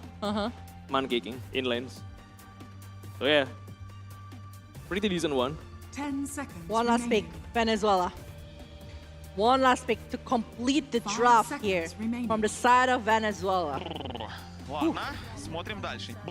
Either mid lane or carry, right? Yeah. Depends on the Sedupin. But what do you suggest for this one? Or is it like Tiny going to the carry is going to be good for them? I don't think so. Tiny carry is kind of bad right now. Usually Tiny mid lane using Aghanim. Or maybe Tiny support is actually better. Okay. And Thor Warlord. So this is Sedupin mid lane. Sedupin mid lane and Thor Warlord carry with Tidehunter as an offlane. Which draft that actually you like better from this kind of situation, Anonym? The Tropic is actually really strong against Monkey. Usually people pick Troll to fight Monkey. Okay. Monkey is really strong territorial hero, and the longer the fight happens, the stronger the Troll will be, right? With the Fire 4, with the Fire 4 stack for this attack speed. I think it's pretty decent counter for Monkey. Okay. So it's going to be a very interesting battle coming from the side of Venezuela and also Philippines, who is actually going to be winning over this one. For everyone that is watching right now, don't forget to put your support on the comment section below. Support your favorite team that is playing right now. Hashtag with the flag of the representative. Is it coming from the Philippine side or Venezuela side? Because we are going to be going into the in-game really soon to see how this game gonna go. But yeah, based on the draft that we are having right now, Venezuela, I think, really needs to play quite early with the draft that they are having. Tiny and Disruptor is just like very good advantage with that kind of hero that they are having. Yeah, Disruptor into Requiem, Toss into Requiem. I think that's a possibility for the combo though. Definitely. You just need to be careful. Just counting the cooldown for Global Silence maybe. Yeah. Yeah, they need to be aware of that. Also with the the timing will last be word. It's a classic combo breaker silencer. Yeah. A combo wombo doesn't work. But they know it. That's why they pick it in like second, like very early stage of the drafting. Yeah. They pick the silencer no matter what. Yeah, silencer is a decent hero. Even without knowing whatever your enemies pick, right? Okay. Good luck. Oh. Good luck, Lodi, here. Okay, this is the game between the Philippines versus Venezuela right now for the group stage play-in for the IESF Bali 14 World Esports Championship 2022. Yes, right now, Philippines is in the Radiant side, and Venezuela is the one playing in the Dire side. Yep. For the best of one series. Which is going to be very interesting because of the draft that they're having. Tuskar is actually going to be going to the support side? The Skyward is going to be Skyward mid lane, is it? No. 30 seconds. If it's Skyward mid lane, it's going to be hard. No, like Amber going to the hard lane, it's not going to be easy, right? No, yeah. No, I don't think it's going to be like that. So it's either Skyward, Task, or Silencer. But we are having the Task and also Silencer in the top lead. three of them actually staying in that lane, so Yeah, it's hard to predict. Yeah, they're trying to take a bounty here, Glacius. I don't think he can contest this. Just 2-4-2 the bounty. Yeah. Bottom side of the map will be taken by Venezuela. Another 2 in the top side will be taken by Philippines. So yeah, pretty Balanced. It's like pretty 2 for balanced, 2, yeah. 2 for 2 So here for... Taskar off lane. Okay. Oh, they're cutting even from behind the wave. It doesn't give the chance for Seduvin to come into lane at all against this Amber Spirit. So Amber will be having a free last hit, right? Yeah. At least. For this first wave. Yeah. At least for this first wave, yeah. This is going to be like very good for the side of Amber Spirit. Like more EXP to gain, more into the goal as well right now. The last hit needs to be controlled pretty well. And now it's Liling actually by the side of Amber Spirit, despite they're still having like 2 creep left in the mid lane. So I think like it's still going to be very nice. But the Disruptor along with Tiny, that is actually disturbing the position of the Monkey King here. And it's going so far so good, I bet, because like Monkey King doesn't even have the last hit yet. Yeah, he doesn't get any CS right now. Monkey is actually a decent one though against that Hunter, but the Troll actually switching lane with the Tide. They know Monkey is really good against Tide. They just waited. Troll is pretty much a strong laner. They have C-lane here in the bottom lane. Oh. So it's a really hard situation for the Monkey. Yeah, it's 3-1-1 so far. 3 versus 2, right? Yeah. Yeah, 3-1-1 situation that is being brought by Venezuela. They want to push the save lane into like a very hard lane for them, and it happens to be like really work so far because the Monkey King once again it's not even able to take any last hit to try to control the movement while the Troll Warlord is just like taking everything as much as he can. Yeah, but it's just for the early stage. Yeah. They move the one support back to the top lane to help that Hunter there. The thing about Monkey King is also like they don't really need so much item, right? 1 or 2 item is just gonna be like very good after that, doing rotation over and over. Yeah, Monkey is going to have a really decent impact, even though it doesn't have item, but he still need to scale though. Yeah. He still need to scale to the late game. Definitely. If you're Lewis though, the Sedu race coming, this is really painful. One more hit will do it, Lewis will be taken down. And the first blood from Venezuela. Oh, that's a big one. Okay, that is a pretty hard movement actually. Very hard situation from the side of the Amber Spirit. Like he wants to go for the water rune. It might be denied. So it's still like the race coming from the Shadowfin is also like very painful right now to the side of Amber Spirit. So Amber Spirit losing one moment, but in the bottom lane, actually, the Tiny able to secure 1 point from the side of Venezuela. 2-0 so far, but the net worth still on the side of the Philippines. Yeah. Taskar having a really good time also in the top lane. Yeah. And Monkey actually catching up though. Oh yeah, you are right. Troll not doing any better than Monkey. Oh. And just straight up revenge coming from Lewis. Solo kill for solo kill, right? That is a revenge. They don't. You did it once. I'm gonna be doing that later on. But yeah. Lewis right now with Battle and maybe doing this raid. And, but on the other hand, we're seeing actually the Tiny. Just suicide. Suicide, yeah. Trying to get back to the fountain. Doesn't want to lose TP, but it's too late though. Tiny. Just one moment when Tiny left Troll Warlord here. He's getting killed.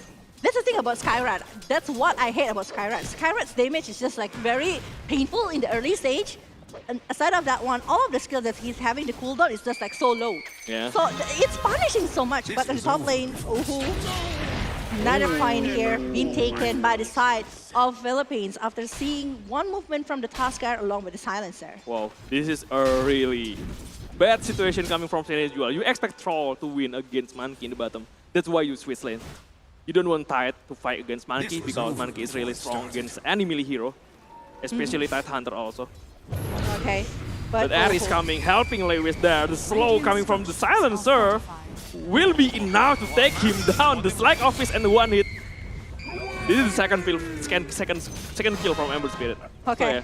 Second kill. And now with this 5-4-2 so far from Philippines along with Venezuela. I don't see like so much rotation. Even we are seeing that actually the Tide Hunter so far not having a really good time because the deny that is being brought by the side of Taskar, stopping the progress over the Tidehunter. He's still on the level 3, but Ice Shards again, once again. Just perfect snowball to dodge the glimpse. They're not going to dive into the tower though. Yeah. But still. There's nothing much that they can do at this rate. But oh, bottom lane, once again, Tiny is down on the head of Skyward Mage along with Monkey King. Suddenly, they're losing every lane. They're losing the mid lane, they're losing the top lane, they're losing the bottom lane. Every lane is getting win by Philippines right now. It's just because like one moment when Tiny is actually doing the TP, and then the troll is being taken, but Ares here doing some Ceresa to go back to the Fontaine easily, faster. Like after that, I do feel like the movement that is being brought by the side of Venezuela is just like stopping, but Avalanche in bottom lane, but Akashi still trying to run away, but not for so long. It's gonna be the kill from the side of Troll Warble. Yeah, pretty nice. He really need that one. He got a really bad lane. They give him a lot of kill in the bottom lane also. So this is gonna be a really good moment though from Venezuela. It is. But in the top lane, we're seeing that actually Joel, kinetic build happened. Static Storm is not there yet, but MSH actually got a glimpse him back. But there's no other damage that can be even from the side of the Tidehunter. Whoa, this will be really huge though. Sedu with again getting ganked by 3-mans, and Disruptor actually coming into late. And he will be the one who will be taken down. Lewis and also Ares getting the kill. 2-man down in the mid lane. 2-man down, 8 for 4. The Disruptor TP actually is not really helping, and it's actually in front of the second tier turret. Second tier of the tower. It's just like giving so much possibility. Like a little bit late though. After the Sedu can already die. So yeah. And it's 3-man. And 3-4-1 situation, 3 versus 1 situation suddenly.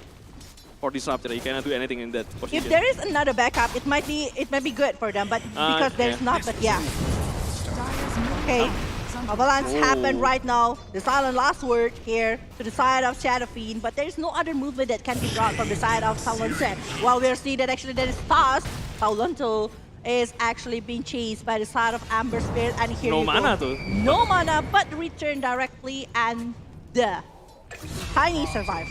Wow, even Tidehunter is having a really hard time in the top lane. There is no good lane at all from Venezuela. How can they try to get it back? Is it because like they need to have like smoke together and maybe try to pick off some of the heroes from the side of Philippines? There is some good vision stuff. And maybe try to pick off one by one with glimpse. There's the perfect scenario.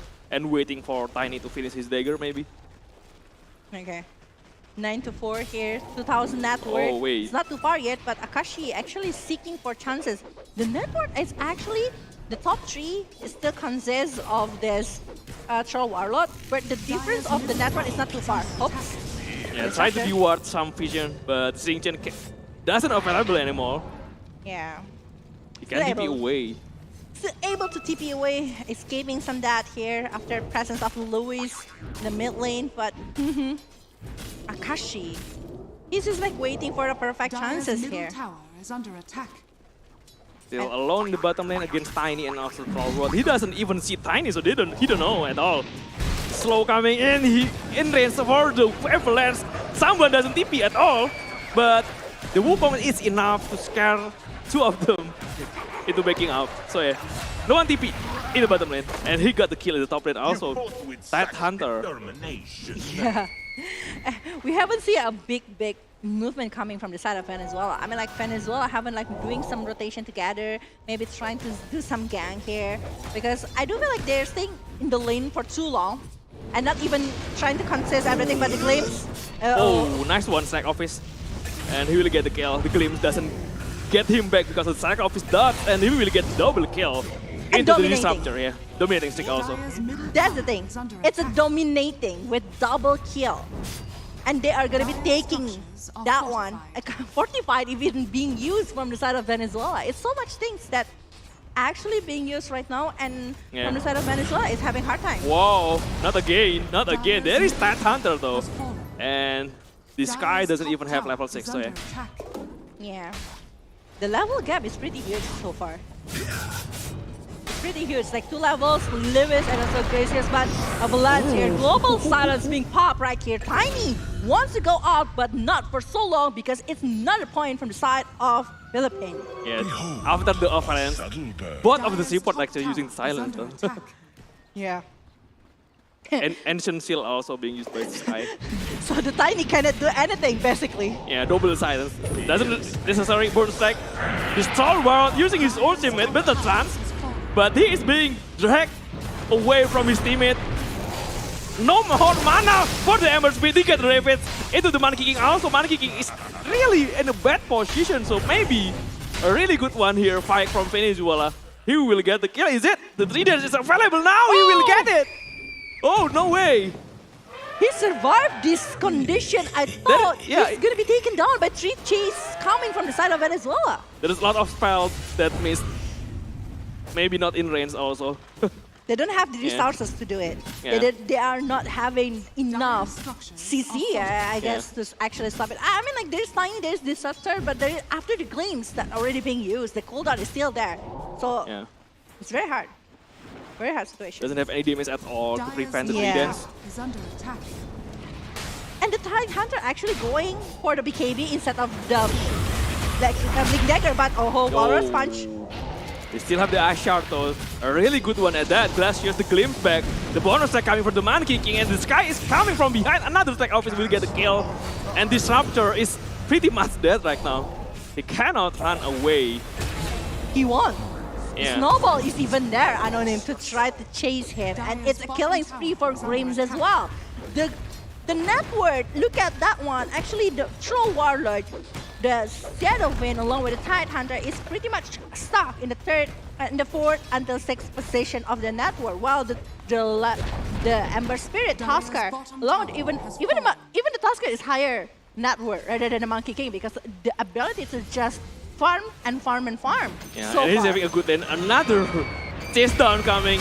The Mystic Flare combo from the War Response setup. This is a really good one. Shadowfin, and he wants more. Ember Spirit coming? I don't think so. No, I don't think they will do it though. Maybe they will come back after some moment, but this Silence are also like very active, like using the Curse Word, everything. Try to get the burn evac to the side of Tide Hunter, last word. I mean, like, they keep spamming, and the intelligence that he is having after having so much skill and also access is just like having so much right now. Oh, mid lane, Tide Hunter gonna be trying to handle the situation while we are seeing that actually the Ember Spirit once again on the level 10 already, and the movement that they are doing is like 6,000 net worth lead right now from the side of Philippines. Into the bonus, it's a 2-hero, the Disruptor almost getting taken on the global silence just in time. You cannot do anything to save this Tide Hunter. He even used Ravage though. So it's bad, it's bad. You don't have any Ravage. Disruptor is only 1 hit away from being taken down. And he's just running back. He just Ravage. Safely, Next 2 minutes, they won't have Ravage. And it might be another war that is going to be brought by the side of Philippines because the cooldown is not like so much rather than that one. Even though there's no global silence, but they don't have the Ravage as well. This is a really, really huge Troll Warlord from Venezuela. That Hunter just coming in late. He doesn't have arrow effect. Alright. The Slack Office requirement doesn't really do anything though. Shadowfin in a really weird position right now. Slack Office again, the Searing Chain coming also. Shadowfin is almost dead. 1 more hit should do it. And also the Tiny, he wants to chase for more. The Disruptor in behind. The Glimpse come back, but he's still being taken down by the Snowball. And also the last man standing, the Tide Hunter, doesn't have anything to make himself safe.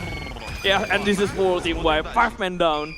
A perfect team fight for the Philippines. Team wipe right here, and it might be a chance for them to go for Roshan because they're having like the really good condition right now after taking so much clear from the side of Venezuela, and Akashi still really doing a really good job. I do feel like whenever he's using the Wukong's command, like he's doing in the really good condition and the ability to just like check over all of the places inside of the map. It's just like so crazy coming from the side of Tusker. But Wow. oh, Wow, this is really huge.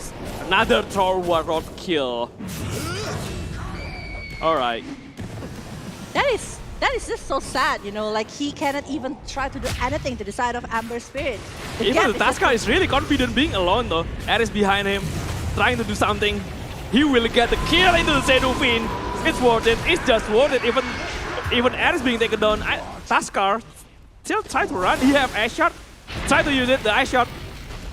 And also snowball in 2 more seconds. He will get it. He will get it.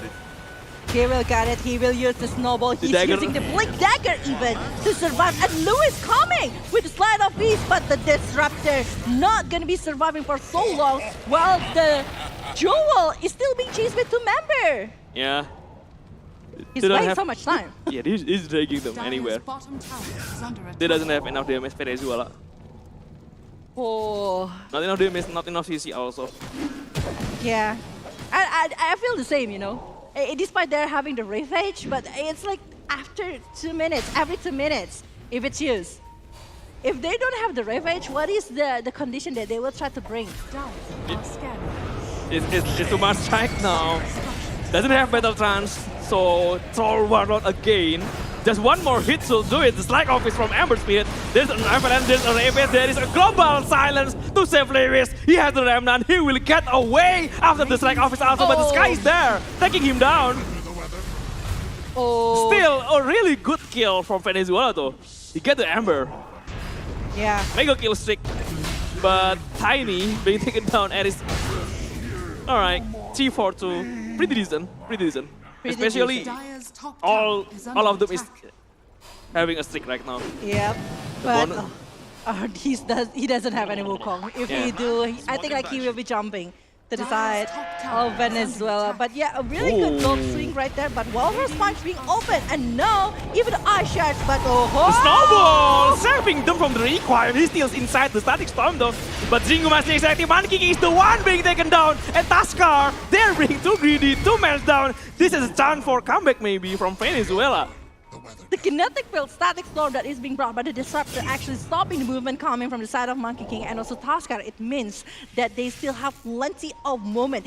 I don't feel like they still have the chances, especially with the skills that they're having, the big skills like Requiem of Soul, Kinetic Field, Static Storm, along with the Tidehunter Ravage. But Philippines is not stopping.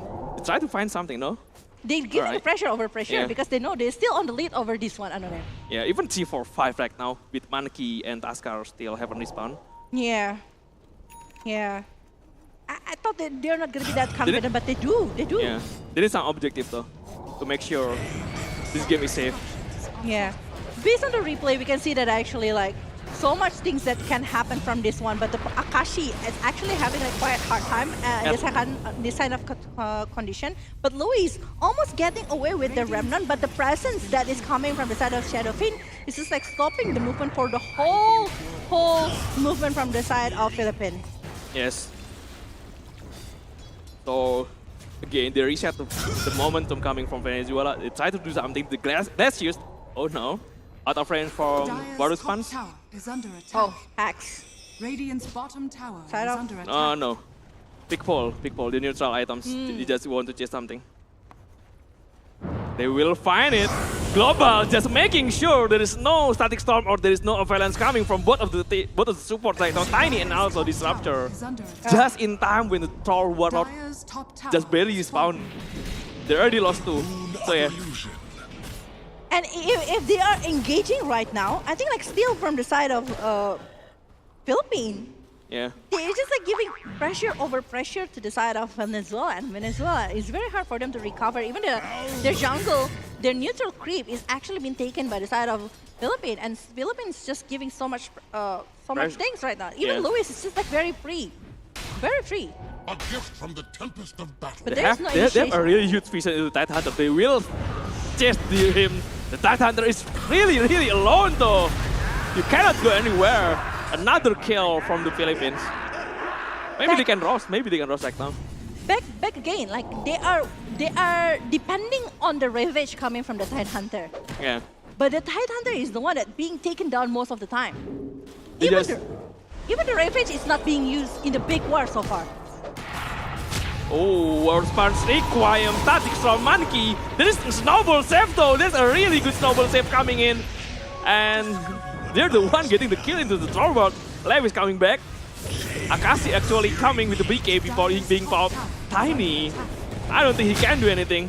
Also the Shadow Fit, this is a really bad position from Venezuela. They will lose everything right now. Disruptor being shot by Ember. He had to hit BKB. Tidehunter cannot do anything about it. Oh. 4 men down without any casualties at all from the Philippines. Yeah, they just lose 1 BKB from the side of Ember Spirit. Aside of that one, they're getting everything that they need. They are even not stopping. And once again, Tuskar. I don't feel like the Tuskar presence is just like being so much, like it's being too much to be handled. And look at that one. Actually, the damage done, it's 7,000 from the side of Philippines. They are keep doing the damage that is given, especially from the Ember Spirit. It's just like, I don't know, man. Yeah. Oh, damn. It's just like so hard to see and witness it right now. 12,000 gold elite right now from the Philippines. Maybe it's too much. It's really hard though. You need to find a perfect vision for the glimpse, maybe. Yeah. Just 1v3 somethings. Someone that is offside or someone that is out of position, but it is really hard. Another Mystic Blade combo from the World Span and also Ice Guard. And the Slack Off is coming. Still not dying though, Glacius. Alright. One more Slack Off is should do with the Sky getting the kill. Global side being popped out. They will keep the fight. Forcing the BKB also from Shadow Fin. They will still get the kill from into the Troll War Road. 2 men down. And I think they're not stopping they will get anything. They will get anything. I think Ryoma doesn't have the DPS to run. And also the Disruptor full team wipe again from the Philippines. And I think that's too much like now from Venezuela to catch up. Oh my god, it's just their time. Wipe is happening right now. And they are actually gonna go for the high ground right now. Full team wipe for 3 times. It's just like so hard to be handled from the side of Team Venezuela. And I think like the Barrack even can be taken because the Troll Warlord is still like what, 5 seconds away here? I think like still one Barrack at least can be taken from the side of Philippines side. Yeah, they can even do Roshan right now. Yeah. I think like Roshan is so much better, but we thought with the presence coming from the Tidehunter, I don't feel like this Tidehunter really need a Blink Dagger. Like Blink Dagger, Ravage, BKB later on, it's gonna be so nice because they need a momentum and they are not having it so far because of the presence coming from the Silencer and everyone. I think even with BKB, I think you don't have any damage at all because the global share is also a possibility. It is, but the kinetic field, it can help. Yeah. No, I mean, there cannot be any follow-up if you can, if they use global after the Tidehunter using. And there's another really huge skill coming from Shadow Fin. 41 to 11, they will get Tiny also. Everything is a disaster right now. Ember Spirit coming from behind, looking for the Disruptor. Just one more hit to do it. The Snowball also looking for the Troll War Lord, Ice Guard, Ravage. They will get the Silencer. They will chase after Tuskar, but the bonus assault with the Slack Office again. Will get the Troll, will get the Tidehunter. Another full team wipe from the Philippines. Oh. This is like the 4th time. But from the side of Philippines, they haven't decided to go for over the Roshan. Are they going to be doing it? Yeah, they're just really confident right now. They don't think they can lose at any fight. But it means that they need to take objectives over this. Yeah, they will get the mid lane maybe, the high ground maybe from the mid or the bottom lane. I don't feel like if they're taking the high ground, it's going to be good. But the last 2 members from the side of Venezuela are going to be back in less than 10 seconds. Yeah. Still really low respawn time in 23 minutes. 45-12, by the way. And 20,000 gold hit from Philippines. And it's only 24 minutes so far. Yeah, that's a lot. Philippines, you guys are just like so strong. But at this moment, with Lewis that actually taking everyone. With sleight of face, everyone, when Lewis tried to take another objective here, Roshan is actually being taken without anything that can be done by the side of Venezuela because Venezuela needs to handle the movement from the side of the jungle. Yeah, I don't think they can contest it. It doesn't have Ravage also. There is still global silence. That's a problem though. It is. Even though you have Ravage, Nothing the rest can do after the Ravens if the global is being popped out. This was over before it The Troll Warlord is only having like Maelstrom, one sword, and also like going for the BKB, but it's still a long way for finishing the BKB. It's still a 1,300. The Monkey though, with the edges, he is really confident chasing onto the Disruptor. I don't think he can run anyway. The Disruptor will be taken down, and also with Tiny, the sitting to disconnect. Still the BKB coming from Zedwin into the requirement. The global silence strike now, cancelling his requirement of soul. And 3 men down, that Hunter cancelling his TP. 4 men down, only Troll Warlock. The last man standing into the mid lane. But this is a... Oh, even the silencer support will be solo kill him! Tight Hunter! Troll Warlock, I mean. Another full team wipe. Even the support is really strong right now. The network from the silencer. No way! It's the really, damage! Yeah, look at the network. This is not a silencer support anymore. Oh no! Yeah. It is not. It is not. It is not. It is not. Look at the last one's damage. I cannot imagine that actually Troll Warlock will be having that much damage that it's given by the side of silencer. 62 intelligence tolerance. 62. 62. And also 15. That is not permanent, but it's still really, really huge. Total 80 total of intelligence tolerance in that fight. Jesus, it's oh, the tossback. But 3-man bonus strike into the snowball, into the Ravens, but Ravens doesn't. I don't think they can follow up any Ravens right now. It's supposed to be GG, man. It is GG. You cannot do anything. GG being, yes. GG is being called right now, despite they're having Wukong's command that is open, taking over the Tide Hunter, but Philippines already securing their game for this match. Wow, a one-sided match from Philippines, a really strong performance. They are proving that they are one of the contender maybe from the champion. It is not only strong, Anonym, it is scary, to be honest. Yeah. Like how they are able to play with all of the movement. At first, Venezuela, just like what you have mentioned, they are winning the laning. They're winning in some situation, but after some moment, I think like everyone from the side of Philippines is just like taking control. And the silencers, global silence, I've mentioned it before in the drafting situation. Like you're having a big skill, yeah, but it's the opponent already have the silencer. Yes, it's a really strong combo breaker. You can Ravens, but you cannot follow up after that. That's the thing. Just Ravens, just you know, use spell to spell. Yeah. Just trade spell is fine. It's not even trading the spell. It's just like taking control of everything. Okay, he wants to open the requirement of soul. Don't need to worry. I have global silence. Yeah. Boom! And suddenly the Seraphine cannot even do anything. You want to open up a what? Revenge? No, you're not.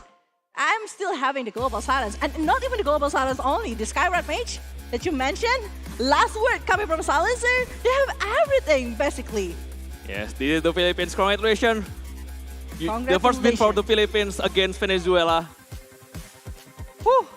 Congratulations, Philippines, for this match. But they still have so much match to be done later on. And Venezuela, you're also having so much things like that. You're still going to be facing another team inside of the group stage. There is still a chance to get points. Yeah. To get the top 2. Yeah. So you can go to the main event. Yeah, because on the top 2 of each group, which is 8 teams, will be going for the final play-ins that is contesting for 3 slots in the main event. Yeah. Because we already have 1 from Indonesia, 4 from the regional, but this is going to be the highlight for this match, which is going to be like most of them coming from the Luis perspective, because Luis is actually doing so much rotation along with the Grims and Eris here. Yeah, they're really, really confident with the play. The rotation coming in, they're even diving a lot though. They're playing a very risky situation, but they know how much they have. With the snowball, I think like the confidence level is just like even higher. And that moment, like Skyward Mage, having the Mystic Flare, like how can you escape from that combo? Yeah, you just know they are better at this moment. Just keep fighting, just keep pushing, even when your core is die, at one point, they're still pressuring the Venezuela. So yeah. The response is also like very, very fast coming from the side of Philippines. Okay, there is a glimpse. Okay, I still have Snowball. Okay, what do you have? I have global silence, so I stop every movement. And it's making it hard from the side of Venezuela. Venezuela even hard to catch a breath here inside of this match.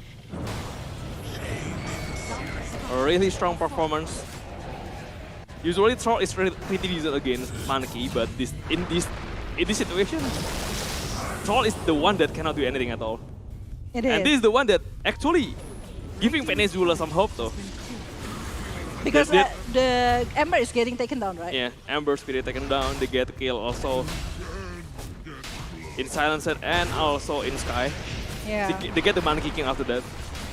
But even with 3 hero left, 3 hero left, they're still playing really aggressive in Philippines.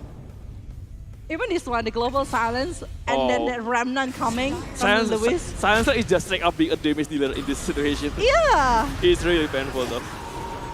So crazy out of him. Yeah.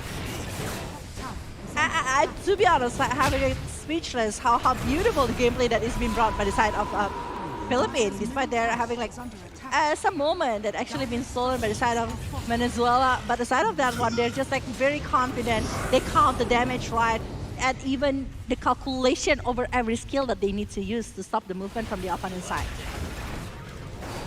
Oh. At this point, I don't think Venezuela can do anything about just being killed right? Everywhere by the Philippines. They're just too far behind. When Silencers just straight up having a lot of network rather than your core, so yeah, you know, you cannot do anything about that. You know something's wrong with it, Yeah. right?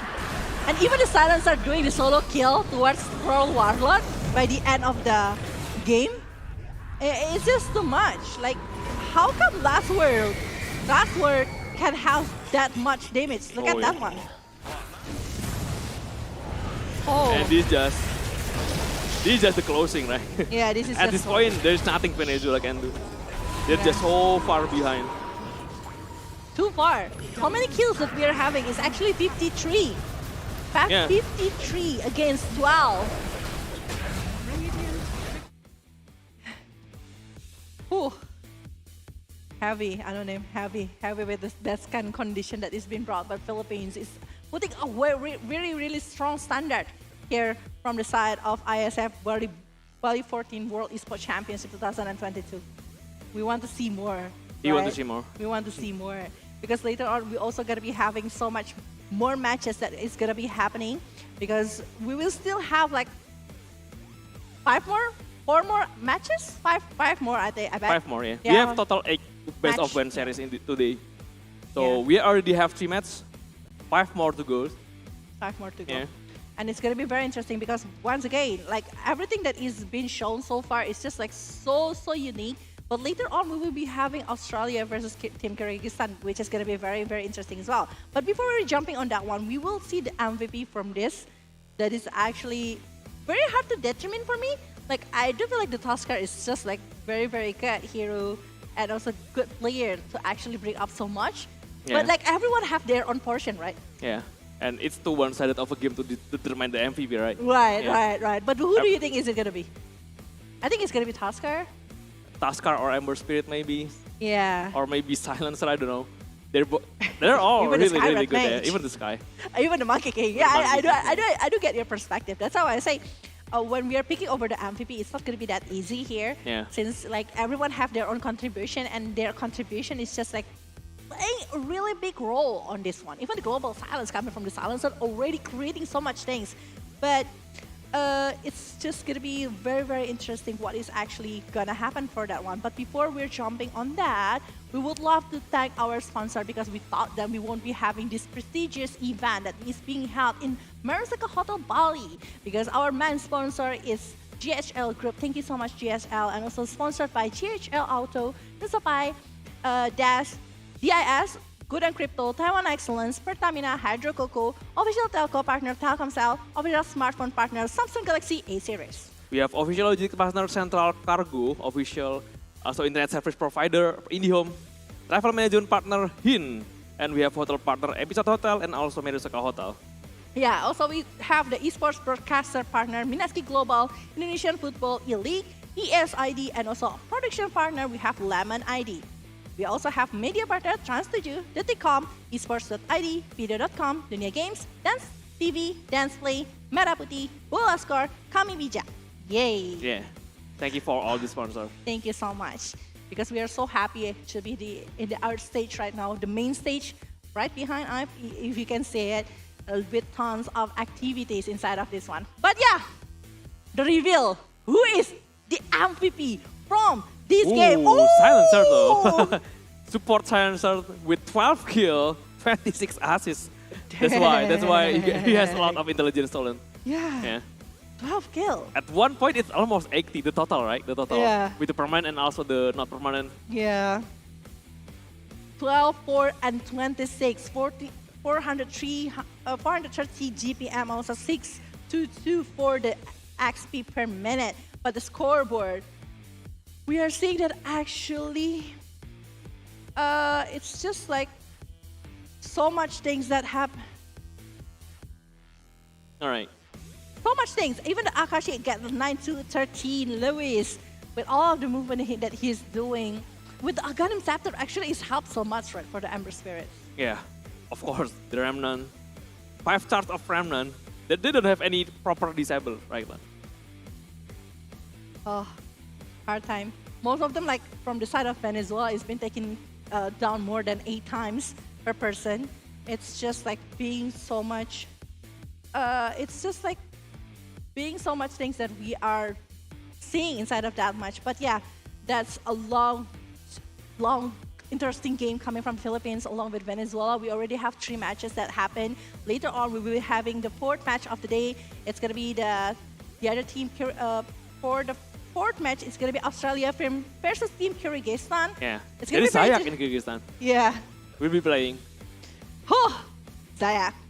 What is actually going to happen? But actually, it's going to be a very strong performance maybe coming from the side of Kyrgyzstan. But we don't know about Australia. Maybe Australia will surprise us with something that is different.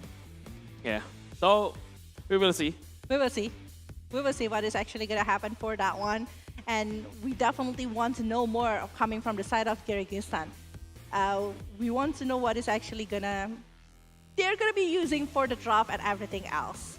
So yeah, are we going to be seeing it as soon as possible, or maybe we'll be having so much more rather than that? Because right now the weather is already really good, and it's maybe by the sunset later, it's gonna be like very interesting part of the day. Almost sunset, maybe 2 hours from now. Yeah, 2 hours from now. Yeah, pretty much. So we will see. We will see sunset from here. Yeah, it is. In front of us, is you cannot see it, but in front of us is the beach. Yeah. It's a really big beach coming in front of us. Yeah. And behind us is stage, so it's perfect position. Perfect, it is. And we are on the 2nd floor, right? Because you can see it from the above here. Yeah, from the high ground. Yeah. High ground perspective. Okay, high ground perspective. No, you're talking like we are on the high ground right inside of the Dota, right? Yeah. Yeah. So a lot of stuff that is. Because after that, the Kyrgyzstan along with Australia, we're still going to be seeing Honduras versus Mexico. Yeah, and the next match after that. Yeah. And Bulgaria will be playing again, against Colombia. Yeah, so we want to see it. But before we're jumping into the next match, we will be having a short break. So for you guys, don't go anywhere. Please stay tuned inside of the Bali 14 World Esports Championship 2022 because we will be right back.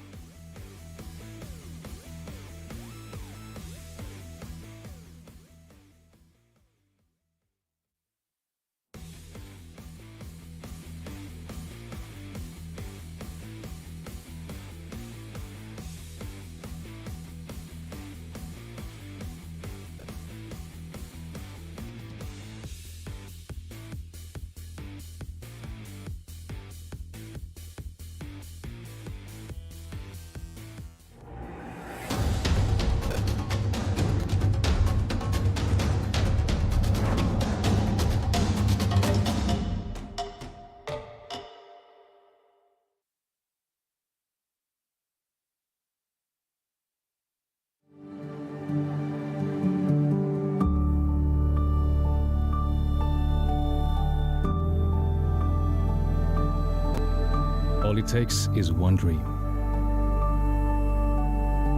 One dream that becomes a journey. to drive an ambition. Believing in yourself. Persevering challenges. Always focused on the dream. To grow aspirations. Having the will to keep going. Building a future with a legacy. Knowing dreams can come true. Over 11 years of growth. The spirit of entrepreneurship. Created possibilities.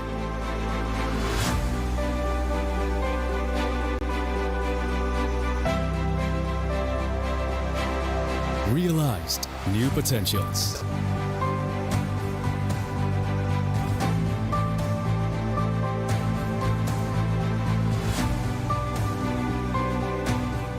Innovate for the better.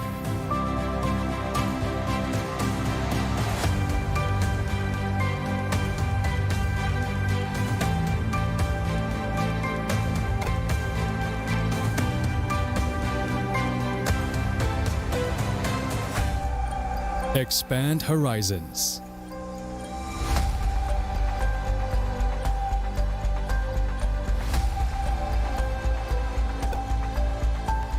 To change lives.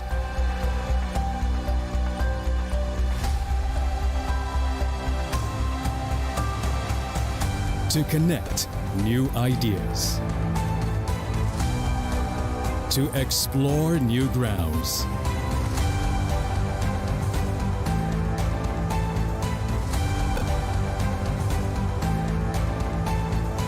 With the future in sight.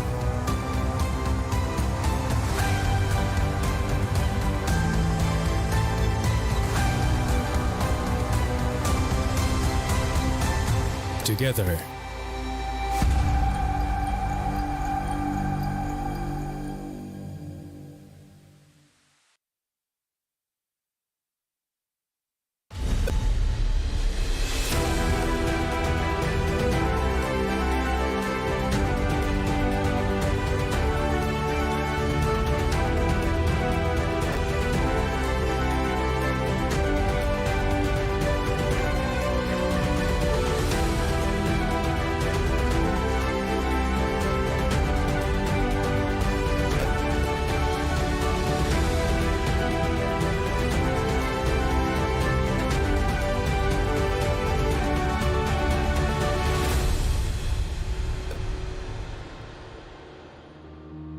Halo, nama gue Wim Renaldo, gue asisten project director untuk event IESF 14 World Esports Championship Bali 2022 Indonesian Esports Summit. Di IESF 14 World Esports Championship Bali 2022 kita punya 6 game berbeda yang akan dipertandingkan, tapi ada 7 nomor di mana kita punya game PC, ada Dota 2 dan CSGO, ada juga game konsol di mana ada eFootball dan Tekken 7, dan juga ada mobile gaming, Mobile Legends Bang Bang dan juga PUBG Mobile, dan juga kita ada satu nomor tambahan yaitu CSGO Women. Nah, makanya karena kita mempunyai game title yang banyak, kita tuh membuat stage-nya menjadi beberapa konsep. Karena di event kali ini kita tuh ada area stage yang terbuka dan juga area stage yang tertutup. Untuk area stage yang terbuka, salah satunya itu main stage-nya kita, yaitu Earth Stage. Itu untuk game title Dota 2 dan juga semua Grand Final nantinya akan bermain di main stage-nya kita. Dan juga kita di belakang kita ini ada area Air Stage. Kenapa Air Stage? Karena di posisinya di paling atas. Ini untuk game Mobile Legends dan juga untuk game konsol nantinya. Dan juga kita ada di area ballroom, di mana kita ada 2 stage yang berbeda, yaitu Ice Stage untuk CSGO dan Fire Stage. Karena ini gamenya game perang, makanya untuk game PUBG Mobile kita namakan Fire Stage juga. Tapi di event kita kali ini, kita juga nggak cuma punya turnamen aja, tapi kita juga punya keseruan yang lain. Kita punya entertainment area di Water Zone, kita juga punya expo, kita juga punya summit. Jadi orang-orang di sini bisa dapetin one stop entertainment kayak gitu. Dan untuk preparasinya ini kita udah mulai dari kurang lebih hampir 1 tahun untuk menyiapkan ini semua. Ketika kita terpilih menjadi tuan rumah ke-14, kita sudah menentukan nih tempat-tempat mana yang paling cocok untuk jadi event venue-nya kita. Makanya kita putuskan di sini di Merasaka Hotel Nusa Dua. Kita harapkan kita start di tanggal 2 Desember sampai 11 Desember dan semua untuk para atlet sudah mulai datang dari tanggal 29 November sampai nanti tanggal 1 Desember. Kita harapin teman-teman dukung juga tim nasional kita karena kita sekarang menjadi tuan rumah untuk IESF World Esports Championship Bali 2022. Datang ke acara kita, jangan cuma nonton online aja, datang karena kalian dapetin keseruan, kalian bisa dukung timnas kalian bisa dapetin keseruan dan juga mendapatkan kesempatan ini karena event perdana di mana kita adalah partisipan terbanyak untuk di event IESF kali ini, yaitu kurang lebih ada di 106 negara yang akan hadir di sini bermain untuk 6 game title.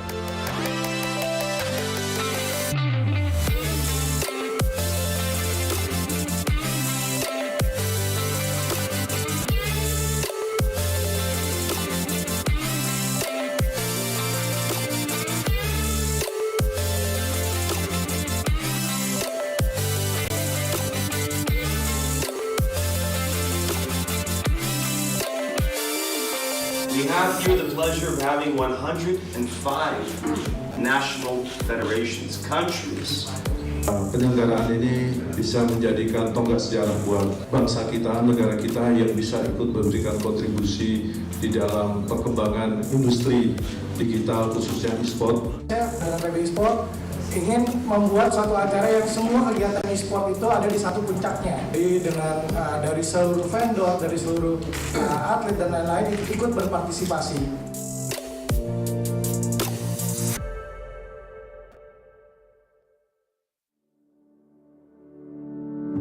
Namo Buddhaya, salam kebajikan. Apa kabar teman-teman media semuanya? Luar biasa. Good afternoon ladies and gentlemen, diri untuk menyanyikan lagu kebangsaan Indonesia Raya yang akan dilanjutkan dengan Mars PB Esports Indonesia. Indonesia tanah airku, tanah tumpah darahku. Di sanalah aku berdiri, jadi pandu ibu. Pertama kita juga sangat berterima kasih kepada beliaunya dari IESF yang begitu memilih negara kita sebagai penyelenggara. Sekitar 42 juta ya e-sport ya, pemain e-sport tentunya akan bisa menyebarkan ini, bisa menghidupkan ekosistem daripada e-sport sendiri. Tentunya akan berpengaruh secara ekonomi dan kesehatan. For this event, and hopefully Bali and Indonesia will get a really good name in the international, right? Is going to influence a positive creativity in humanity and a new way to socialize, a new way to be together, a new way to be friends. When a parent looks at a kid in the computer with headset on and talking, Salam Esports.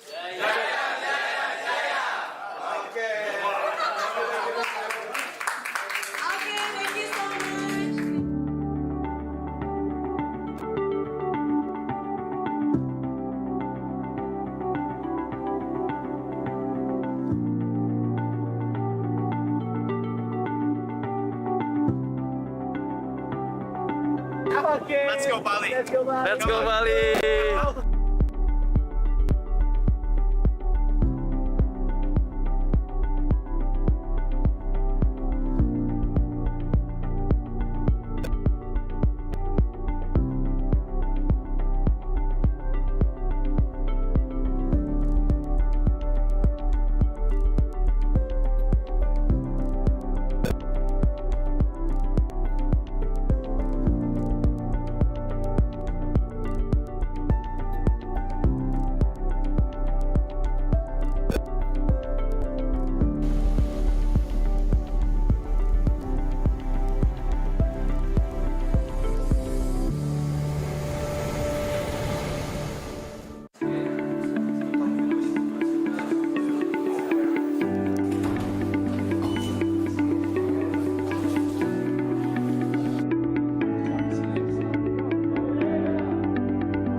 today we have Lotus from Chile, and they will be competing in the World Esports Championship 2022.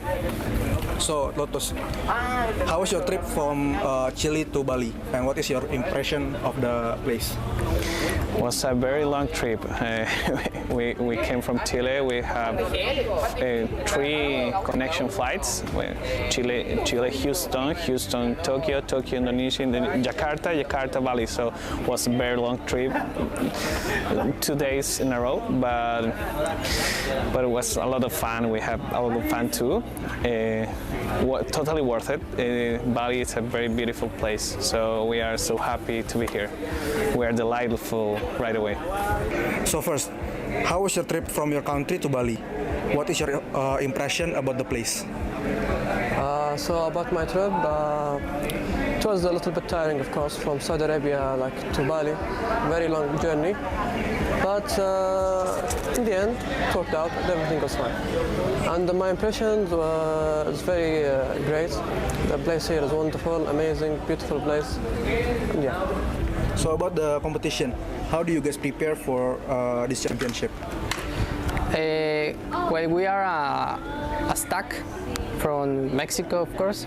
Everyone has their own team, but we kind of practice with scrims a little bit 2 weeks ago. Okay. So for this tournament, which team or participant do you think will be your biggest rival? So I think our biggest rival will be from our same region, Philippines. We're in the same group. I think they're pretty strong, and I'm hoping we can have a good match. So you've traveled so far from Maldives to Bali, Indonesia. What is your target in this competition? Actually, we look forward to be in the top 1 or 2. Okay. As we know, this is the biggest esports tournament in the world. Do you have any pressure on your shoulder, and how do you deal with them? Actually, obviously it's a tournament, right? There'll be a lot of pressures, but then I think we'll be good in handling it. Okay. So you already been through several stages of IESF qualification. What is the key of success for you in order to qualify for this tournament? Well, the key is practice a lot, have fun again. Focus on the game, study the game. The game is your life in a competition.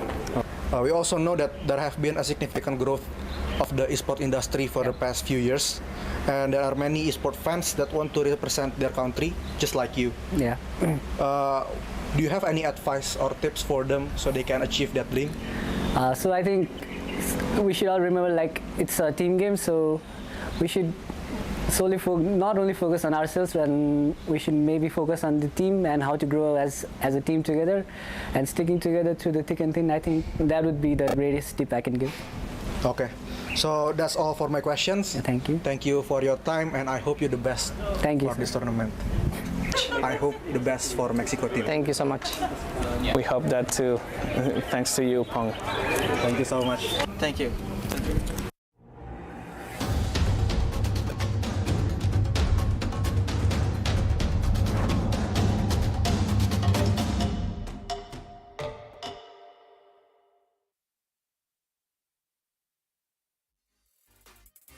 All right, welcome back to IESF 14 World Esports Championship Bali 2022.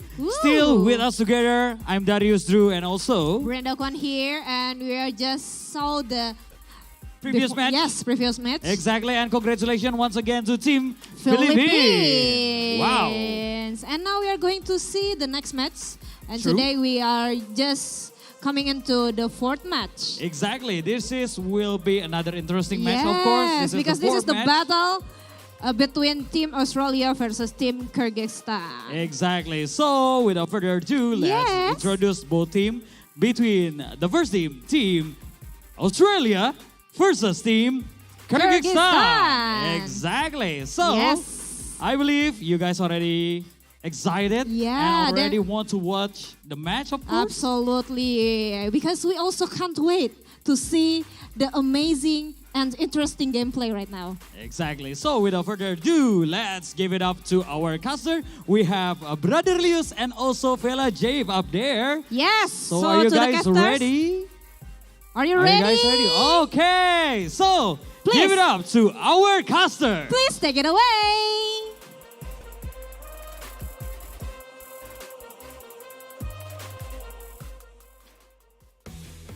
Yeah, welcome back again, ladies and gentlemen, to the Bali 14 World Esports Championship 2022. Here with me, Velajiv, and also my partner for now. It's gonna be Colius again. Welcome back again, Colius. And we're gonna see like Team Australia versus Kyrgyzstan. What do you think, Velajiv? Kyrgyzstan, the lineup that is, I've seen the lineup, right? And I feel like Kyrgyzstan, I think like it's gonna be very hard here for the other team to actually, it's one of the strongest team right now for the IESF World 14 World Esports Championship 2022. So I think it's going to be very heavy for Team Australia, but everything can happen in DOTA, especially best of one series. So yeah, we will see what is actually going to happen later on. Yep. But before that, we would like to thank our sponsor, our main sponsor here. We have GHL Group and also sponsored by GHL Auto, Anusapay, DIS, Good and Crypto, Taiwan Excellence. We have Pertamina and also Hydro Coco. Yep, and our official telco partner, Telkomsel, official smartphone partner, Samsung Galaxy A series, and our official logistic partner, Central Cargo, internet service provider partner, IndiHome, travel management partner, HIN, and our hotel partner, Episode Hotel, Merusaka Hotel, and our official telco partner, Telkomsel. Yes, yes, yes. And also we have esports broadcast partner here. We have Minaski Global Indonesian Football E-League, ESID, and also production partner, Lehman ID. We also have tons of media partner that always bringing up new news about these IESF Bali 14. And it's going to be Trans7.com, esports.id, video.com, Dunia Games, Dance TV, Dance Play, Merah Putih, Bola Score, and also Kami Bijak. Here, we are seeing the team lineup from Team Australia that is going to be competing for this match. It's going to be Rini, the Bonzo Show, The Last, Juice, and Spac. Yep. They are ready to play on the match for Dota 2 game today.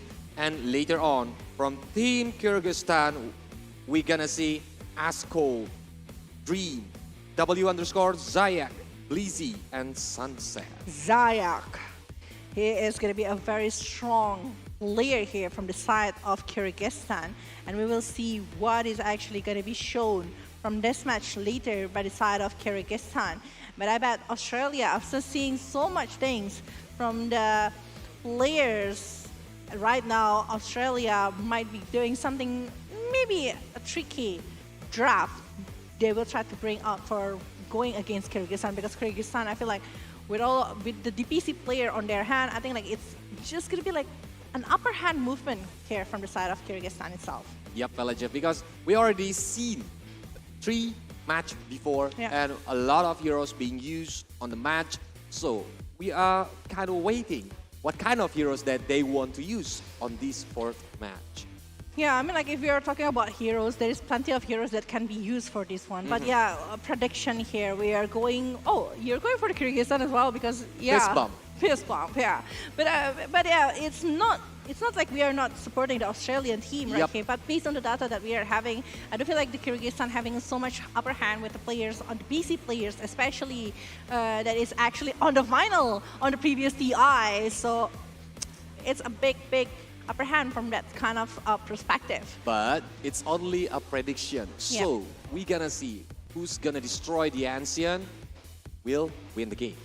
Definitely, it depends on who is actually going to be taking the Ancient so far. But yeah, based on the some of the previous matches that actually happened, we are seeing that actually the Bulgaria, the Philippines is having like very strong movement along with Uzbekistan in the last 3 matches. But yeah, I don't feel like if they're having like some big things that can be shown inside of the game, or maybe big skills even, it might be going for something like really good. But if you're not having the counter for that one, it's not going to be like working really well from the situation that they are having. So we will see, is it going to be happening for this last match? For the 4th match, I mean. You already want to see the last match, Yeah, right? because I'm very curious about what is actually going to happen, especially Georgia are going to be the closing match here for this today's first play-in day. So just for a reminder, we will gonna have like 8 matches for today, and right now we are on the 4th match. So if you guys stay or live around Nusa Dua or even Bali, you can come to the venue on the Merusaka Hotel Nusa Dua, and you can enjoy the match directly from the venue. Yeah, enjoying the scenery, enjoying the beach here with the friends that is actually talking about esports. Even we are seeing and witnessing some of the players or even the teams here actually going to the beach, going to the pool, while listening to the game and even witnessing the gameplay that is being brought by the players right here. We are having so much stages here inside of the Bali stage, because we have the Earth stage as our main stage here will be the Earth stage for Dota 2, and we'll also be having the Ice stage for the other game. We are also having the, I think Ice stage is going to be like for Mobile CSGO. Legends. Yep. CSGO. Well, for the Fire stage, it's going to be PUBG, and Air stage is going to be for the Mobile Legends. We also have the Tekken 7 along with the eFootball that is going for the Water stage as well. Yep. So you guys can come to the venue right now, because we are gonna stay here, gonna enjoy the match until tonight, and later on the event will gonna run until 12th of December, 11th of December. And actually, this IESF is an annual celebration of the country's esports ecosystem initiated by IESF, and also this time around is by PBASE, with the goal to actually involve all of the esports stakeholders in Indonesia, including game publisher, game developer, prom teams, athletes, influencers, brand, communities, and media in the country to actually join and going for the same things together. And it's more than 600 international athletes here together, coming from 606 countries, going for more than 600 offline matches. It's just like so huge that in the esports event with the most nationalities competing offline in Bali, along with the largest outdoor esports competition in Southeast Asia. This is, to be honest, this is my first time ever having the outdoor esports competition in Indonesia, even the Southeast Asia even. Yep, and I'd like to mention that it's hosted on Indonesia, so later on we're gonna move to another country, so don't miss your chance. You can come here right now. But we are going on the ban and pick. This is the 4th match of the day, Australia versus Kyrgyzstan. Yep, Australia versus Kyrgyzstan, a lot of things can happen based on what we are seeing, that actually more into the micro hero is being banned here. They don't want to be troubled by Brute Mother or maybe Visage or the other kind of hero that can use that kind of stuff right here. But Pangolier actually is uniquely is being banned by the teams that are competing inside of ISF. Well, but it's a quick ban and pick where Mirana and Tusk already picked by Australia. Meanwhile, Kyrgyzstan, they already secure the Crystal Maiden Villager. Yep, Mirana combo along with the Tusker. It's just a classic combo that can be brought here. Snowball, Arrow, Starball, Leap, Moonlight Shadows, everything can be brought by that one. And I think like it's a very complete package coming from the side of Australia. It's a very strong lineup. But yeah, we are seeing that actually right now, Marcy is still left open, but the presence that is given by this Crystal Maiden is actually going to helping so much, especially if they're picking heroes such as, it's actually Amber Spirit that they pick directly, despite the side of Australia already having the Mirana along with the Tusker. So I think the Amber Spirit will gonna play on the mid lane later on, and we're gonna see for the 3rd ban phase for Kyrgyzstan, we see the Battle Rider won't show on the 4th match. Yeah, it's not going to be picked here because it's getting banned directly after the Pangolier along with the Primal Beast that is eliminated already by the side of Kyrgyzstan. But they're like looking very confident with the draw. Like they know what they want, and they're just like maybe denying the heroes that they don't want to be, they're facing inside of the game. They don't want to have the counter. Initial counter even inside of the game itself. Especially when the lasso come, right? So Ember cannot run away he will get like pulled to the enemies and they will gang it up. Yeah, that's right. But I mean, like, we are seeing the Mirana along with the Tusker that can be put. This is very versatile. Like offlane support, it can go for both of it. While the Mirana can go for like a support, definitely. I think like it's so much better for going as a support rather than going for the other things. Well, right now the decision making over banning the hero is quite complicated from the side of Australia. They want to try to pick something else that can stop the movement, but they're also counting what kind of things that can happen. Nyx Assassin actually is a very good ban coming from the side of Australia, counting that actually maybe they don't want it. Maybe they want to pick over the something that with a huge pool of mana kind of situation hero, such as Storm Spirit, maybe Lina, maybe the other hero. But yeah, we'll see. We'll see. Yep, especially for the Vendetta, the burst damage is very, very high. And the mana burn, don't forget that they can disturbing like the Mirana and Tusk or even the next heroes that they gonna pick. But we're gonna going into the fourth ban for Kyrgyzstan. What kind of hero that they want to like be played by Australia, even that hero that can counter maybe their strategy or even their gameplay. Silence are apparently the one that is getting banned. We know that actually the global silence, even from the previous game, we saw that and witnessed actually how strong the global silence from the silencer is. That's why they might be trying not to having that one. They might be still going for a big skill heroes here that might be going for the versus 4 year. Maybe they might be going for maybe big skills such as like I feel Tidehunter is still gonna be a very good one if they want to pick over that one. But Lycan is the one that's getting banned though. Lycan is not bad, I think, because yep, Lycan can disturbing everything when the team fights happen, because especially Lycan is a very good core when all the items he can get. But the micro hero is still there. Like after the Brute Mother, Vices is still gonna be there if they want to keep spamming the skills here from the side of Australia or Kyrgyzstan. But based on this Crystal Maiden along with the Amber Spirit, picking over that one might actually useful because of the charge. But Lina is directly getting banned right here. They know that actually the presence with the Nyx Assassin's ban, it's quite suspicious, and Lina might be the answer that they want to pick over the side of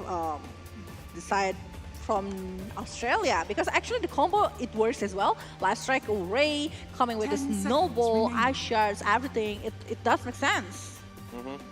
So the Laguna Blade will like stopping them if they want to be the team fight happening very, very smoothly based on the play. But now we are going to the fifth ban on Australia. Yeah. And I don't feel like Mirana. I don't feel like right now they need something else to be picked here. They really need maybe a core at this rate to be shown. I mean, like Tiny is still gonna be there to be one of the options that they can opt out. But if they don't want Tiny, they might be going for something that I'm not sure. But I mean, I do feel like Tiny is just gonna be like really, really great right there coming from their side. But Terrorblade is getting banned first from the side of Australia. Before we're picking, but yeah, Terrorblade. Without Terrorblade, actually, that kind of situation. Are they going for something like big skills heroes here from the side of Australia? But Jakiro it is. Jakiro. It means that the Tusker will be going for the offlane. But with Jakiro, I think it's a very good utility hero for the team fight later on. So Jakiro will play on the post 4, maybe? 10 seconds remaining. Perhaps 5s here, so the Mirana will be going for the 4th position, so it's going to be so much better based on the setup, but it depends though. It still can go like Mirana 4, Jakiro, Mirana 5, Jakiro 4, it doesn't matter. But Rubik is there to steal and take over if there is things that they want to try to take. I mean, like Snowball. Snowball is the key here. If they are able to maybe taking over the Snowball, it's going to be very good from the side of Kyrgyzstan. Yep. The Ruby can still Snowball and later on, or maybe the Arrow to like stunning the enemies and starting like trying to pick off them. But we are going to see the 4th pick from Kyrgyzstan. What kind of hero is the core or even the of lane. Radiant team. Oh, Dawnbreaker. Okay, so they already actually revealed here the 4th, 5th, and 3rd position. They only need the 1 and 2. Like Amber Spirit is like very flexible pick, I might say. Well, from the side of Australia, they really need something better for the setup, because I do feel like aside of the snowball that is being held by the Tusker, they're going to be having like quite a hard time to approach the player coming from the Kyrgyzstan, because the Amber Spirit's presence along with the Rubik that will do the Fate Ball and everything, but no good Siren. So Naga Siren will be the core for the Australia. We're gonna see like what kind of hero that they prepare later on for the 5th pick, but we are going into the 6th band. First for Kyrgyzstan. If we are looking for the task, the Rana, Jack Hero, and even the Naga Siren, what kind of hero that will be a good combo wombo for them for the last pick?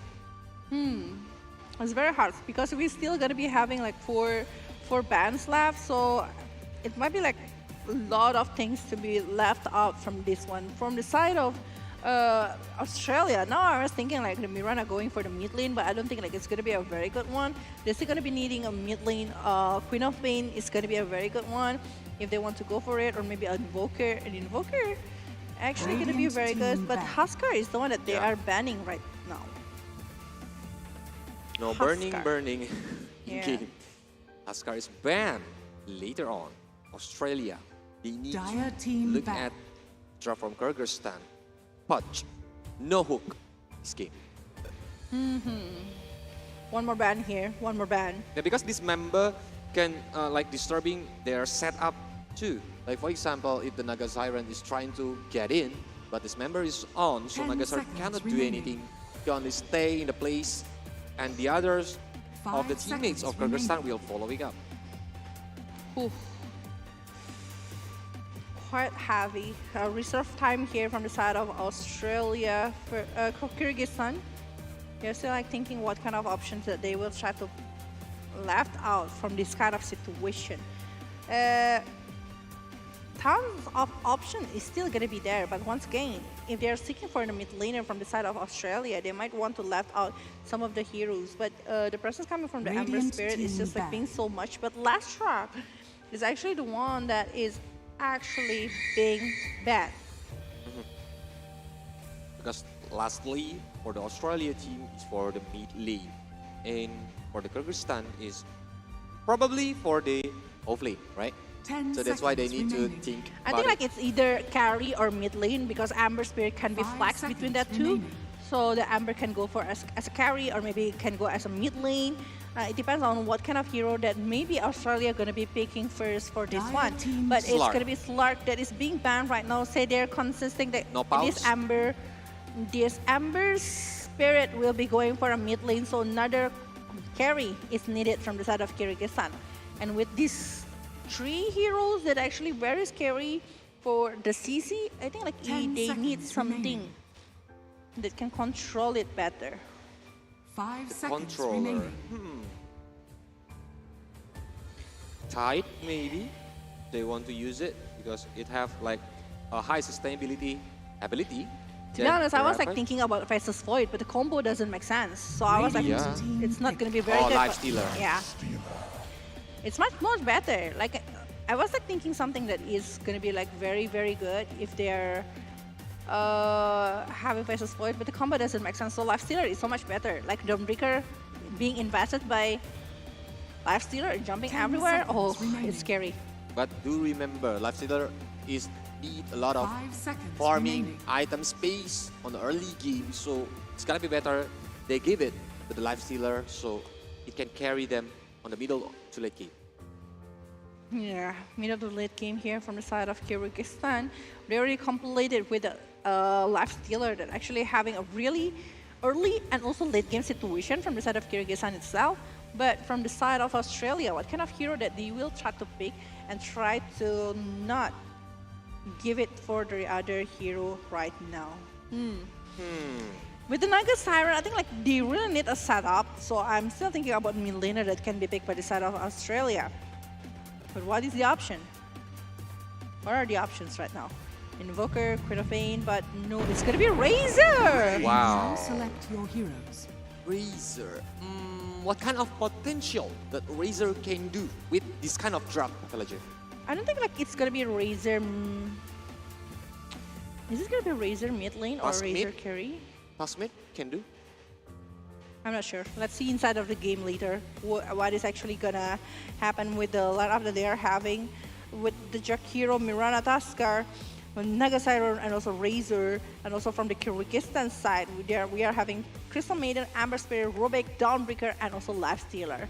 Well, for you guys who is actually supporting Australia and also Kyrgyzstan, don't forget to cheer up your favorite team in the comment section below using the hashtag along with the flags from their country itself. Yep. Of course, for you too, who are supporting the Kyrgyzstan, you can spam on the comment section for the supporting message, and of course, using the flag of their countries too, because we're gonna get into the fourth match of today.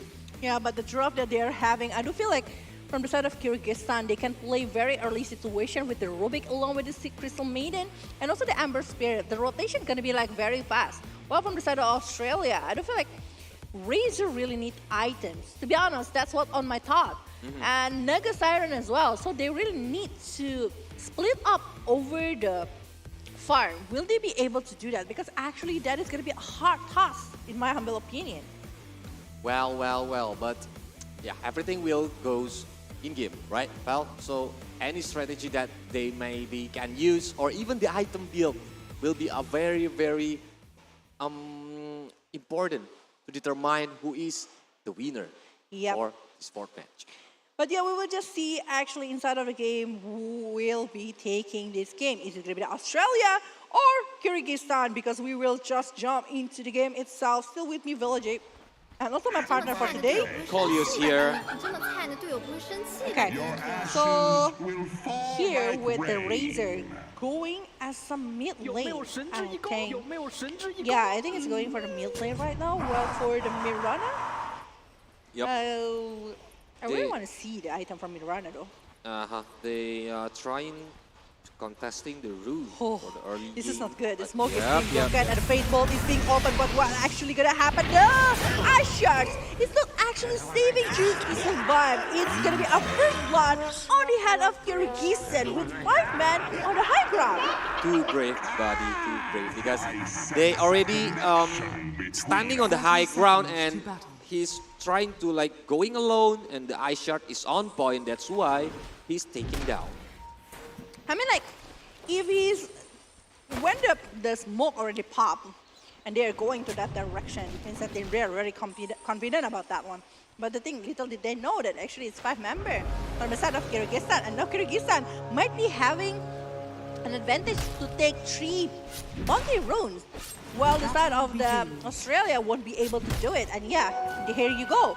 It's gonna be 3 from the side of Kyrgyzstan, and it's early advantage at this 3. But it still changed nothing because it's only a little bit advantage of, especially this is only on the early game. That's why we're gonna see. Tuskar mid? Oh, it's a Tuskar mid. I told you. Tuskar mid is going to be so much fun right now with going against Amber Spirit, the Ice Shard and everything, but it's a huge disadvantage in this early situation then. It means that the Tuskar is the one that is getting killed as the first blood for the Asphalt here, who is taking the first blood on his hand. Plus the bounty. It means that the advantage battle is on the hand of the Amber Spirit, while for the side of Tusk is having a hard time for doing it. While for the Razor, it's going for the hard lane here. The XP, the moment it's not going to be like very good. If the Razor able to take all of the damage that can be given by the side of Kyrgyzstan. Yep. But meanwhile, on the easy lane, on the bottom lane, we're gonna see like the Mirana is trying to use the arrow slowly and like zoning out the enemies because Naga Siren needs the item, needs the last hit for getting the gold.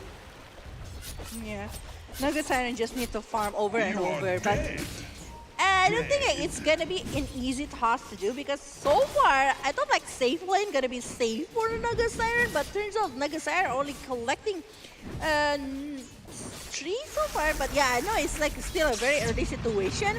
But even Last Stealer also having the same kind of movement since the Jakiro with Eyes on Fire. It's just like gonna be trying maybe to poke the damage towards the side of Last Stealer itself. With Razor accompany him on the hard lane, I think it's gonna be like a big opportunity to do the poking for the enemies. So they're trying to make it low, but look at that Mirana. Only a couple more hits, he needs to like get back a little bit. Don't like get to very, very brave. Yeah, and I don't feel like this Last Stealer, if he's trying, I was thinking like he's changing the lane. He's going for the hard lane. I don't think it's gonna be so much better because going against another Tyrant, but I'm not really sure as well because of the Riptide that actually gonna be able to maybe poke the damage towards the side of the Last Stealer. I think like he just need to cut off the wave here and maybe trying to get it to get close to the side of the tower. But yeah, the presence coming from the Jakiro along with the Razor is just a little bit too much to be handled in the safe lane of the side of Kyrgyzstan. That again. For the contest on the mid lane, I think like Tusk will be like getting more disadvantage because of the rotation that he cannot do. Like Ember can do the rotation more fastly than the Tusk, but again, it's still on the early game. I think it's gonna be better. But the defense happening. It's trying to hit Rush with a couple more hits. It's trying to run away, but it's taken down. Yeah, I think like the static link that is happened by coming from the Calvin taking 59 damage is actually pretty huge coming from the side of Razor and stopping the movement coming from the Crystal Maiden. I mean like the slow that happens, the damage that is given, and Ice Shards is being used right now while Taz is using the battle to maybe trying to initiate something. Snowball is ready, but there is no Ice Shard, so I don't think like there will be enough damage to actually engage to the side of the Ember Spirit. So yeah, back to the farming, try to get something else, and woohoo, I think it's gonna be a rune to the side of this Tusker. Yep, water rune, so he can like recovering the HP later, but Ember is trying to keep poking, keep annoying Tusk on the mid lane. Definitely he wants to stop the farm coming from the side of Tusk. Well, the Tusk rotation later after the snowball, a Walrus Punch ready, it's gonna be pretty much a lot, but the Ice Shots again here, while the Fire Remnant here is being used by the side of us all, and actually, Sladovis is actually pretty painful here to the side of Tusker, but Tusker still gonna be there. I think like clearing another creep right there, while the Jakiro is actually invading the neutral creep from Kyrgyzstan. Yep, and if we are looking for the last hit between the Ember and the Tusk, it's but Calvin right now is trying to get hit from Kami and IESF, but Calvin have low mana, so he need to get back a little bit and like need to wait for the Jakiro back out. Okay, but yeah, right now in the bottom lane, the Dawnbreaker almost getting caught here. Naga Siren actually having a quite good time. I'm not gonna say that it's a really good time for the Naga Siren because it's going against the Dawnbreaker. Dawnbreaker is just like very, very annoyingly creating so much space for himself, and the Naga Siren, I think like it's gonna be like a long game because like the Naga Siren needs to play safely to try to take over the farm that he needs. I was thinking like the Tusker going for the support. Why? Because the rotation will be like very good to go early, and it's gonna be like very, very wise if they want to combo Snowball it. is coming, Starfall trying to run away for Sunset itself, but Juice still keep going, the arrow is connected, then now Sunset using the kill, and Sunset still alive, but Ascot is coming for backup, and Sunset is taken down. Yeah, 1 point here from the side of Australia, but the invisibility rune is on the hand, this Amber Spirit, and this Amber, I think like the presence that he's using the Remnant to try to chase the member of the Australia, especially the Mirana, just now that it's being shown nearby that rune is just like creating so much problem, because later with the rotation that they will try to do, I think like it's gonna be super painful, but in the top lane, last Brazil, Static Link. Will they be able to secure the point though towards this Crystal Maiden? And apparently they do. Even with low HP, Calvin is still too brave to trying to chase the enemies. But now Blizzy with low HP trying to run away. But Sunset is keep backing up. The Bonzo need to get back. Yeah. Going back, while the rest of the players still taking their lanes, taking their moment right here, trying to get something to be done on their lane. But straight ball being open towards this Mirana. One last hit, one right click if they are able to do it. But I don't think that this Rubik will be chasing that Mirana down. But denying the bounty rune here from the side of Mirana because they don't want it to be taken by the side of this Rubik. What a smart juke from Mirana itself. Felajif. Yep. If Mirana is trying to like making the arrow connected, but oh wait a minute, Snowball is coming on the mid lane. Ice and Fire trying to hit the Ascot with low HP Juice trying to juke on the jungle, on the trees, but it's missed. But Ascot is trying to get away and got the point though. Yeah, what really good via Remnant right now, just now that it's being used by Asphalt is actually able to give so much damage towards this Tusker, and this Tusker unable to actually hold the damage. Sleda face not going anywhere here from the side of Jack Hero, and gonna be the point here for the side of Kyrgyzstan. But in the top lane, Eye of Storm, it's already being used. Another movement, but Calvin still pretty strong. Even the arrow connected to the side of Crystal Maiden. Plasma Field, another Blissey Field that is not being opened yet, but here you go. This Noble along with the Walrus Punch, able to take it a point, but this Dawnbreaker still gonna be able to run away from this kind of condition. Starfall is being used, but Litzy is down.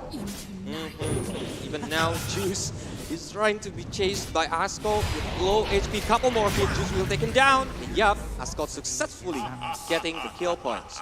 Okay. 6-8 right now, 2,000 net worth leads here from the side of Kyrgyzstan. And the Kyrgyzstan, I do feel like they really need to chase down over the Naga Siren, because the Naga Siren is just like having a really, really good time right now. He's chasing down the difference over the last hit, and maybe even the net worth, because the net worth right now with the Naga Sirens that is able to clear out the neutral creeps, it's just going to be so huge, especially if the support able to give the stack towards the Naga Siren if they are doing it. Loaded to the gills. They moved to the top lane and giving space for Naga Siren, but maybe they are thinking like it's still an early game. Naga Siren still not too dangerous if we leave him. But it's very, very painful that that's not feel. The combo is worse, but as well along with that arrow, but the Remnant coming from the side of Asshole, able to survive himself, right now going to the mid lane and maybe going to try to contest over the runes. But the runes is not on the left side, it's on the right side. And it's going to be a regeneration, the one that he needs the most at this moment. It's just a huge rune right now for the Amber Spirit. And that's why they are banning the Bad Rider on the banana pick, because like when the lasso comes, even the Remnant cannot save Ascot when he are too brave to dive in to the enemy's base. Yeah. But now cutting the creep again, trying to give some moment here. I think Kyrgyzstan need to do some movement together, because I do feel like they are having so much at this moment. If they are not trying to use that advantage, it's not going to be looking good for them. So yeah, right now, Tier 1 turret, Tier 1 power is actually being trying to be taken on the hand of Kyrgyzstan. Yeah, because they have the catapult, and now they already get it, I think, really without any contest. But on the top lane, look at the Ras. IESF, he's taken down, cannot do anything inside the first tower. I mean, like the Maiden already been taken down for what, 3 times so far. But again, the movement from the side of the Dawnbreaker and also the Ember Spirit is still like looking like very good. Like he sacrificed himself, but the rest of the player from the side of Kyrgyzstan having a very good advantage. Look at the Dawnbreaker, look at the Life Stealer, look at the Ember Spirit even.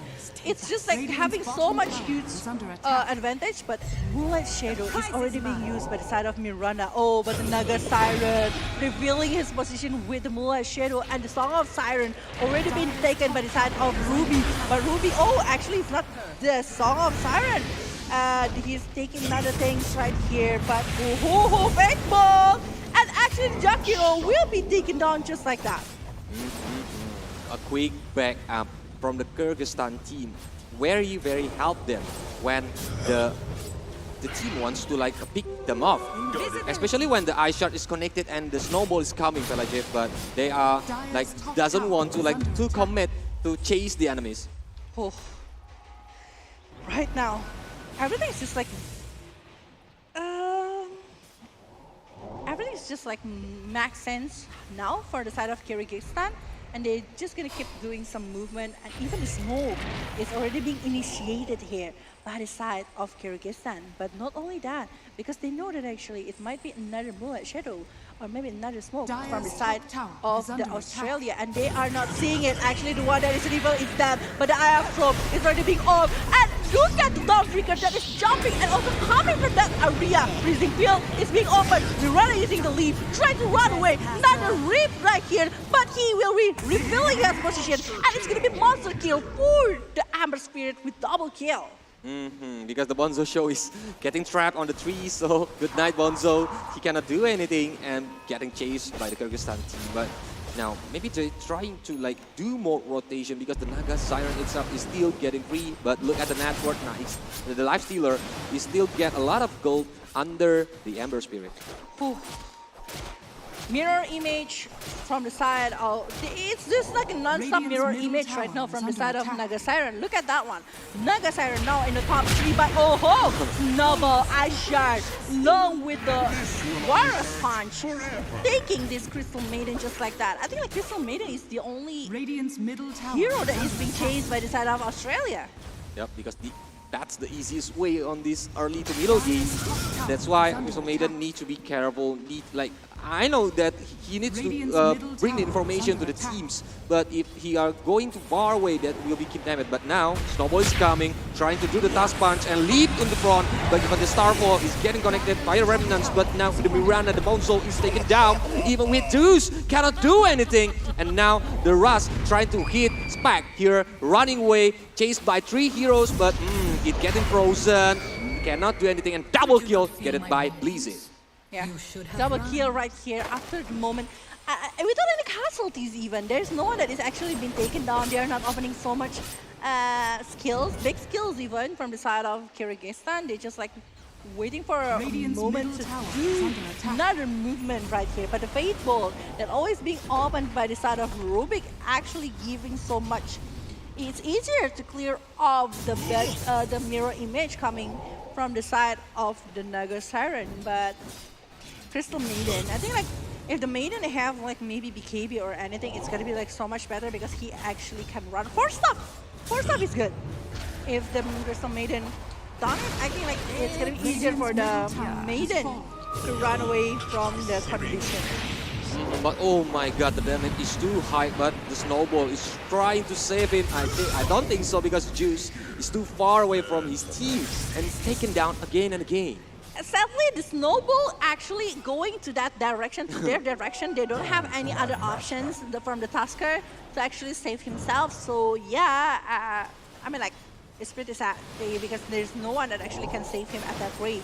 But Naga Siren, again, the mirror image is being acknowledged here by the asshole and it's being cleared directly just like that. But the Naga Siren, after having the Manta style, I think like it's gonna be easier for them to run away. But ho, the Song of Siren is being popped, but that, oh my god, the Starfall that is being taken by the Sunset is actually stopping him down. But the arrow that is coming from the Miranda actually stopping the movement from that one, bleeding and the dog, getting free, even a double kill for the side of Razor. It might be another point here from the side of Australia, but no, they're not going too far for this one. Plasma Field is not there yet, and here you go.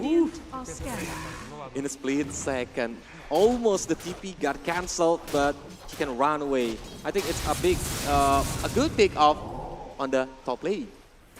Yeah, a good one. A gold swing is also like quite good here from the side of Australia. I think like they're taking two, neither Crystal Maiden and also Rubik, but the Rubik taking over that Naga Siren, that is huge. But the Razor taking the double kill, also like, this is like a late game insurance, you know, like for the late game, this is like gonna be have the Razor and everything, but the Song of the Sirens actually stopping the player coming from the side of Australia, but the Walrus Punch along with the Snowball, but the Eye of Storm, that is also being stolen right here, helping for another double kill here. Oh my god. Oh, it's a replay, fella Jeff. Oh my god, I thought it's the same condition again. No. That's why the freezing field got cancelled by the arrow, right? That's why they are trying to get back after they are successfully picked off one heroes there. So that's why I think the Kyrgyzstan is having the advantage right now. Maybe they are trying to make more aggressive movement to try to pick up again if they can. If that works, that it can really put on pressure for the Australia team. It's just so much to be handled right now. 17-11 with 6,000 lead by Kyrgyzstan side. I don't feel like the Tusker needs to do some movement together with the Mirana perhaps, or maybe even to the Razor, but Snowball going Walrus Punch, going for the Dawnbreaker, but the damage is not enough. Leap running away from the condition, but a Nair along with the Manta style being open right here. And this Amber Spirit want to chase down Lose Yourself. Naga Siren. Still using the Manta to run away. Using the Riptide. Mirror image again. And they want to contest it now. Oh. The arrows connect, trying to hit, even cannot move. That Sunset is taken down. But now using the Fire Remnants as Cult is get back from the enemies. Oh, but it's not going to be for so long. Snowball actually being dodged nicely by the movement coming from the Ass ult here, but in the bottom lane, we are seeing that actually the Lifestealer farming really well.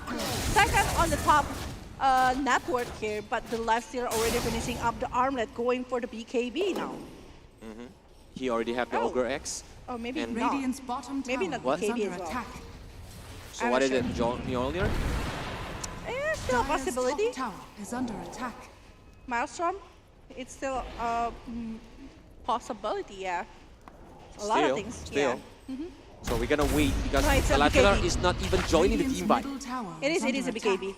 One more, the receipt left here, Yep. so 800 more gold for another for the BKB here. Invest along. Whoa, the smoke is being open. Going, Invest is out, but the Song of Siren is dead. But the Dawnbreaker coming. Taking Lose Yourself just like that. Oof.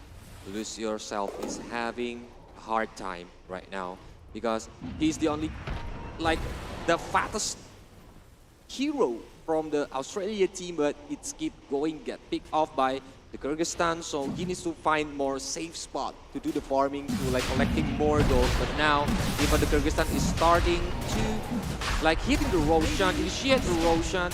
Even I think it's gonna be free Roshan for them.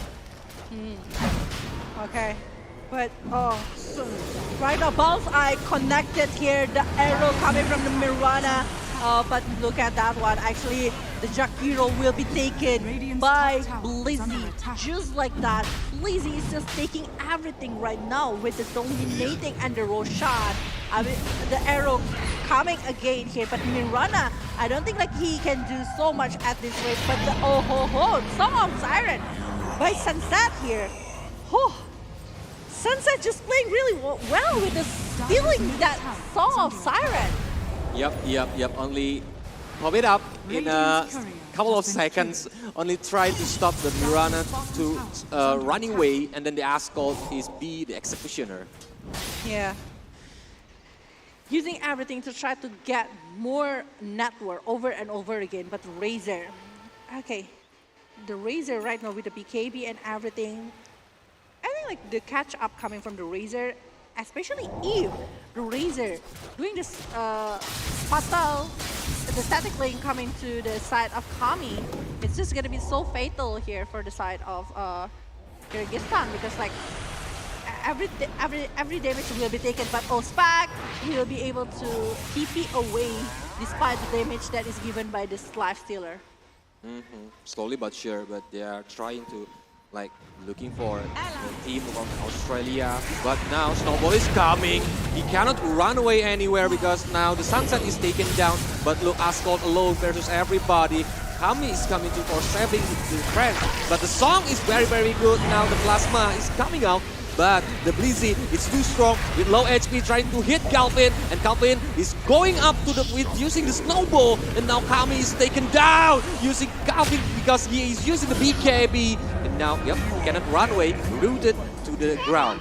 Okay, but the Aegis reclaim and they're losing like 3 players from the side of Kyrgyzstan. It's actually a losing side from the side of Kyrgyzstan because they are like only taking 2. And the one that they're taking is actually a one mid lane and also one carry. But aside of that one, it's just like they're still taking a really good condition though with a lifestealer that is been reclaimed for the Aegis and also the Rubik that is being taken down. Dawnbreaker even, the dominating is ended because of that one. Because the Dawnbreaker was having the kill. No, dominating, I bet. Because it's on the top 4 with 10,000 net worth right now from the side of Dawnbreaker, and the Razor is catching up a little bit. Little did they know that actually this Razor can be a really, really good carry for the late game. Yep. Razor still needs the items and the gold, the space of course, so he can get more maybe trying to get covered by the teammates who do for the neutral creep or the jungle side. Even they keep losing the vision, the pressure from the Kyrgyzstan is very, very strong. Razor finishing up the BKB, now going for the Yasha and maybe going for Senshin Yasha perhaps. And it's going to be a very, very strong item if the Razor going for that moment. But the Plasma Field, long BKB is being popped. Eye of Storm aiming for this Crystal Maiden, and bye-bye Crystal Maiden. It is weak set for this Razor. They really need to control this Razor, but the Ensnare is being there. Song of Siren is gonna be popped right there, just like that, but being stopped. But the Walrus Punch going away. Wow, this asshole going to the front, taking over the Razor. It's weak stick, and it's Razor that is taking so much right now, along with Sunset with 800, even 900. Cool. Look at that Ascol, LJ. When he comes with a Remnant, Australia directly going get back because it's too dangerous. The damage is too high from the Ascol itself. It is. And now Miles Storm is already being finished by the Lifestealer, maybe going for the Mjolnir after this one. Finishing up Mjolnir, going for another thing. Skull Basher might be the one that is being aimed, because actually if they're having the Skull Basher, it's going to be nicer because they are having like Jack Hero or maybe even the Tusker that is easily going out from this long battle, big battle even. Whew. Kami, right now. In the mid lane, revealing his position, despite that he knows that actually not going to be very easy from the side of Australia to aim at him because of the open wound and also invest that he can use to run away. But I think if they are able to secure something, it's going to be very, very better rather than aiming for something that is not nice. But and Snare already being popped, but using the Fire Remnant to run away. It's gonna be hard for the Australian team to catch Ascol because it's very, very quick to using the Remnants to run away, even to do the engage or disengage. It is. It is hard. 17-24 right now for 12,000 net worth lead here by the side of Kyrgyzstan. And Kyrgyzstan is just giving pressure over and over to the side of Australia, because they know that actually Australia right now not in really good position. They really need Razor as their frontliner along with the Damager, but they know that actually this Rubik can turn and change the world. Because they don't want to give Australia an attempt to catch their breath. They try to keep more pressure every time, every single seconds clocking, ticking in the game. Okay. Senshin Yasha. Ember Spirit right now. After going for that on Shifa, it might be the one that is being aimed here by the side of Ember Spirit. Well, for this Rubik, still looking for chances who is actually he's aiming for, and the double damage for us all. Not looking good so far. Yep. It's gonna be nightmare for Australia team if Ascot is using the double damage in the perfect time when the team fight is happening.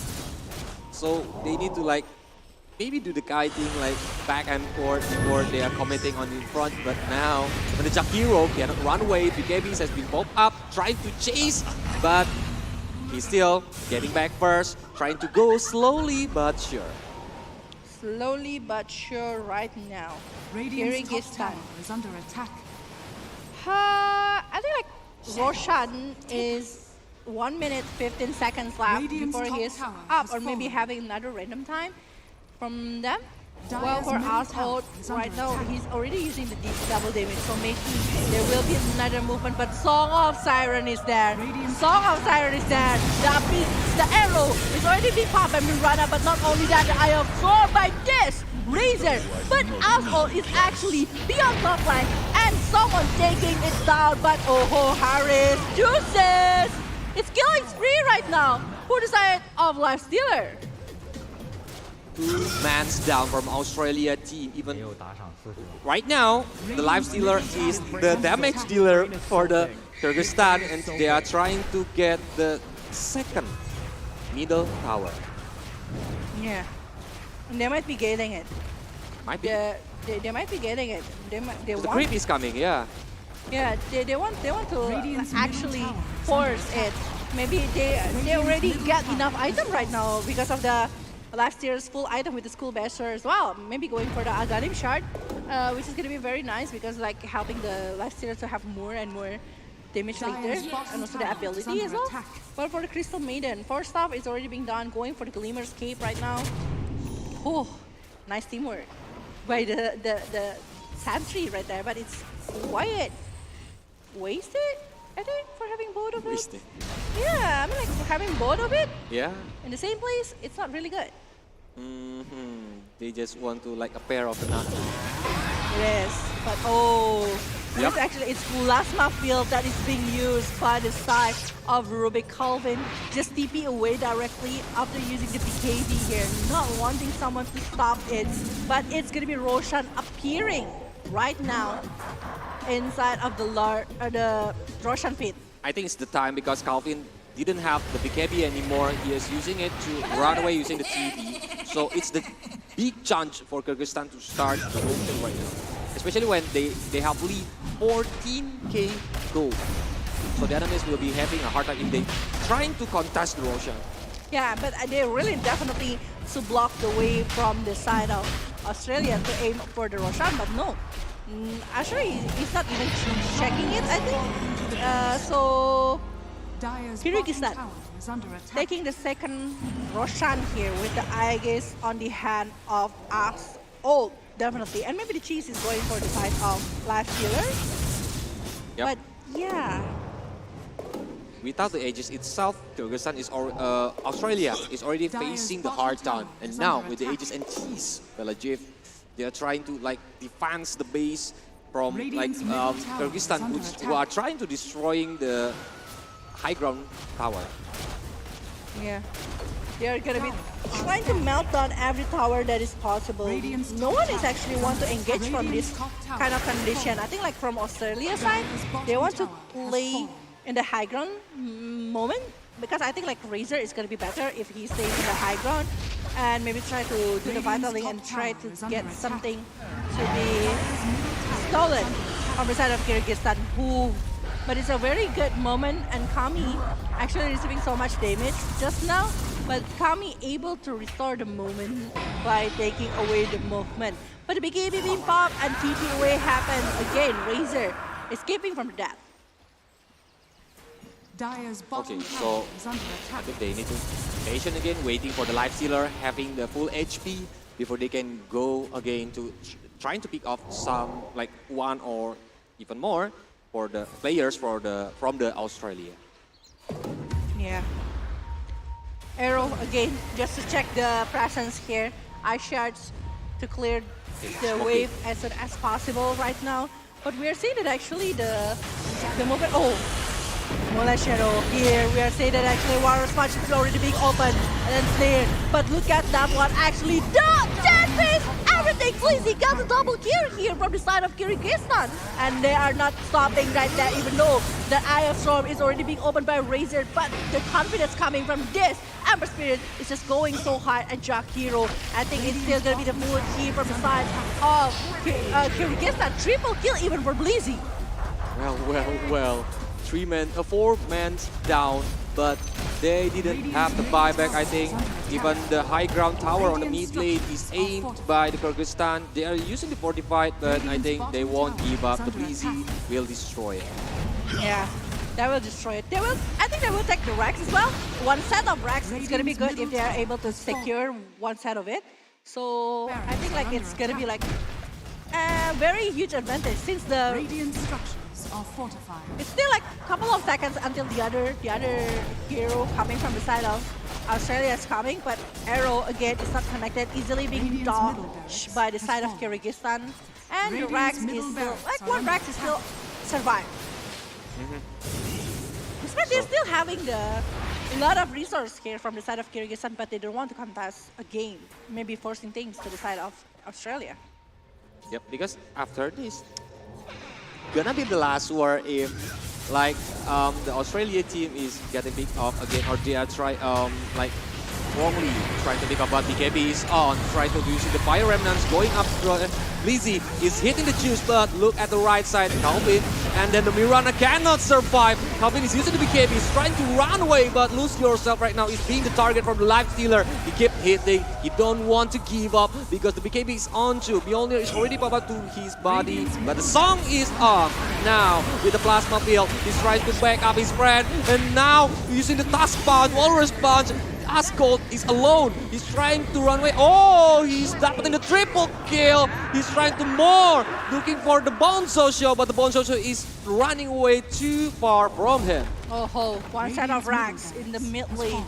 It's already been taken. Now they're going to take another set in the bottom lane, but Static Link taking something, but look at that open wound and even aiming for Calvin, but Calvin is not gonna be able to be taken down so far. Plasma field again, try to maybe punish a little bit to the side of Kyrgyzstan, but Kyrgyzstan is non-stop moving, playing objectively and focused to get the set of rack. Another rack is going down, but look at Kami. He's even like a very strong one, trying to taunting the enemies, trying to run away, even the plasma field. He doesn't afraid of the plasma field. He's not. He's not apparently with this kind of movement, but and Snare right now. Painful damage, Arrow as well.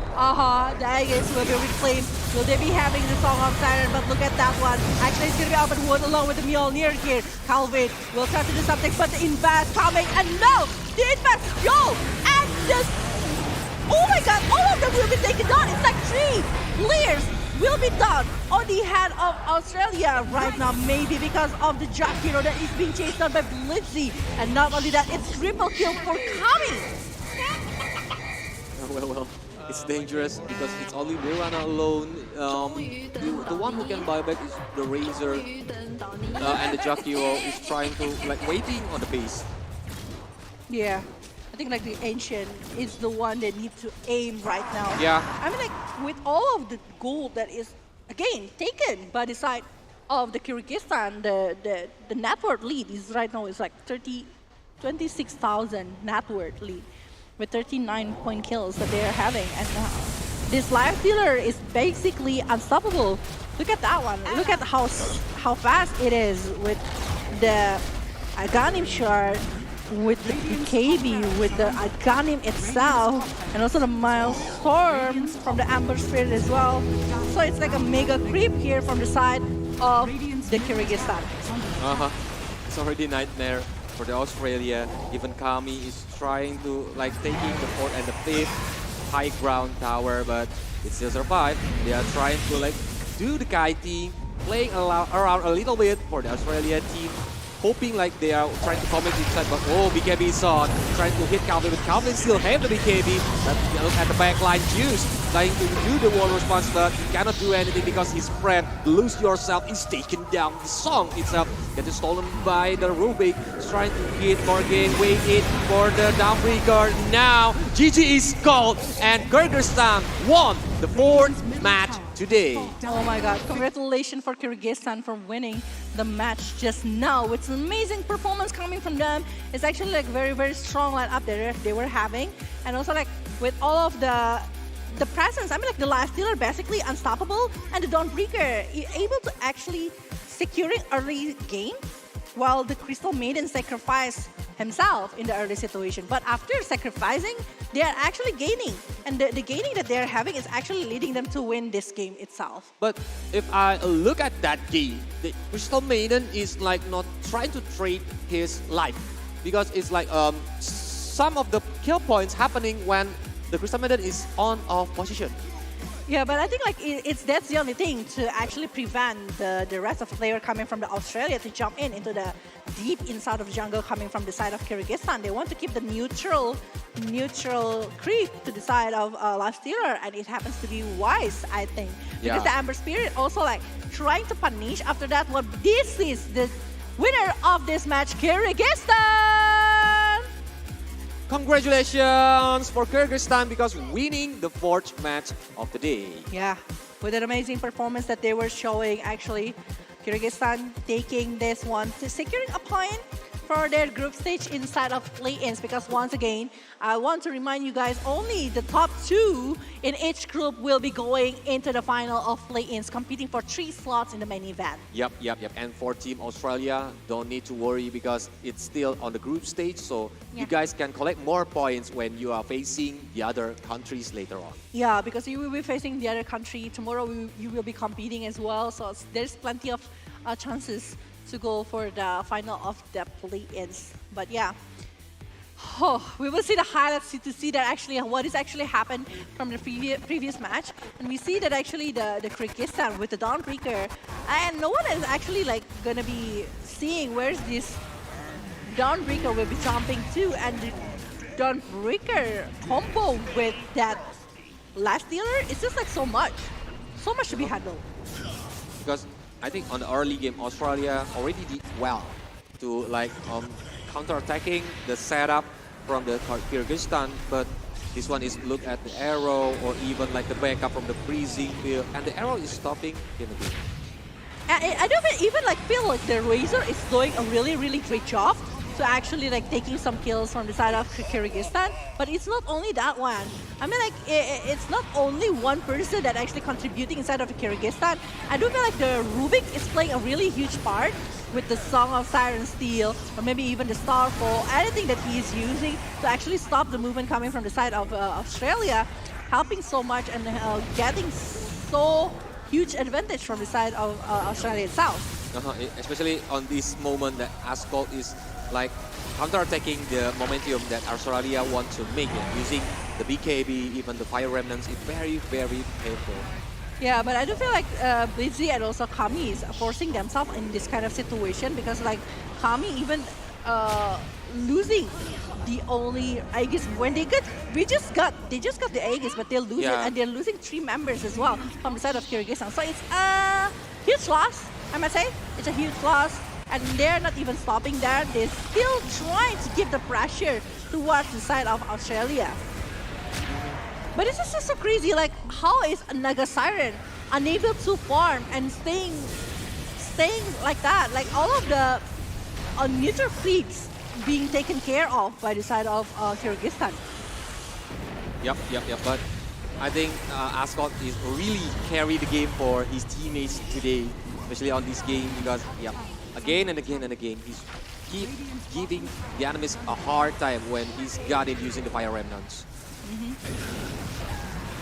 Even like when they know that actually this Razor is just like very strong, they just like, okay, we can go to the Razor together, try to punish him as much as they can. But the Song of Siren, again, this Rubik, if you want me to predict who is actually going to be the MVP, it's going to be so hard, you know? Like, I don't even know. Yep, agree with you, Fella Jim. Even like Song of Siren who are stolen from Rubik. And the triple kill itself, Asphalt and Lifestealer is like a nightmare duo who are always keep the Australia cannot do anything. Even like how they counter setup on the bottom lane here that Kami and Asphalt doing together. Yeah. Oh. Litzy that is appearing everywhere. This noble that is being used to try to run away. But Juices. I don't get, like, the Starscar is just like a very good hero, but I don't think, in my humble opinion, I don't think it's a very good one for going as a mid lane, especially going for Ember Spirit. I think like, it's just hard. But once again, see that one, the Song of Siren. Oh. Yep. What an interesting match for this fourth match. Even like, so our prediction is still correct, Legend. The Kyrgyzstan is like winning the fourth match, but I think later on we're gonna see more exciting match like Team Honduras versus Team Mexico. Yeah, Honduras versus Mexico, I definitely want to see what is actually going to happen, who is actually going to be winning for that one. Because Honduras and Mexico, I do feel like they're going to be giving their all, definitely, for the draft and everything. And I want to see more coming from this one. Because from this ISF, I do realize that some of the heroes are prioritized, such as Taskar, such as like maybe Mirana. even the Lifestealer, Mirana, like plenty of things. Marcy is being left out. When I thought like Marcy is one of the things that is going to be prioritized no matter what happened because of the rebound and everything that they is having, but no, it's not. Mirana is a really good one to initiate, but the sounds are also like. So yeah, I mean like if we are talking about Mexico along with Honduras, it might be having like different kind of situation, different kind of draft, or maybe different kind of strategy. I really want to know what kind of draft they will try to brought up from this match later. Especially when both of them are a strong team, I think. So it's gonna be hard to predict who's gonna win for the fifth match later on. So you guys, if you are stay or live at around Bali or around Nusa Dua, you can come to the venue at Merusaka Hotel Nusa Dua and you can enjoy, watch the match directly from this venue. Yeah. Want to see, actually here we are seeing that actually a lot of things to be done here, but yeah, we will be seeing, here is the MVP for the match. Almost Who is it forgot going to be? for the fourth match. Of course. Who is it going to be? The Ascol, I think. Ta-da! Yeah. It's going to be us all with this Amber Spirit 19022 here with 733 GPM. And with all of the things that he's having, even the Aghanim, along with the Aghanim shard, it's like a complete package of the Amber Spirit. With the Fire Remnant going everywhere inside of the map, trying to chase down somebody and actually punishing it really well. It's just too much to be handled. Yep. Especially the Shiva is on, right?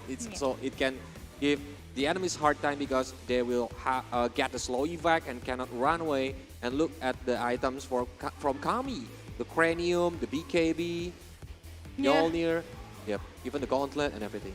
Yeah, it's the Assault Cuirass as well to put up another armor here for the side of Lifestealer along with the Skull Basher. It's not even finishing the Skull Basher into the Abyssal, but I think like that is enough already to take down everyone coming from the side of Australia. They are playing with armor, Kyrgyzstan, and it's just like very strong and very thick as well for that one. But yeah, this ISF 14 World Esports Championship Bali 2022 is supported by wonderful Indonesia, Kemenpora, NOC, and also Connie. And also thanks for all of our sponsor, main sponsor GHL Group, sponsored by GHL Auto, Nusapay, DAS, Kuda Crypto, Taiwan Accents, Pertamina, and also Hydro Coco. And our official telco partner, Telkomsel, official smartphone partner, Samsung Galaxy A series, official logistic partner, Central Cargo, and our internet service provider partner, IndiHome, and our travel management partner, HIN. Hotel partner, Episode Hotel, and Merusaka Hotel. And also we have the esports broadcaster partner, Minetsky Global, Indonesian Football E-League ESID, and also production partner, Lemon ID. We also have our media partner, Trans7, Deticom, Esports.id, Video.com, Dunia Games, Dance TV, Dance Play, Merah Putih, Bola Score, and also Kami Pijak. Okay, so we already finished the 4 match of today's one, and it's just like, of the total match today? So far, it's looking so good. So far, it's looking very interesting. We haven't got something that is so intense, but we will see later on what is actually going to happen, because before we're jumping into the fifth game, we will take a short break. So everyone, don't go anywhere. We will be back very, very soon. Stay tuned.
All it takes is one dream.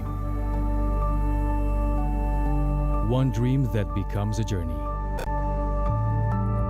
To drive an ambition. Believing in yourself. Persevering challenges. Always focused on the dream. To grow aspirations. Having the will to keep going. Building a future with a legacy. Knowing dreams can come true. Over 11 years of growth. The spirit of entrepreneurship. Created possibilities.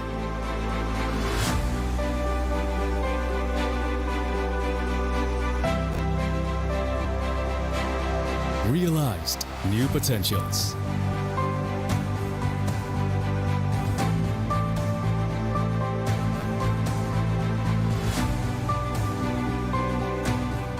Innovate for the better.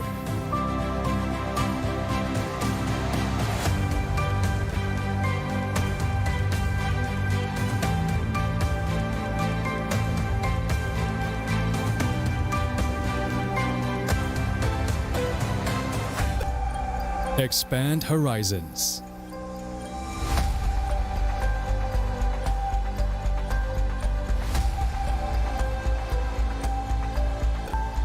To change lives.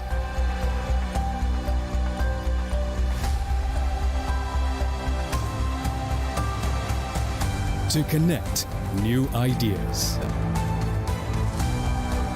To explore new grounds.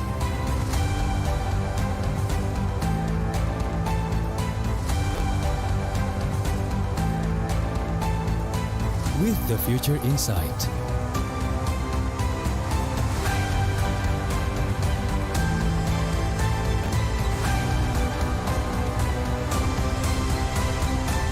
Together.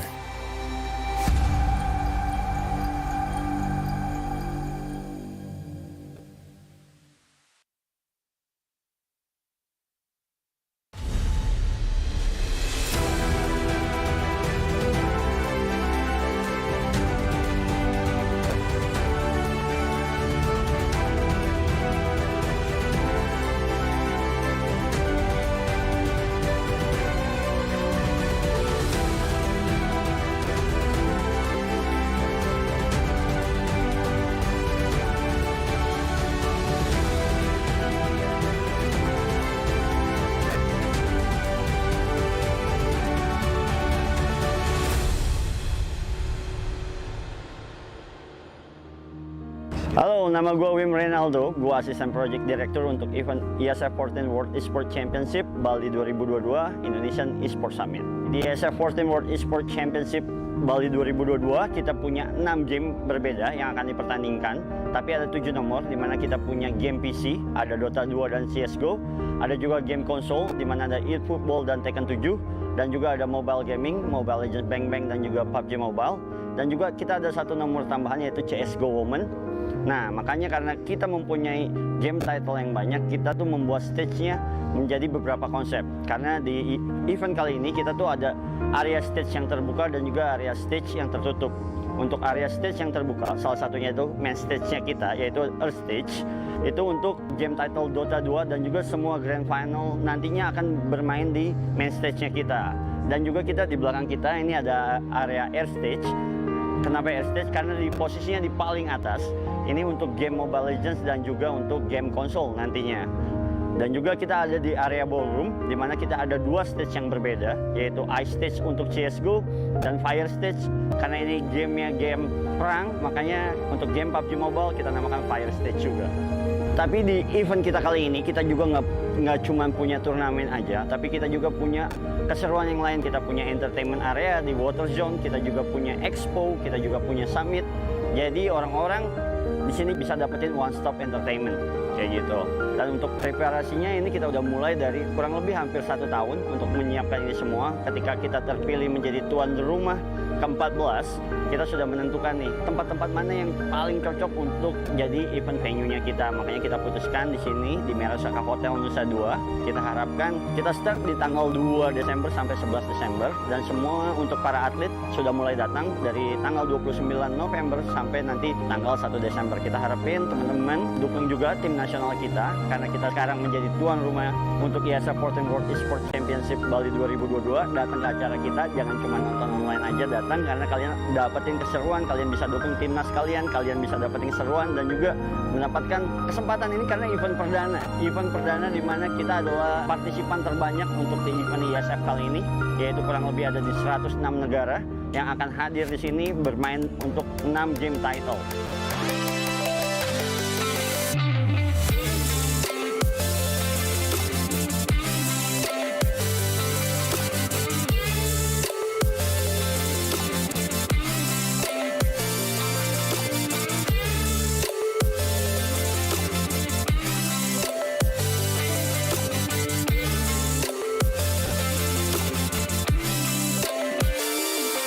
We have here the pleasure of having 105 national federations, countries.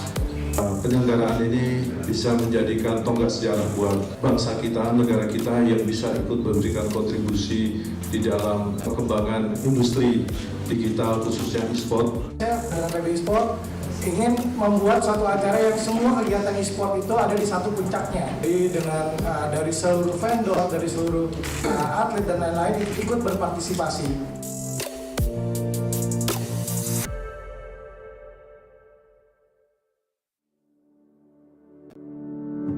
Namo Buddhaya, salam kebajikan. Apa kabar teman-teman media semuanya? Luar biasa. Good afternoon ladies and gentlemen. Untuk menyanyikan lagu kebangsaan Indonesia Raya yang akan dilanjutkan dengan Mars PB Esports Indonesia. Indonesia tanah airku, tanah tumpah darahku. Di sanalah aku berdiri, jadi pandu ibu. Pertama kita juga sangat berterima kasih kepada beliaunya dari IESF yang begitu memilih negara kita sebagai penyelenggara. Sekitar 42 juta ya e-sport ya, pemain e-sport tentunya akan bisa menyebarkan ini, bisa menghidupkan ekosistem daripada e-sport itu sendiri. Tentunya akan berpengaruh secara ekonomi dan kesehatan. For this event, and hopefully Bali and Indonesia will get a really good name in the international. Right? Is going to influence a positive creativity in humanity and a new way to socialize, a new way to be together, a new way to be friends. When a parent looks at a kid in the computer with headset on and talking, Salam Esports. Jaya, jaya, jaya. Okay, thank you so much.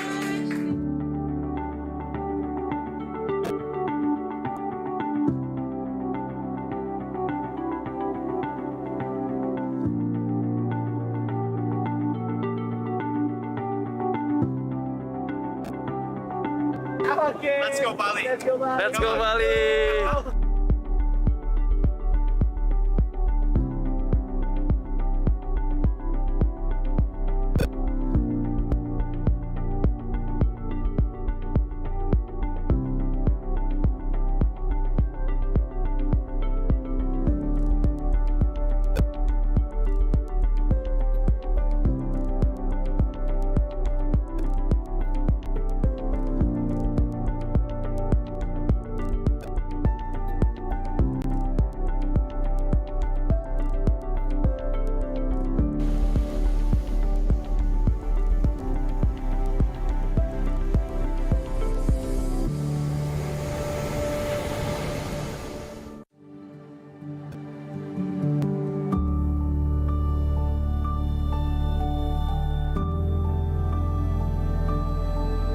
All it takes is one dream.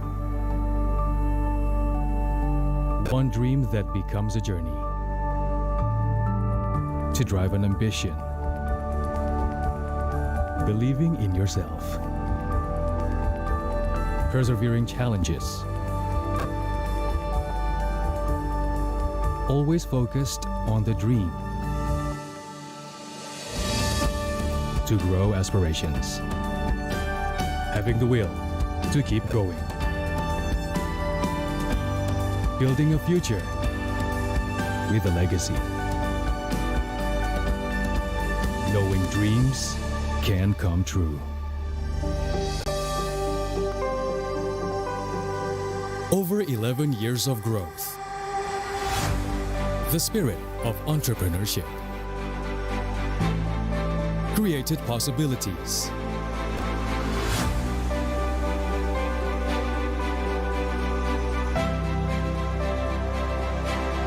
Realized new potentials.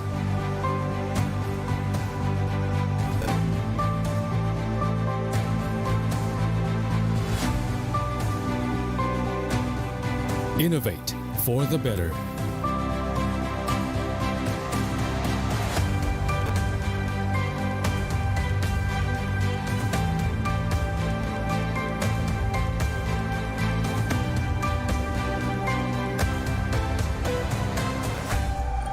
Expand horizons.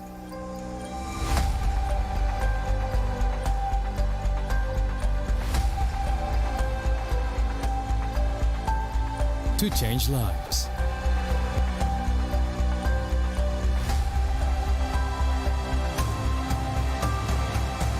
To connect new ideas. To explore new grounds.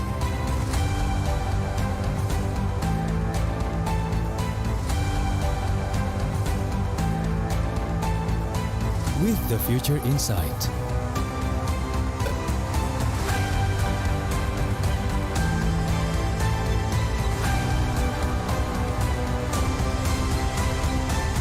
Together.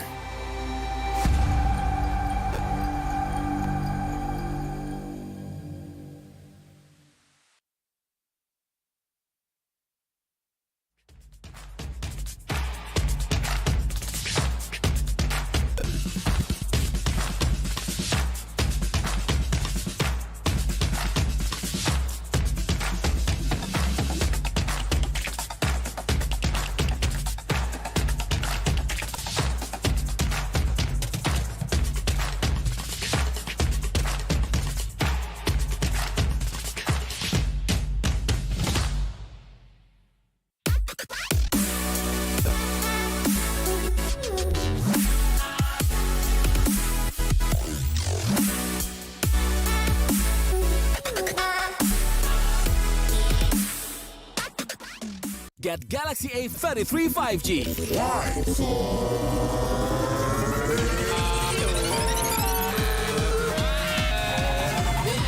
Galaxy A33 5G with awesome battery. Buy now. Get Galaxy A73 5G. Why? Because this is awesome. This is awesome. Awesome details. Awesome details. Awesome details. Galaxy A73 5G. Take more awesome details. Buy now. Selamat datang di sebuah pengalaman perjalanan baru Indonesia bersama In Journey. Terbang bersama kami untuk melihat pariwisata Indonesia.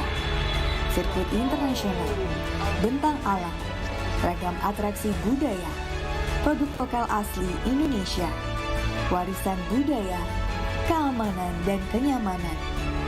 In Journey, membawa keramahan Indonesia ke dunia. Warga plus 62 emang banyak maunya. Dari drakoran sampai banjir air mata. Nonton action yang mantul. Sampai nonton tendangan cantik.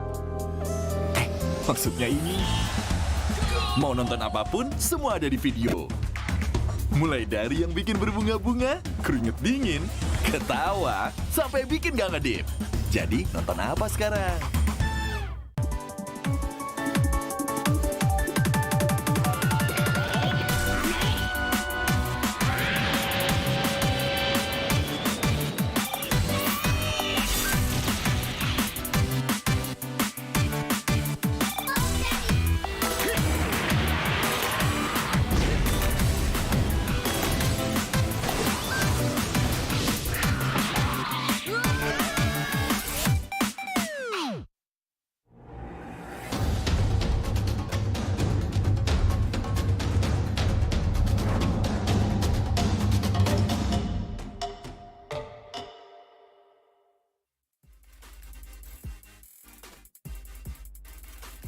Meruzaka Nusa 2, give some noise! And welcome back to IESF 14th World Esports Championship Bali 2022. Wow. Right.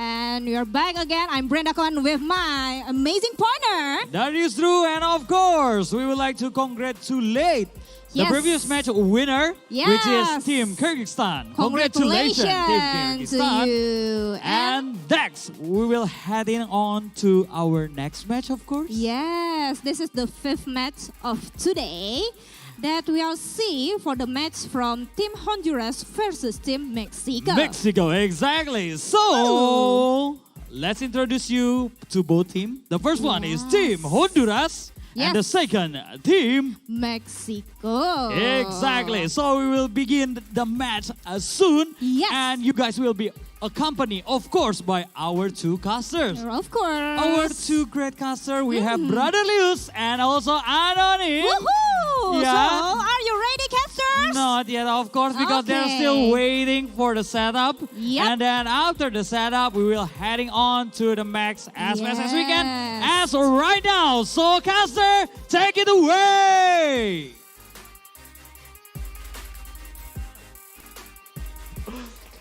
All right. Yep, thank you so much, Brenda Kwan and Brother Darius. I'm just joking with you, man. We are always ready because it makes me more exciting because we are gonna go through the 5th match of today. Yes, we have a match between Team Honduras and also Team Mexico. Yes. But I want to mention, I want to say thank you because the IESF 14 World Esports Championship Bali 2022 is supported by wonderful Indonesia, Kemenpora, and also Kony. Yes, and we have all our sponsors. We have men's for GHL Group, and we have also GSL Auto, Nusapay, DAS, Gudang Crypto, Taiwan Excellence, Pertamina, and also Haido Coco. An official telco partner, Telkomsel. Official smartphone partner, Samsung Galaxy A series. Official logistic partner, Central Cargo. And internet service provider partner, IndiHome. And we also have travel management partner HIN, hotel partner Episode Hotel, Merusaka Hotel, eSport broadcaster partner we have Minaski Global, IFEIL, ESID, and Lemon ID. We have media partner Net TV, Trans7, Detikcom, Esport.id, Video.com, Dunia Games, Dance TV, Dance Play, Merah Putih, Bola Score, and also Kami Bijak. And I have some information for the audience at home. Yeah. So, are you have some problems with your phone when you're playing the game? Like always slow responding? Let me tell you an awesome Galaxy smartphone from Galaxy A series 5G. There is A33 5G, Galaxy A53 5G, and Galaxy A73 5G. Yes, of course. Yep. And especially the smartphone already have the network of 5G. So with quad camera, 108 megapixel, make a crisp and steady shots every time. So bye-bye to slow speed and welcome to best visual from Samsung Galaxy A series. Yeah. So we thank to all our sponsor. We have a really great event here. We really get an exciting match. Every match is really, really good also. So I'm excited to wait for another one. Of Between course. Honduras against Mexico, right? So we're gonna see the team line up from both of the country. We And, see yeah. from the Honduras itself, like they have the Gigi Pope, Omdai, Kiro, Mufasa, and Snoop Lion. Oh, the Honduras lineup. We will see. And this is Mexico. Yep, there is 9, Flamshock, Lund, Hiruko, and ESK. Okay, yeah. Isk. Okay. ESK. Wow.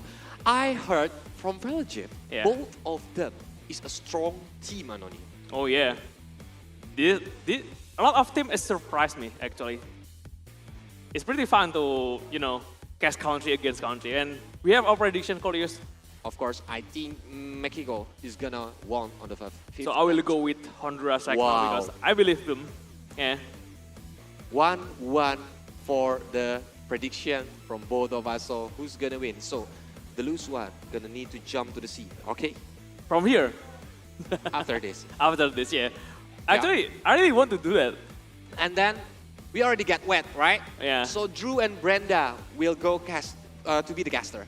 Oh. Is that okay? Then I'm just joking, guys. So while waiting for the band handpick, Anonym. Yeah. What do you think about, like, we already passed four match for Yeah. today. So what kind of meta heroes that always keep shown on the game? I think the meta is actually currently evolving during the tournament. And people are just seeing the match, oh, this hero is not good anymore. They try another one, they try another one. They just keep evolving. And we will see a lot of meta hero after maybe day one. Yeah. That we already see Restrak, we already see Pats. Taskar is still a really strong pick. Of course. Also with Mirana maybe. Still Shadowfin also. I think a lot more to explore from new pass. Yeah. Yeah. Especially when the strong team meets together later. Yeah. So that's what we are waiting for.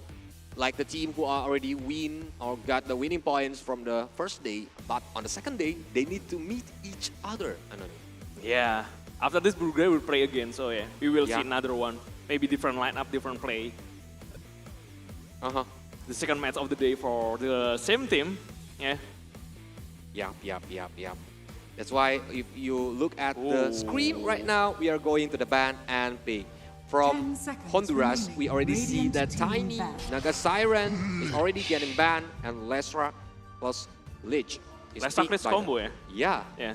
Yeah. This is a really strong pick from TI also. They're currently picking the best lineup for TI before the patch. It's being used by A lot of them. Tundra's Yeah. Secret also. Team banned. Either Lesrak Lich or Lesrak Sven, usually. And Taskar being played again along with Shadowfin, Mars and Doom being Dire banned, team Ragnar banned. Broodmother banned, Tide Hunter and also Ursa getting Oh. banned by Honduras. It's a quick ban and pick. Yeah, pretty fast. Yeah.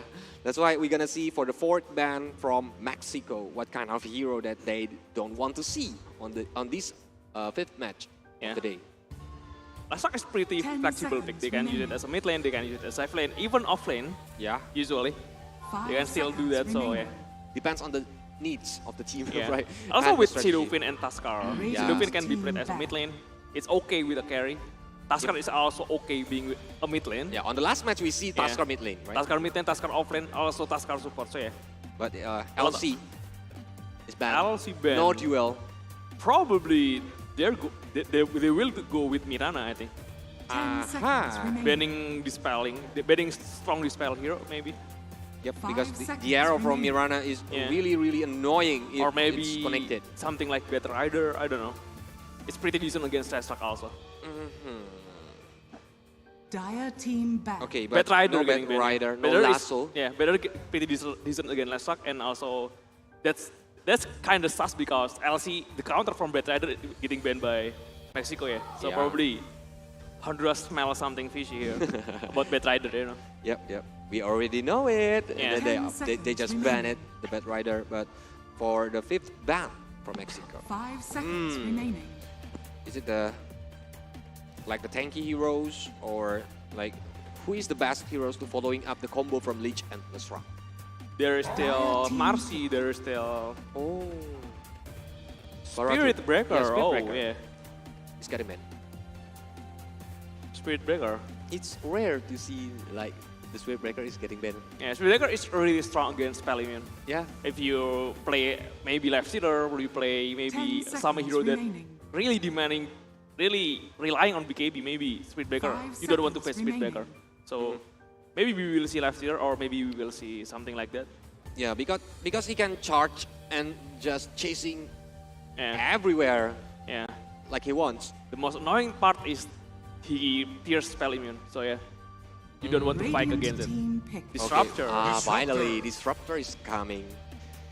So, the Honduras need to be careful when they want to play like a kiting game, Yeah. back and forth game. So they need to be like commit all out, or the Disruptor will Yeah. punish them. 10 seconds It's remaining. pretty tricky though to fight against Disruptor.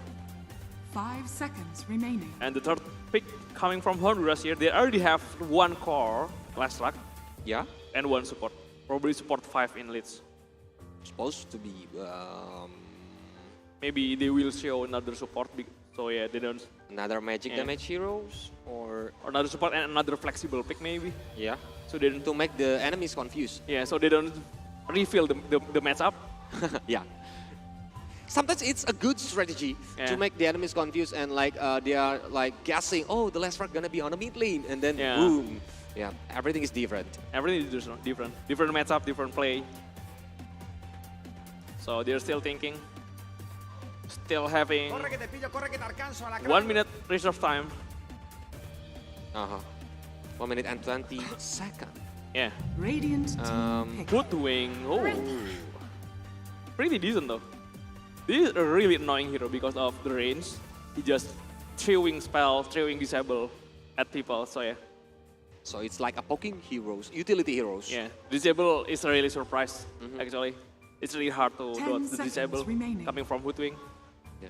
Having pretty decent burst damage also with the ultimate. 5 seconds Yeah, it will remaining. make the enemies like stressed out Yeah. and need to be get back. But now Dire team we are pick. going to the Oh, Dawnbreaker. fourth pick.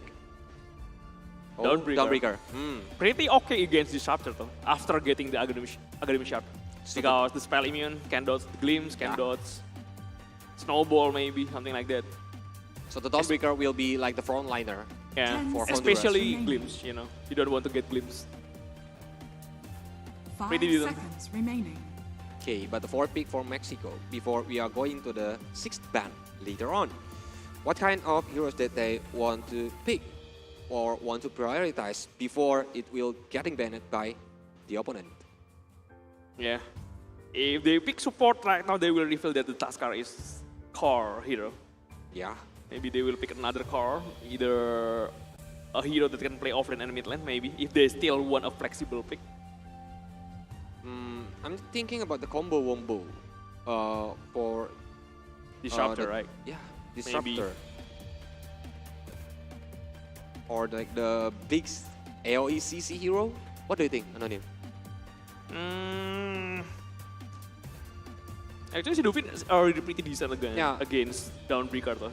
Because Maybe they need another range hero. If you want to fight Leshrac also, you don't want to pick melee hero against the Blastone, against the damage from Leshrac. Maybe. Yeah, it still can possible if they want to use it.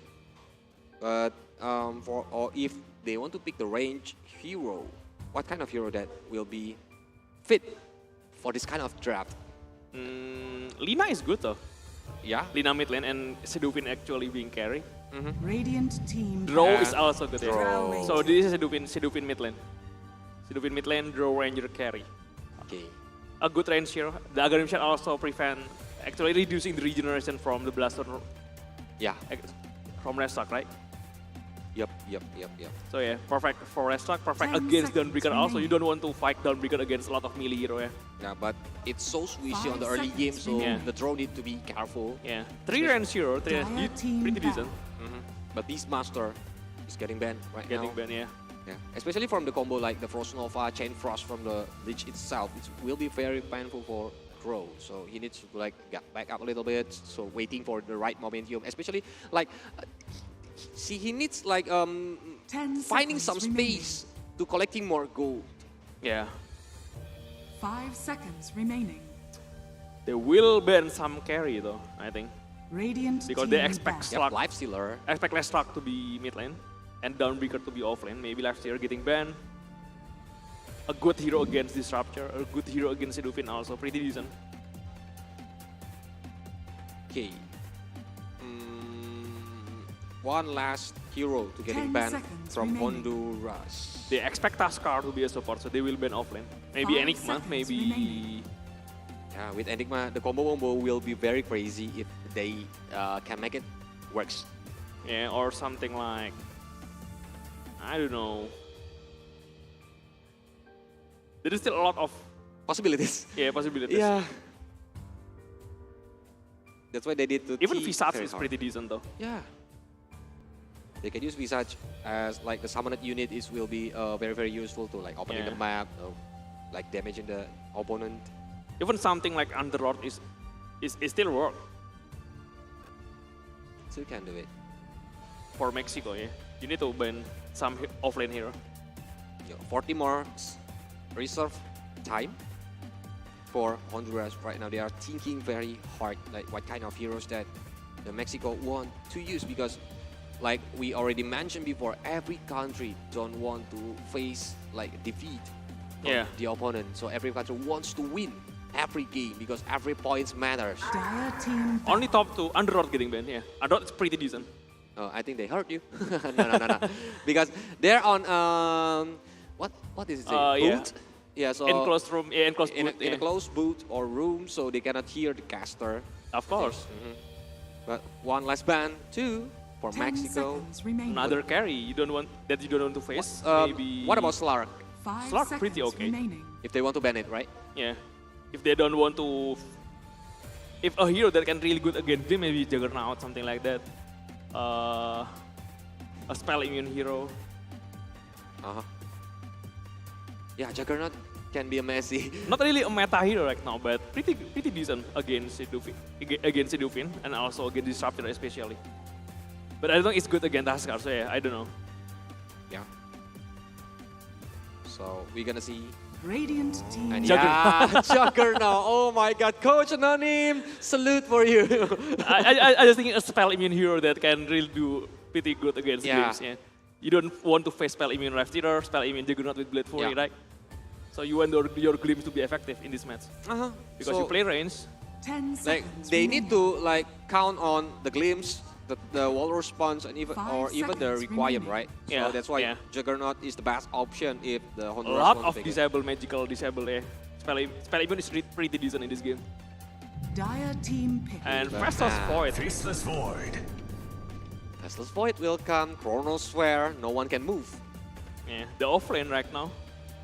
Either you pick a safe hero in the Chrono or something like OD or Destroyer, or either you are 10 taking seconds remaining. an initiator hero who can finish off the first fight before the Chrono. 5 seconds remaining. Yeah. And Slardar, Slardar. they're really strong against Dawnbreaker.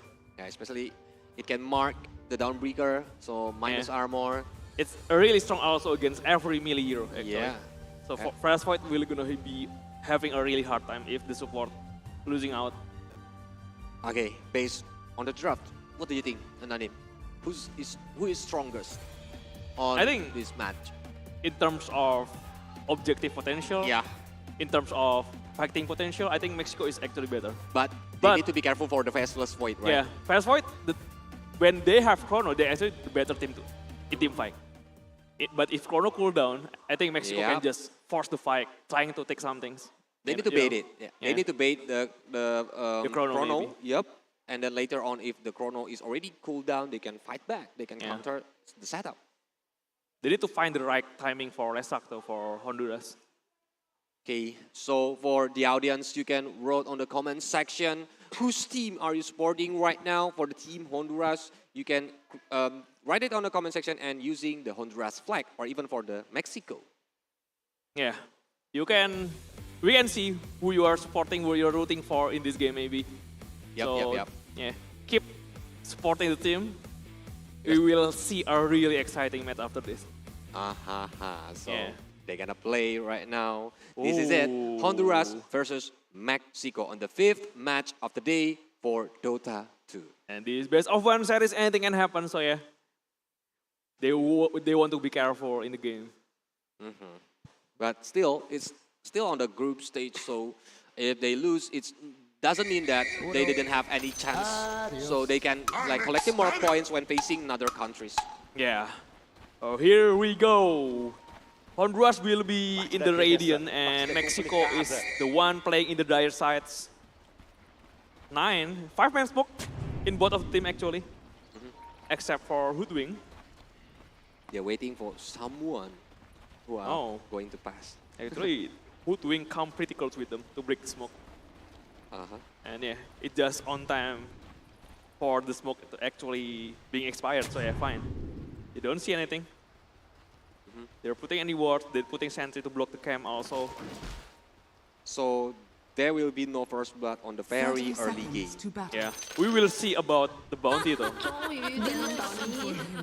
The bounty contest in bottom lane, I think.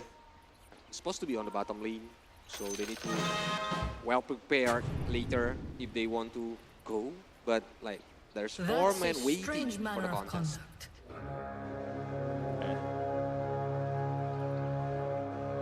They don't contest at all though, Honduras.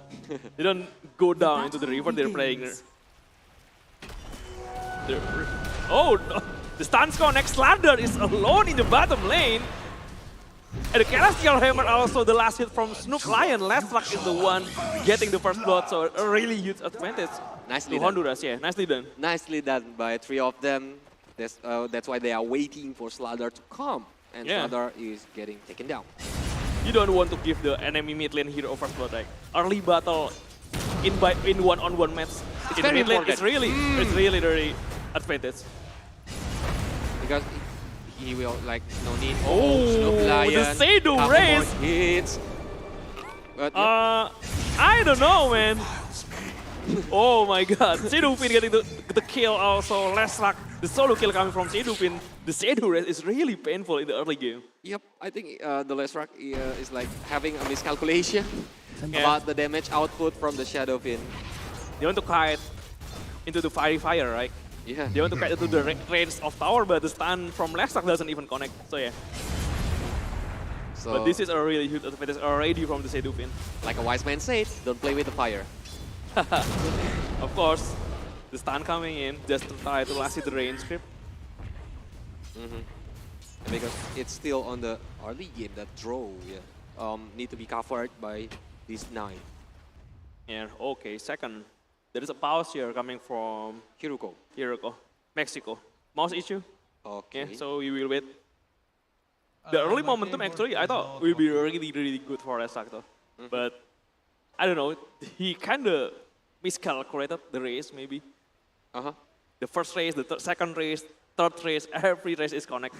So yeah, and he tried to keep beating with the Fire Fire. It's very painful on him. Yeah, and that's why. That's solo XP from the kill. So yeah, Sedupin having a really huge advantage right now in terms of level, also in terms of gold. He got most of the last hit in the early game.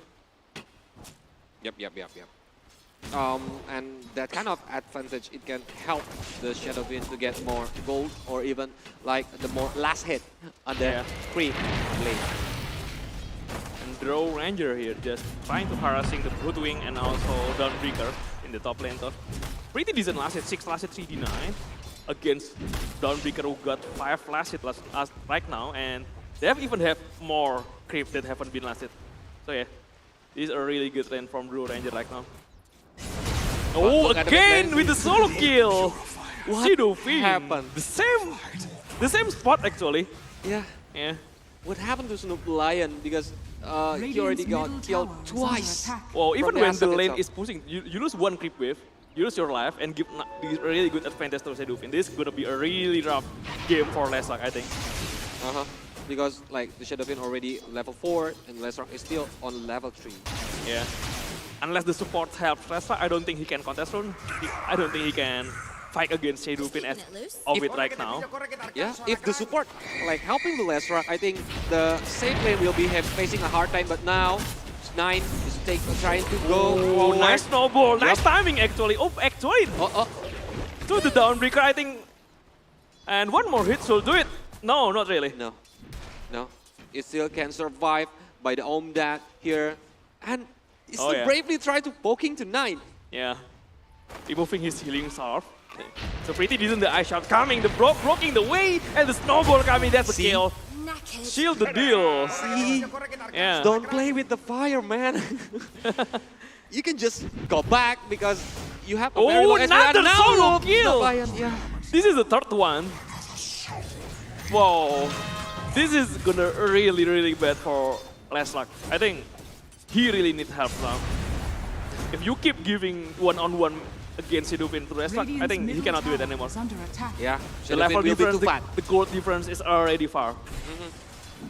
Especially when the Shadowfin later already have the BKB, it's gonna be dangerous. But Hiruko, like the Kirok is trying to hit with couple more hits, but Hiruko still can go back. But Leeds though, Leeds is being chased down by Sladder and it is the kill. 5-1, and this Sladder is also pretty strong. Actually, Well. almost every lane is bad for Honduras right now. First race, oh, Shadowfin, one more hit! He will go down, this is the moment. Alright. Because the Shadowfin was to try to get the water rune, I Yeah. think, but the Snoop Lion is already waiting there and he cannot go anywhere. But look at that Mufasa, he's trying to go forward. ESK trying to run away but getting stunned. Oh, he eating the tango. Okay, Draw having a really good lane. Yeah, that's why the Mufasa is like it's quite hard. But now Snowball on the mid lane, Snoop Lion trying to go away. No mana for 9, so he cannot do anything to stop Snoop Lion from running away. Yeah, doesn't have this ultimate threat, not level 6. And the glimpse back to Precious Void, who doesn't have the time block. One more best. No, already in the range of tower. He don't want to dive into the tower also. Already pretty low SP. It's a very aggressive gameplay on this 5th match. Anonym. Yeah. Got it. Already 7 actually. 7 kill already happened. Yeah. 5 minutes in, both of the team. The glimpse back into the leads. And best stun, kinetic field also. You cannot go anywhere. And one more hit, Hiroko getting the last hit. So another kill, and also Hoodwing in the top lane though. Yep, that is taken down by 9. So, wow, it's gonna be disaster for the Honduras, I think. Because they keep like losing the kill point. They keep giving the kill points to the Mexico. Oh.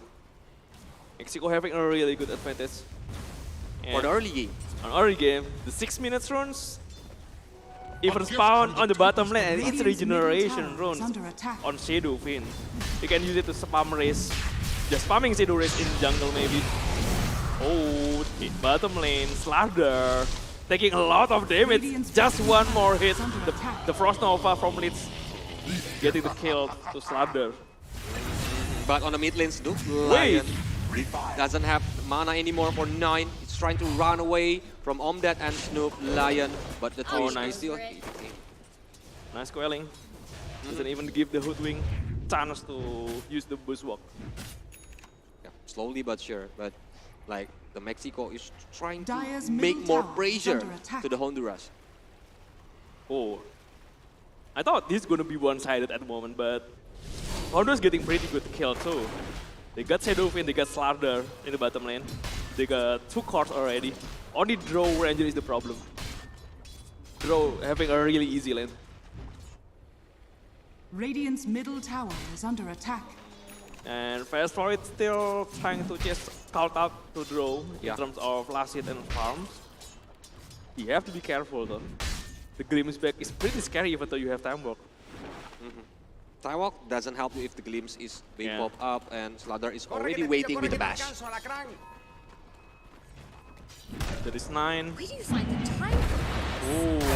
The Glacier Hammer into the snowball. So 9 still having the fairy fire. He want to try to kill. The multi-shot getting the kill first into Hoodwink, and the slow coming from ESK, preventing Mufasa to chase any further. So yeah, Taskar is still safe.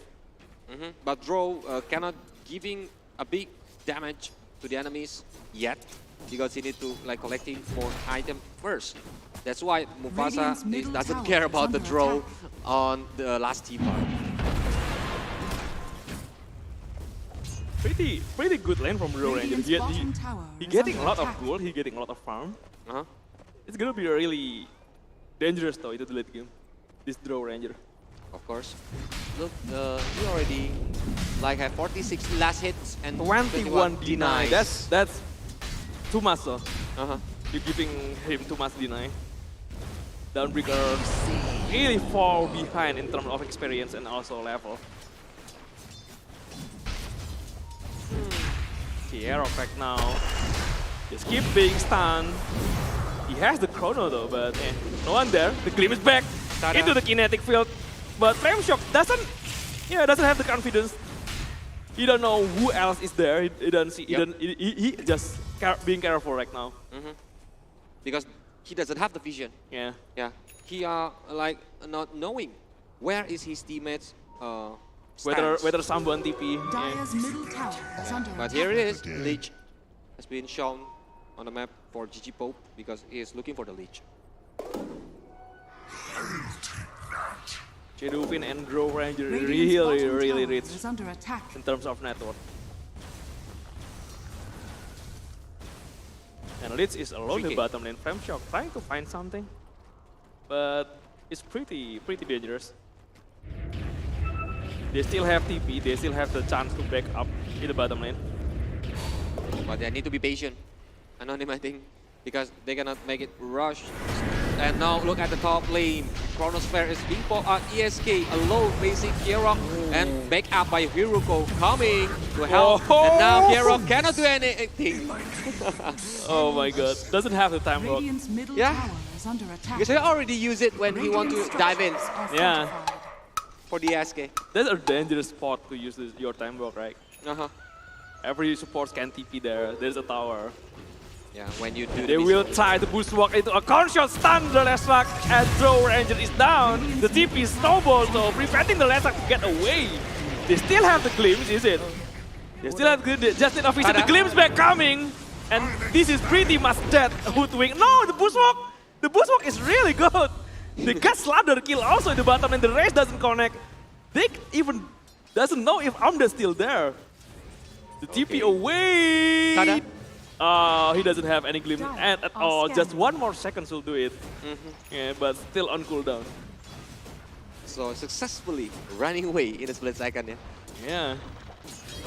Because it's almost like not reaching 1 second when the glimpse is there. So yeah, on that will be like chased by the others. But now look at that Shadow V. Anonym. It's so fat. Yeah, pretty fat. For the early game, Shadowfin he's doing very good. And Mufasa actually moving into the bottom lane. I still don't think this is a good matchup also though. Sadar will be really happy to fight Dawnbreaker. And there is also Taskar there from 9. Mexico having a really great Rosen potential with this kind of lineup. A lot of Minas Armor. There's also tag team for Taskar. Yep. Present of the Dark Lord. Especially for the Faceless Point is like under farm right now, so it's gonna be hard if they want to contest using the Chronosphere. Yeah. The Glimpse back. The best stun. Kinetic field. Mufasa trying to get away, but another best being popped out. The Chain Frost trying to help him. Oh, be careful with the Chain Frost. Still, but Leeds is too far forward though. He is the one being killed right now. Because like early Chain Frost is too painful. But now on that, trying to hit. The Disruptors trying to run away, but still, it's lack of damage from the Omdat. Yeah. The glimpse back is really, really scary. But the gas from the top high ground. Oh, damn. This draw ranger is a problem, though. He is really bad. Because the draw is already like chasing the SF right now in terms of gold. Like the net worth from the SF is 6,200 and the draw is already 5,600. Not too far away. Yeah. Not that far. 5,000 gold lead. 12 minutes in.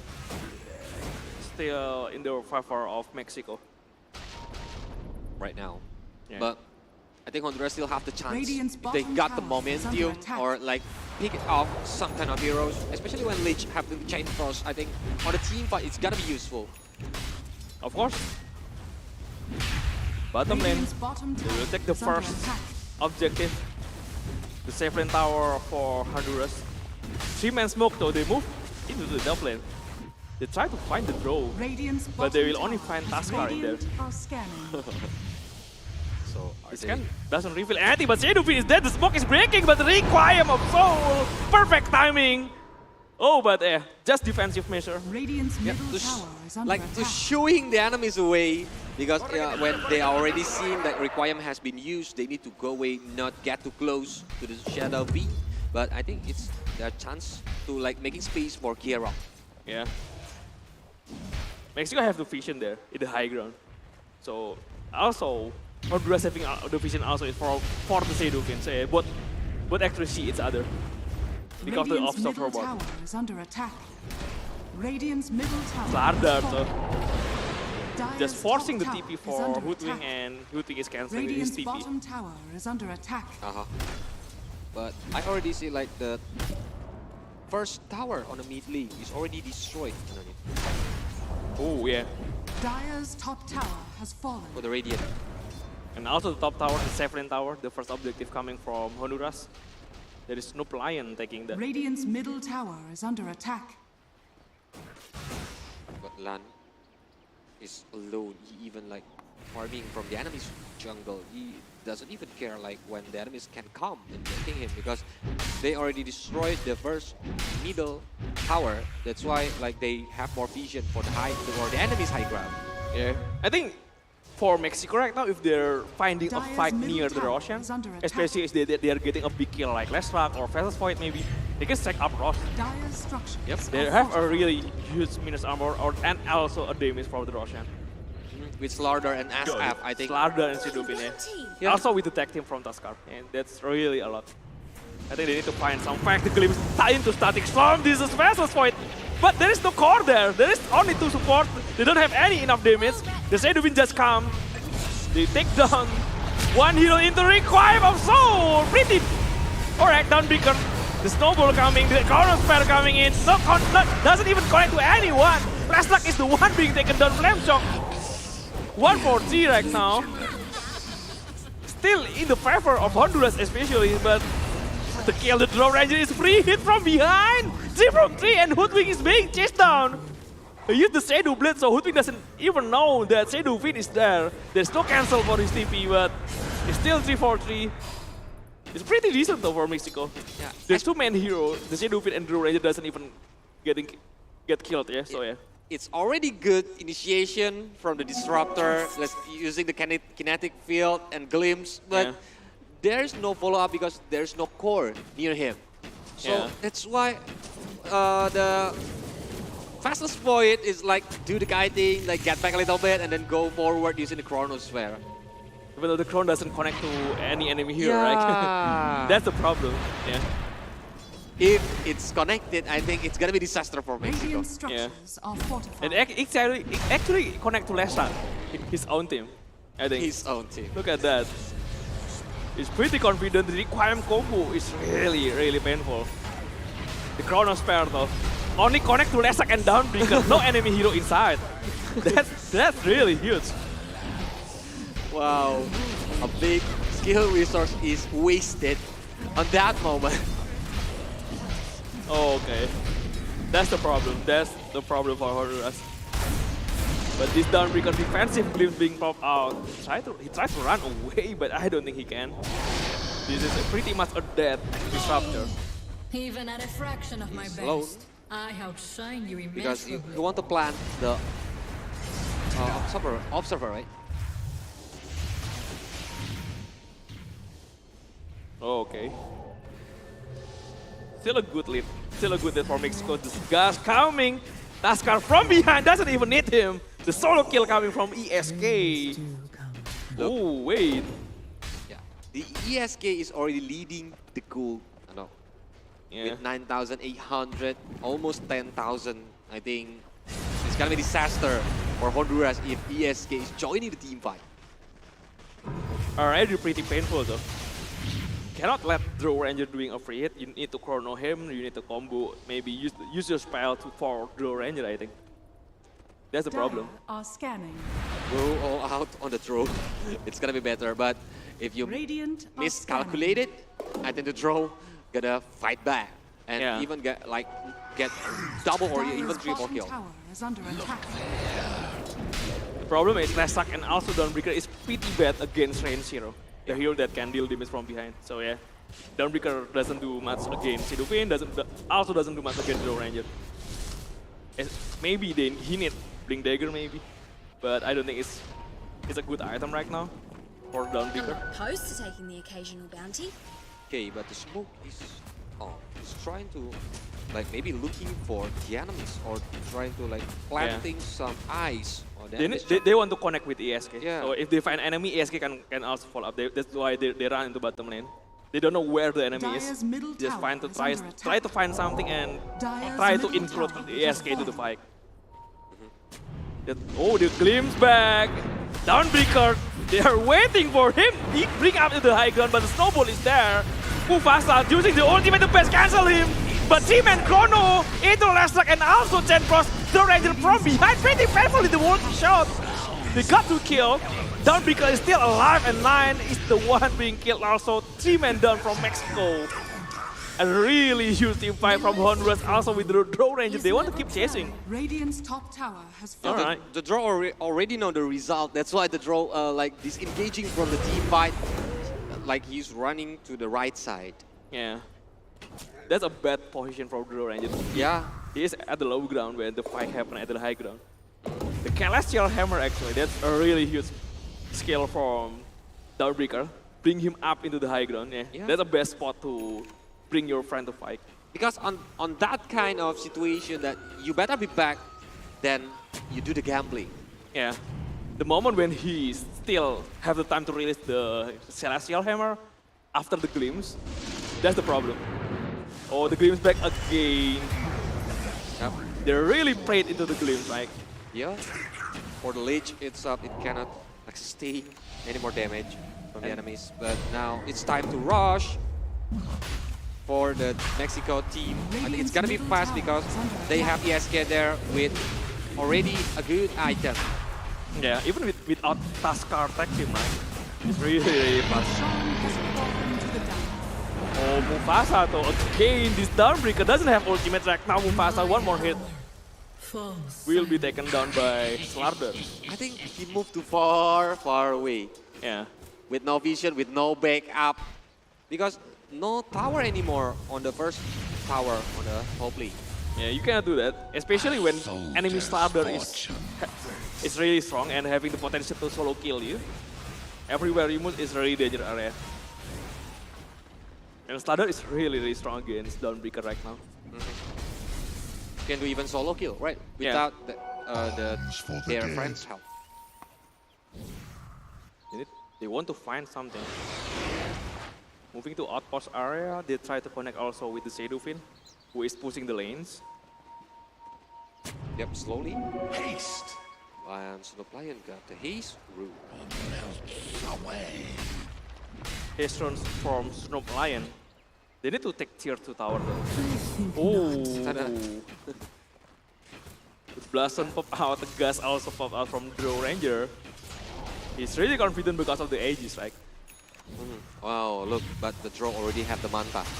So when the team fight happens, there will be 3 draw who are going to give a huge damage per second.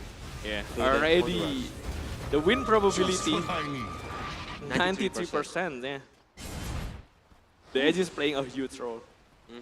To let the enemy has the edges, this is a really hard Radiant's situation bottom for you. tower is under attack. Oh, they Radiant try to find something, but the gas, the silent snowball, they want the fastest point, the Tuskar. Doesn't have any damage mode. Oh, wait! I thought at one moment he will have the time to time, but Snoop Lion also being taken down. This Drow Ranger is really strong. The multi-shot damage, one more hit, triple kill from ESK.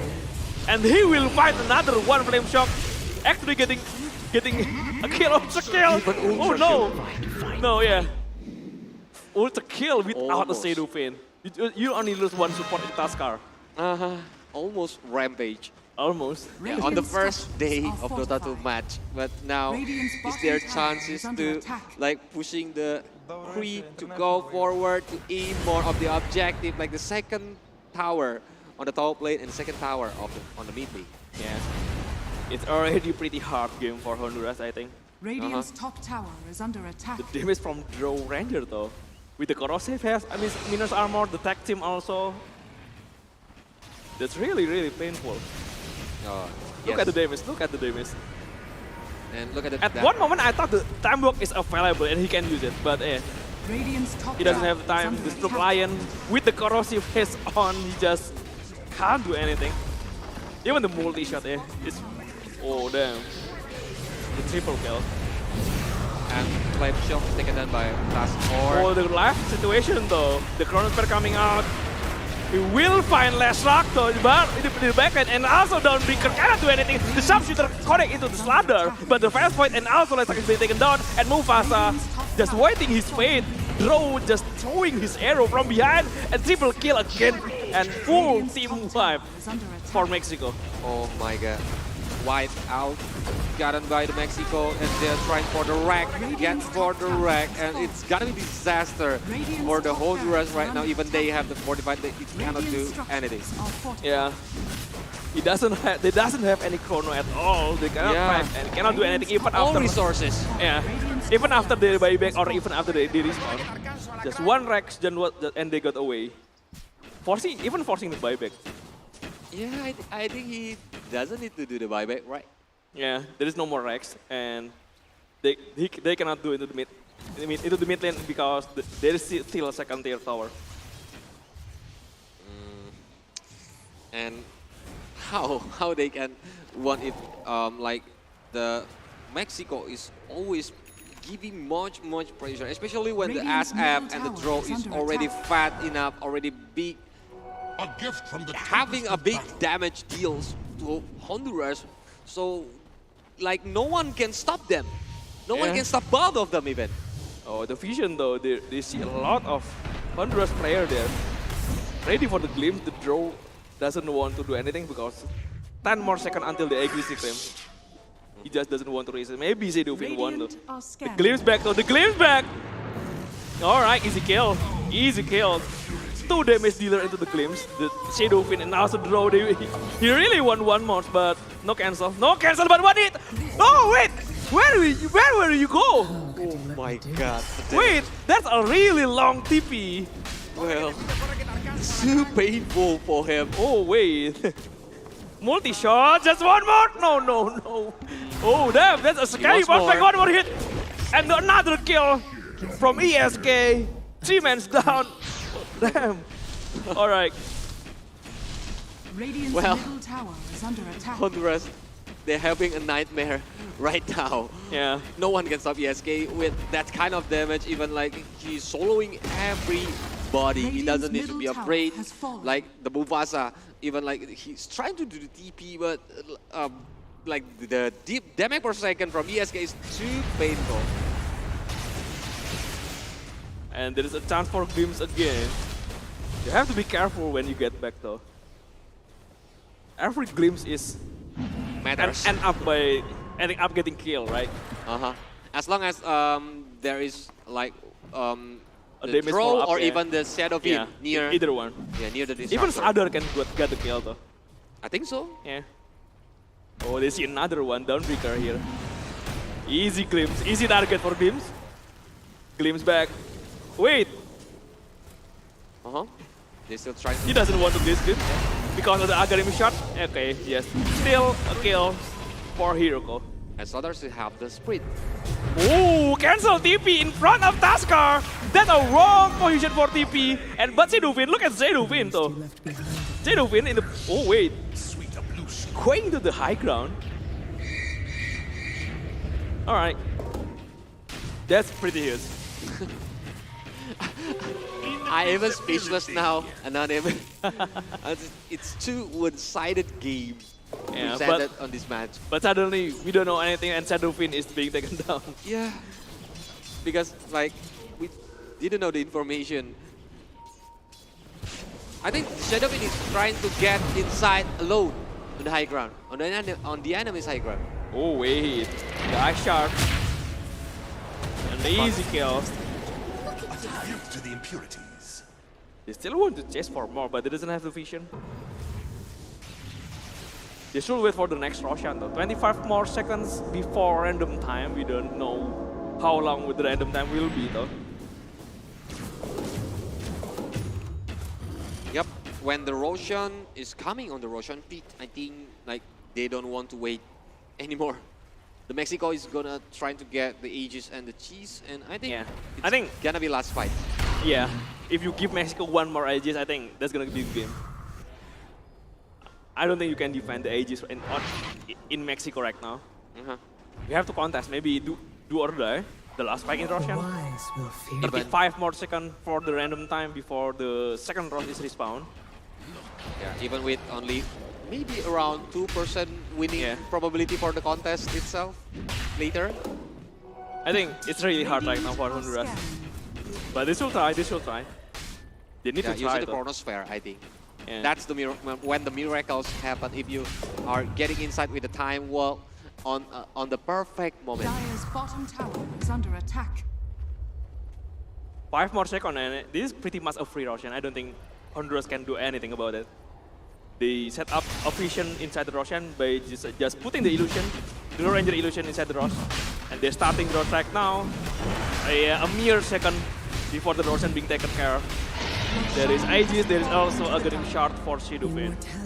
And Aegis will grow, of course. They just like managing the creep right now and then go inside the high ground base from the Honduras, and I think it's gotta be the end. Yeah. I don't know what can Honduras do though. Yeah. This is really, really bad. Because ESK is already too painful, and the Shadowfin, the Slardar, is giving them the nightmare.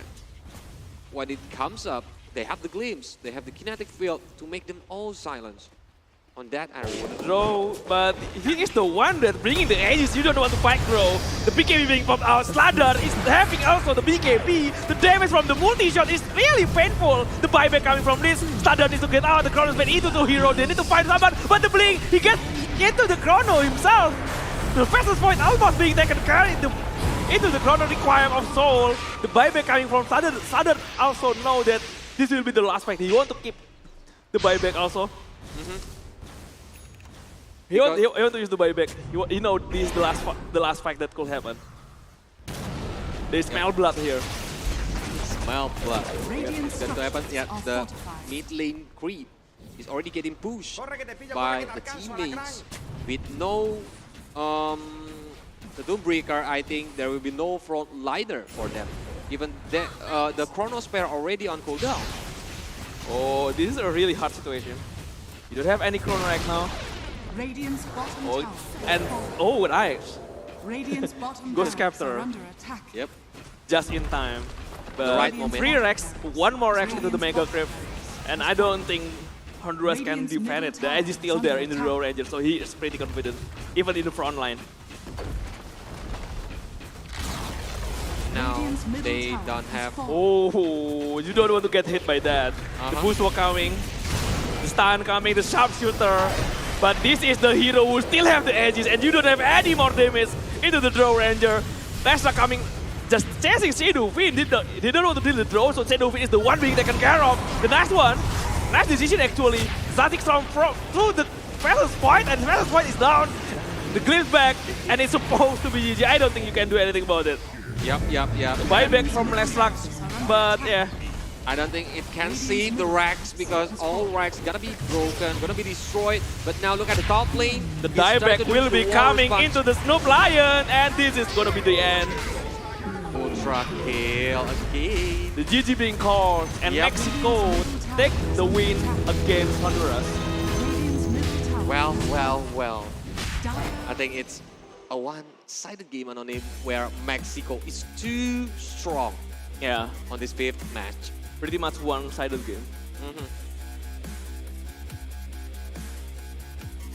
But yeah, Honduras can learn a lot from this game, I think, if they do the evaluation, why they keep giving like the kill points, especially on the early game to the IESF.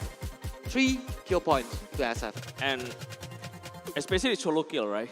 Yeah. You get the solo XP, solo goal. So yeah, that's a really huge momentum coming from Shadowfin. You cannot deal set with Shadowfin after that. And even the Draw Ranger is really free from the early game, from the laning phase until the late game. They cannot do anything about it. With a lot of last hit, denies. Yeah, Draw Ranger. Yeah. Too much difference, in gold, too much different in items. Yeah. Congratulations to Mexico for your win. Yup. Good game, well played for Mexico, guys. Okay. A really good performance, a really good play for Mexico here. Congratulations again. And nice try for Honduras also. Yep. And remember, it's still on the group stage, so there will be a lot of like the chances, possibilities for them to like collecting more points when facing another countries, guys. Yeah, a really good game. But later on, this is only the first match. Before we are looking at the highlights, we're gonna have 3 more matches. 3 more matches.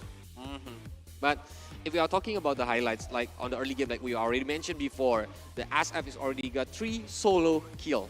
Yeah, killing spree in the laning stage. Killing spree on the laning stage. Even like when the last rank is getting his 1 point kill back, but it doesn't enough. But yeah, here it is. We're gonna see the highlights. Anonym. Even the early game, there's a lot of action, a lot of kill, a lot of glimpse back kill in the bottom lane also. This is the moment, that they punish the Snoop Lion. Oh, this is the moment for the chrono. This is the start of the disaster. He trapped his friends on this chrono. And the chrono spare doesn't even connect to even one enemy, like not connect to 2 teammates. Yeah.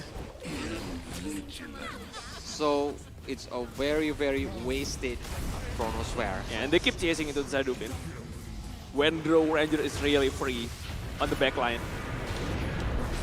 This is actually good chrono though. This is a really good chrono. That's why the Draw Ranger is like running away. Yeah. If you look at the map, he's running One away. of the good facts that Honduras has. Yeah. This is a really good fact for Honduras. But Mexico still really confident. They still keep pressuring Honduras into the bad fight. And Draw is the real problem in here, man. Look at that ulti. Look at the damage. He got ultra kill in this one. Unfortunately, not getting the rampage, but yeah. Because the support is getting that kill. And on the top lane, like the Snoop Lion is trying to like facing, and the multi-arrow is very painful. Yeah. Even the best team fight from Honduras, they cannot take the Ranger. Even when they are having a really good team fight. They only get the other kill into the Shadowfin, maybe to Sladar or into the support. But Draw is really free. Because they don't have any hero that can reach Draw when the team fights happen. Okay, there is Time Walk, there is Chronosphere, I think, but it's not enough. To be honest, Lesak and also Dawnbreaker is really bad against a range hero, a range damage deal like Draw and also Shadowfin. But this is really too much, man. Yeah, too much difference. Too much. That's why when they got the edges, they got the cheese. Yeah. So we already predicted. That's actually the end. All rack is destroyed. Even the engine. This one is like 1 versus 1 situation, but when the Kierok comes. But the SF like it doesn't give big impact when he dies because like the ESK is already standby and destroying everything. Wow.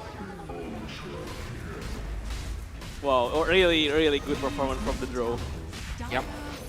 I hope like Mexico keep like holding their performance like this because it's a good performance from them tonight. Yeah.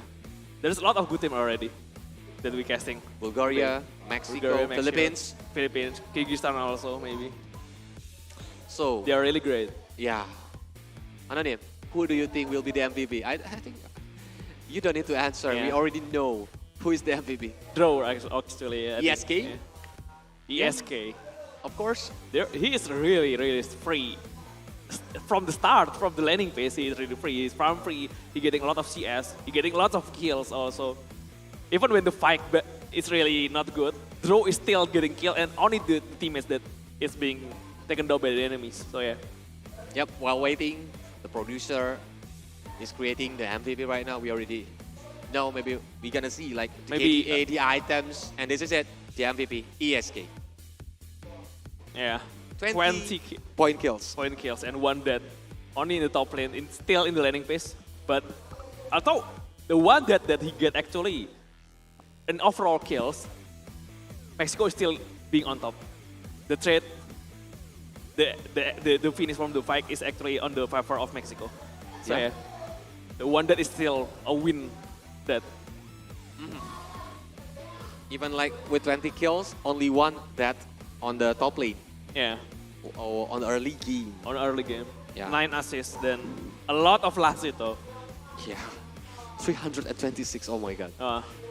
And this is it, the scoreboard. If you're looking at the items, even the Slaughter already have the Blink Dagger, Max of Madness. That's why it's very painful with Slaughter stuff. In comparison, the carry from Honduras doesn't even get the half of the Ranger network. Not even the half, yeah. Yeah, Mufasa already have the Desolator, but I think it's not enough. Even like the Faceless Void, he have the Midas, but BKB itself. But I think the problem is like when a lot of momentum is missed by the Faceless Void when using the Chronosphere. Yeah. Okay, so guys, we still have more match tonight, but before, we like to mention or say thank you for our sponsor here. So for our this event is supported by Wonderful Indonesia, Kemenpora, NOC, and KONI. Yeah. And I want to say thanks for all the sponsor, like our main sponsor, GHL Group, sponsored by GHL Auto, Nusapay, DIS, Gudang Crypto, Taiwan Excellence, Pertamina, Hydro Coco, and our official telco partner, Telkomsel. We also have official smartphone partner Samsung Galaxy A series. We have official logistics partner Central Cargo, internet service provider partner IndiHome, travel management partner HIN, and we have hotel partner Episode Hotel and also Merusuka Hotel. And then our esports broadcaster partner Mineski Global, Indonesian Football E-League, ESID, and our production partner Lemon ID, and media partners Trans7, Detik.com, Esports.id, Video.com, Dunia Games, Dance TV, Dance Play, Merah Putih, Bola Skor, Kami Bijak. Yes, that's it. A really great event that they are supporting right now. Yep, in because Bali. It's the biggest event on the Bali. But guys, before we are continuing to the match 6, we're gonna have a little break. So don't go anywhere because we're gonna get back after this break. Stay tuned. Don't go anywhere.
All it takes is one dream.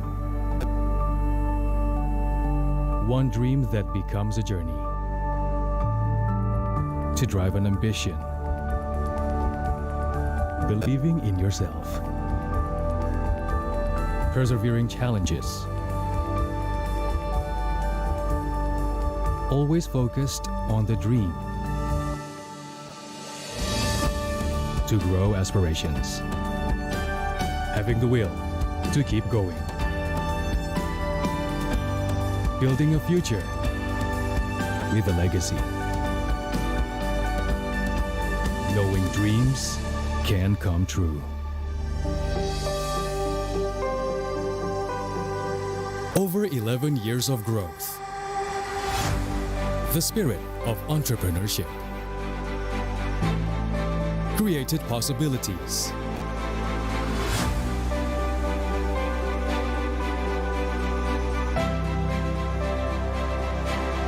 Realized new potentials.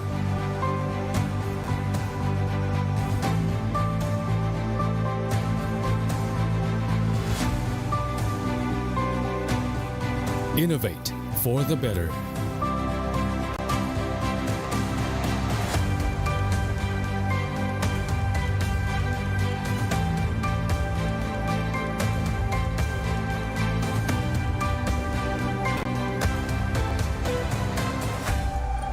Expand horizons.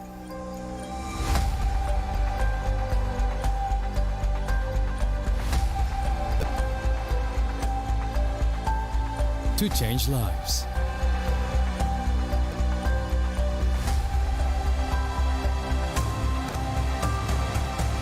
To connect new ideas. To explore new grounds.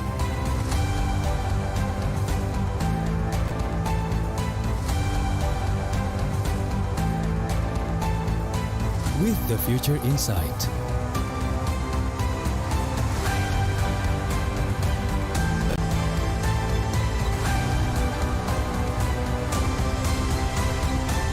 Together.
Get Galaxy A33 5G.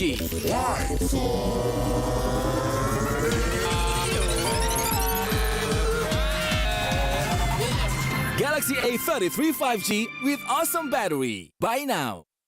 Get Galaxy A73 5G. Why? Because this is awesome. This is awesome. Awesome detail. Awesome detail. Awesome detail. Galaxy A73 5G. Take more awesome details. Buy now.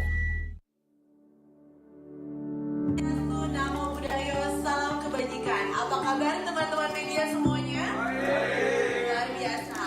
Good afternoon ladies and gentlemen. Berdiri untuk menyanyikan lagu kebangsaan Indonesia Raya yang akan dilanjutkan dengan Mars PB Esports Indonesia. Indonesia.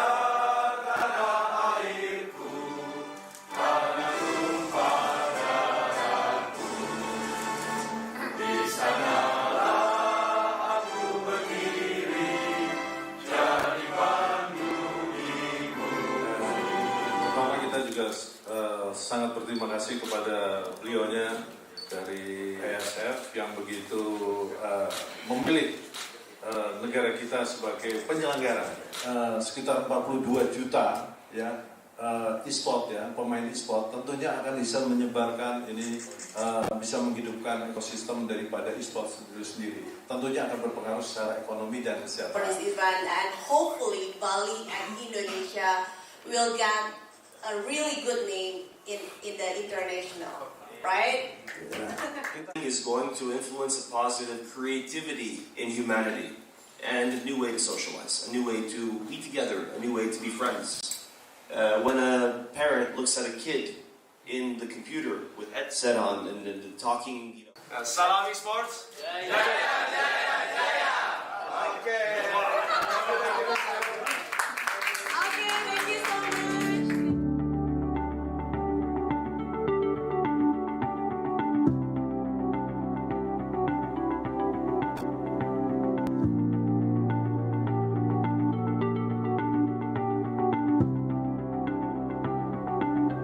Let's go Bali. Let's go Bali.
So today we have Lotus from Chile, and they will be competing in the World Esports Championship 2022. So Lotus, how was your trip from Chile to Bali, and what is your impression of the place? Was a very long trip. We came from Chile. We have 3 connection flights: Chile, Houston, Tokyo, Indonesia, Jakarta, Bali. So it was a very long trip, 2 days in a row, but it was a lot of fun. We have a lot of fun too. Totally worth it. Bali is a very beautiful place, so we are so happy to be here. We are delightful right away. So first, how was your trip from your country to Bali? What is your impression about the place? So about my trip, it was a little bit tiring, of course, from Saudi Arabia to Bali. Very long journey, but in the end, it worked out. Everything was fine. And my impression was very great. The place here is wonderful, amazing, beautiful place. And yeah. So about the competition, how do you guys prepare for this championship? Well, we are a stack from Mexico, of course. Everyone has their own team, but we kind of practice with scrims a little bit 2 weeks ago. Okay. So for this tournament, which team or participant do you think will be your biggest rival? So I think our biggest rival will be from our same region, Philippines. We're in the same group. I think they're pretty strong, and I'm hoping we can have a good match. So you've traveled so far from Maldives to Bali, Indonesia. What is your target in this competition? Actually, we look forward to be in the top 1 or 2. Okay. As we know, this is the biggest esports tournament in the world. Do you have any pressure on your shoulder, and how do you deal with them? Actually, obviously it's a tournament, right? There'll be a lot of pressures, but then I think we'll be good in handling it. Okay. So you already been through several stages of IESF qualification. What is the key of success for you in order to qualify for this tournament? Well, the key is practice a lot, have fun again.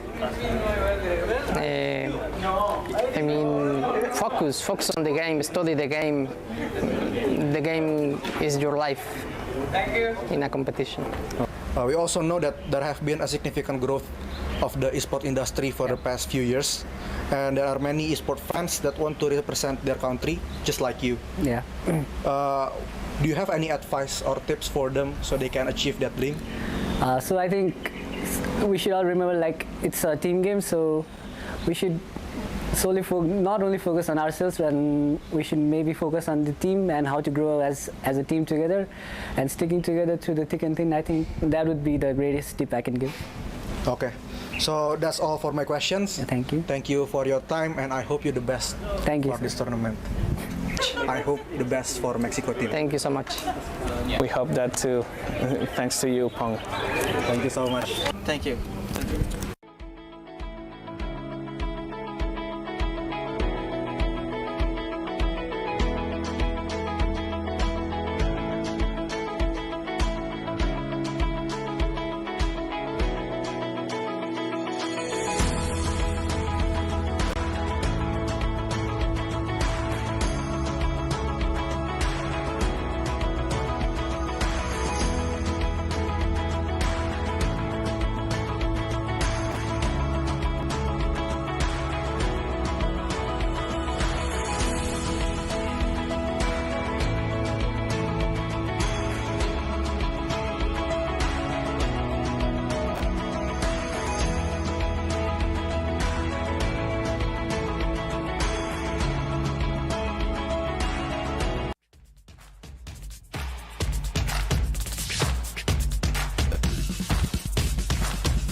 Get Galaxy A33 5G.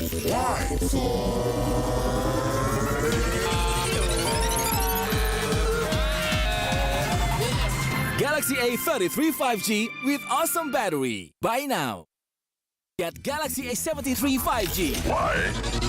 Because this is awesome. This is awesome. Awesome details. Awesome details. Awesome details. Galaxy A73 5G. Take more awesome details. Buy now. Warga plus 62 emang banyak maunya. Dari drakoran sampai banjir air mata. Nonton action yang mantul. Sampai nonton tendangan cantik. Maksudnya ini. Mau nonton apapun, semua ada di video. Mulai dari yang bikin berbunga-bunga, keringet dingin, ketawa, sampai bikin gak ngedip. Jadi nonton apa sekarang?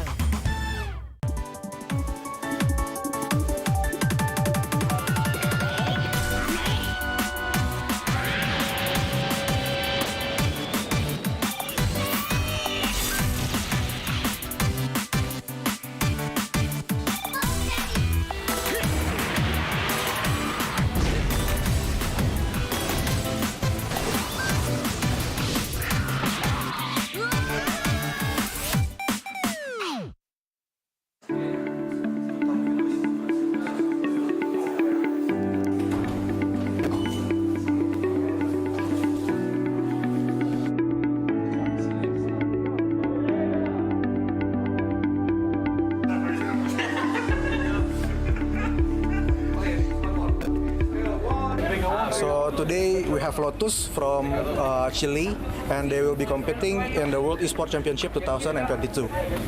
So Lotus, how was your trip from Chile to Bali, and what is your impression of the place? It was a very long trip. We came from Chile. We have 3 connection flights: Chile, Houston, Tokyo, Indonesia, and then Jakarta, Bali. So it was a very long trip, 2 days in a row, but it was a lot of fun. We had a lot of fun too. Totally worth it. Bali is a very beautiful place, so we are so happy to be here. We are delightful right away. So first, how was your trip from your country to Bali? What is your impression?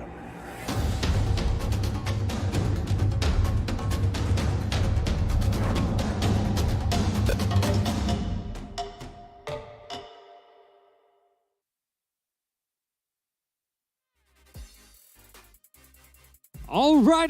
Welcome back to IESF 14 World Esports Championship Bali 2022. Still with your marvelous host, Darius Drew, and also my friends. And also Brenda Kwan. And right now it's night already in Indonesia, especially in Bali. Exactly, and we're still having a lot of matches upcoming.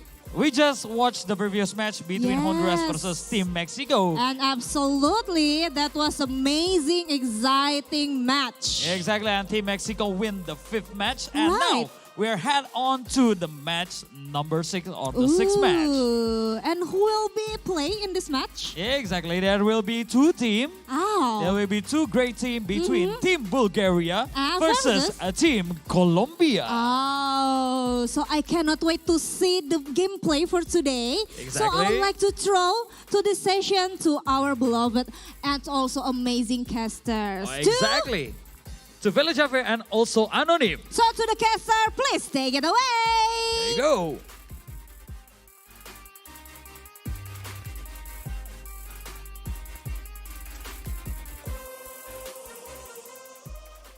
All right. Thank you so much, Brenda Kwan and also Darius Drew here, our host for Bali 14 World Esports Championship 2022 here back with me, Village and also Anonym right there. Gonna be accompanying you for this match number 7 for Team New Zealand versus Team Costa Rica. Number 6. Oh, sorry, it's number 6. It's number 6, actually. Yeah. Okay. You want to fast forward? You want to go home? Actually, I really want to see actually how much, like, a lot of things that is going to happen for today's match. But it's yeah, still number 6, yeah? Yeah. We have Bulgaria and also Colombia. Yes.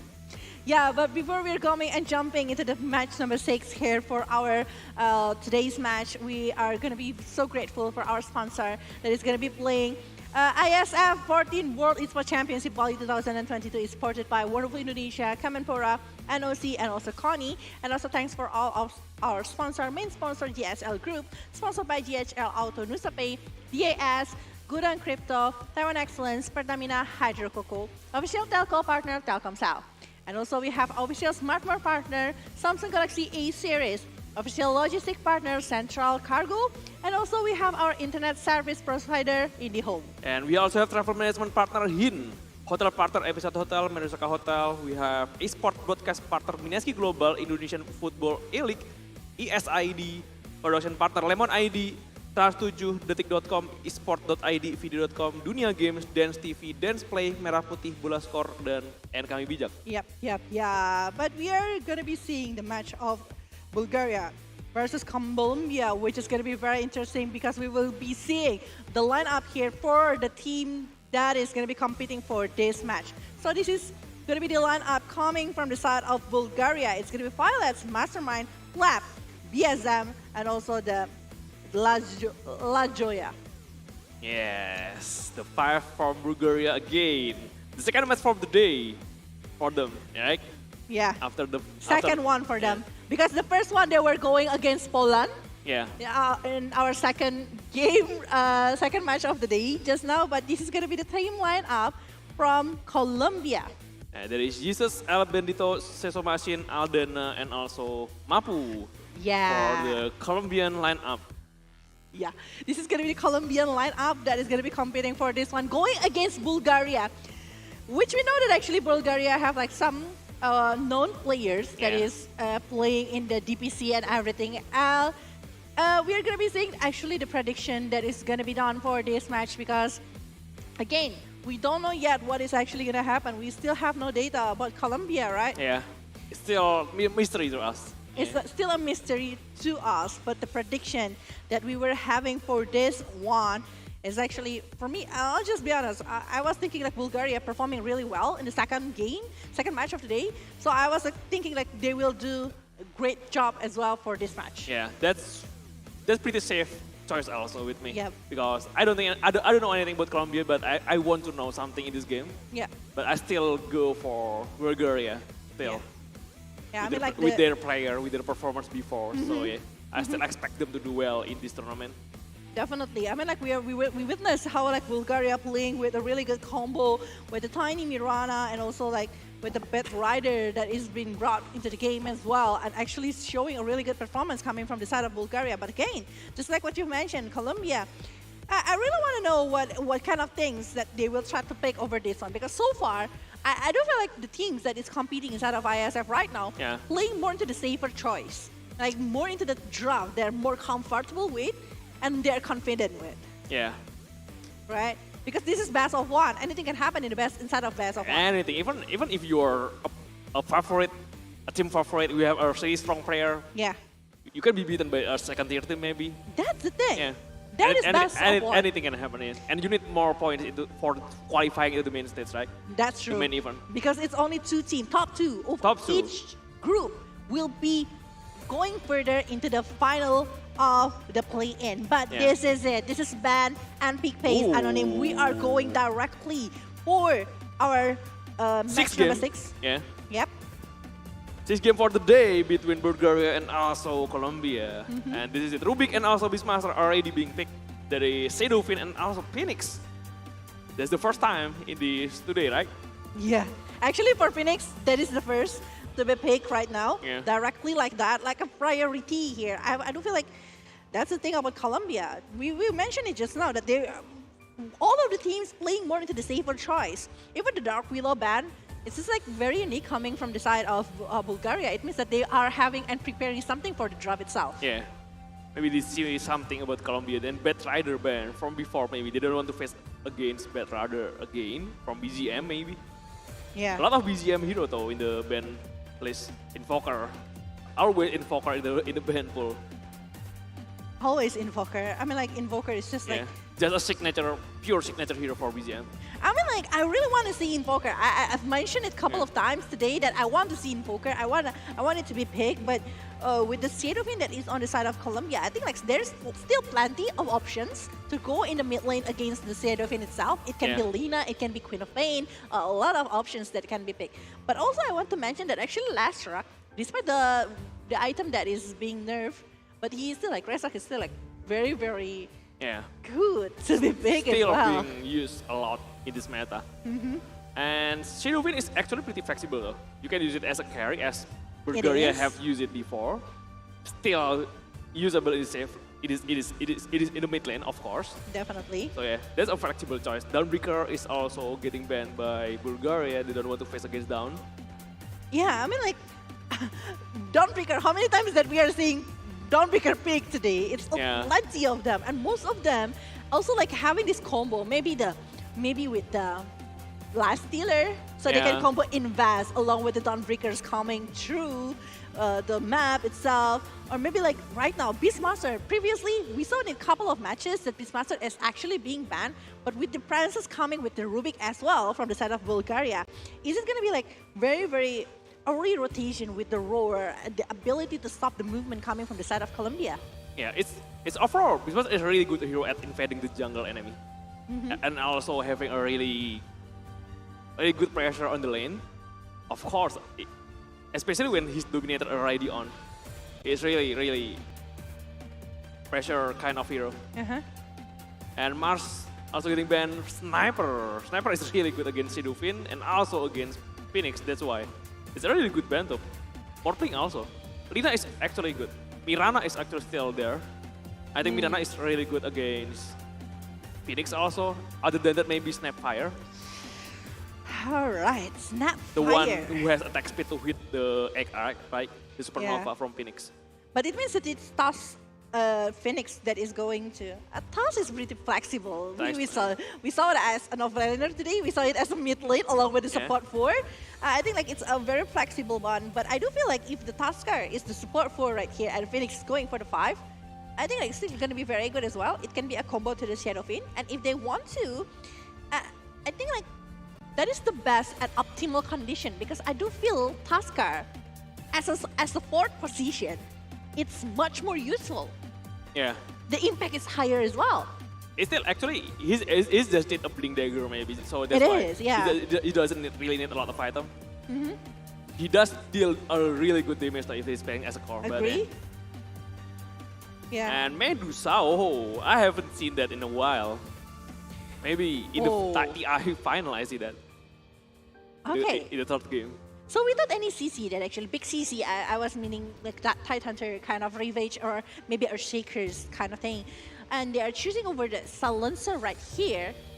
Means that they are only depending on the roar coming from the Beastmaster. What is actually Columbia gonna do with this one? I mean, like, to be honest, if I can say Medusa is like anti-mage, but how long the game gonna be going that through kind of situation, right? Yeah, Medusa. But it's pretty decent though. It's pretty decent. They just don't need Medusa to keep fighting. Just need it to just like a guaranteed for the late game. Okay. Like guarantee for the late game. Yeah. They just need a mid lane that pretty active on the map, pretty well at moving around, finding some kill, finding some pick off. Is it gonna be the Silencer that you're thinking going for the mid lane right now? Because I was thinking that it's gonna be a very good one if they're picking over the Silencer mid. I don't think so. Not because the Silencer is bad as a mid lane, but because of the movement. He cannot invade the jungle. He cannot really play aggressive to dive. Okay. And yeah, I don't think that's gonna be the case for BGM though. But still, actually, a really good one to counter Phoenix. A really good one to counter Shadowfin.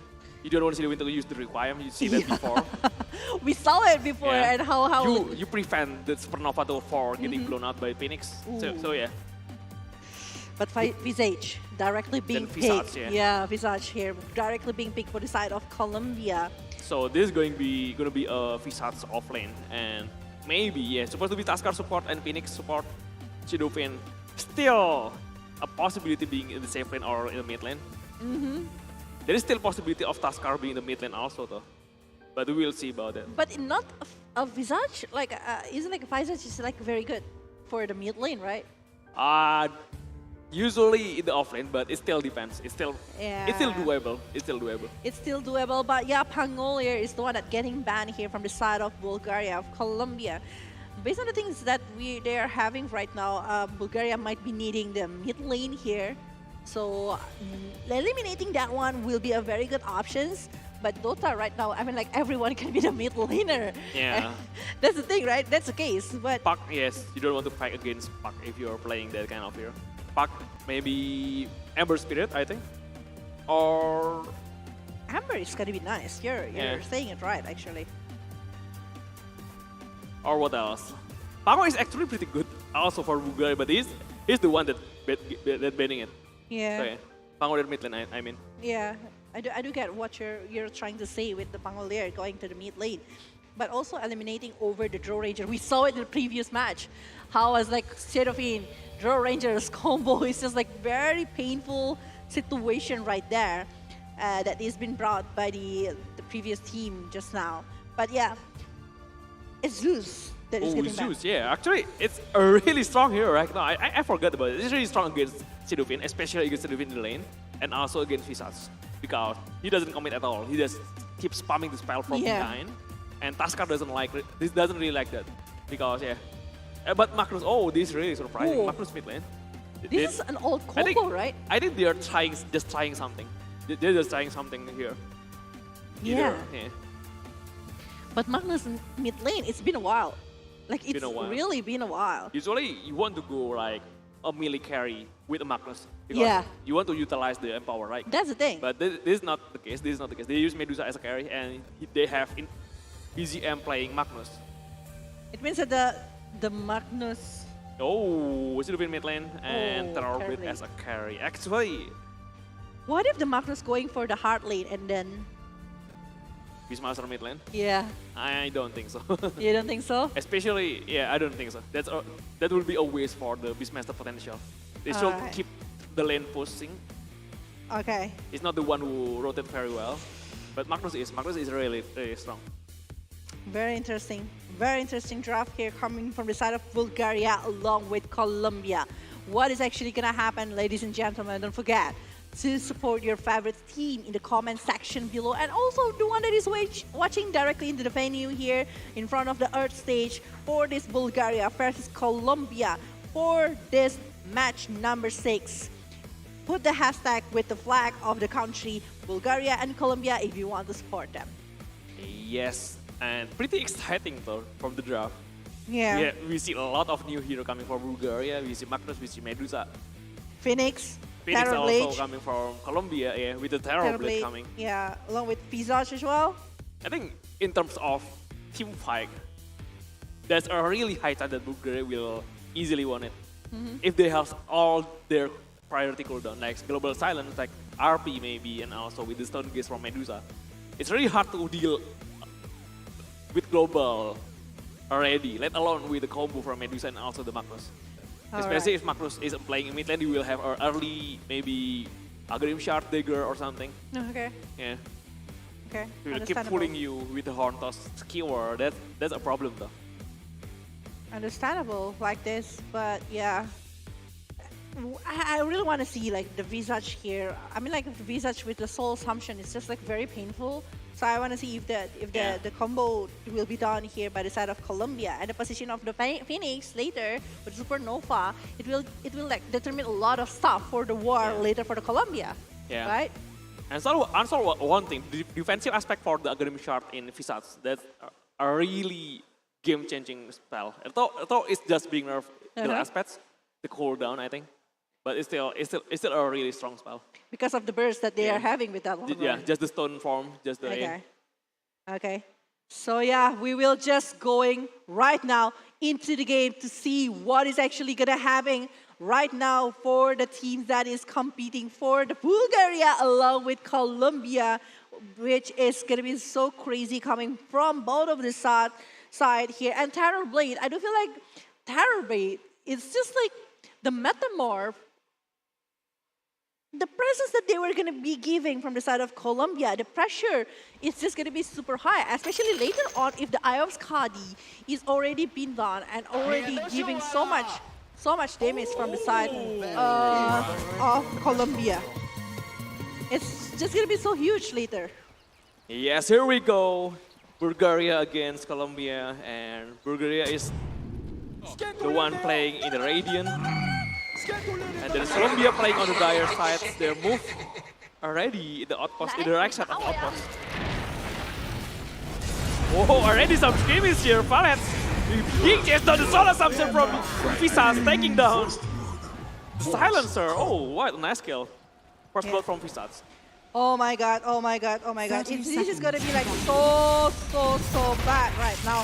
Because we are seeing that actually they are not stopping that, they're looking for more. There's Verifier, the used by Idena right there, but still able to survive and go. What? It's another point for Mastermind. Yeah, just the Wild Axe. Yeah, right now they're trying to do a lot of things right now. And I think like, if it's like a very good early situation, right? Yeah. Really good situation. It's 1-for-1 though. I mean, like, it's not too far one to each other. So, here we go. The laning phase, BGM, the Magnus mid lane. It's really interesting though, to see the Magnus again played as a mid lane. It's a really long time before the last time Magnus is popular in the mid. Yeah. It's actually Magnus mid lane right now. And just like what we've mentioned before, like the Empower actually is not going to be like super useful to the side of Medusa, so I think like that's the case. But I know that it's going to be good for the side of Beastmaster, but it's not going to be like super strong though for the Beastmaster itself. Yeah, the Wild Axe Mastermind getting pretty low already, but also the same with the Orbit. Phoenix is really a strong early laning phase hero, but the problem is the cooldown from the Fire Storm. Really, oh, the Wild Axe again, almost getting killed, and one more hit. Yeah, but yeah, out of vision. Just enough time to get behind the tree and survive that one. All right, right now, Mastermind. I think like so far for the Shadow Fiend, it's still like, having like very good time in the mid lane despite the game facing like Magnus. Magnus also having the same kind of situation right there, and I don't know what will happen for the late game though. Like both of them have insurance for the late game, but in the bottom lane, in the safe lane of the Soul side, Assumption, oh, they have to be careful for that though. almost, but it's not enough. I don't know. Yeah, Soul Assumption is a really strong spell in the early game, but the problem is the mana pool from Visage. I think you cannot use the Soul Assassin all the time, just to try to finish the kill maybe. Yeah. And yeah. But the spam coming from the Soul Assumption is just like, how can I say it? It's just like being too much, you know? Yes. Denied. Pretty decent last hit from the Shadow King also in the mid lane against Magnus. Pretty much the same. 9 last hit, 2 deny for the Magnus BGM, and 9 last hit, 1 deny for the Shadow King who just got bounty, but the Medusa being taken down in bottom lane. Maybe already another Soul Assumption Mastermind though. In the top lane getting pretty low, but still getting away with that. But the Rubik, I don't feel like the Rubik later gonna be like key here from the side of the Bulgaria. While we are seeing from the side of the Phoenix here, it's just like, I don't feel like the Phoenix is doing a really good job to try to control the move in the top lane where the Tower Blade actually not having in the bottom lane. The revenge kill, but Medusa is the one getting the kill, so this is really good. Medusa really won that kill. Really won that gold bonus from the kill. He get the frag beater last hit also. This is a really good timing for Medusa. If I thought just 8 last hit and 4 deny, the kill really boosts the network. He really need that. At least it's helping the network right now for the Medusa. That is actually quite low behind the Terror Blade in the top lane right now. But I do feel like it's still going to be very okay. But in the mid lane, we are seeing that actually this Magnus almost getting down. But in the bottom lane, this is another point from the side of Caesar that he's using the Soul Assumption to take down that Silencer. Yeah, at least the Silencer though. It's really bad if Medusa is the one keep getting taken down. The top lane playing really aggressively here. That's it. Liangi just pressuring the lane, trying to keep harassing Mastermind though. Yeah, NG here. Metamorph later will be the key for the side of Terror Blade, but right now it's just gonna be the farming phase, I guess. I guess with this kind of condition that they are having, I mean, like without any big CC aside of the maybe later coming from the Magnus, I don't think like it's gonna be like very easy for the side of Bulgaria to set up a war. Yeah. It also depends what the Rubik will got, right? That's true, that's true. If it's gonna be the snowball, if it's a snowball, it's gonna be huge. Yeah, it's pretty good. Lajoy though, keep getting spammed the Fire Spirit, but it's still having the same, actually having the same movement speed though. He's still getting away with that. Because he's using the Tango as well, so I think like it's very decent from the side of the Rubik right now to actually run away from the situation, but it means that Mastermind, along with Lianji, will be enjoying the lane here. But yeah, with the Metamorph, Mastermind will be having a hard time even to get close to the side of Terror Blade. Yeah. And he's just gonna use the wall punch only to one. BGM just dodging that race. Don't want to keep pushing, just trying to last hit with the Shockwave. That's the only thing that you can do when you're facing a ranged hero, especially with the raise. Yeah, yeah. Either in the mid lane or the top lane. Both of them melee. Yeah. So it's like quite a hard time, right? But they do it kind of good though. Still, I do agree. Yeah, you know, still forcing a stalemate against the Shadow Fit in terms of last hit. Pretty much the same. I do agree. With the, but without that, maybe with the engagement that they will try to be done, it depends on the position later from the side of Magnus, like if he's using the Shockwave or maybe doing it really well to kidnap, maybe pick off the player coming from the side of Colombia. But in the top lane, Mastermind is having actually quite a hard time, while La Joya is actually the one that harassing the Phoenix backs. Yeah, without attack speed after getting a lot of fire spirit from Phoenix, it's kind of hard to zone out this Phoenix. Alright, BGM just running away with his keyword. He has regeneration though, so yeah, it's no problem. Yeah, He will get back at full mana, full HP, and he will try to go get the Phoenix in the top lane. The Lajoya getting pretty low, the Telekin is coming. The Wild Axe getting pretty painful though. Another Wild Axe will be coming. Just one more Wild Axe to 6 of Messi. Or no? Another Wild Axe, another will hit. Mastermind getting the kill into Phoenix. Almost getting also Terror Blade, right? But Terror Blade is still fine. He's up getting taken down in the bottom lane. The Silencer will be killed. But it's fine with Medusa. He will try to contest. He will try to get the trade into Taskar, but he don't have any disable anymore, and he just run away safely. At least like they're both of them getting what they want. Like, you know, they're trying to collecting anything that is possible from the side of Bulgaria along with Colombia. But oh, in the mid lane, we are saying that actually it's gonna be Mastermind going on a killing spree, taking Lianji down on his head. It's a solo kill, but from the side of Seb's got Sun. Yeah. IESF is actually getting a point to take down that Shadow Fade.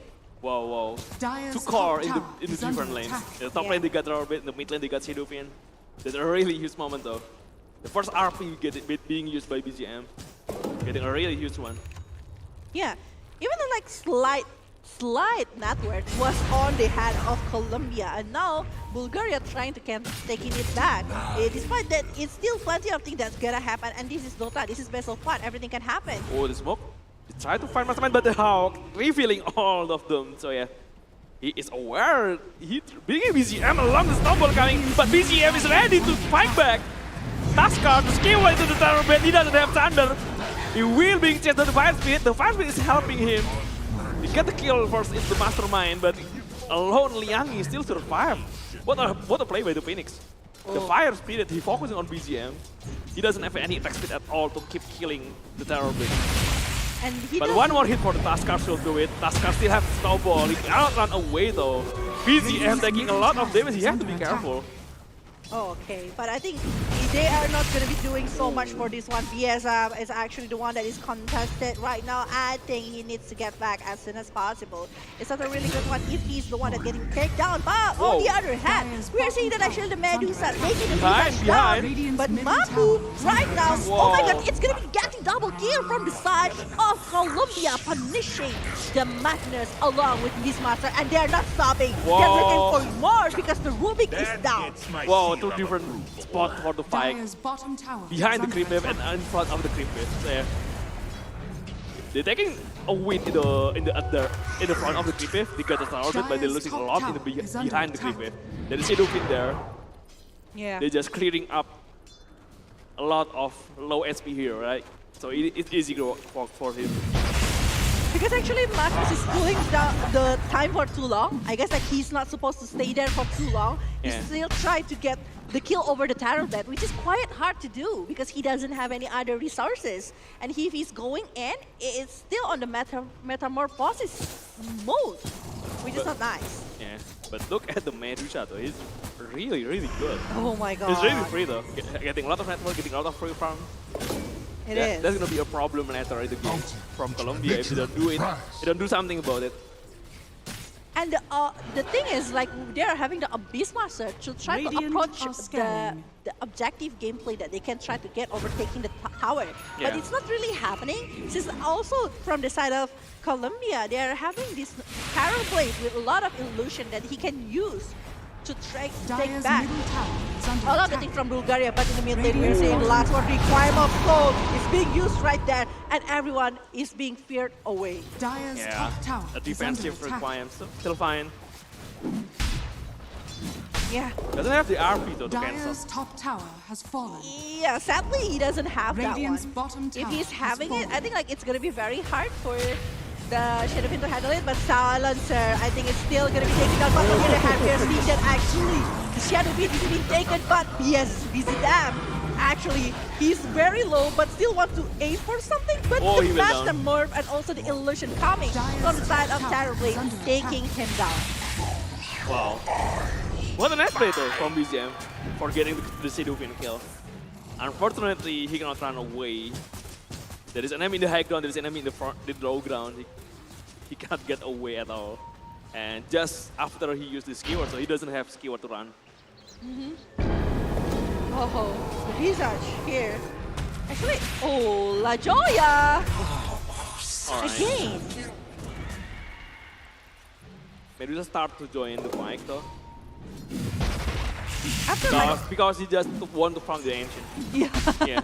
he's stealing the stack, right, from the side of the neutral creep from the Colombian one. Yeah. They call Medusa because they see the stacks, they got it. The hard camp stacks. Now moving on to his own stack to the ancient. Primer roll, but he's alone. He's trying to solo kill, but the global silence actually having him. Taskar, one more hit from the neutral creep. Not really enough. Mastermind, the snowballs. Oh, Rubik finishing off kill, but that's not really worth it. They use global, they use Primer roll. They trade support for the core. Yeah. Sadly, the Rubik's position is like quite far behind. So when he's trying to get over the kill, the Thunder is there already to try even take down the player coming from the side of Bulgaria. But actually the Phoenix,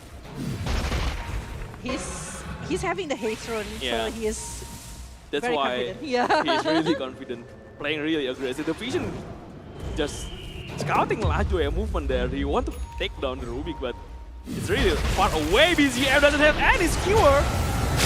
Stone Gesto coming from flat. The Stone Gesto is perfect moment. The Silence coming. They want to take down the Shadow Fin. The Shockwave skewer is done. Shadow Fin is being taken care of, but the Vision is still a problem though. The Supernova coming. They want to keep. They want to hit it. Oh no, BZM. Oh no way! Supernova is actually successful. The Tasker coming. Mastermind will be taken down. Sexomasi still can keep going, but Medusa. All right, just coming in the right time, Medusa. Oh, but Steve, it's 3 for 3, and the Terrorblade is having the same kind of situation with the Medusa right now. Like he's actually trying to farm as much as they can, but the Terrorblade is actually quite like far behind in the head of the Medusa, because Medusa start joining the war, even though that he's using only the Stone Gaze or maybe anything else that he can use at that moment, but actually it helps of the growth of the network from the side of Medusa right now. Despite 3 members from the Columbia is still on the like top 4 of the thing here. I think Medusa really move efficiently. He always joined the fight where he got the kill, where he got the win. Never going into the fact that it's gonna be a lose for will him. end up in the will end up lose for Bulgaria. He's really farming efficiently, taking all the stack from Ancient, taking all the stack even from the enemy jungle, hard cam. Yeah, but I think like BZM is having quite a hard time using the Magnus to even try to go to the side of Colombia, like with the presence coming from the Shadowfin, Tasker, Visage, like everyone basically. Come and fight me. So still a little bit advantage for Bulgaria in terms of gold and GPM actually. Total just 1k though, just 1k advantage. Just 1k lead for Bulgaria. It's pretty tight battle between both of them, still trying to chase one to the other, and with the presence coming from the Mastermind, they are going to be trying, I think, to take over the objective. Oh, the RP, 2 men RP into the skewer. They bring him back and taking them down. Both of the support from Colombia, even the stun is being popped out. I think it's a little bit overkill, but he got the job done, so no problem. Oh my god. How he's like turning around from behind and using the RP along with the skewer, and then the combo that is being done like that. It's just like coming really well coming from the Bulgaria. We can see it from the replay. The smoke though, this is smoke. Yeah. And that's the first dagger refill, so yeah. They don't know anything about the dagger from BZM. They don't expect BZM to already have the dagger, so yeah, they maximize the momentum, they maximize the moment, take the support, get the tower also for Medusa to keep getting high network, and it's like Visat in a really bad position. Supernova actually being popped out and he can't take it Supernova down, no? One more? Yes, just in time. And double kill for La Jova. La Jova right here. Oh, Aisha, Snowball going for that one. Walrus punch. And bye-bye goodbye with one race coming from the side of Shadow Fiend, taking that Rubik with killing spree. It's quite a huge number. It's 500 gold to the side of Shadow Fiend. Yeah. Even just support, he is having a kill streak, right? Yeah. That's really huge one. Radiant's middle tower. Because he's using the Fate Bolt really well. Another skewer into the Medusa, the global silence to prevent the Thunder. Can he do it? Thunder cannot. Almost Thunder though. But just millisecond late after the global silence expired. So yeah, it's unfortunate for the Terrorblade also. The wild art is just like on the perfect time at that moment. The Thunder animation is already. Yeah, you know. Yeah, it's on the animation mode, but it is what it is. Like the Wild Axe is just like taking all of the chances from the side of Terrorblade, and they are taking another lead right here. 3,000 net worth on the height of Bulgaria, but they need to do something. They win the war already. They pick up the core for a couple of times. You have the air candle, so the cooldown is really low. The RP, the skill again. He will get the Shadow Fin. One more hit to win. Medusa is still there. He got a lot of damage from Medusa also. And what a play from BZM. We were not. To be honest, I was not expecting that he is gonna be like on after like having the blink dagger. Yeah. Like it's just like everything's changing on the hand of Bulgaria. Before, like the Bulgaria having quite a hard time. Despite this Medusa is like having a really good time to farm from the side of Bulgaria. They're just like making sure everything's gonna happen. But Walrus Punch happened again. Silencer is the one that they take at Snowball. Critical. Yeah, pretty much alone in top lane though. Really out of position, but another skill work into the front. Wizards getting really low. The Phoenix is actually helping it, but he does Supernova. It's in front of the Medusa. Not a really good position to use the Supernova, but he's just trying to team away. Not in time. Oh my god, the Medusa getting the double kill. And the damage is just so huge coming from the Medusa at this moment. It's just so huge. I mean, like, the rotation that is being made by the side of Bulgaria right now, it's a non-stop movement. They're just like forcing Colombia to get back. And now, Blink Dagger is been done by the side of Tusker. Wow. How he's gonna do it? How he's gonna try to pick up the player coming from the side of Bulgaria? Will they be able to do that? What's the strategy that is a possibility? I think the good possibility can happen. It's really hard to follow up though. But Skewer again! Two-man Skewer into the telekinesis! Into the arm, into the global silence also. They don't have enough damage though. Just unfortunately, Mapu still being taken down. Medusa come just on time to help them. But BCM is being taken down. Medusa have to run away. We want to keep going. Liang still having the Thunder, still having the global silence. No! Not in range for the Thunder. Oh, but this is not stopping. Look at that one. Actually, the Medusa going forward, looking for something else, but there is none. Taking two is enough because it's Arrowblade along with Shadow Fin. But oh, look at this visage. Well, we haven't bound. Snowball! The Soul Sanction is there, and it's done for the side of Silencer. Yeah, just overconfident. It is. You just feel like they're winning by a lot, so getting punished for that. But the combo, that's actually really scary for BGM. It is. Unfortunately, it's kind of, you know, the same time with the global. The RP and the global it's being used at the same time. So yeah, not really effective. Snowball coming. They have the grip. It's really painful though. Actually, Beastmaster is the one getting killed, but the Primal is coming also. He is trying to run away from that position. The stone gets being popped out by Medusa. Coming in, will get the Shadow Fin. Nowhere to run. Mapu will be taken down. The Visas also will be taken. G-Man down. Not even a casualties for Bulgaria. And the Phoenix after the Supernova, he tried to run away. The Shockwave actually connect. Also, this is gonna be a really dead Phoenix. One more hit. And 4 men down from Colombia. Only Terrorblade left. This is 20 minutes game. But look at the net worth of this Medusa. 14,000 net worth with a scary item. Mantasa. Eye of Skadi already. Oh, no. Eye of Skadi. This is Eye of Skadi, the head of Medusa on him. Oh no, you don't want to give the Roshan to Medusa. It's actually like having 4 bar of HP, the mana, the SP, and also the second life. It's really hard to deal with Medusa with AP. So these are really good advances coming from Bulgaria. Okay. And there's a lot of kill potential with the combo in the global silence, the skewer. Even the pickup with the Primal Roar. Even the Primal Roar, yeah. Bottom tower is under attack. RP, skewer is one thing. You put Primal Roar is also like one thing. Look at the damage that is given. Look at the net worth of this Beastmaster. I don't know. Yeah. It's second. Even higher than the Tower Orbit. That's the thing. That's the A problem. hero that actually really good at farm. Actually falling behind the Beastmaster. Or maybe because I don't of say the that Beastmaster is bad though. Beastmaster is really good also at farm. But the Orbit is a carry. He got a lot of space. He got a lot of farms. You're supposed to be. But Clap with the age is really confident, trying to take the high ground tower. The fortification being popped out. Just trying to delay. Okay, but I think it's not going to be for so long though. They're still going to be taking down one. And here you go. Oh my god. Almost taking Taskar down with the skewer though. But it's not enough. Not even using the RP, so yeah, it's fine. It's fine. Low cooldown skill, no risk. And it's just like, if it's taking down, it's good. If it's not, then it's good as well, right? So it's like, they're still taking one set of racks, so it's still a very good situation. A minute, the snowball actually being bait far forward from Taskar. Easily being killed. Oh.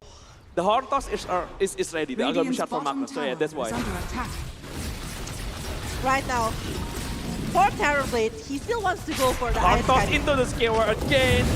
Phoenix, this time, cannot do anything. If they keep going like this, just die one by one, this is going to be a really huge problem. The thing is, no one is actually going to be able to stop them to do it. Yeah, they still want to fight. The global is ready though, they don't pop out the global. The usage of smoke is actually perfect though. The require of Soul, Medusa is the one having the ages. You cannot do anything against Medusa. The primal into the Terrorblade, into the global side to prevent him from sudden the RP. Just enough to finish him off. And also Visat into the bad position. Siemens done already. Oh I don't think you can do anything. Snowball trying to find Silencer, not even a kill from Silencer. Finally Silencer being taken down, but you cannot run away from this. Still a really huge advantage from Bulgaria. With 4 members down from the side of Colombia, only Mapu that is there. And he's still not having the requirement of Soul to actually put everyone back from the side of Bulgaria. And Bulgaria directly aiming for the another skill in the fountain, so forcing 2 buybacks from Colombia. They just got away with that. The Snowball coming, they don't want to let them escape. Got in the Rubik, but Medusa is too hard to handle. It's just too painful. They will keep chasing down the dive back from Jidovin, the dive back from Visat. It's maybe enough. It's supposed to be GG. And it's supposed to be GG, yes it is. Another skewer from the fountain, this time Taskar. And also Terrorblade cannot do anything at all. The double kill from Mastermind and full team wipe for the last fight.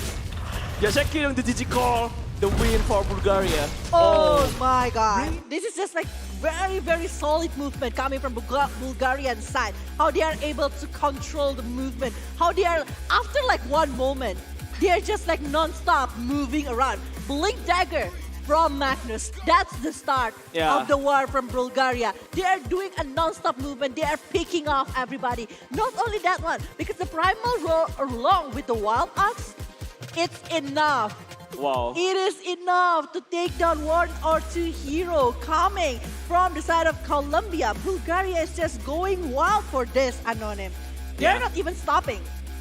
Yeah, they're not even stopping after the first time Blink Dagger is purchased. That's the start of the massacre. That's the thing. Yeah, and no one's stopping that.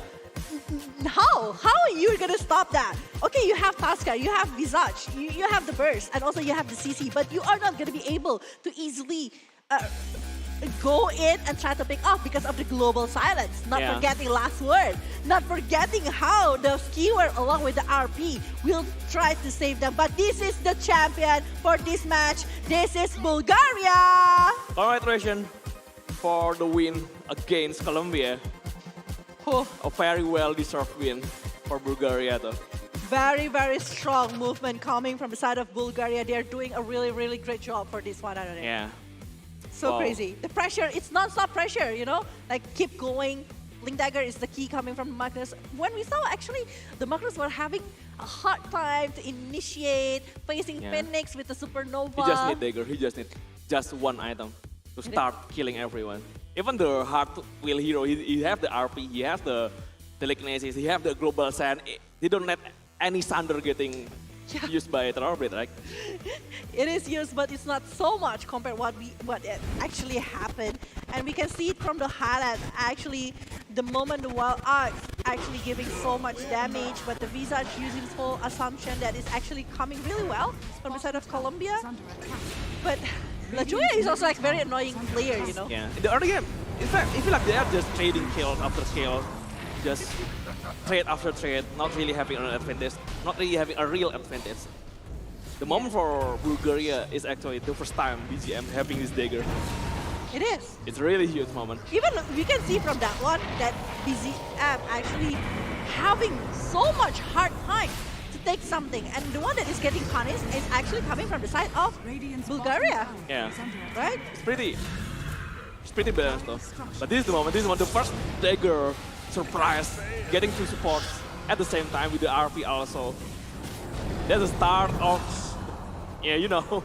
Everything. Everything, the real massacre Everything. for skill or combo. It is, it is. Every fight starts from skill or combo, right? And the global silence, you don't let anything happen with the global. The Thunder actually is really hard to use. If you are Terrorblade, you cannot do anything at all. You have Thunder, but you cannot use anything. And this is the TP. This is the TP. Yeah. But I do feel like the Medusa also like doing a really great job. This is the actually almost perfect moment, almost. But they don't have enough damage, right? The RP and the global actually being used at the same time. Yeah. Yeah. That's a problem at that moment, despite Yeah. this A Medusa little is bit of like, miscommunication, but in the end, they still got the win in the fight. That's true though. That's true. But yeah, a lot of things after that. It's like Mastermind even taking one takedown with his solo kill and able to survive that one is already like so huge coming from the side of Bulgaria. Like they're without any casualties. They're using several big skill, but the Medusa is just like being so confident, and with the Aegis on their head, just like what you mentioned, no one is actually gonna be get close to the side of Medusa. Who wants to? Yeah. No one! No one is actually going for that one. It's really far in terms of network, in terms of advantage, in terms of item, yeah. Just fountain farming in the last fight, taking everyone out of the fountain, yes. It's too easy for BGM. It's so much to be handled right there from Yeah. the side of Colombian team. They're having so much hard time facing that kind of situation. But yeah, it is what it is for match number 6. From Team Colombia, you still have plenty of chance to get into the final of play-ins to actually because they will be having so much match later on. But this is going to be the MVP of this match. Yeah, it's of well course. deserved though. Yeah, well-deserved MVP. The best player on their team actually in this match. But, you know, Medusa also having a really good performance. Even from the first game, playing Shadowfin, having a really good performance also. So that's the scoreboard. Prep, really well farmed, lot of items. A lot of gold difference if you compare it with Liangi Terrorblade. Yeah. It is. Not even 10,000. half, not even half his net worth though. Liangi doesn't have even half the net worth from Medusa. 10,000 net worth difference right Yeah. there. Only from the side of Lil Plap Yeah. versus Liangi. That's a really huge difference. You cannot do anything against Medusa at that point, right? Yeah. Too much difference.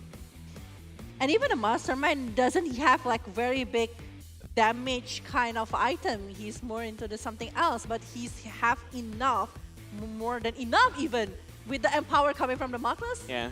The Beastmaster is just like so happy to go around and try to give the damage. But yeah, so crazy that everything that happened right now. But yeah, this event, like, so crazy, right? The stage behind us looking so good and so The lighting beautiful. from Yeah, the night, yeah. it is. It's because of the help from our sponsor as well. So thank you so much for all of the sponsor that is actually sponsoring for this IESF 14 World Esports Championship Bali 2022, because it's supported by World of Indonesia, Kemenpora, NOC, and also Kony. And also thanks for all sponsor, main sponsor GHL Group, sponsored by GHL Auto, Nusapay, DIS, Gudang Crypto, Taiwan Excellence. And don't forget, official telco partner, Telkomsel. Yeah, we have also official transport partner Samsung Galaxy A series, official logistic partner Central Cargo, internet service provider partner IndiHome, travel management partner HIN, hotel partner Episode Hotel, Merusuka Hotel, Esports broadcast partner we have Minaski Global, IFIL, ASID, and also production partner Lemon ID, Net TV media partner Stars7, Detikcom, Esports.id, Video.com, Dunia Games, Dance TV, Dance Play, Merah Putih, Bola Skor, and also Kami Bijak. Yes, thank you so much for all of sponsor that is helping for having this prestigious event that is held in Bali, Merusaka Hotel, definitely. But yeah, next we will be having Team New Zealand versus Team Costa Rica, the one that we are gonna see, and I'm very curious about this one because I really want to know what is actually gonna be brought from the Team New Zealand along with Team Costa Rica. Is it gonna be like very early aggressive kind of match, or maybe like more into the strategic kind of thing, just like what Bulgaria been done in the previous match just now? So yeah, we are gonna be seeing it later, what is actually gonna happen. But for you guys, if you happen to be like near Bali, just come here because it's just like having so much activities that happen right now inside of the Marusaka Hotel, because this is Bali 14 World Esports Championship that is competing 5 different games. At the moment, we have Dota 2, we have PUBG M, we have Mobile Legends Bang Bang, we have the CSGO, we have CSGO Women, Tekken 7 along, even with the eFootball. But yeah. I think before we're jumping to match number 7, we'll be taking a short break. So everyone, don't go anywhere because we will be back very soon for our New Zealand versus Team Costa Rica.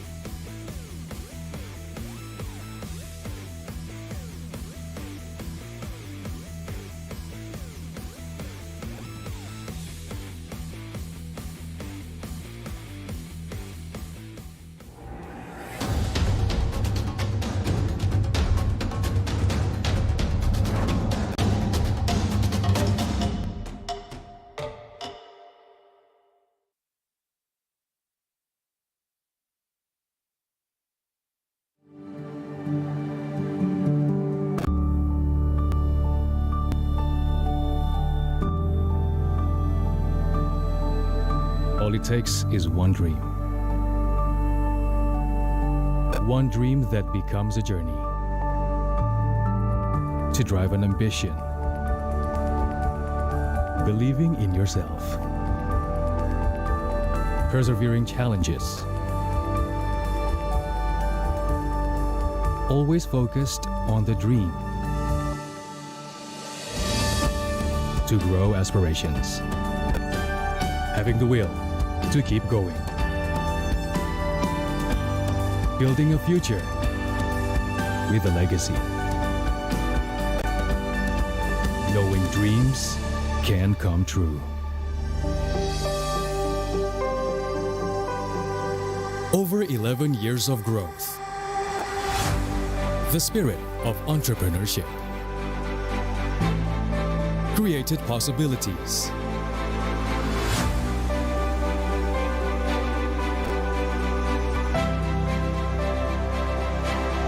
Realized new potentials.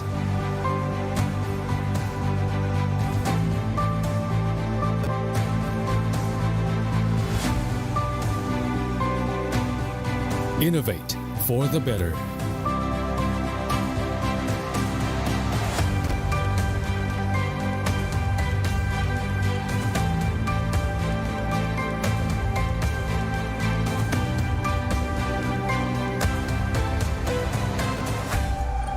Expand horizons.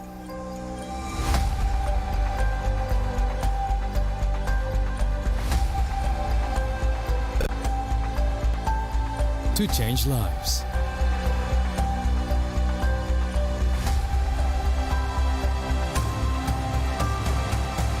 To connect new ideas. To explore new grounds.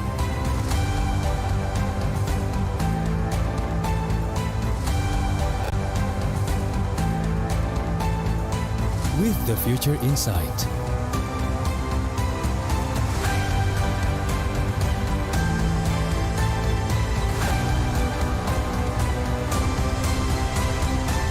Together.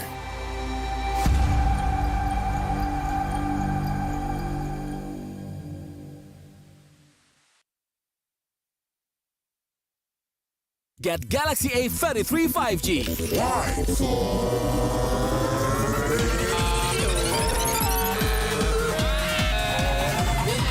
Galaxy A33 5G with awesome battery. Buy now.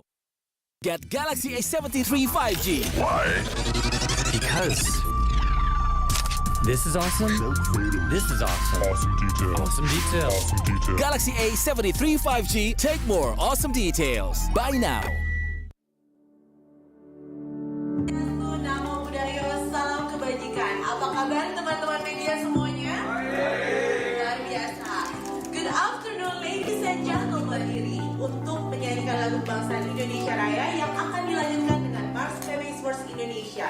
Indonesia tanah airku, tanah tumpah darahku. Di sanalah aku berdiri, jadi pandu ibu.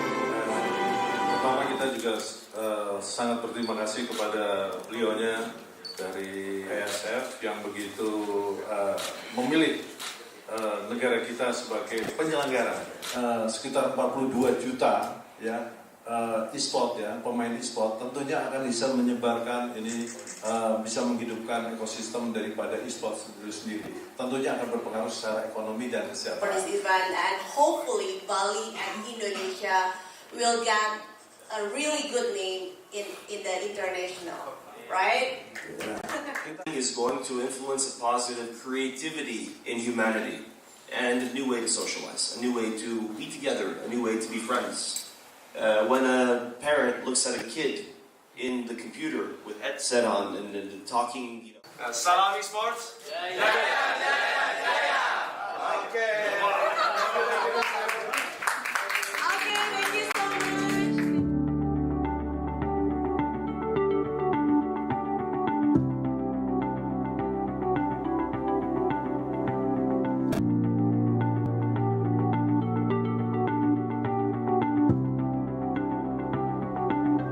Let's go Bali. Let's go Bali.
So today we have Lotus from Chile, and they will be competing in the World Esports Championship 2022. So Lotus, how was your trip from Chile to Bali, and what is your impression of the place? It was a very long trip. We came from Chile. We have 3 connection flights: Chile, Houston, Tokyo, Indonesia, Jakarta, Bali. So it was a very long trip, 2 days in a row, but it was a lot of fun. We had a lot of fun too. Totally worth it. Bali is a very beautiful place, so we are so happy to be here. We are delightful right away. So first, how was your trip from your country to Bali? What is your impression about the place? So about my trip, it was a little bit tiring, of course, from Saudi Arabia to Bali. Very long journey, but in the end, it worked out. Everything was fine, and my impression was very great. The place here is wonderful, amazing, beautiful place. Yeah. So about the competition, how do you guys prepare for this championship? Well, we are a stack from Mexico, of course. Everyone has their own team, but we kind of practice with scrims a little bit 2 weeks ago. Okay. So for this tournament, which team or participant do you think will be your biggest rival? So I think our biggest rival will be from our same region, Philippines. Like we're in the same group. Like I think they're pretty strong, and I'm hoping we can have a good match. So you've traveled so far from Maldives to Bali, Indonesia. What is your target in this competition? Actually, we look forward to be in the top 1 or 2. Okay. As we know, this is the biggest esport tournament in the world. Do you have any pressure on your shoulder, and how do you deal with them? Actually, obviously it's a tournament, right? There'll be a lot of pressures, but then I think we'll be good in handling it. Okay. So you already been through several stages of IESF qualification. What is the key of success for you in order to qualify for this tournament? Well, the key is practice a lot, have fun again. I mean, focus on the game, study the game. The game is your life in a competition. We also know that there have been a significant growth of the esport industry for the past few years, and there are many esport fans that want to represent their country just like you. Yeah. Do you have any advice or tips for them so they can achieve that dream? So I think we should all remember, like, it's a team game, so we should solely not only focus on ourselves, and we should maybe focus on the team and how to grow as a team together, and sticking together through the thick and thin. I think that would be the greatest tip I can give. Okay, so that's all for my questions. Thank you. Thank you for your time, and I hope you the best. Thank you for this tournament. I hope the best for Mexico team. Thank you so much. We hope that too. Thanks to you, Pong. Thank you so much. Thank you.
Selamat datang di sebuah pengalaman perjalanan baru Indonesia bersama InJourney.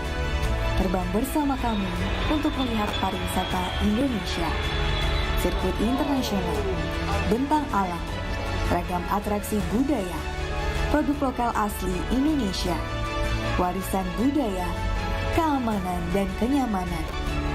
InJourney membawa keramahan Indonesia ke dunia. Warga plus 62 emang banyak maunya. Dari drakoran sampai banjir air mata.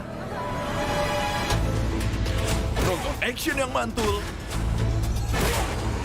Sampai nonton tendangan cantik. Maksudnya ini. Mau nonton apapun, semua ada di video. Mulai dari yang bikin berbunga-bunga, keringet dingin, ketawa, sampai bikin gak ngedip. Jadi, nonton apa sekarang?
Get Galaxy A33 5G.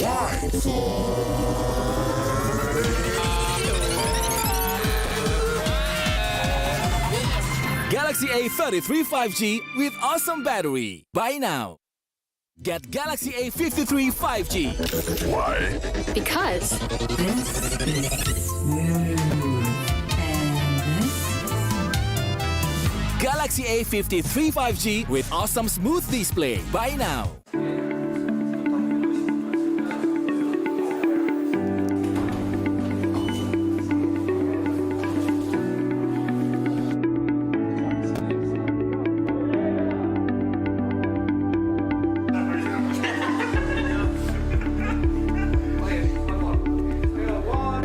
So today we have Lotus from Chile, and they will be competing in the World Esports Championship 2022. So Lotus, how was your trip from Chile to Bali?